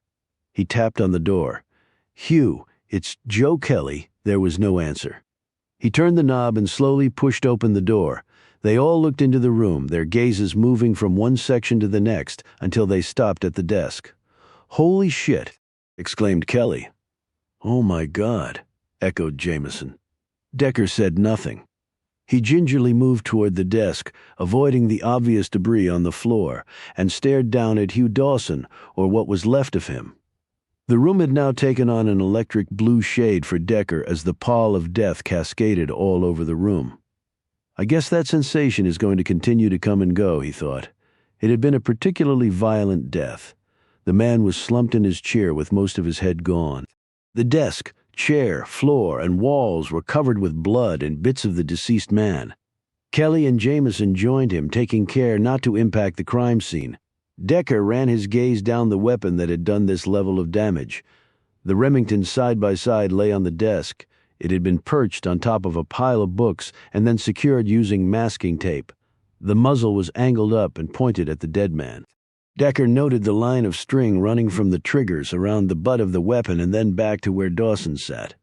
There it dropped off the edge of the desk and into the knee hole. The man had apparently used the twine to pull the triggers, ending his life without a doubt. Decker examined blood in bits on the floor in front of the desk and on the sides. Kelly shook his head. "I can't believe this. First Stewart dead, and now Hugh?" Jameson managed to maneuver herself close enough to the desk to see a piece of paper lying there. It was covered with blood and other matter. "It's a suicide note," she said in a hushed voice. "What does it say?" asked Decker. "It says he killed himself because he felt guilty for murdering Stuart McClellan." None of them said anything for a long moment as this revelation sank in. "Does he give a reason for murdering the guy?" asked Kelly, who was standing behind her. "No, just that he admits it, and felt badly afterward." They heard footsteps behind them. They all turned to see Caroline Dawson rush into the room. She looked around and then saw them by the desk. Her gaze reached her father's body and then moved to his destroyed face. Every muscle in her body tensed. She turned deathly pale, stopped moving forward, and screamed hysterically. A moment later, she tottered to the side and collapsed to the floor unconscious, hitting her head on the side of the chair on the way down. And she didn't move after that. Kelly said, "Caroline is going to be fine. They've checked her out. No internal bleeding. But she is concussed. They're just keeping her for observation. But it could have been a lot worse. She hit her head really hard when she fell." He finished the cup of weak coffee he'd bought from the hospital cafe, tossed it in the trash, and sat down next to Jameson in the visitor's room. Decker was leaning against the wall. Kelly said, "We've showed the note to several of Dawson's associates. They said it looked like his handwriting." "I guess it's probably legit then," said Jameson. "So he blew his head off from guilt," muttered Kelly. "I never would have believed he had anything to do with McClellan's murder. Maybe Caroline will have some ideas about that." "I doubt she knew this was coming. You saw her reaction." "No, I meant whether she knew why her father would want to kill McClellan." "Right, look, the guys have been business rivals for years. That's no secret. But that's all it was, business. And why now? After they closed this big deal?" "That's the $64,000 question," said Decker. "Well, I've got to do the paperwork on this back at the station," said Kelly. "And we'll go back out to the crime scene," replied Decker. A moment later, Liz Southern walked in, looking breathless and distressed. She had on pale blue slacks, a dark brown blouse, and flat shoes. Her hair was tied up in a bun. "Is Hugh really dead?" "I'm afraid so. But how?" "Looks like suicide," replied Kelly. "He left a note." Southern looked gobsmacked. "Why would Hugh kill himself? We have to figure that out." "Why are you here?" asked Decker. "And how did you know about Hugh?" Kelly said, "I called her and told her what had happened." "Where is Caroline?" said Southern. "Is she going to be all right?" Kelly said, "She's in room 203? She's going to be fine?" He added when Southern looked concerned, "Can I go and sit with her? I can't imagine what she must be going through." "I see no reason why you can't. She probably needs someone with her. In fact, that's why I called you, thanks." She hurried off. After Kelly left, Jameson said, Caroline is going to need more than a friend to see her through this. Seeing your father with his head missing? She's going to need therapy, and lots of it, noted Decker.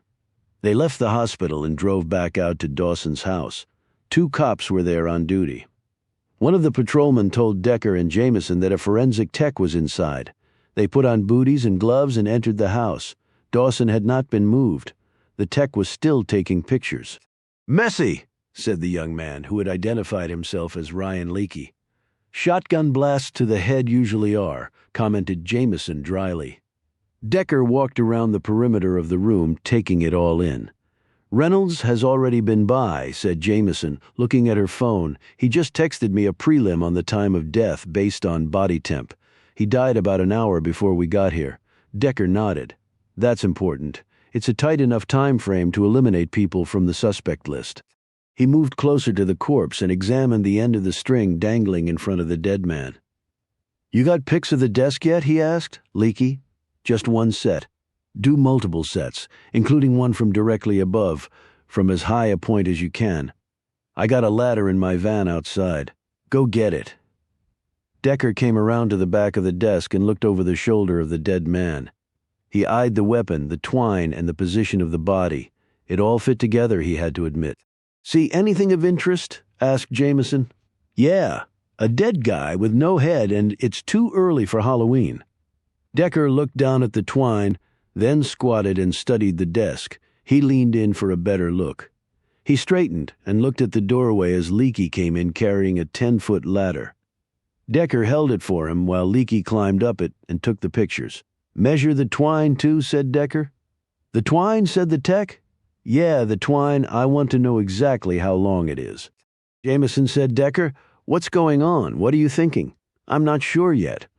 When the tech was done with the photos and the measurements, Decker crossed the room and sat in the same chair he had used when they had come to visit Dawson that first time. Jameson came to stand next to him.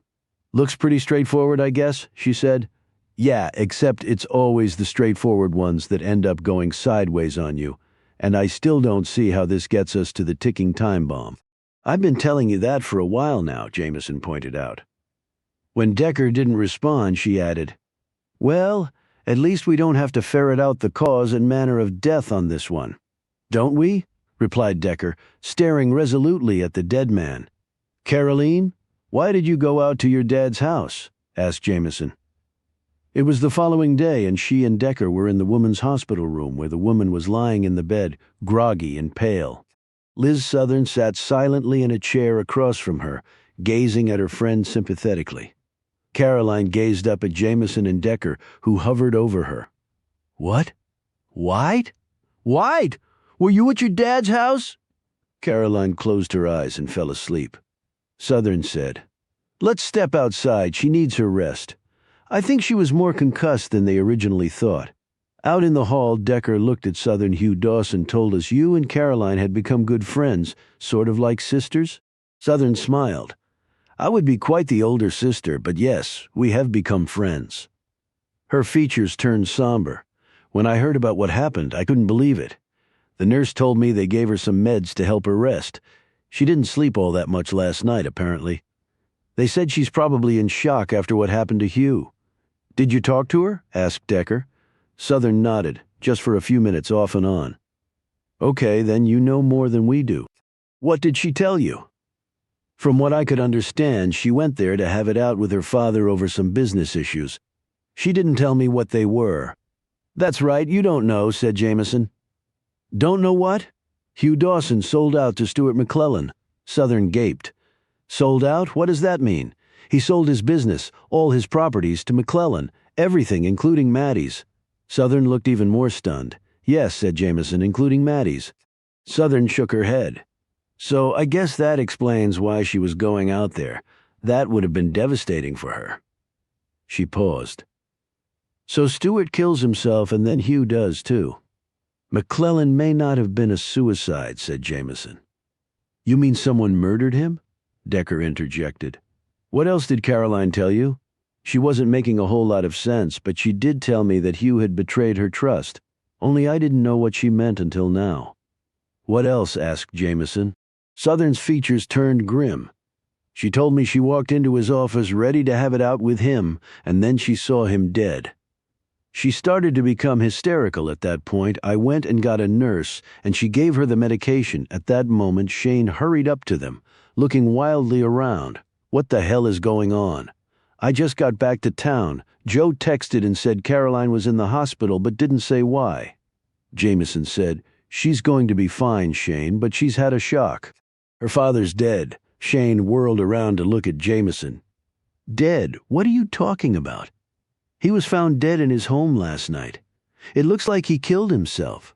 Where's Caroline? I need to see her. She's asleep. I still need to see her." They went back into the room. Shane hurried over to the bed and looked down at Caroline. You're sure she's going to be okay?" "Yes," said Southern. "She had a concussion and just needs to rest." He backed away from the bed as Caroline stirred in her sleep and said in a lower voice, "Why would my dad kill himself?" Decker glanced at Jameson before asking Shane, "Did you know your father and Hugh Dawson were doing a deal together?" Shane glanced at Southern before plopping down in a chair. "Yeah, I knew they were doing some deal, but no details. He probably didn't trust me with the information, and I knew they had been meeting on the sly, but I didn't know it was for the whole business." "Did it surprise you," said Jameson, "that your dad was buying Dawson out?" "Hugh Dawson has been sick of this place for a long time, and who can blame him? All you got are companies digging the land up to get the oil and gas, and you got all these people coming here who don't give a crap about this place. They just want to make their pile and go back to where they came from when it's all gone." Southern protested, "That's not really true anymore, Shane. There are more families coming here and putting roots down." He waved this off. "It'll always be a mining town, and when everything's sucked out, what then? You really think people are going to stick around here?" Decker said, "So Dawson wanted to get out. You know that for a fact. When Maddie was alive, they were fixing to go to France. All of them, Caroline too. But then Maddie died," said Jameson. Shane nodded. "And Hugh built his big house, but I could tell the man's heart wasn't in it. So he might have wanted to sell out. Yeah, and my old man would be the only one with the money to buy him out, and it would help his business. Hell, he'd pay his workers to get the oil and gas out, and they'd pay him all that money back in rent and food and whatnot. Like the old company coal mining towns," observed Decker. "Right," Decker said. "I want you to take a few deep breaths, Shane." "Why?" "Because I have something to tell you that will be upsetting." "Hell, Decker, I've seen my buddies blown to pieces in Iraq and Afghanistan, okay? Okay, so do you have any idea why Dawson would leave a suicide note saying that he killed your father?" The blood slowly drained from Shane's face. "Hugh said he killed my dad. We found a note that said that, and there is some forensic evidence pointing to his having done so." "What kind of evidence?" asked Southern quickly. "We can't get into that," replied Decker. Shane rose on wobbly legs. "He killed my old man? At least that's what the note said," said Jameson. "You sure he wrote it?" "Several people identified it as his handwriting." "Son of a bitch." He turned and looked at Caroline. In a low voice he added, Does she know about this?" Decker shook his head. "No, she doesn't." He paused and sized Shane up. "Of course, with your father dead, you're a very wealthy man." He glanced at Caroline, "and she's a very rich woman." Shane glanced at him. "If my old man left me anything?" "So you haven't seen his will?" "Never had a reason to." "Not into money?" said Decker. "With all that you could live in grand style." "Never been one much for style," said Shane. And with that he went over to the bed, bent down, kissed Caroline on the forehead, and walked out. Southern watched him go with a sad expression. "I've known him since he was a baby," she said. Him and Joe watched them grow up together with Caroline. "We understand they were pretty tight," said Decker. "Inseparable was more like it. This was before Hugh and Stuart were all super competitive with their businesses. The kids could just be kids. Caroline was like a sister with her two protective brothers. At least she was back then." "What about her actual brother?" asked Jameson. Junior was always quiet and kept to himself. He was uncomfortable around his family, especially his father. Caroline, Joe, and Shane would roughhouse, but not Junior. "I guess later when he came out," prompted Jameson. Southern's lips pursed. Caroline and his mom stood by him. That was for sure, but Hugh was especially brutal. That's what Kelly told us. Hugh wanted sons like him. Strong, aggressive, kick-ass, none of the things Junior was. So did he see Kelly and Shane as sort of his sons, asked Jameson. That's very perceptive of you because, in a way, he did. Yes, he went to all the football games. Junior was the drum major of the marching band at school. He could play pretty much any musical instrument. But did his daddy acknowledge any of that? No. He just cheered on Joe and Shane scoring touchdowns. And when they got older, Hugh and Stuart were at each other's throats by then. Caroline got sent off to college to learn what she needed to learn to inherit the business. Joe became a cop, as you know. Shane joined the Army right out of high school. So like that, everything changed. The gang went their separate ways. Kelly was the only one left here, said Jameson. Yeah, I'd see him around town. He looked like a lost pup, she smiled sadly. I felt badly for him. His two best friends gone like that. Then Caroline graduated and came back. After that, Shane returned home, but it was never the same. Then Maddie died. That nearly destroyed Hugh. I didn't much care for the man, but I have to give him credit where it's due. He loved his wife. You seem to have definite opinions of all of them, noted Decker. Southern gazed at him. And that's what they are, my opinions. You can accept them or not. Jamison glanced over at the sleeping Caroline. And what about Caroline? Kelly and Hugh had a discussion about her. Kelly thought her father wanted Caroline to move to France with him, to find a man there to marry, and have a big family. Hell, I thought she might stay right here and marry Joe or Shane, but that never happened. If you want my 2 cents, I think her seeing how her father treated her brother just wrecked her. The names he would call his own son, right out in public. The ridicule. It was like watching a TV show from the 60s or something. So cruel, so mean. She shook her head. So to answer your question, I don't know if she'll ever find someone. I hope she does. She deserves to be happy. Daddy's perfect little girl, said Decker. What? I told Caroline before that that's what I think her dad saw in her. She said there was no such thing. Well, said Southern, I think she's right about that. So Dawson killed his rival and then shot himself. At least that part of the case is closed. After Jameson said this, she glanced at her partner. She was driving them back to the hotel. Decker, did you hear me? Decker didn't comment, and once again this has nothing to do with the ticking time bomb, she added. We're still at square zero there, not quite. What do you mean, she shot back. Are you holding out on me? I hate when you do that. I'm your partner. I bet Roby doesn't hold out on Jessica Reel. I'm not holding out on you, I'm just thinking. Of what? Decker closed his eyes and downloaded a memory. Speaking of the ticking time bomb, remember what she told us, Kramer said, to maybe not grow our own food? Wait a minute, who said that? Judith White. Kramer advised her not to grow food on her land. That's what she told us when we interviewed her. That's right, she did, Jameson said. Wait a minute. Their farm is right next to the Air Force facility, are you thinking? Decker didn't answer right away, because another memory came to him. It was something Daniels had said, and it was perhaps even more ominous than Kramer's comment. Let's drive out to the brothers' place again. Why? Just humor me, Alex. Okay, but you don't make it easy, she snapped. Since when have I ever been easy? Well, you could make an effort every once in a while. Jameson cut a sharp U-turn and headed off in the opposite direction. 40 minutes later, they pulled to a stop in front of the metal farm gate that was the main entrance to the brothers' colony. The gate was now closed. Jameson put the SUV in park and said, Okay, now what? Decker got out and started to look around. Jameson followed him. What are we looking for? He stared across the acres of farmland.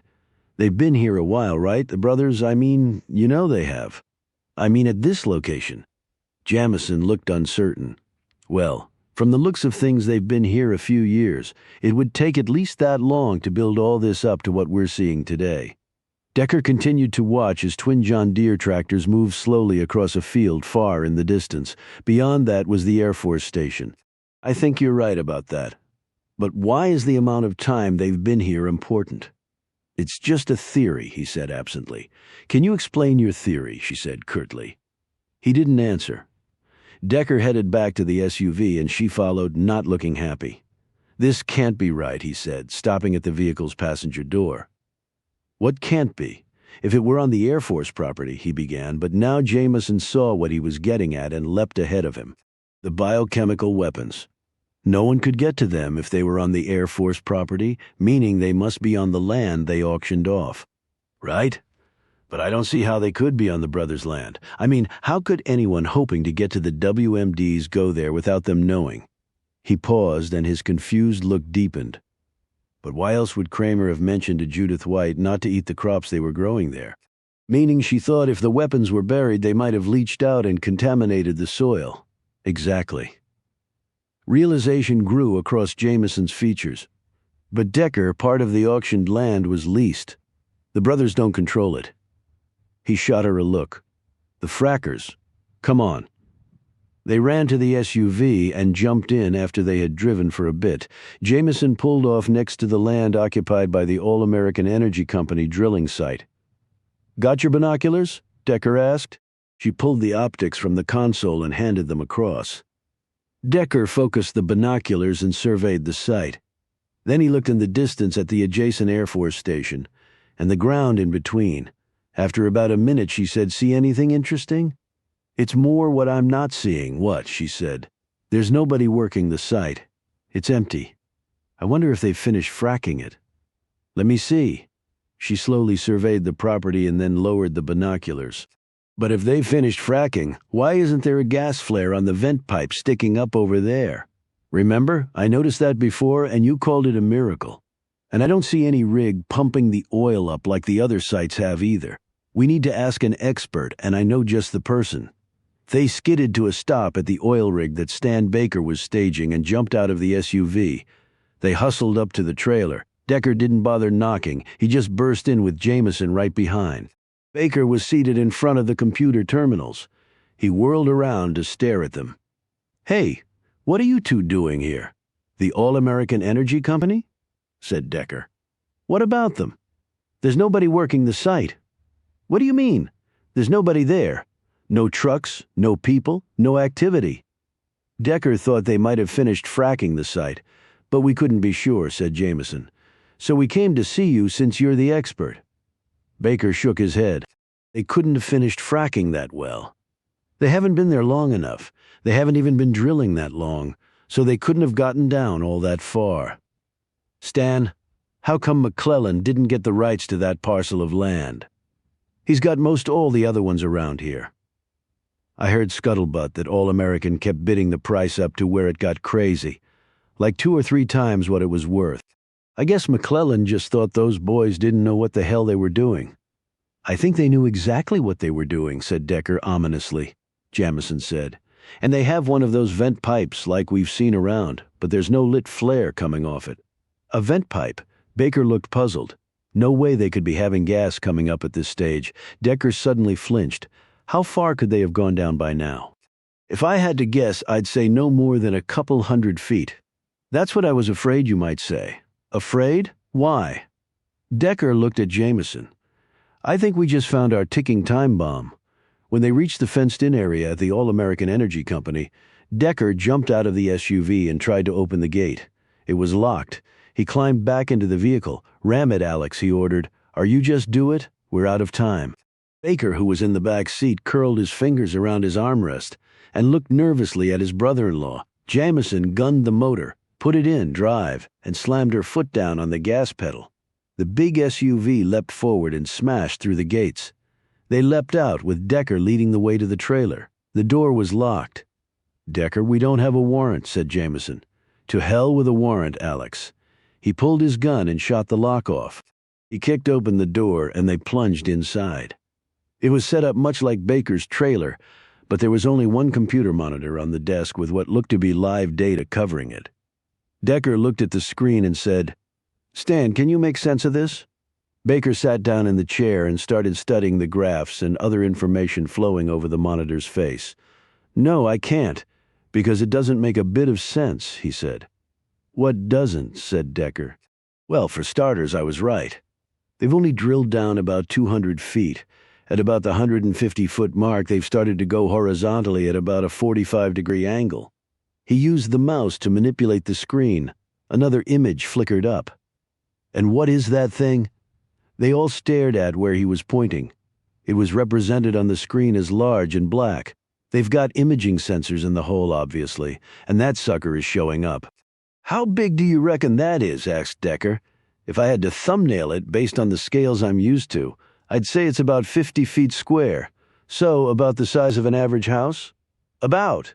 Yeah, wait. You don't think there's a house down there? No, but it's a big space and you have to wonder what's in it. And the All-American Energy Company is obviously curious because from the screen it looks like they've drilled right into it. He indicated a spot on the screen. Do you see where it shows one of the walls being pierced? Decker! Exclaimed Jameson. The biochem weapons! The what? Barked Baker. I think we found them, said Decker, and so did they. He glanced out the window of the trailer.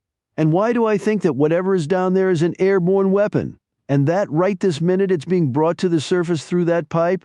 Holy shit, said Baker. Stan, how do we stop that from happening as fast as possible? Baker ran outside and they followed. He rushed over to the drill site and stopped dead.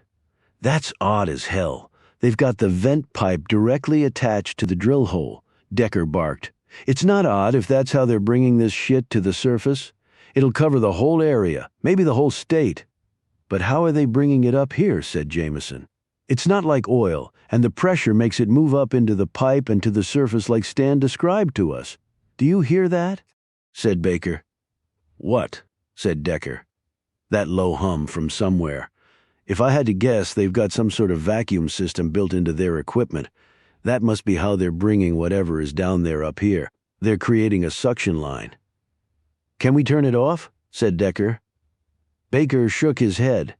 Take too long to find it and figure out how to do it, and if the suction has already been deployed, it might not matter if we turn it off. It'll be like a siphon hose into a gas tank. Jameson exclaimed, But if they stored that shit down there all those decades ago, won't it be like in bottles or some other containers and on shelves, or even in some sort of secure vault? It's not like gas sitting in a tank that'll just be free to come up once a suction is started. Baker snapped his fingers. But it might. If they sent a detonator down there first and blew everything up, that would smash whatever containers they're in and also create pressure vacuums within that bunker. Once pierced, the stuff, if it is airborne, would seek the point of least resistance to get out, and that would be this pipe, at least we have to assume it would be. Baker quickly examined the roughly 12-foot-tall pipe and then pulled out his phone. Rick, this is Stan. I need a concrete pumper at the All-American Energy Company's site. Yeah, I know that's not our job. Just do it, and tell them to move their ass. We got a pumper all loaded and ready to go over there. I want it here in 10 minutes. 5 would be better. Do it, guys. Jameson had gone back into the trailer and now appeared in the doorway. They ran back inside. She was pointing to the screen. Isn't that the pressure indicator you showed us back at your trailer, Stan? Yeah, said Baker. Well, it just spiked. What does that mean? Said Decker anxiously. Baker said, It means whatever the hell is down there is coming up here and fast. Oh shit, Jameson exclaimed. Come on, yelled Baker. They all ran back outside and Baker started searching the worksite area. What are we looking for? Cried out Jameson. Something to cap that pipe? Can't we just bang the shit out of the end of the pipe and close it up that way? Said Decker. It's 12 feet off the ground, Amos. And do you see anything here to bang it with? And if you're right about the crap down there, it has to be airtight. A piece of metal, suggested Jameson. You're talking a lot of pressure in that pipe, including all the air that's been trapped in that bunker. Unless it's welded on, we can't count on a metal cap holding, and we don't have time to weld it or thread it. They all looked frantically around. There, shouted Baker. It was a hose attached to a 1,000-gallon barrel of water. He grabbed the hose and ran the end of it over to the vent pipe. He flipped a box over and stood on it. Alex, take the hose and get on my shoulders. Amos, there's a hand crank on that water tank. Once Alex gets the hose in the pipe, pump like your life depends on it. Well, it does, Decker muttered, getting in position. Alex took the hose. Baker bent down and she climbed onto his broad shoulders. She settled in as he stood up straight. The top of the pipe was still a foot above her outstretched hands, but she worked the hose up and then managed to get the end pointed into the wide pipe. Go, Amos. shouted Baker unnecessarily, because Decker was already pumping like mad. A few seconds later, water started coursing through the hose and into the pipe. "Are you sure this will work?" said Jameson. "Water is heavier than air, so it should buy us some time until the concrete pumper truck gets here." "How will we know if it's worked?" Jameson called out. "We won't be dead," retorted Decker, breathing hard and furiously turning the hand crank. And it did apparently work, because they didn't die. The pumper truck showed up a few minutes later, and Baker directed the stunned men to fill the pipe with concrete. After that, Decker, Jameson, and Baker slumped to the ground. Decker looked at his brother-in-law. "You're a genius, Stan. You should get a medal." Jameson put a shaky hand on Baker's shoulder. "I second that. A really big one." Decker let out a long breath. "Well, we stopped the time bomb. Now we just have to figure out who set it off and why." "So you figured all that out from Kramer's comment about not eating stuff grown on that land," said Jameson. They were driving back to town. Decker had called Roby and brought him up to speed.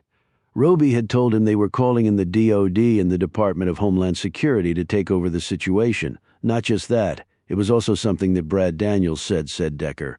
Which was what?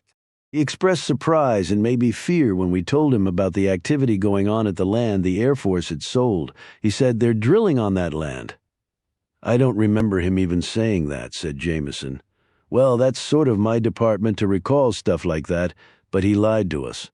They didn't get rid of that stockpile. Maybe he thought they had? No, he wouldn't have been concerned about them drilling on the land unless he knew that stuff was down there." Jameson nodded. "Yeah, I guess that does make sense. I suppose he didn't trust us with the information." And then there was an off-color section of wall in the lower level of the radar building. "I think there was a door there that was later walled up. And why have a door more than 100 feet below ground?" "You'd only do that if there were a tunnel to be accessed through it?" "Exactly," said Decker. "But why in the hell would the government sell off that land with those weapons buried there?" "That's what I don't get. The easiest answer would be the folks in charge today had no idea it was even there." "But wouldn't there be records of it?" said Jameson. "If so, they might be buried as deep as that crap was. But I think what happened was the Air Force continued to do work on biochem weapons even after the order came down to stop, or else they didn't want to destroy what they had worked so long to make, so they or some rogues working there decided to bury the shit. Maybe they thought it could come in useful down the road. Or they didn't want anyone to know what they were doing or what they had come up with. But they had to put it somewhere that they thought was safe. Back then, nobody ever imagined they'd be fracking up here," Jameson said, "and Daniels was the only one left who knew the truth. I can understand his telling Purdy. He was in the Air Force and had security clearances and all. But why would he tell Irene Kramer? Hell, he wouldn't even tell us at first," Decker said. "Kramer's mother was a spy. Maybe the daughter learned some interview techniques from her mother. She could have taken her time, asked innocuous questions at first. Maybe she noticed Daniels's hat like I did. Maybe she researched him after he let something slip. She was a PT person. He liked her. She probably made him feel comfortable. She could have spent months working on him until she got most of the story from him. But she didn't get all of it, which led her to come here and start asking questions. The fact that she was trying to meet oil field hands and not people from the military facility should have been a clue. She probably found out it was on the land around the installation, but she just didn't know exactly where. But still, you would have thought Daniels would have been more careful. He's an old guy, Alex. I'm not saying he's not sharp, because he is. But he wasn't going to be on his guard now to the extent he was all those years ago. And he probably never thought she would ever do anything with that information. He couldn't have known about Kramer's past, or who her mother was. "So, a perfect storm," said Jameson. "That's right. So then who killed Kramer? The people behind All American? They would be the ones with a motive. Same for Parker and Ames. They had learned things and had to be eliminated. And Purdy might be in that mix as well. And maybe Kramer had some evidence which she swallowed, and they cut her open to get it back. And they blackmailed Walt Southern to mess with the Post reports. It all fits together," agreed Decker. "In fact, it's the only thing that makes sense. So whoever is behind this has some serious money. And the sort of firepower they've brought to this area isn't cheap either, like Roby said. What would be the reason to release biochem weapons in a remote area like this? I mean, I get that it would be terrible to happen anywhere, but to do the most damage, you'd set the stuff off in a large city where millions of people and billions of dollars of property could be impacted. Well, it might have been impossible to dig the bunker up without anyone knowing. And if they did succeed in digging it up, how were they going to safely open that crypt and collect the stuff inside? And then transport it out of here without anyone knowing? But still, and you forget that while there aren't millions of people here, there are billions of dollars worth of property in North Dakota. Jamison said, "Of course the oil and gas. It could have made this place uninhabitable and contaminate the oil and gas fields for centuries." "That's right," when they got back to the hotel. Jamison pulled the SUV to the curb and said, "What now?" "I don't know about you, but I'm going to take a shower. Maybe none of that stuff got out of the pipe, but maybe some of it did. Who knows? I'm going to call Stan and tell him to do the same thing." Jamison's eyes widened. "Right? I think I'm going to take a shower too, and go through a couple bars of soap." They were about to climb out of the SUV when Jessica Reel appeared at the driver's side glass and said, "You need to come with me." "Why?" "Decontamination." "Do you know what was down there?" said Jamison anxiously. "Not definitively, but the speculation mandates that you two go in for decon and testing." "My brother-in-law," began Decker. "We've already picked him up, and the men from the pumper truck." She pointed down the street. "We have a van over there. Get in the back and put on the suits that are in there." "Wait a minute. Are you saying we're contagious?" "I'm saying we don't know. We'll take charge of your SUV. It needs to be tested too. So leave the keys." She moved back and pointed to the van. They climbed into the back of the van and put on the hazmat suits that had been laid out for them. They even had their own closed-loop air pack systems. "Okay, this is scary," said Jamison through her face mask. "Do you really think we're contaminated?" "I guess we'll find out soon enough," said Decker. "But we better not be." "Well, no, I mean we have murders to solve." It was the next day, and every known test had been run on them. Baker and the other men and their vehicles before they'd finally been given the all clear. Whatever was in the pipe, first the water and then the concrete had stopped it from escaping. A federal hazmat response team was currently at the site, walling it off and using sophisticated detection technology to assess the situation. Jamison and Decker were in a small conference room at their hotel. Roby, Reel, and Blue Man sat across from them. Blue Man said, "You are to be commended. What you did saved a lot of lives." "The target had to be the oil and gas," said Decker. "Which explains the chatter we were getting from the Middle East," said Blue Man. "Meaning the threat came from there," said Jamison. "We believe so, and it would make sense from a geoeconomic perspective. Fracking in North Dakota helped in a very large way to make this country mostly energy independent," stated Blue Man. "That is good for us, and that is very bad for every other petroleum-producing nation, including those who are members of OPEC, especially the Saudis. We still import oil from them, just not nearly as much as we used to." "So what exactly was down there in the ground?" asked Jamison. "No one's told us. That's because we don't know for certain. But since I learned of your discovery, I have been in touch with some high-level contacts from the DoD and informed them of the situation here, with some prodding from my superiors. They, in turn, did some deep digging within certain old records." "With what result?" asked Jamison. "It seems that decades ago certain elements within the Air Force community might not have followed the presidential directive to discontinue all work on such weapons and destroy the stockpiles that did exist. Work on one project may have continued. The results of that work may well have been what ended up in that bunker." "There's no maybe about it," said Decker. "It did." "Any idea what that project was?" asked Jamison. "We can't be sure until they get into that bunker and examine the contents. That will take some time. In addition to the concrete that was poured down that pipe, they will be using vapor seals, pressure chamber technology, and other protocols to ensure that what is in the pipe and bunker remains there until it can be permanently dealt with. The problem is that if an explosive was used in piercing the bunker, some of the contents may have escaped already into the surrounding earth." The response team understands that and is using every tool they have to contain it until a complete study is conducted and a full-scale remediation plan can be implemented. Jameson persisted. Don't you have some idea after talking to those people? I have come to learn that back then the Air Force, as an alternative to the deployment of nuclear weapons, was very keenly working on developing synthetic airborne weapons including ricin, anthrax, sarin, a substance today known as compound 1080, and an inhalable form of the world's most lethal poison, botulinum. If I had to guess, I would say that the medium used was some type of laboratory-crafted spore. I say that only because I was aware of a similar project being undertaken by the Soviets during the Cold War. Wonderful how really smart people spend so much time trying to kill each other, commented a clearly disgusted Jameson. Yes, well, anyway, it was intended that these weapons would be deployed from aircraft, making the Air Force the perfect medium to deploy them, of course. I have also learned that the intent back then was to devise these toxins in such a way that once released they would linger in the ground for centuries, in the same way that radiation from a nuclear explosion would. Years later, if you happened to walk along and disturb such toxins on the ground and then inhaled them, you could be dead within hours or even minutes without ever knowing what had killed you. And I was told that one of the other goals was to make some or all of these poisons, once inhaled, capable of being transmitted through the air from one living thing to another. In other words, they wanted to make a synthetic plague that was actually far deadlier than the original version. That is absolutely horrible, said Jameson.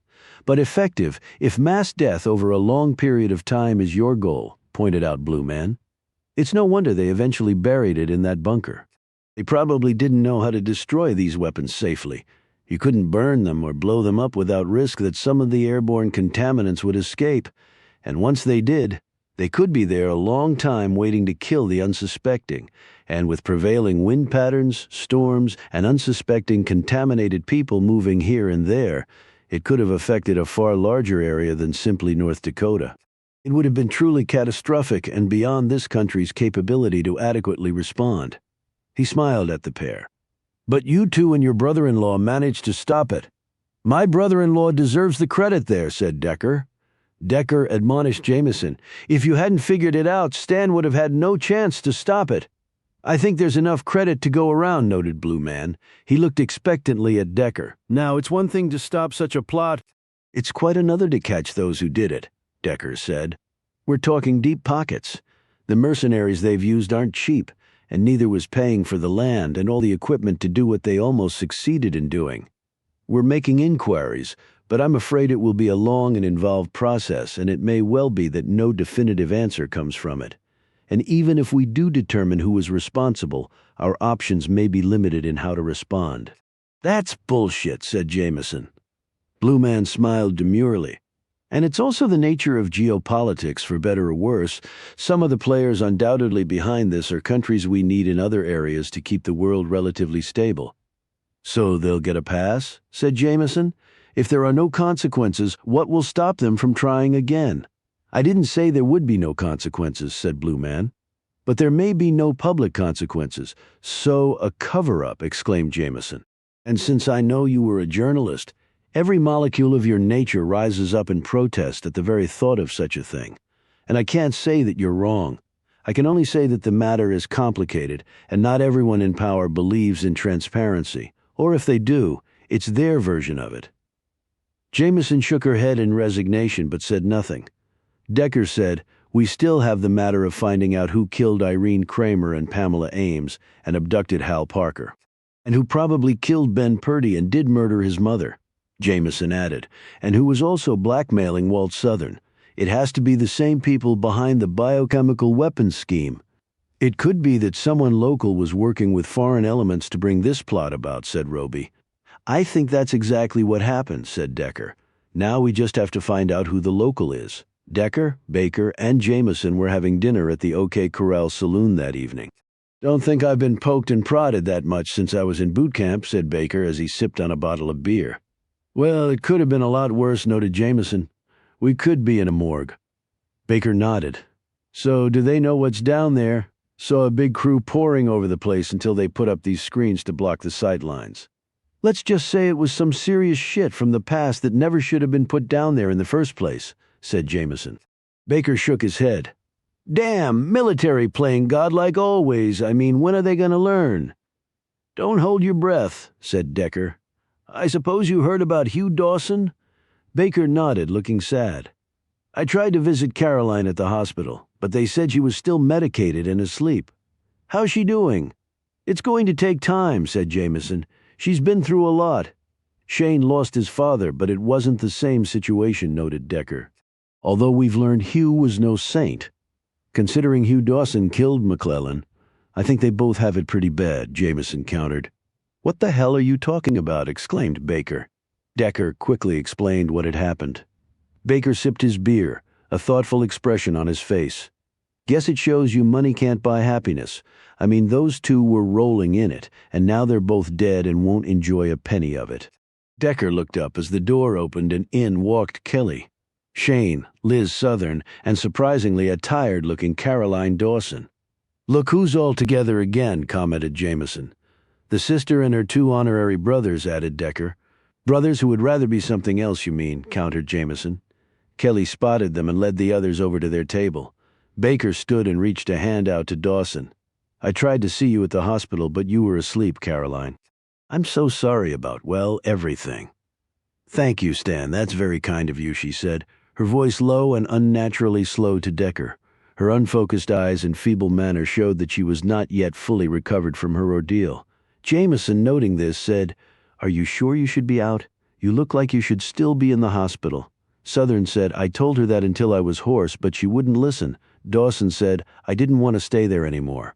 I was feeling claustrophobic. Shane interjected. The doc said it was okay. She just needs to take it easy. Do you want us to drive you to your condo? Asked Jameson. Dawson said, No. I'm going to go up to my room here, and Kelly said quickly, You want me to come with you? Or I can, added Shane. No, I'll be fine, thanks, guys.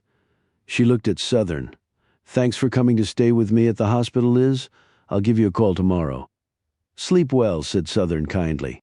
She headed off as they all watched. Then Shane, Southern, and Kelly sat down at the table. She doesn't look good, said Baker. Well, she's been through hell and back, said Southern defensively. Shane has too, pointed out Kelly. Lost his dad and all. He glanced at Shane.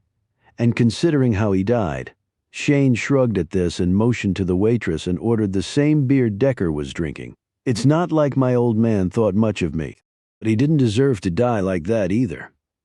He eyed Decker. You really think Hugh killed him? Jameson answered. I don't know why he would write a suicide note saying he did if he didn't. Shane looked at Kelly. What do you think, Joe? Kelly stared down at his hands. You know, those guys have been at each other for years. Maybe Hugh just reached the last straw. Sell out to McClellan and then make sure he could never enjoy the fruits of it. But then he kills himself so he could never enjoy his fortune either, said Jameson in a doubting tone. Guilt can make people do crazy things, said Kelly, but I know none of it makes much sense. After his beer came, Shane took a sip and eyed Decker.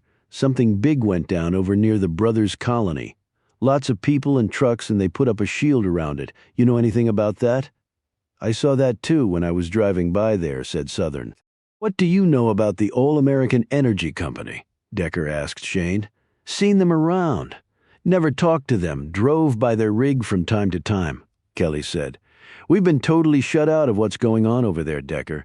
I know enough to know that those are feds swarming the place. You have to know something, not that I can share. He looked at Shane. You really don't know if your father left you anything. I get that you're not into money and business, but still, most people would want to know. Shane finished his beer and glared at Decker. Look, I went to war, okay? I nearly got killed a bunch of times over there, so I never thought I'd outlive my dad. What the hell did it matter to me about whether he was leaving me his money that he got by digging shit out of the ground, money that I don't want or need? What will you do then? Asked Southern. Got my farm. I got some of my own money saved. If my old man did leave something to me, maybe I'll donate it. Know a lot of vets who can't even rub 2 dimes together. That's good of you, Shane, commented Jameson. And Caroline? Asked Decker. What about her? Said Shane sharply. I'm assuming she inherited from her father? I would imagine so. Hugh doted on her. Did you know her brother well? Asked Jameson. Shane slowly nodded, his features turning sad. Junior was a great guy, gentle and funny, had a big heart. We were friends. He didn't deserve what happened to him. We understand that he was gay, said Jameson. Yeah, so, said Shane. And his father didn't understand that? His father made his life a living hell. It's why he killed himself. Caroline said it was an overdose, said Jameson. Kelly said he didn't leave a note. He left a recording. It was pretty damn sad. You heard it?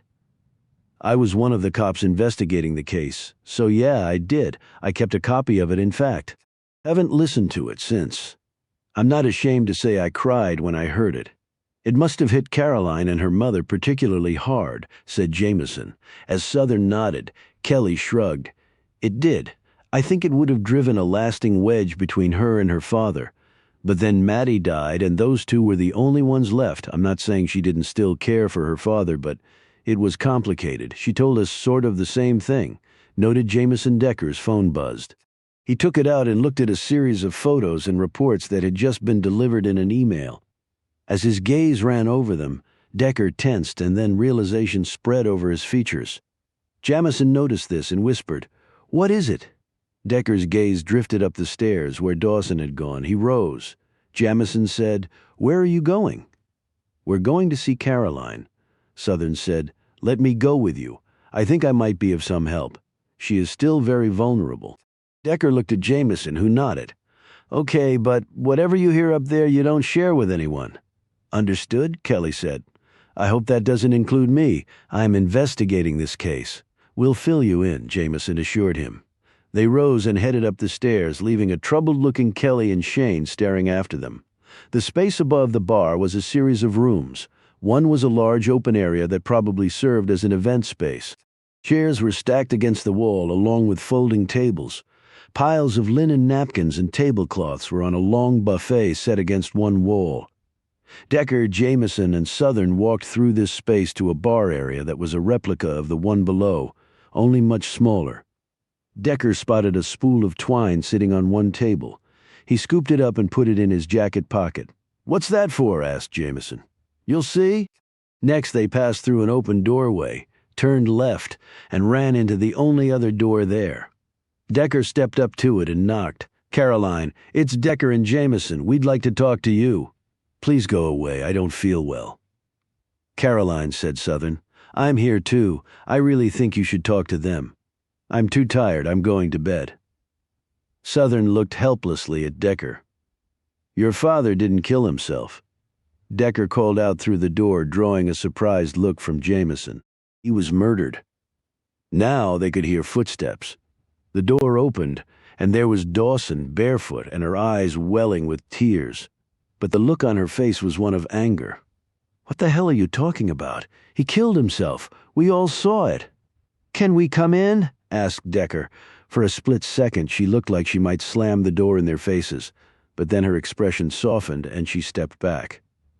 Jameson sat in a chair, and Decker stood while Dawson curled up on the bed. Southern hovered near her, looking anxiously at her friend. "What are you talking about?" demanded Dawson. Decker took out his phone. "I just got these pictures and reports from the forensic tech who worked your father's crime scene. They tell a very different story than suicide." "How?" In answer, Decker took out the spool of twine and rolled out a length of it about a foot longer than he was tall and held it up. "Twine?" said Dawson, looking confused. "I had the tech measure the twine that was found at the scene. It was 7 feet 4 inches long. That's about the length of this section of twine. So why would he use a length of twine that long from the triggers to the gun stock and back to his hand was about 43 inches? He had to wrap it around the stock to pull the triggers the right way to discharge it. Then he wraps it once around his hand. That's maybe a few inches. What's the other 3 feet or so for? I don't know. Maybe he just cut off a long length without measuring it. The rest was just extra, so that proves nothing. No, all of that length was actually needed." "What do you mean?" A mark made by the twine was found around your father's wrist, and another trace of it through one of the handles on the desk drawer. I also had the tech take pics from overhead to show the top of the desk. Why did you do that? Asked Caroline. Blood spatters can be worth 1,000 words and 1,000 convictions. Blood and other organic matter were everywhere, except the photos I just got. Reveal a long, thin line that ran across the top of the desk. A thin line that was not impacted by the blood spatters. What does that mean? It means that Decker is right, said Southern, who had been following Decker's words closely. Someone killed your father, Decker explained. When the shotgun went off, the twine that was used to pull the triggers was on top of the desk and pulled taut. It prevented blood and other detritus from colliding with the desk along that line. It's a thin trail to be sure, but it's clearly there. He passed her the phone with a photo on it. I don't understand, said Dawson, staring down at the picture. Someone took the twine, wrapped it around the shotgun's triggers and gun stock after securing it to the desk, ran the line around your father's wrist, through the desk drawer handle, and then over the top of the desk where the person probably squatted on the floor, well below the top of the desk and out of harm's way. Then he pulled the twine and fired the shotgun from that position, killing your father. That would account for all of the forensic evidence that we found. But my father was a big, strong man. He wouldn't have, Decker interrupted. He was undoubtedly unconscious. If he was drugged, the autopsy will show that. If he was struck across the face, the shotgun blast would have removed any evidence of such a blow. So you're really saying he was murdered, she said in disbelief. I believe so. Did he leave a note? That's right. You couldn't know that, said Decker. Jamison said, it said that he had killed Stuart McClellan and was committing suicide because he felt guilt about that. Do you have the note? Jamison brought a screen up on her phone. Here's a photo of it. Dawson looked at it closely. That looks like my dad's handwriting and signature. I've seen it often enough. If someone did forge that, they were really good. Decker said, we had several people who were familiar with your dad's handwriting say the same thing, but that's not really a confirmation. We're having the handwriting analyzed by an expert. I think they will find that it's a clever forgery. But why would someone go to all that trouble? It may tie into Stuart McClellan's murder. And even though I think the suicide note claiming responsibility for McClellan's death is fake, there is some evidence of your father being involved in Stuart's death. And he could have been, only I don't think he killed himself over it. Those are two separate issues. What sort of evidence? I can't say right now. Dawson handed the phone back. But why would my father want to kill Stuart? Can you think of any reason? Asked Decker. Dawson composed herself and sat back on the bed. No. I mean, they were business rivals, but not really. They needed each other, and Stuart just paid a lot of cash to my dad. Decker looked disappointed, but then Southern stirred. Look, I have no proof of any of this, but she began. Anything you tell us will be more than what we have now, said Decker. She looked nervously at Dawson. Your mother's death? What about it? Said Dawson. Southern glanced at Decker before turning back to Dawson. Everybody said it was an accident. But your mother was born and raised here. She'd been out in blizzards before. Why didn't she get out of the car to check around it when it went off the road? She would have seen the tailpipe was full of snow. I told Walt the same thing when it happened. He agreed with me, though. He could find nothing suspicious in the post-mortem. There was an indication she might have been knocked unconscious by the impact, noted Jamison. Southern shook her head stubbornly. I don't believe that. I really don't. And I don't think you do either, Caroline. Everyone who grew up around here is used to driving in bad conditions. She gazed directly at Caroline. And the Jeep she was in was tried and true, wasn't it? Dawson nodded. She'd had it for years. Are you suggesting that Stuart McClellan had reason to kill Caroline's mother? Said Decker. Why? This is all speculation on my part. Let's hear it. She looked at Dawson. You all were planning to leave the country and move to France? Right? So, what did that have to do with Stuart? Asked Dawson. I think that Stuart McClellan was in love with your mother. Jamison and Decker exchanged glances. She said, We never heard about that before. Neither have I, said Dawson, looking bewildered. Southern looked nervous, but she plunged ahead. Catherine McClellan and your mom were friends, despite their husbands not being on good terms. In that way, Stuart and your mom spent time together. Now, I knew both women, but I was especially close to Catherine. I can tell you that before she died, Catherine believed her husband was infatuated with Maddie. My God, said a stunned Dawson. I know this is hard for you, said Southern, her eyes growing misty. Why didn't you ever mention this before, Liz? I didn't want to upset you, and I couldn't prove anything, but now with everything that's happened. She paused and looked at Decker in distress. But maybe I should just shut up now. I don't think you can now, said Decker. Southern put a hand on Dawson's shoulder. Caroline, what do you want me to do? I need you to finish telling us, Liz. Southern nodded and took a few moments to compose her thoughts. Some people's love can be wonderful, but when it's not reciprocated, it can turn to something else. Something that is hateful and destructive. So are you saying that Maddie Dawson knew of Stuart's infatuation and... what? Cut him off at the knees? Said Decker. I think that's exactly what happened. And a man like Stuart would not take rejection well. I can see that, said Jameson. A moment of silence passed before Decker said, so that would be his motive to kill her in retaliation for being spurned. Kill her rather than lose her, amended Southern and Hugh Dawson, asked Jameson. If Catherine noticed Stuart's attraction to Maddie, I can't help but believe he did too. And if he thought Stuart had anything to do with her death, but why kill him now? Said Jameson. Southern shrugged. He had sold out to him. I doubt he was going to be staying here. This might have been his last chance, Jameson said. He did mention moving away to France. He told us he hoped Caroline would come with him. Dawson glanced uncertainly at Southern and then at Decker. I feel like my entire world is turned upside down. I can understand that, said Decker. What are you going to do now? Asked Southern. Find a killer, said Decker. It's the only reason we're here. So, any thoughts on how to catch the killer? Asked Jameson. They were in her room at the hotel. Decker hadn't spoken a word since they had left the saloon. Decker didn't answer right away. Let's get back to basics: motive, means, and opportunity. Well, Caroline had the motive to kill her father. She stands to inherit, and she was also furious with him for selling out. But she didn't have the opportunity. We saw her in town around the time Dawson was killed. So she's ruled out now, Shane. I guess could have a motive to kill his father because he stands to inherit. But he also has an alibi for the time McClellan was killed. The exotic toxin came from a place Hugh frequented. I doubt anyone else around here visits Australia on a regular basis. And even though you think Dawson didn't kill himself, that doesn't mean he didn't kill McClellan, from what Liz Southern told us tonight. He might have had a motive if he thought McClellan had killed his wife. He wanted revenge. Without a word, Decker got up and walked to the door. A stunned Jameson said, "Where are you going?" "For a walk." "Why?" "I need to think. Something here just doesn't make sense."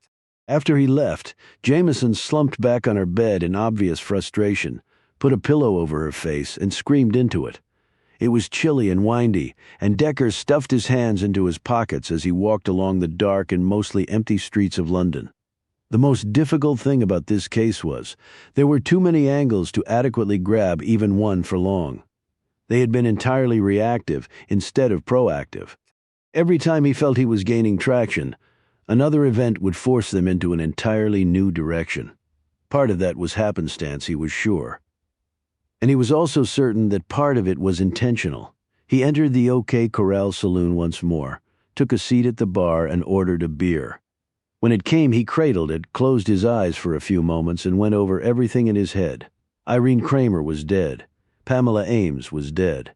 Hal Parker had been taken. Beverly Purdy was dead. Walt Southern had killed himself. Brad Daniels was nearly killed. Stuart McClellan was dead. Hugh Dawson was dead, and a host of foreign mercenaries were no longer living, largely thanks to Roby and Reel. But others still might be around. However, Decker did not consider the secret prison to be connected to the above events. That was encapsulated and solved and the appropriate parties punished. But clearly the All-American Energy Company and the bunker full of toxic chemical and biological weapons were connected, and the responsible parties had not been fully accounted for and punished. Another question really nagged at him. How had these mercenary types even learned about the secret bunker with the weapons? Brad Daniels would surely have mentioned any foreign-looking folks coming to visit him and asking strange questions. So, by process of elimination, they could have learned about it one of two ways, from Ben Purdy or Irene Kramer. Then they could have bought the land where the bunker was buried from the brothers, started the drilling operation, and gone from there. But Kramer had been killed, and it seemed obvious to Decker that Purdy was dead too. So had they learned about the bunker, or parts thereof, from each of them, so that each of them had to later die? Then Decker considered a question he never had before. Did Purdy and Kramer know each other?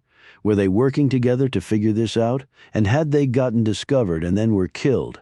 And what had Kramer swallowed that they needed to so desperately get back that they cut open her belly and intestines looking for it? All good questions, and he had not a single answer to any of them. And by this point in the investigation, he should have had at least one answer. He opened his eyes and drank his beer, sullenly looking over the bar area as he did so. He was growing weary of this town, because it would not give up the secrets it was holding. And his infallible memory was not providing much help either. A man sat down next to Decker. When Decker glanced over, he was staring at Will Roby. The man was quietly dressed in jeans, an oversized sweatshirt, and worn boots. A John Deere baseball cap sat on his head. If he was armed, Decker saw no bulge. Maybe that was the reason for the bulky sweatshirt. Roby ordered a beer and waited for it to come as he continually scanned the room and everyone there. "You look pensive," Roby said. "That's because I am. Did you find what was in that bunker?" "We're officially not in the loop. Dodd and Homeland Security are all over it, but unofficially I can tell you that they haven't yet. Slow and steady is the rule for that. You were right about the tunnel. They broke through the wall and found it. They put additional countermeasures on top of the cement. Your friend poured into the pipe to ensure that stuff will never get to the surface. They're probably going to have to build another bunker around the original vault before they're comfortable opening it up and seeing exactly what's inside." "Anything else?" asked Decker. "We did some digging on the All-American Energy Company. Turns out there are international layers to it, which puts it squarely in my agency's wheelhouse." "International how?" Roby said. "It's a shell, owned by another shell incorporated in Bermuda, that is, in turn owned by another shell we ran to ground in London. After that, the trail vanished, and with North Dakota fracking offline, what would that do to this country's energy independence? It wouldn't help it, and the price of certain types of crude and even natural gas would have spiked. So that helps other energy-producing countries," said Decker. "The Middle East, Russia, Canada, Venezuela. I don't see the Canadians behind this, and Venezuela is imploding right now. So either the sheiks or Putin," then opined Roby. "Or maybe both," said Decker. "The world has produced some strange bedfellows lately, and Russia has made inroads into that part of the world for sure. But they had to have local operatives here to get the lay of the land, do the deal to get the property, and set up the whole thing while at the same time keeping under the radar." Roby took a swallow of his beer. "I think that makes a lot of sense. So how do you get to the finish line?" "We keep digging. It's all we can do." Ben Purdy was digging, and it cost him and his mother. "Yes, it did," said Decker. "But I've still been wondering how Purdy—" He stopped and set his beer down. "What is it?" When Decker didn't answer, Roby said more urgently, "Decker." Decker looked at him. "Shit, I've been looking at this thing totally backwards. How so? We gotta go." "Go where?" asked Roby.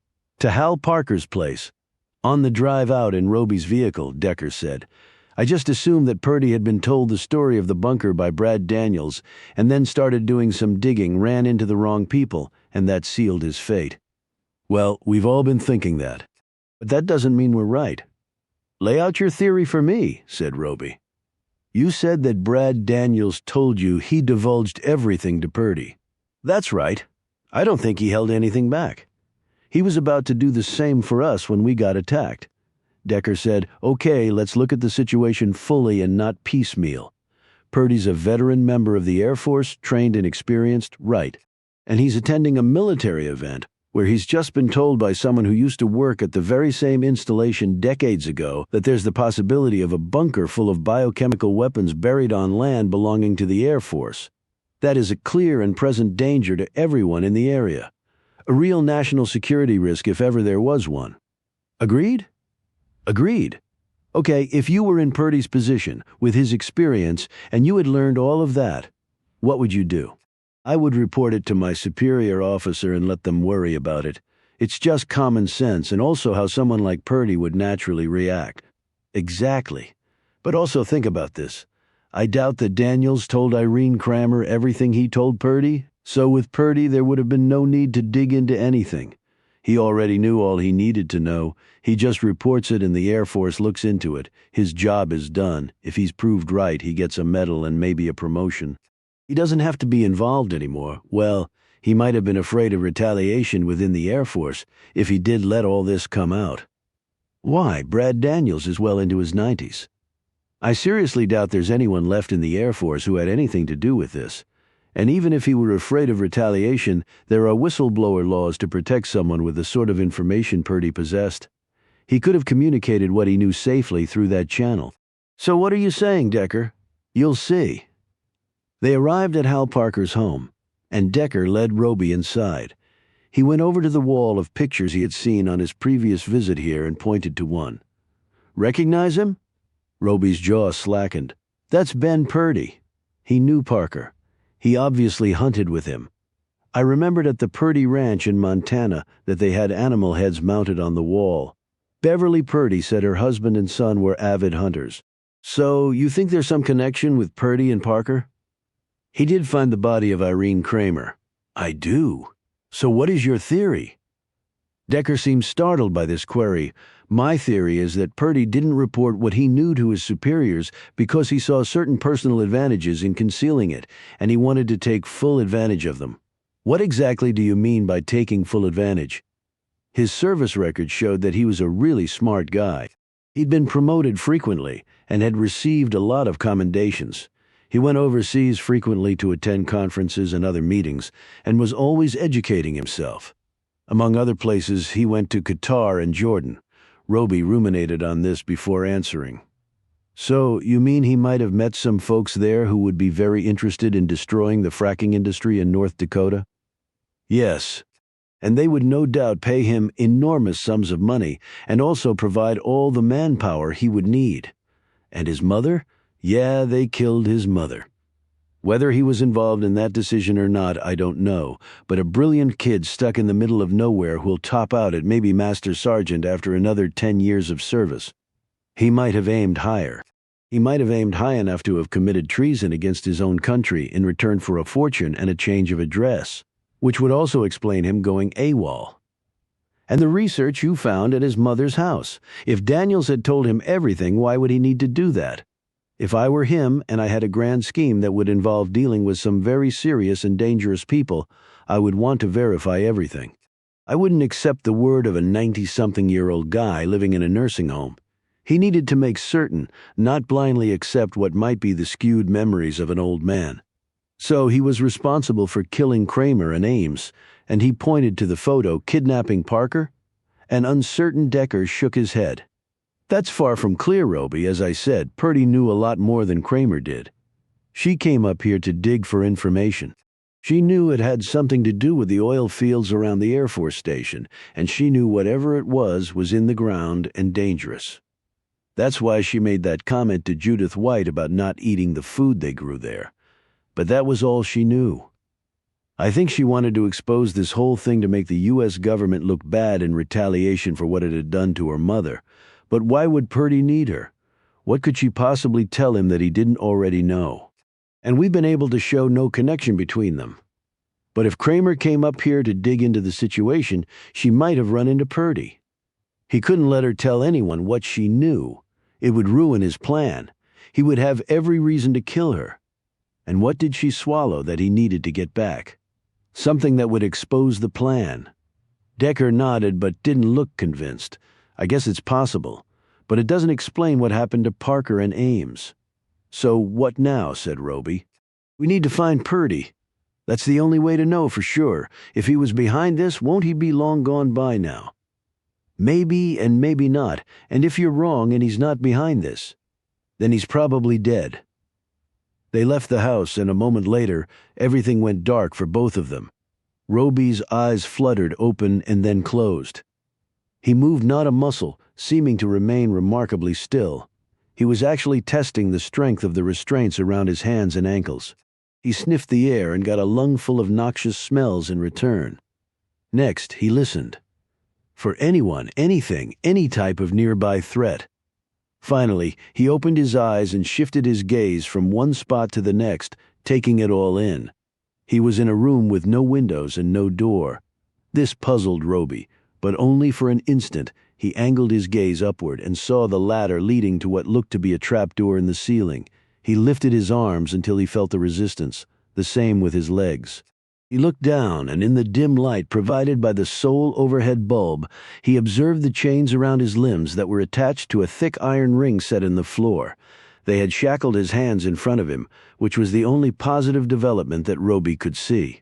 He shifted his weight to the right and saw the hulking figure of Amos Decker lying a foot from him. Decker, too, was shackled, and his chains were also inserted into the same floor ring. Decker was also awake and staring at him. "Not good," he said softly. Roby gave one curt nod in agreement. They had taken both his pistols. He could feel their absence. He was sure they had taken Decker's gun as well. "They got the jump on us. Any idea where we might be?" asked Decker. Roby once more looked around. Underground. Air is musty with an overlay of petroleum products. No windows, ceiling, trapdoor. I'd say maybe an old underground storage facility for an abandoned oil well. Decker nodded and looked around. He managed to sit up and planted his back against the wall. Roby did the same. The pair were shoulder to shoulder looking down at the thick chains that stood in the way of their freedom. "Feel like I got hit by a truck," said Decker. "But I can't remember anything of what happened. And that's saying something for me. They probably deployed the same concoction I used on the woman at the Air Force facility. Incapacitation agent blended with an amnesiac component. We remember nothing that might have happened, who we might have seen, or how they got us here, although that wouldn't be much, because the spray works pretty much instantly. So, do you have a plan to get us out of here?" "Working on it." Roby tested the chains once again. Solid, no cracks, not an imperfection or weak spot he could see. The floor ring was about 2 inches in width. An elephant wouldn't have been able to defeat it. The steel plate it was a part of was securely bolted to the floor. He eyed the door in the ceiling. "That's our only way out. I wonder if they wired it just in case." "Well, I don't see us getting that far, so what does it matter?" Roby didn't answer him. He reached down, lifted his sweatshirt, and unbuckled his belt. "Don't tell me you have some sort of acid in there to melt our chains," said Decker, eyeing him incredulously. "I think I saw that on TV." Roby had removed a Velcro backing from the inside of his belt and plucked out 2 slender pieces of metal that had been hidden there. "Just lockpicks, and this isn't a TV show." He went to work on his shackles and soon had himself and Decker free. Roby next eyed the ladder and the door in the ceiling. "Just stay here while I check it out." He gripped the ladder and began to climb.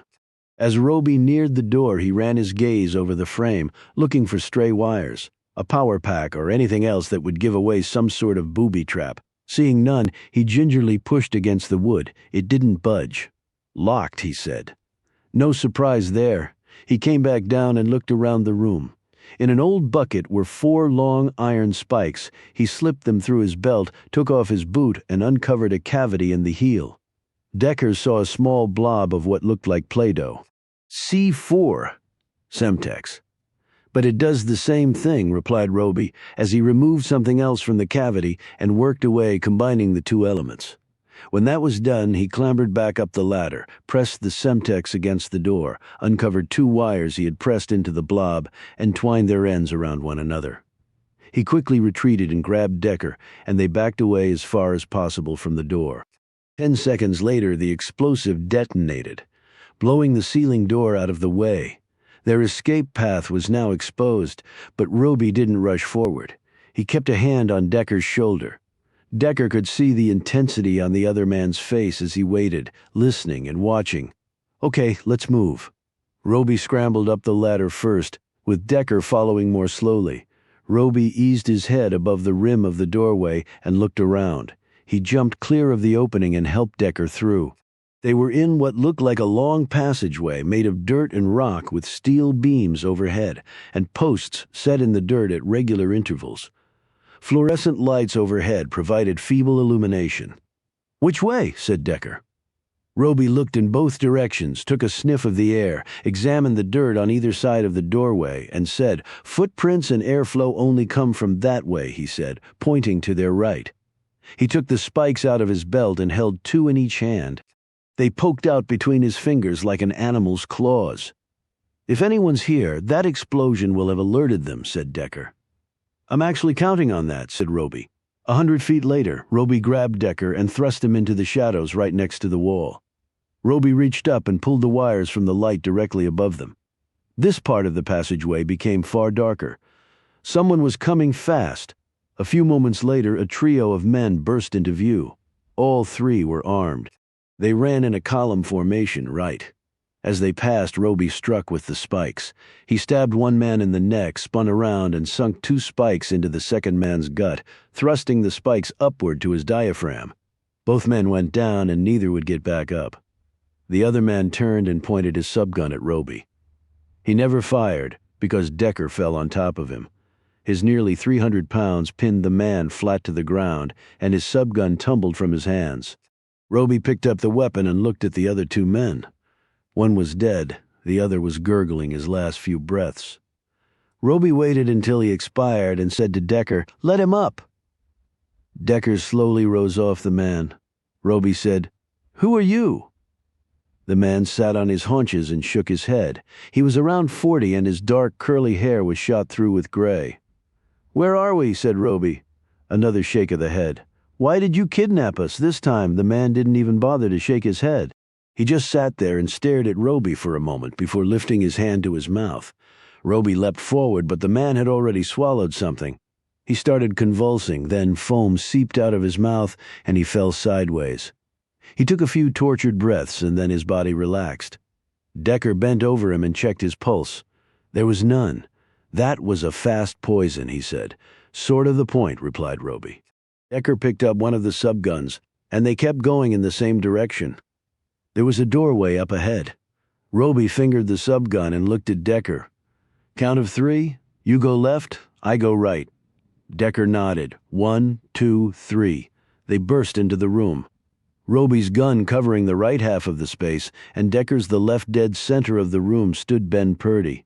He wasn't alone. He was holding a gun to the other person's head, and that person was Alex Jameson. "You guys are really something," said Purdy, shaking his head. "I seem to have run out of men to take you on. If you let her go, we all walk away from this," said Decker. "That won't be happening," said Purdy matter-of-factly. "You destroyed everything I've been working on." "You want to talk about it?" said Decker. "No, I want to kill all 3 of you. But first put down your weapons or she gets an unwanted hole in the head. Do it now," he added in a calm, measured voice. "I don't have anything left to lose." Roby and Decker laid their weapons down and stepped away from them. "I'm surprised you came back here," said Decker. "Well, considering the people who were going to pay me shitloads of money are now not going to stop looking for me until I'm good and dead, I figured they might have thought the same thing. I convinced my remaining team members of that philosophy, but you've taken care of them, so I'm the last man standing." He pushed the gun against Jameson's head, "and I had to stay and repay you for all you've done to ruin my life. In fact, that's my only focus in life right now." "I take it you followed us to Hal Parker's," said Decker. "We've definitely been keeping eyes on you. My men heard you inside arriving at the truth behind what I did. I'm surprised you didn't figure it out sooner. After that, well, I thought it best to bring you here. In fact, if I show photos of you 3 dead, my employers might just cut me some slack. It's worth a shot anyway."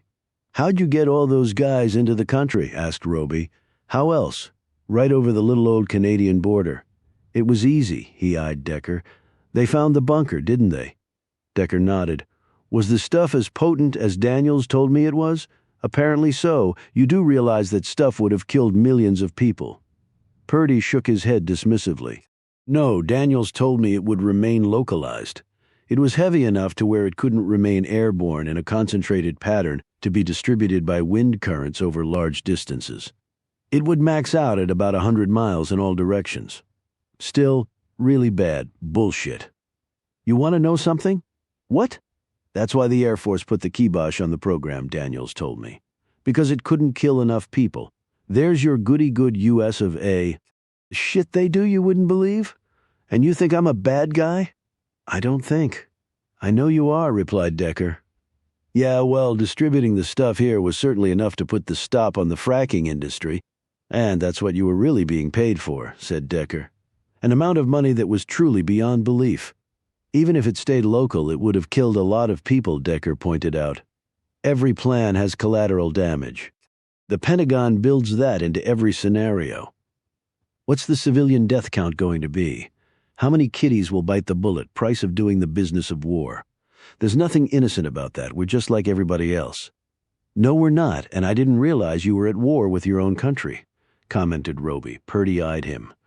I was just a grunt, all I ever would be, but I had brains and ambition, which led me to this point, the risks I took, all the work for nothing.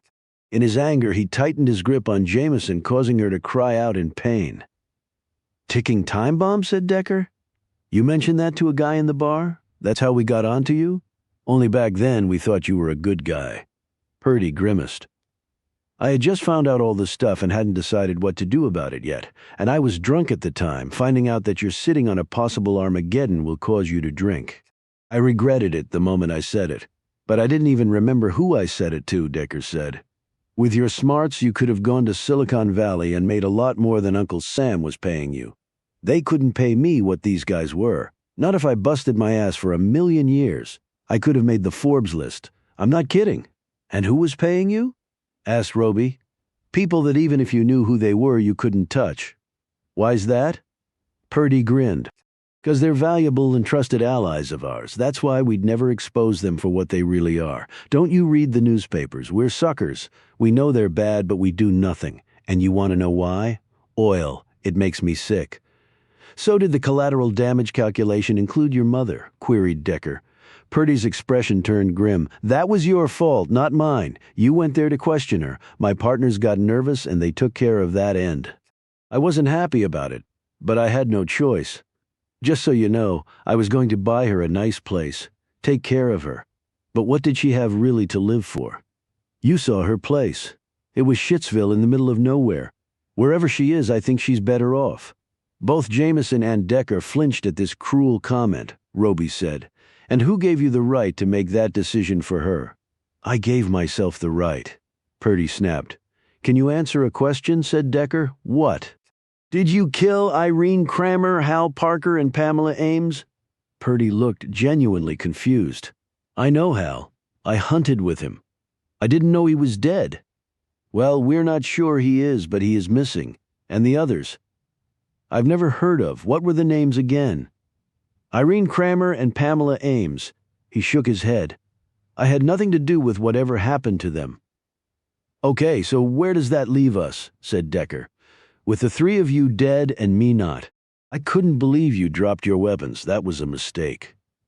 Decker glanced at Jameson, but she wasn't looking at Decker. She seemed to be looking past him when she suddenly slumped downward as though unconscious, causing Purdy to reach forward and grab at her. The next moment, Decker felt something fly past his ear. The spike embedded several inches deep in Purdy's eye socket. He screamed from the impact in shock, dropped his gun, and staggered back. Then he went into convulsions and fell to the floor, where he continued to gyrate and pull at the spike for a few more seconds before his clutching hands fell away and he grew still. Roby came to stand over him as Decker helped Jameson up. Then Roby reached down, pulled the spike free and threw it on the floor. What a prick, he said quietly. He looked back at Decker and Jameson. Nice pickup on my signal, Jameson. Nice throwing with that spike, she replied breathlessly. You guys ready to get out of here? That would be a hell yes, said Decker. It was still dark outside, though in the horizon could be seen the first few streaks of dawn. The building they had been in appeared indeed to be an abandoned storage facility of some kind, with rusted equipment parked behind a leaning 10-foot-high chain-link fence. They had found their guns and phones along with the keys to the SUV parked out here. Roby drove them back to town in the SUV. "I'll get some people out to where they took us to scrub it of the bodies," said Roby. "So Purdy did all this for the cash," said Jameson, "and sacrificed his own mother in the process. What a piece of work." "How'd they snatch you?" asked Decker. "I went out to get in the SUV, and the next thing I know I woke up on the floor." She glanced at Roby. "What Purdy said about the people behind this suffering the consequences, it mirrored what your boss said." "Yeah," said Roby. "Is that really how it's going to go down?" she asked. "Probably. And that doesn't piss you off? Every molecule in my body. And you're just going to let it happen?" Roby eyed her in the mirror. "I didn't say that, did I? But that's for another day. And you can't tell anyone about finding Purdy and what happened back there. That will do this country no good and might unleash some nightmare scenarios that are far better avoided." Decker and Jameson exchanged glances. He said, "That's a tough favor to ask, Roby, and I wouldn't be asking unless it were really important, because it is." Finally, Decker and Jameson nodded in agreement. "Well, at least this nightmare is over, right, Decker?" said Jameson. "It's not over yet," he replied. "What? Why not?" "Because Irene Kramer, Pamela Ames, Hal Parker, Stuart McClellan, and Maddie and Hugh Dawson deserve justice, and it hasn't happened yet, and I'm not leaving North Dakota until they get it." The next day after breakfast, Decker got a cup of coffee from the hotel restaurant and carried it up to his room, sat on his bed, sipped on the drink, and thought about, well, everything. But that only seemed to make the muddle worse. He finally took out his wallet and slipped out the photo of his wife and daughter. He gazed at Molly's young face, her crinkled smile, her plump cheeks, and he saw a bit of himself and a lot of her mother in there.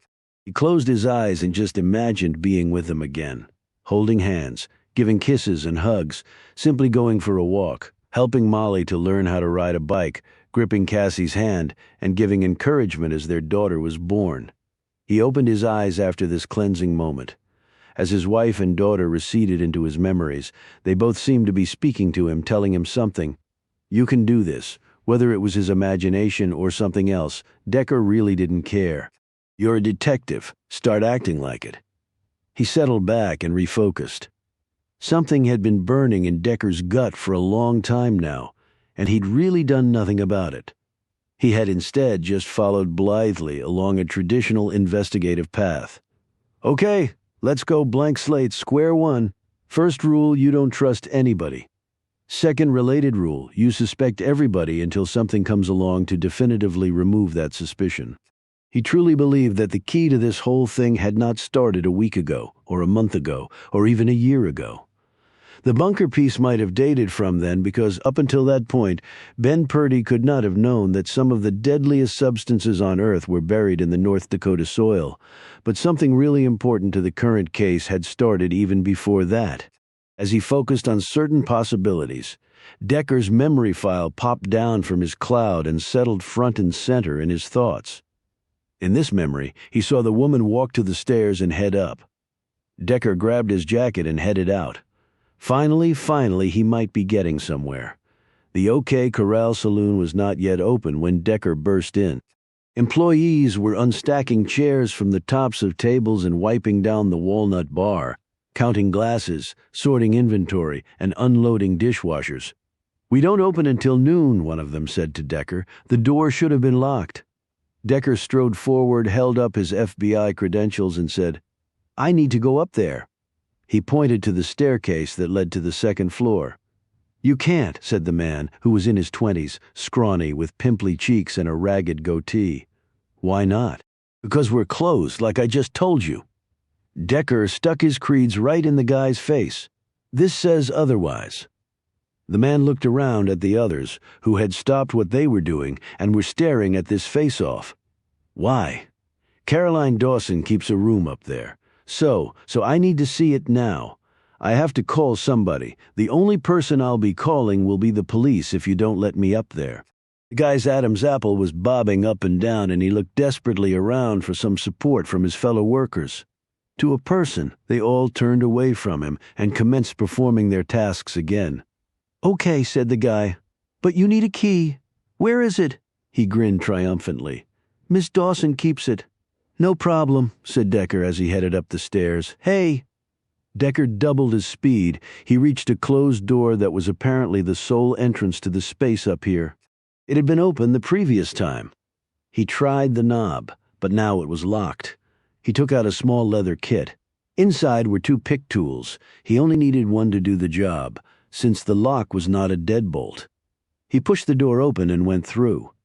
He quickly moved through the event space and bar area, turned left, and came face to face with the only other door here. This lock took both his pick tools, and when that didn't work, his shoulder did the trick.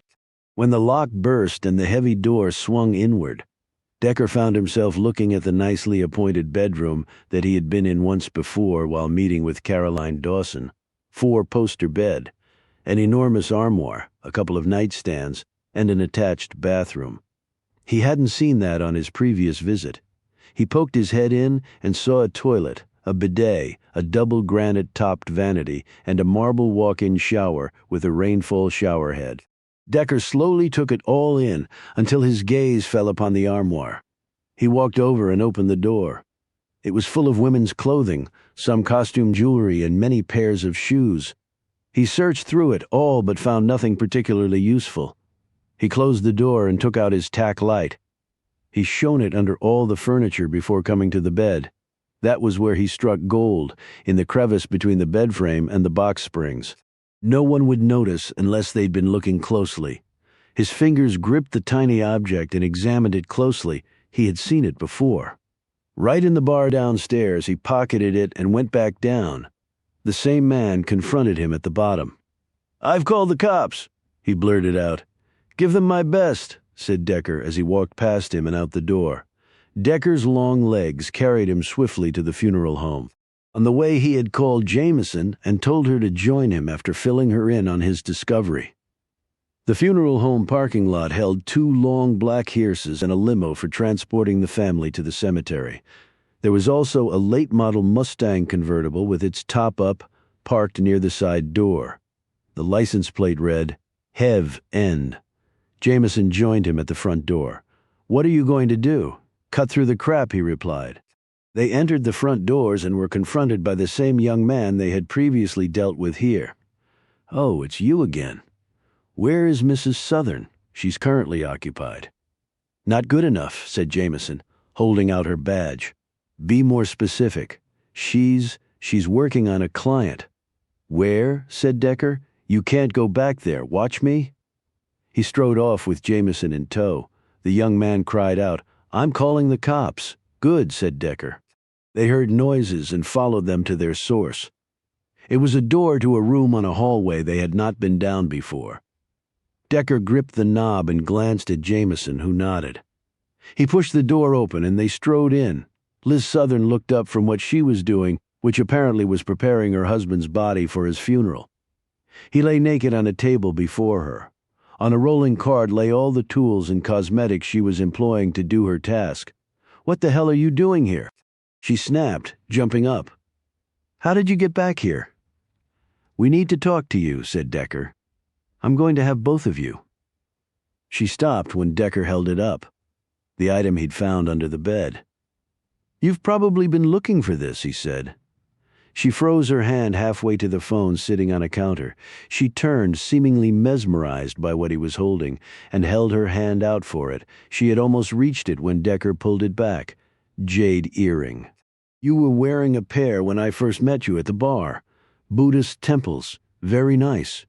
"Where did you find it?" she asked quietly, slumping down on the stool she had been perched on when they had come in. Decker glanced at Walt Southern's body. "I'm not shy about these things, but still. Can you cover him up?" Southern hastily draped a sheet over her husband's remains. "Surprised? You're the one doing that," he commented. "Someone had to do it," she explained, her gaze downcast. I want him to look presentable." "It must be very hard," said Jameson sympathetically. "Right now, everything is hard," Southern shot back. She glanced at Decker, and apparently it's about to get even harder. "To answer your question, I found it under the bed in the room. Caroline Dawson keeps at the OK Corral Saloon, the same one I saw you heading up to that night. And I have it on good authority that Caroline Dawson spent that night there as well. She said she went up there with a headache, but that apparently wasn't true. You could obviously confirm that for us. I don't feel the need or desire to confirm anything. You and Caroline are a couple, said Decker. I really don't know what you're getting at, said Southern dully. You told us your husband was being blackmailed because he was seeing another woman. If the truth had come out, it would have ruined him. Well, we checked on that story, and we could find no evidence of any such affair. Southern looked uncertain. That's not possible. I know that he was having an affair, and I'm telling you he wasn't. Which means you lied. Southern looked stricken at Decker's words. She took a moment to compose herself. Okay, you're right, he wasn't having an affair. I did lie about that. Then how exactly was he being blackmailed? And we need the truth this time, Liz. She let out a long, resigned sigh. He was stealing. Stealing what? Asked Jameson. Personal effects that people were supposed to be buried with. Watches, rings, other jewelry. He'd put them on the bodies for the viewing and the funeral service, but right before the casket was sealed, he'd take them off. Who would know, right? It wasn't like they were going to dig the person up or check, and if they were cremated, there was no way to ever check. Then he would take trips out of town or even the state to sell them. He made quite a lot of money doing that. Why did he do that? Asked Jameson. Southern looked at Decker. Remember when we first met? I told you that during bad times when people couldn't pay us for our services, they'd try to barter? Yes. Well, Walt got desperate. I think he convinced himself that he was simply just getting paid for services rendered by the very people he was providing the service to. That doesn't make it legal or right, Jameson pointed out. Desperate people do desperate things, retorted Southern. And you knew? Asked Decker. I suspected right before he killed himself we had a big argument. You see, I knew that one of our clients had been dressed in her diamond engagement ring. It was at least 4 carats, exquisite. Walt closed up the casket after the service, right before the body was loaded into the hearse to be taken to the cemetery. Then I couldn't find one of my tools that I used to touch up the body before the viewing. I remembered that I had used it to work on her. I opened the casket and found it. It had slid down to the side of the body. That's when I noticed that the ring was gone after the service was over.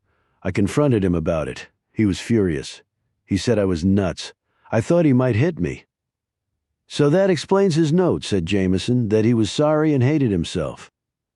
I suppose it does, yes, and someone else must have found out, said Jameson, and blackmailed him. How did the blackmail start? Asked Decker. He received an anonymous message just about the time that Irene Kramer's body was found. He showed it to you? Yes. He was both angry and scared. What did it say? Basically, it threatened exposure unless Walt did what they asked him to do. Fudge the post results, said Jameson. Yes. Particularly about the slicing of the stomach and intestines. To tell the truth, I was surprised that he had even mentioned it in his report. But he really did care about doing a good job. I'll give him that. How did you know they weren't bluffing about knowing about his thefts? Those business trips he took? They had photos of him pawning the items he'd stolen. Business records? Payment receipts? Any idea who it was? Southern shook her head. Why did he tell you about the blackmail? I guess he needed my support on this to make sure it all went okay. I mean, I was part of the business, too. Our whole life is tied up in this place. If it went under, we'd have nothing. And Walt said if he was caught, he'd say, I knew all about it, that I would go to jail, too. I was so scared, so I just went along with everything. Have the blackmailers been in touch with you since Walt killed himself? Asked Decker. No, why would they contact me? I don't know, but they might. And let us know if they do. He paused. So what do you plan to do now? I don't know. My head is filled with so much stuff now, it's hard to think straight. I have to keep the business going, for one thing. Can you manage that? Walt was certified in doing postmortems, which I'm not. But I'm a trained and certified mortician. I can do embalming, cosmetics, cremation, everything you need to take care of people properly at the end. Will you eventually leave here? Asked Jameson. I mean, you could build a business somewhere else. Caroline would have to agree. I don't want to go without her. I really do care for her. And yes, we are a couple. But she was seeing my brother-in-law. You saw them together at the OK Corral. Southern smiled grimly. She was merely keeping up heterosexual appearances. That must have been hard to keep secret in a town this small. We worked at it. We were very careful. Not so careful if you met up in the bedroom above the bar, Decker pointed out. We did that very infrequently.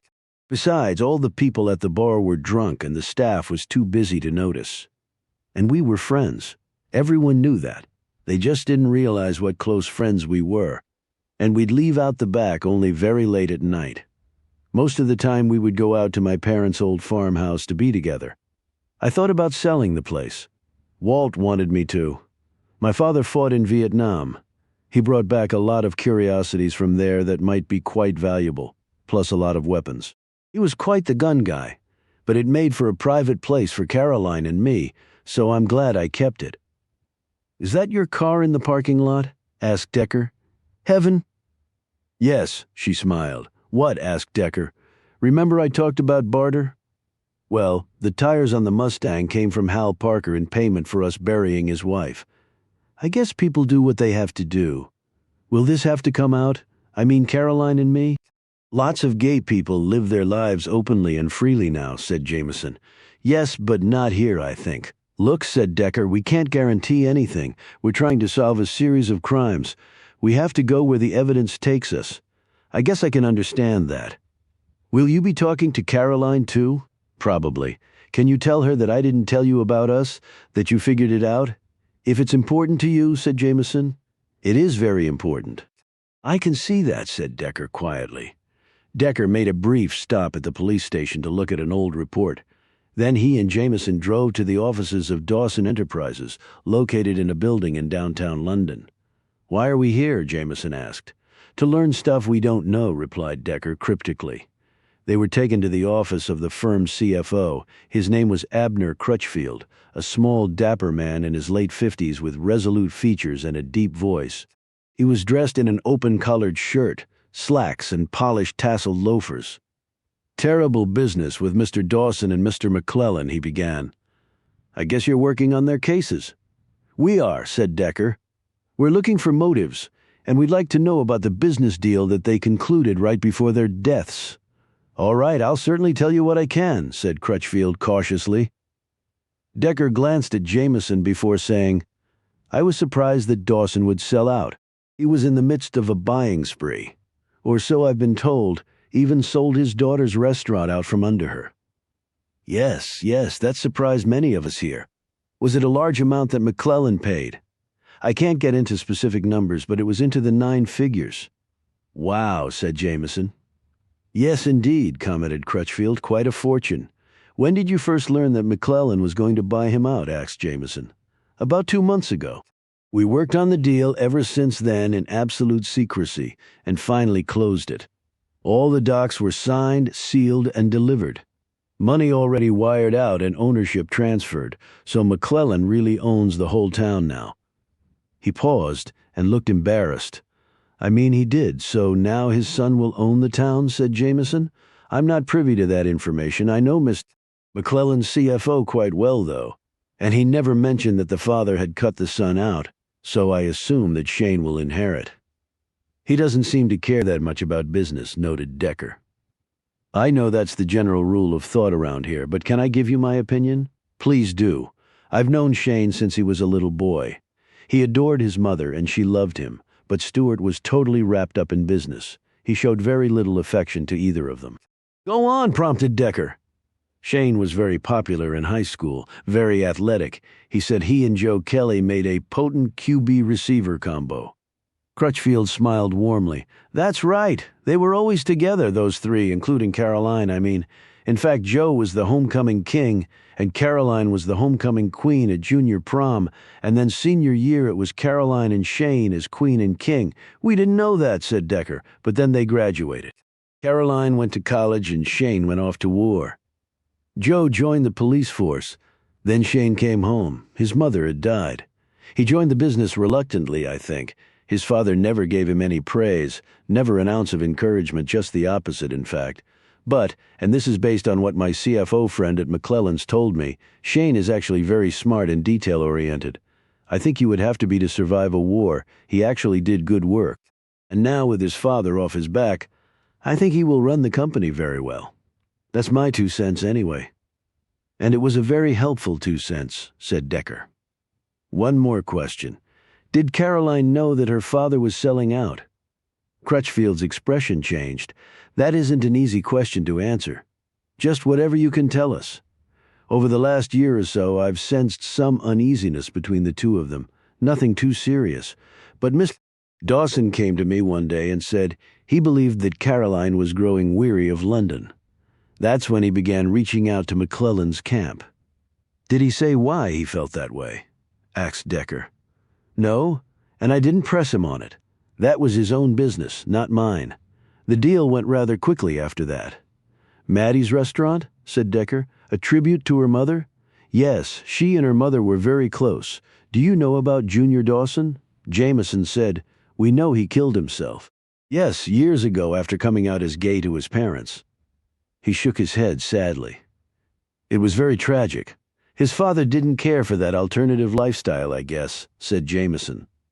Caroline loved her brother, but had a real problem with her father because of the way he treated Junior, especially in public. And Maddie felt the same as Caroline. It drove a wedge between him and his wife, for sure. In fact, if she hadn't died in that tragic accident, I'm not sure they would still be together. But they were moving to France at the time, said Decker. Yes. Well, all I can say is that wherever they went, I'm not sure they would have stayed together. Did you ever notice that Stuart McClellan might have been infatuated with Maddie Dawson? Asked Decker. Stuart? Well, I didn't know him all that well. But my take on that man was that the only person he was infatuated with was himself. They left Crutchfield's office and headed back to the SUV along the way. Decker said quietly, You know, Alex, sometimes the cases that seem the most complex are the most simple. I would never call this case simple. Oh, but it is very simple. We were the ones making it complicated. But we had help there from some unusual sources. Meaning we got played big time. Now it's our turn. Later, Decker and Jamison walked into Joe Kelly's office at the police station. He looked at them. Where have you two been lately? I've had some thoughts on Ben Purdy and where he might be. Forget about Purdy, said Decker. We need a search warrant, and we need it now. For who and what? Decker told him, and Kelly's eyes widened at the answer. Can you tell me why? He asked. I can tell you enough to get the judge to issue the warrant. For the rest, I'd much prefer to show you. Later that evening, with the warrant in hand, they drove over to a large, well-kept house on the periphery of downtown London and knocked on the door. The car isn't in the driveway, said Decker. She may not be home, said Kelly. Well, the warrant allows us to enter, said Jameson. Decker picked the front door lock and they went inside. He didn't head for the bedrooms upstairs. Instead, he made a beeline for the laundry room. Hanging there on a peg was a bag marked dry cleaning. He rummaged through it and pulled out the slacks and blouse.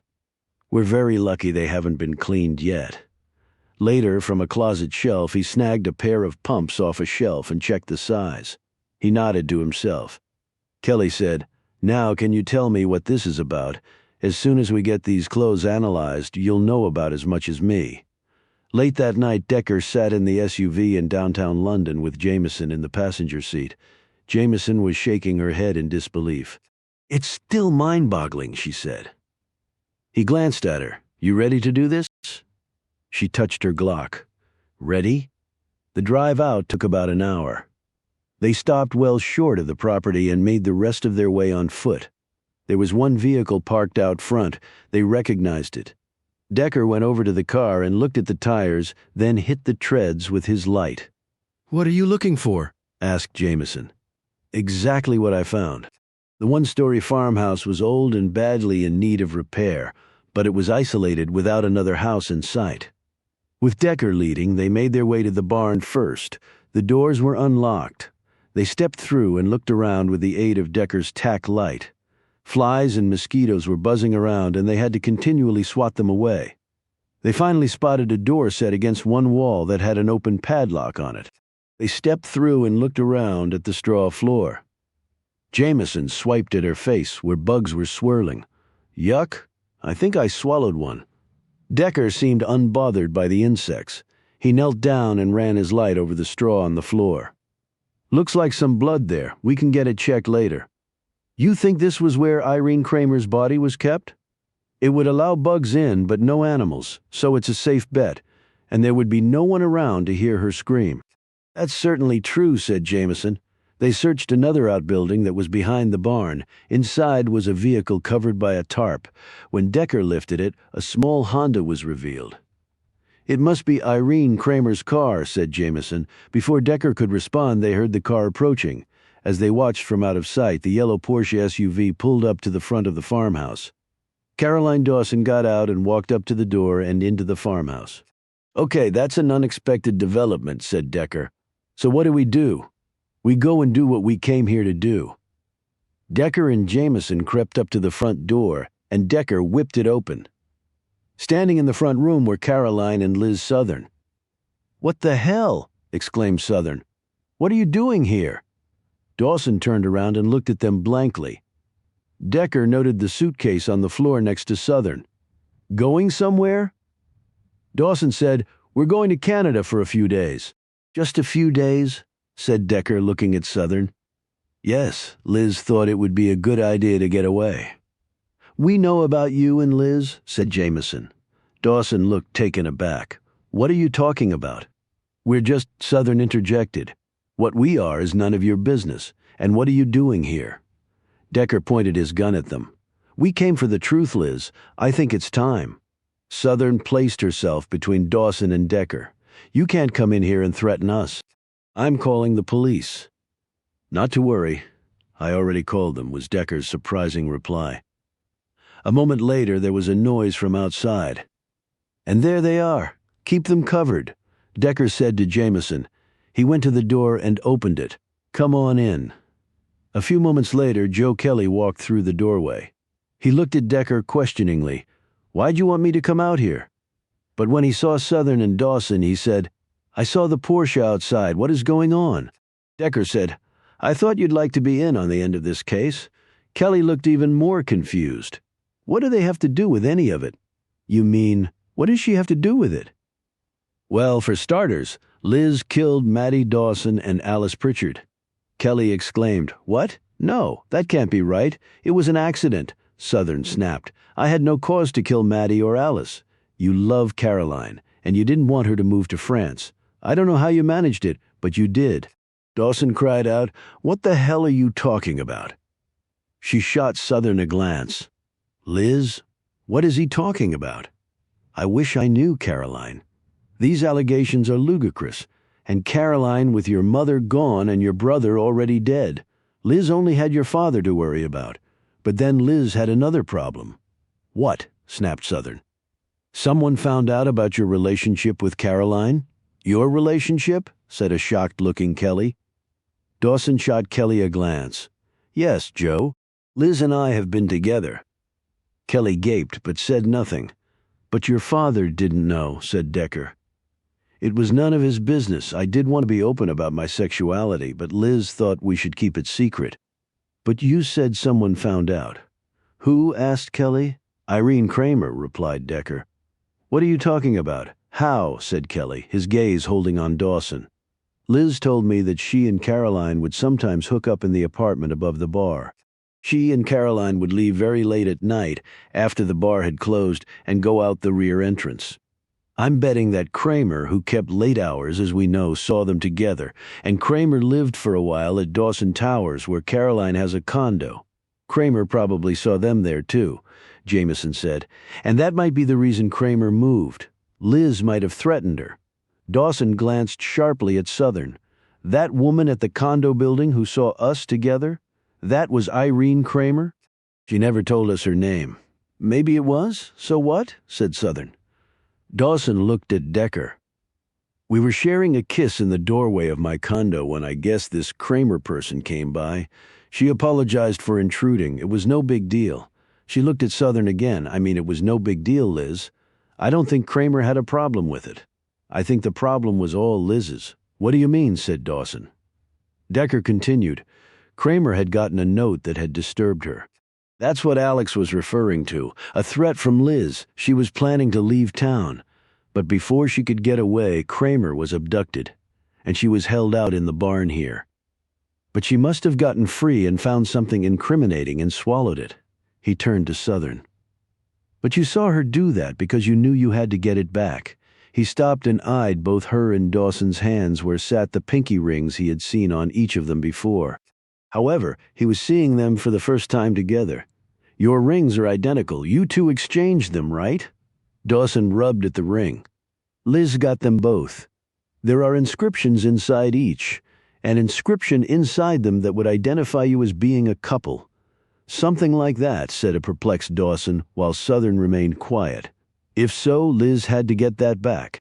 And performing an autopsy on Kramer would have been easy for you, Liz, since your hubby did it for a living, and you no doubt picked up a lot of the techniques and knowledge.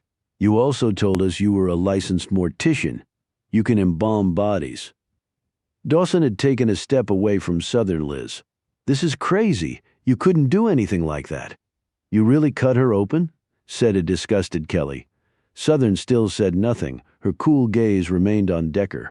And you're responsible for Walt's death, too, said Decker. He shot himself, said Southern quietly. We all know that. I believe you were telling the truth about his stealing, but you found out a lot sooner than you told us you had, and you used that against him. Then why didn't he point the finger at me? Retorted Southern. Because he didn't know it was you. All he got were anonymous letters. The threat of losing his business and going to prison was enough to get him to go along with the scheme. I doubt he ever suspected you of being involved in killing Kramer, and his note was entirely sincere. He did feel guilt and he did hate himself for what he'd done. This is all speculation. No, it's not. Now, next up are Hal Parker and Pamela Ames. Why would Liz do anything to them? Said Dawson. Irene Kramer was a tall woman, about 130 pounds or so. She was found in the middle of nowhere. You couldn't carry her all the way there, Liz, so you drove the body there. After you killed her, you kept her in the barn to screw up the time of death, and then you dumped her in a place where you knew a wolf was prowling around. The animal would be attracted to a dead body by the scent.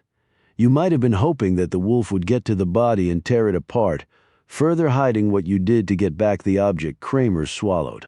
But the body hadn't been there all that long before Parker showed up. The condition of the body told us that, I guess you didn't know he was even in the area. You didn't figure on that complication, and in addition to finding the body, he found something else, didn't he? Tire tracks, answered Jameson. Decker nodded. Ones he knew very well because, as you told us, he gave those tires to you in exchange for your doing his wife's funeral service. The rain would have washed the tracks away, but not before Parker saw them. Did he threaten to expose you? Southern put her hands in her pockets and said nothing. And Pamela Ames? Asked Kelly. She knew Kramer from the colony. It would make sense that she would ask Kramer for help when she left there. Hell, for all I know, Kramer might have encouraged her to leave. So if Kramer mentioned to Ames that she had seen Liz and Caroline in an intimate embrace, and then she turns up dead, Decker turned to Caroline. Ames needed money to get out of town. Did she try to get some from you? No, she never contacted me. He turned to Southern. How about you? Or was she going to go to the police with her suspicions? Either way, you had to get rid of her and Parker. I think the clothes you dressed her in came from your own closet. Your clothes size is the same as the ones found on Ames, and your shoe size, too. I checked. Liz, said Dawson nervously. Decker said, that only left Hugh Dawson. What did my father have to do with anything? And why would Liz hurt him? For the money, of course, answered Jameson. The money. Your inheritance, said Decker. He looked at Southern. You wanted Caroline and her fortune. But there was no way you were getting that if Hugh found out about you two. That's why you wanted to keep it secret. You knew what happened to Junior. You needed Hugh gone. So you fed us a bullshit story about Stuart McClellan lusting after Mattie Dawson and your theory that he had killed her, and that her husband suspected and picked now to exact his revenge. The puffer fish toxin was a neat touch. If we check the records, I think it will show that you obtained it somehow. Once he ingested that, it would have been easy for you to drive him out to where he was found and set up the carbon monoxide death trap. But why kill Stuart? Asked Kelly. To give a motive for Hugh to kill himself, replied Decker. But what about his suicide note? Said Dawson. People said it was his handwriting. We had an expert examine it. It was forged by Liz. She'd known Hugh a long time. She's probably seen many examples of his handwriting. "You have no proof, Decker," said Southern. "Not a shred of it, but I have proof of being slandered by you. Well, in addition to Kramer's car in your outbuilding, here's some evidence that will knock your socks off." He pulled an evidence pack from his jacket pocket. Inside was a blouse. "We got a warrant to search your house in town. We found this and your slacks in your dry cleaning bag. This is the blouse you wore to the hospital when you came to check on Caroline. The same day her father was killed. You really should have gotten it cleaned right away." Southern looked nervously at the blouse, while Dawson looked on in confusion. Decker said, "Caroline, I explained to you already my theory of how your father was murdered using the extra long twine. Well, I had the FBI medical examiner analyze this blouse today. Do you know what he found?" When she didn't answer, Decker said, "Your father's blood, perfect match." He paused to let this sink in with the woman before glancing at Southern. "Even if you were a forensics expert, there's never a way to really perfectly predict how blood and DNA spatters are going to fall with a shotgun in play. Even if you were kneeling on the other side of the desk, you probably didn't even notice the drops hit you. But the bottom line is, there is no way that trace would have been on your blouse unless you had been in the room when the shotgun was fired. Liz, so there's your proof." "My God, Liz," said Kelly, shaking his head in disbelief. Caroline looked at the other woman. "My father, Liz, you did that to my father." Southern's expression turned contemptuous. "A man who would have loathed you if he knew you had been with me. And look what he did to your dear brother. So, was it really that big a loss? I can't believe you're even saying that you killed him." Southern shook her head, smiled, and said, "But Decker, you're not quite as smart as you think you are." "How's that?" he asked. "My neighbor told me about your visit to my house, and how you came out carrying some of my clothes." Decker looked warily at her. "It's why I told you we needed to get away to Canada," Caroline said Southern. "I thought Decker might be showing up soon." She looked at Decker. "Remember when I told you my dad fought in Vietnam and brought back some curiosities?" "What about it?" said Decker. "Here's one of them." Southern withdrew her hand from her pocket. In it was a grenade. "No, Liz, don't," screamed Dawson. Southern pulled the pin and threw it at Decker. Decker grabbed Jamison and yanked her from the room and out onto the front porch. The blast blew out the front windows, and the front wall partially collapsed on them, but it had also taken the brunt of the explosion, leaving them bruised but not seriously injured. They staggered up and looked around. "Where's Kelly?" shouted Jamison. They pushed through the debris and went back inside the house to find the front room demolished. They saw Kelly climbing out a broken window at the rear of the room. He was all bloody and one of his arms was dangling by his side. "Kelly, wait!" called out Decker, but the man disappeared from view. "Where are Liz and Caroline?" cried out Jamison. Decker ran to the shattered window and looked outside. "I can't see anything but their cars are out front. It's the only way out." They clambered over the debris and ran out of the house. No one was near the vehicles parked in front. "What the hell?" exclaimed Decker. "Where did they go?" They heard an engine start up. A few moments later, Kramer's Honda raced from the outbuilding. They ran toward it even as it bore down on them. At the last possible second, Decker went one way and Jamison the other. Then shots were fired. Decker looked up from the ground to see Kelly standing in the middle of the one road leading out, his left arm dangling uselessly next to his torso and the other curled around his service pistol, which he was emptying into the car's front windshield on the driver's side. "Kelly, look out!" screamed Jamison. The car lurched to the right and appeared ready to miss Kelly, but then it straightened out and continued to bear down on him. Kelly launched himself sideways, a second too late as the edge of the right bumper clipped his leg and sent him flying. He landed hard in a heap 20 feet away and didn't move. The Honda, cracked windshield and all stopped, backed up and turned. Now it was heading right toward Decker. He stood and aimed his pistol. Jamison did the same. Before either of them could fire, a heavy round hit the car dead center of the front grille, and it exploded. The Honda was lifted off the ground before slamming back down to the dirt. Before Decker could move, a man came to stand next to him, his long gun in hand. "Roby said, you okay?" Decker nodded. Jessica Reel appeared and helped Jamison up. "Nothing broken?" she said. I'm good, replied Jameson before seeing Kelly writhing in pain on the ground. She hustled over to him and cried out, "Call 911! Hurry!" Decker pulled out his phone, but Reel barked, "Ambulance is already coming 1 minute away. We figured it might be needed when you told us to be here tonight as backup." Decker, Roby, and Reel stared at the Honda. It was no longer mobile, so they weren't worried about it coming at them. But no one had gotten out of the vehicle either. Both Roby's rifle and Reel's pistol were pointed at the car. Decker called out, "Liz, come out of the car now!" Seconds passed, and then the passenger door opened. Southern climbed out with a gun pressed against Dawson's head. When Roby and Reel started to move forward, Decker called out, "Wait, just wait." The two women moved in front of the Honda. "Put the gun down, now," barked Roby. Both his and Reel's weapons were pointed directly at Southern's head. "Don't think so," said Southern. "Now you're going to let us pass. We're getting in Caroline's Porsche, and then we're getting the hell out of this godforsaken place." "Liz, please," said Dawson. "Let me go. It's going to be okay, Caroline. Just trust me." "You've always trusted me. I would never do anything to hurt you." "You're holding a gun to her head," Decker pointed out. "Well, you sort of forced my hand on that." Dawson looked over at where Jameson was kneeling next to Kelly. "I hope Joe is all right. I tried to stop Liz from hitting him. You should have known better, Caroline, but that's okay. I'll be strong for both of us. I'll take care of you."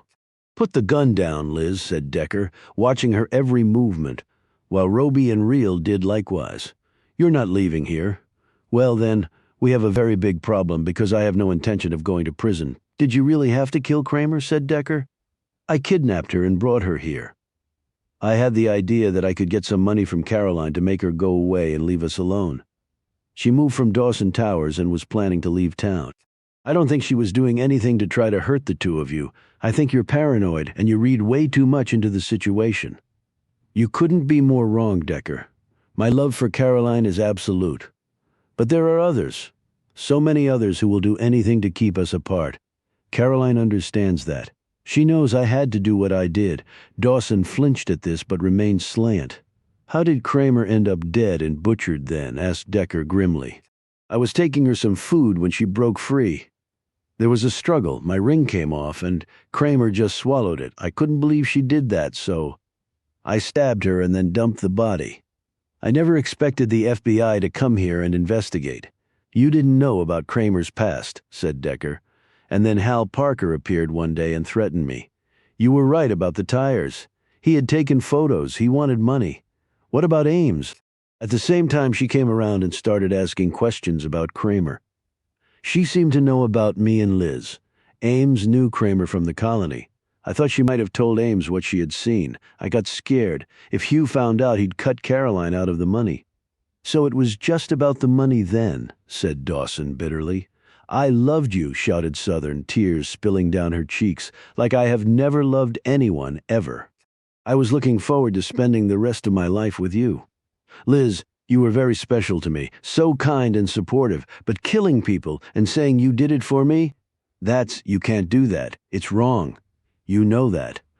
Southern tightened her grip around Dawson's throat. "I loved you.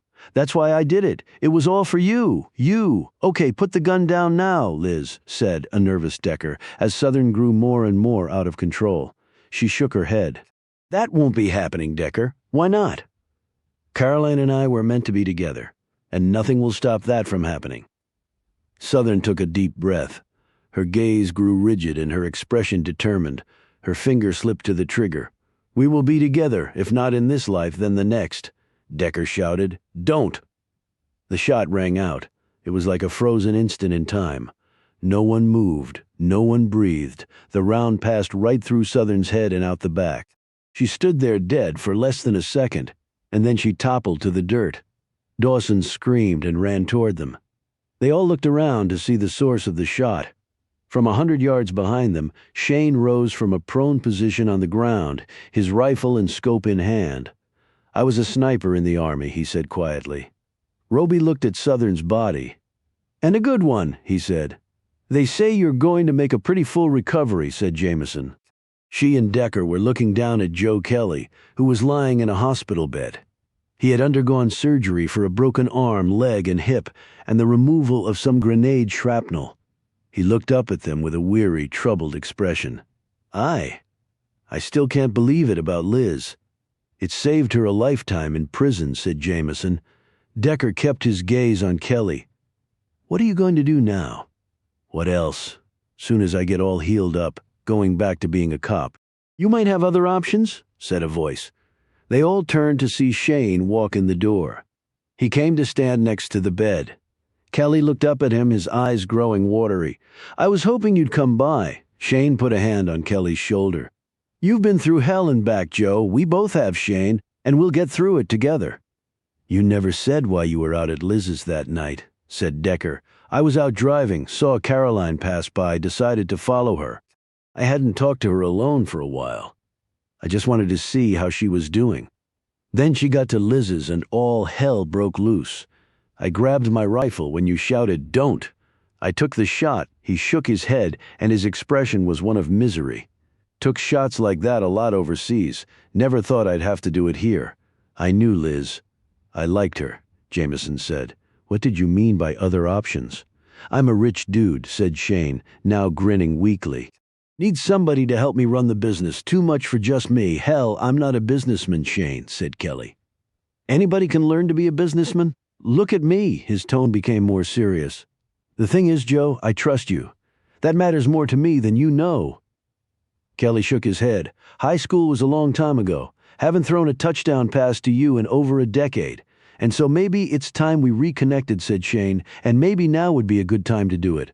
So you'll keep running the businesses, said Jameson. The town needs it. Hell, I need it. What about the restaurant? Asked Kelly. What about Maddie's? I've got some ideas about that, said another voice. They turned to see Dawson walk into the room. Her haunted look and unsteady gait indicated that she had not fully recovered from her ordeal. She came to stand next to Shane. You saved my life. His voice trembled when he replied, I couldn't let that woman shoot you. She kissed him on the cheek and touched Kelly's hand. How are you, Joe? Better now, he said, though his smile didn't reach his eyes. She seemed to read his mind. I'm the same Caroline, you know. Well, maybe not exactly the same. I feel like I've grown more in the last few days than I have in all the years before that, Shane said. I feel the same. Kelly nodded in agreement, then said, You mentioned you had some ideas?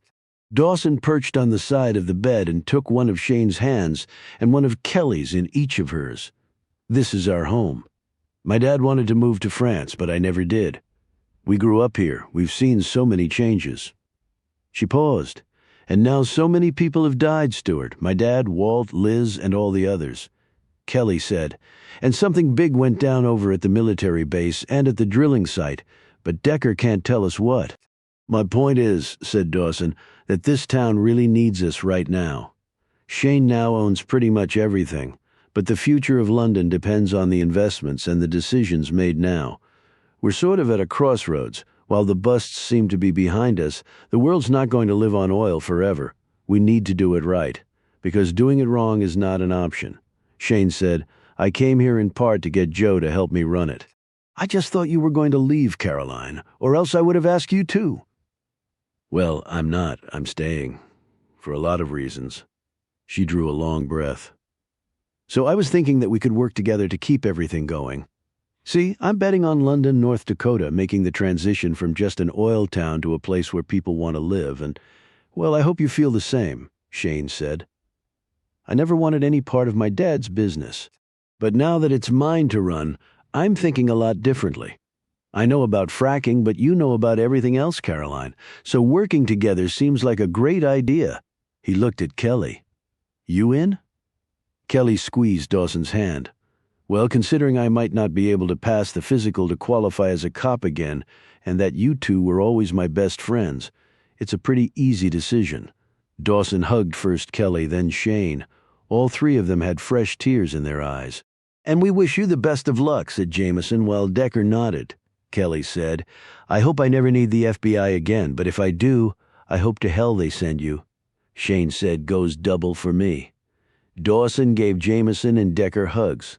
Thank you for everything. As Decker left with Jameson, he turned around to see three lifelong friends plotting how to change their little piece of the world for the better, or at least the little part of it represented by London, North Dakota.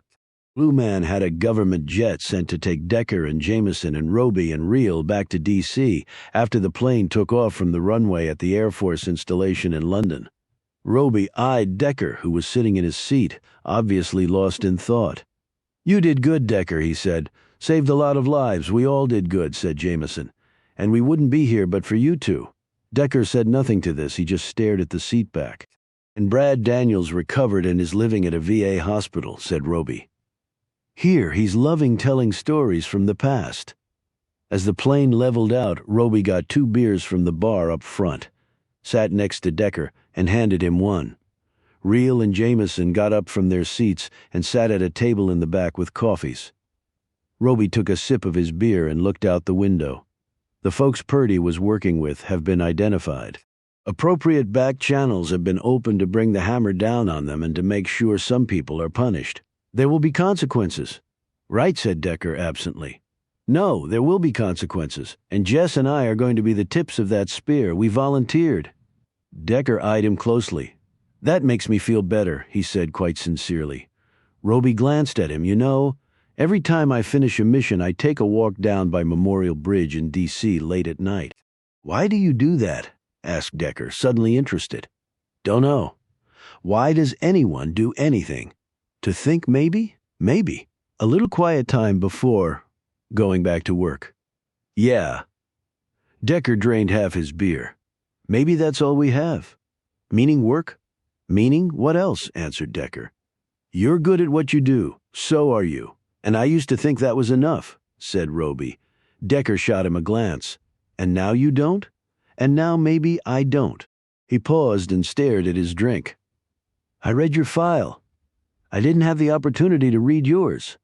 I've never been married, Decker. Never had kids. That would be tough for anyone.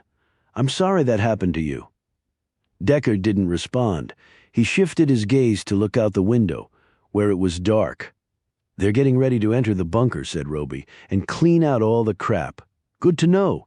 It's not a bad thing for people to do from time to time. Clean out the crap."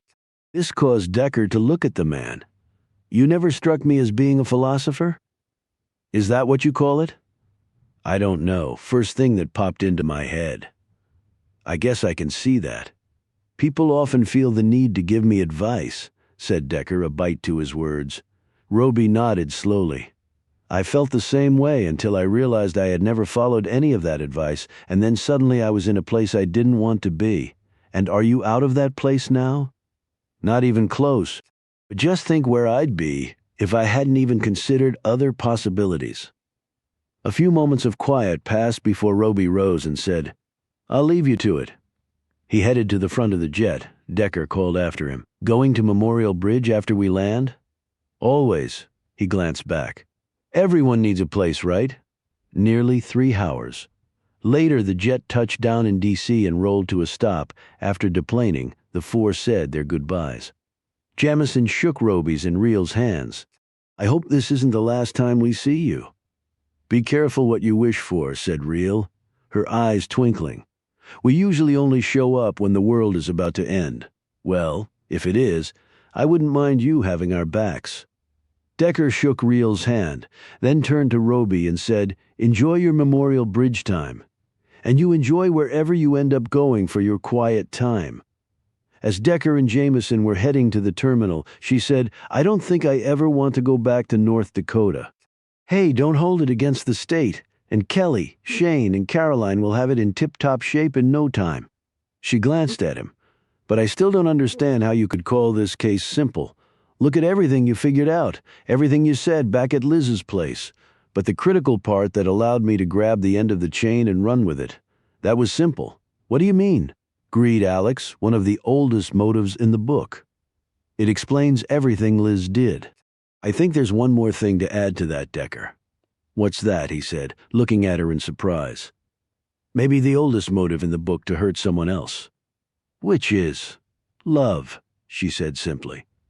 Liz's twisted, terrible love for Caroline, but love all the same.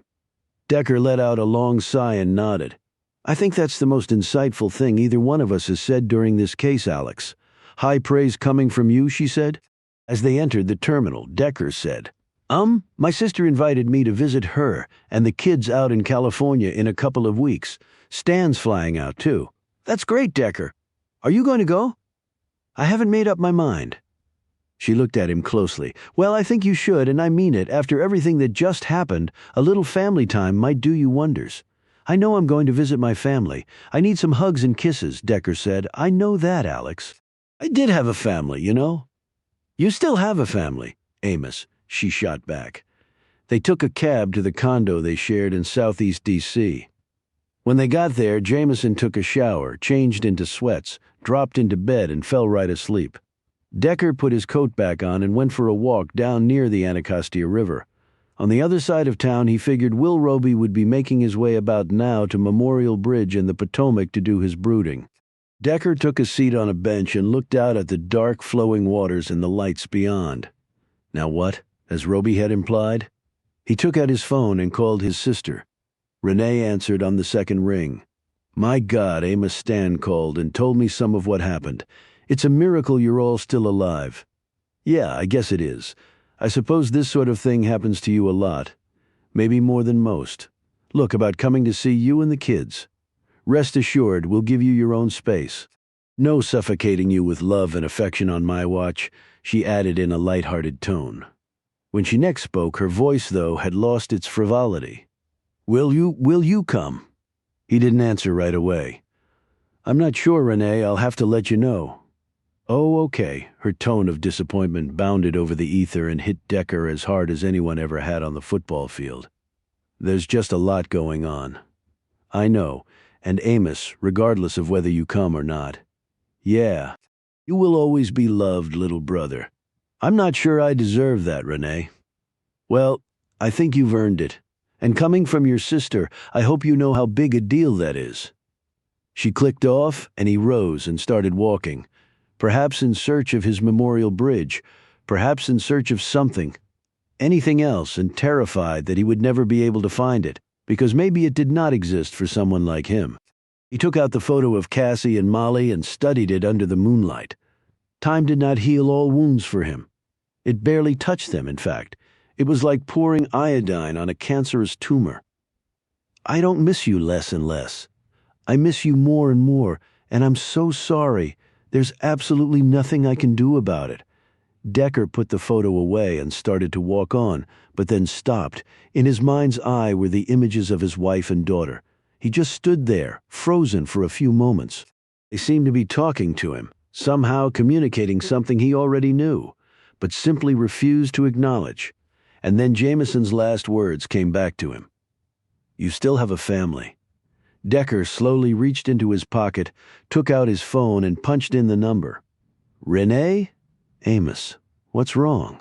I just wanted to tell you that I'll be there. The idea for this story came from three things I learned about North Dakota. First, the Stanley R. Mickelson Safeguard Complex is an Air Force eye-in-the-sky installation near Grand Forks, North Dakota. Second, the Air Force auctioned off some of the adjacent land in 2012. Third, the auction was won by a sect of Anabaptist Hutterites who established a community there. Then I created my own Air Force installation, which I set on the opposite side of North Dakota amid all the fracking operations, and the plot took off from there. Hope you enjoyed the story. To Michelle, here comes Amos Decker again. I know you like the big guy to Michael Pietsch for your continued support. To Ben Sevier, Elizabeth Kulhanek, Jonathan Volukas, Matthew Ballast, Beth de Guzman, Anthony Goff, Rena Kornblue, Karen Kostolniak, Brian McGlendon, Albert Tang, Andy Dodds, Ivy Chang, Joseph Benincase, Andrew Duncan, Morgan Swift, Bob Castillo, Laura Eisenhardt, Sean Ford, Kristen Lemire, Brianna Lowen, Mark Long, Thomas Louie, Rachel Kelly, Kirsiah McNamara, Nita Basu, Lisa Kahn, Megan Fitzpatrick, Michaela McGonigal, Allison Lazarus, Barry Broadhead, Martha Bucci, Rick Coben, Ali Cutroni, Raylan Davis, Tracy Dowd, Jean Griffin, Elizabeth Blueguess, Julie Hernandez, Erica Hohos, Linda Jameson, John Leary, John Leffler, Rachel Hairston, Suzanne Marks, Christopher Murphy, Rob Philpott, Barbara Slavin, Karen Torres, Mary Urban, Jeff Shea, Carla Stockhalper, and everyone at Grand Central Publishing for being a great team. To Aaron and Arlene Priest, Lucy Childs, Lisa Urbach, Vance, Francis Jallet Miller, John Richmond, and Juliana Nador, for all you do, and it's a lot. To Mitch Hoffman, for once more pushing me to do better. To Anthony Forbes Watson, Jeremy Trevathan, Tricia Jackson, Alex Saunders, Laura Sherlock, Sarah Lloyd, Claire Evans, Sarah Aratoon, Stuart Dwyer, Jonathan Atkins, Anna Bond, Leanne Williams, Natalie Young, Stacey Hamilton, Laura Ricchetti, Charlotte Williams, and Neil Lang at Pan Macmillan for such a great tour last year and allowing me to dress up in my kilt. 2020 is looking great to Praveen Naidu and the wonderful team at Pan Macmillan in Australia. To Caspian Dennis and Sandy Violette for doing what you do so well, and to Kristen White and Michelle Butler for helping me in so many ways.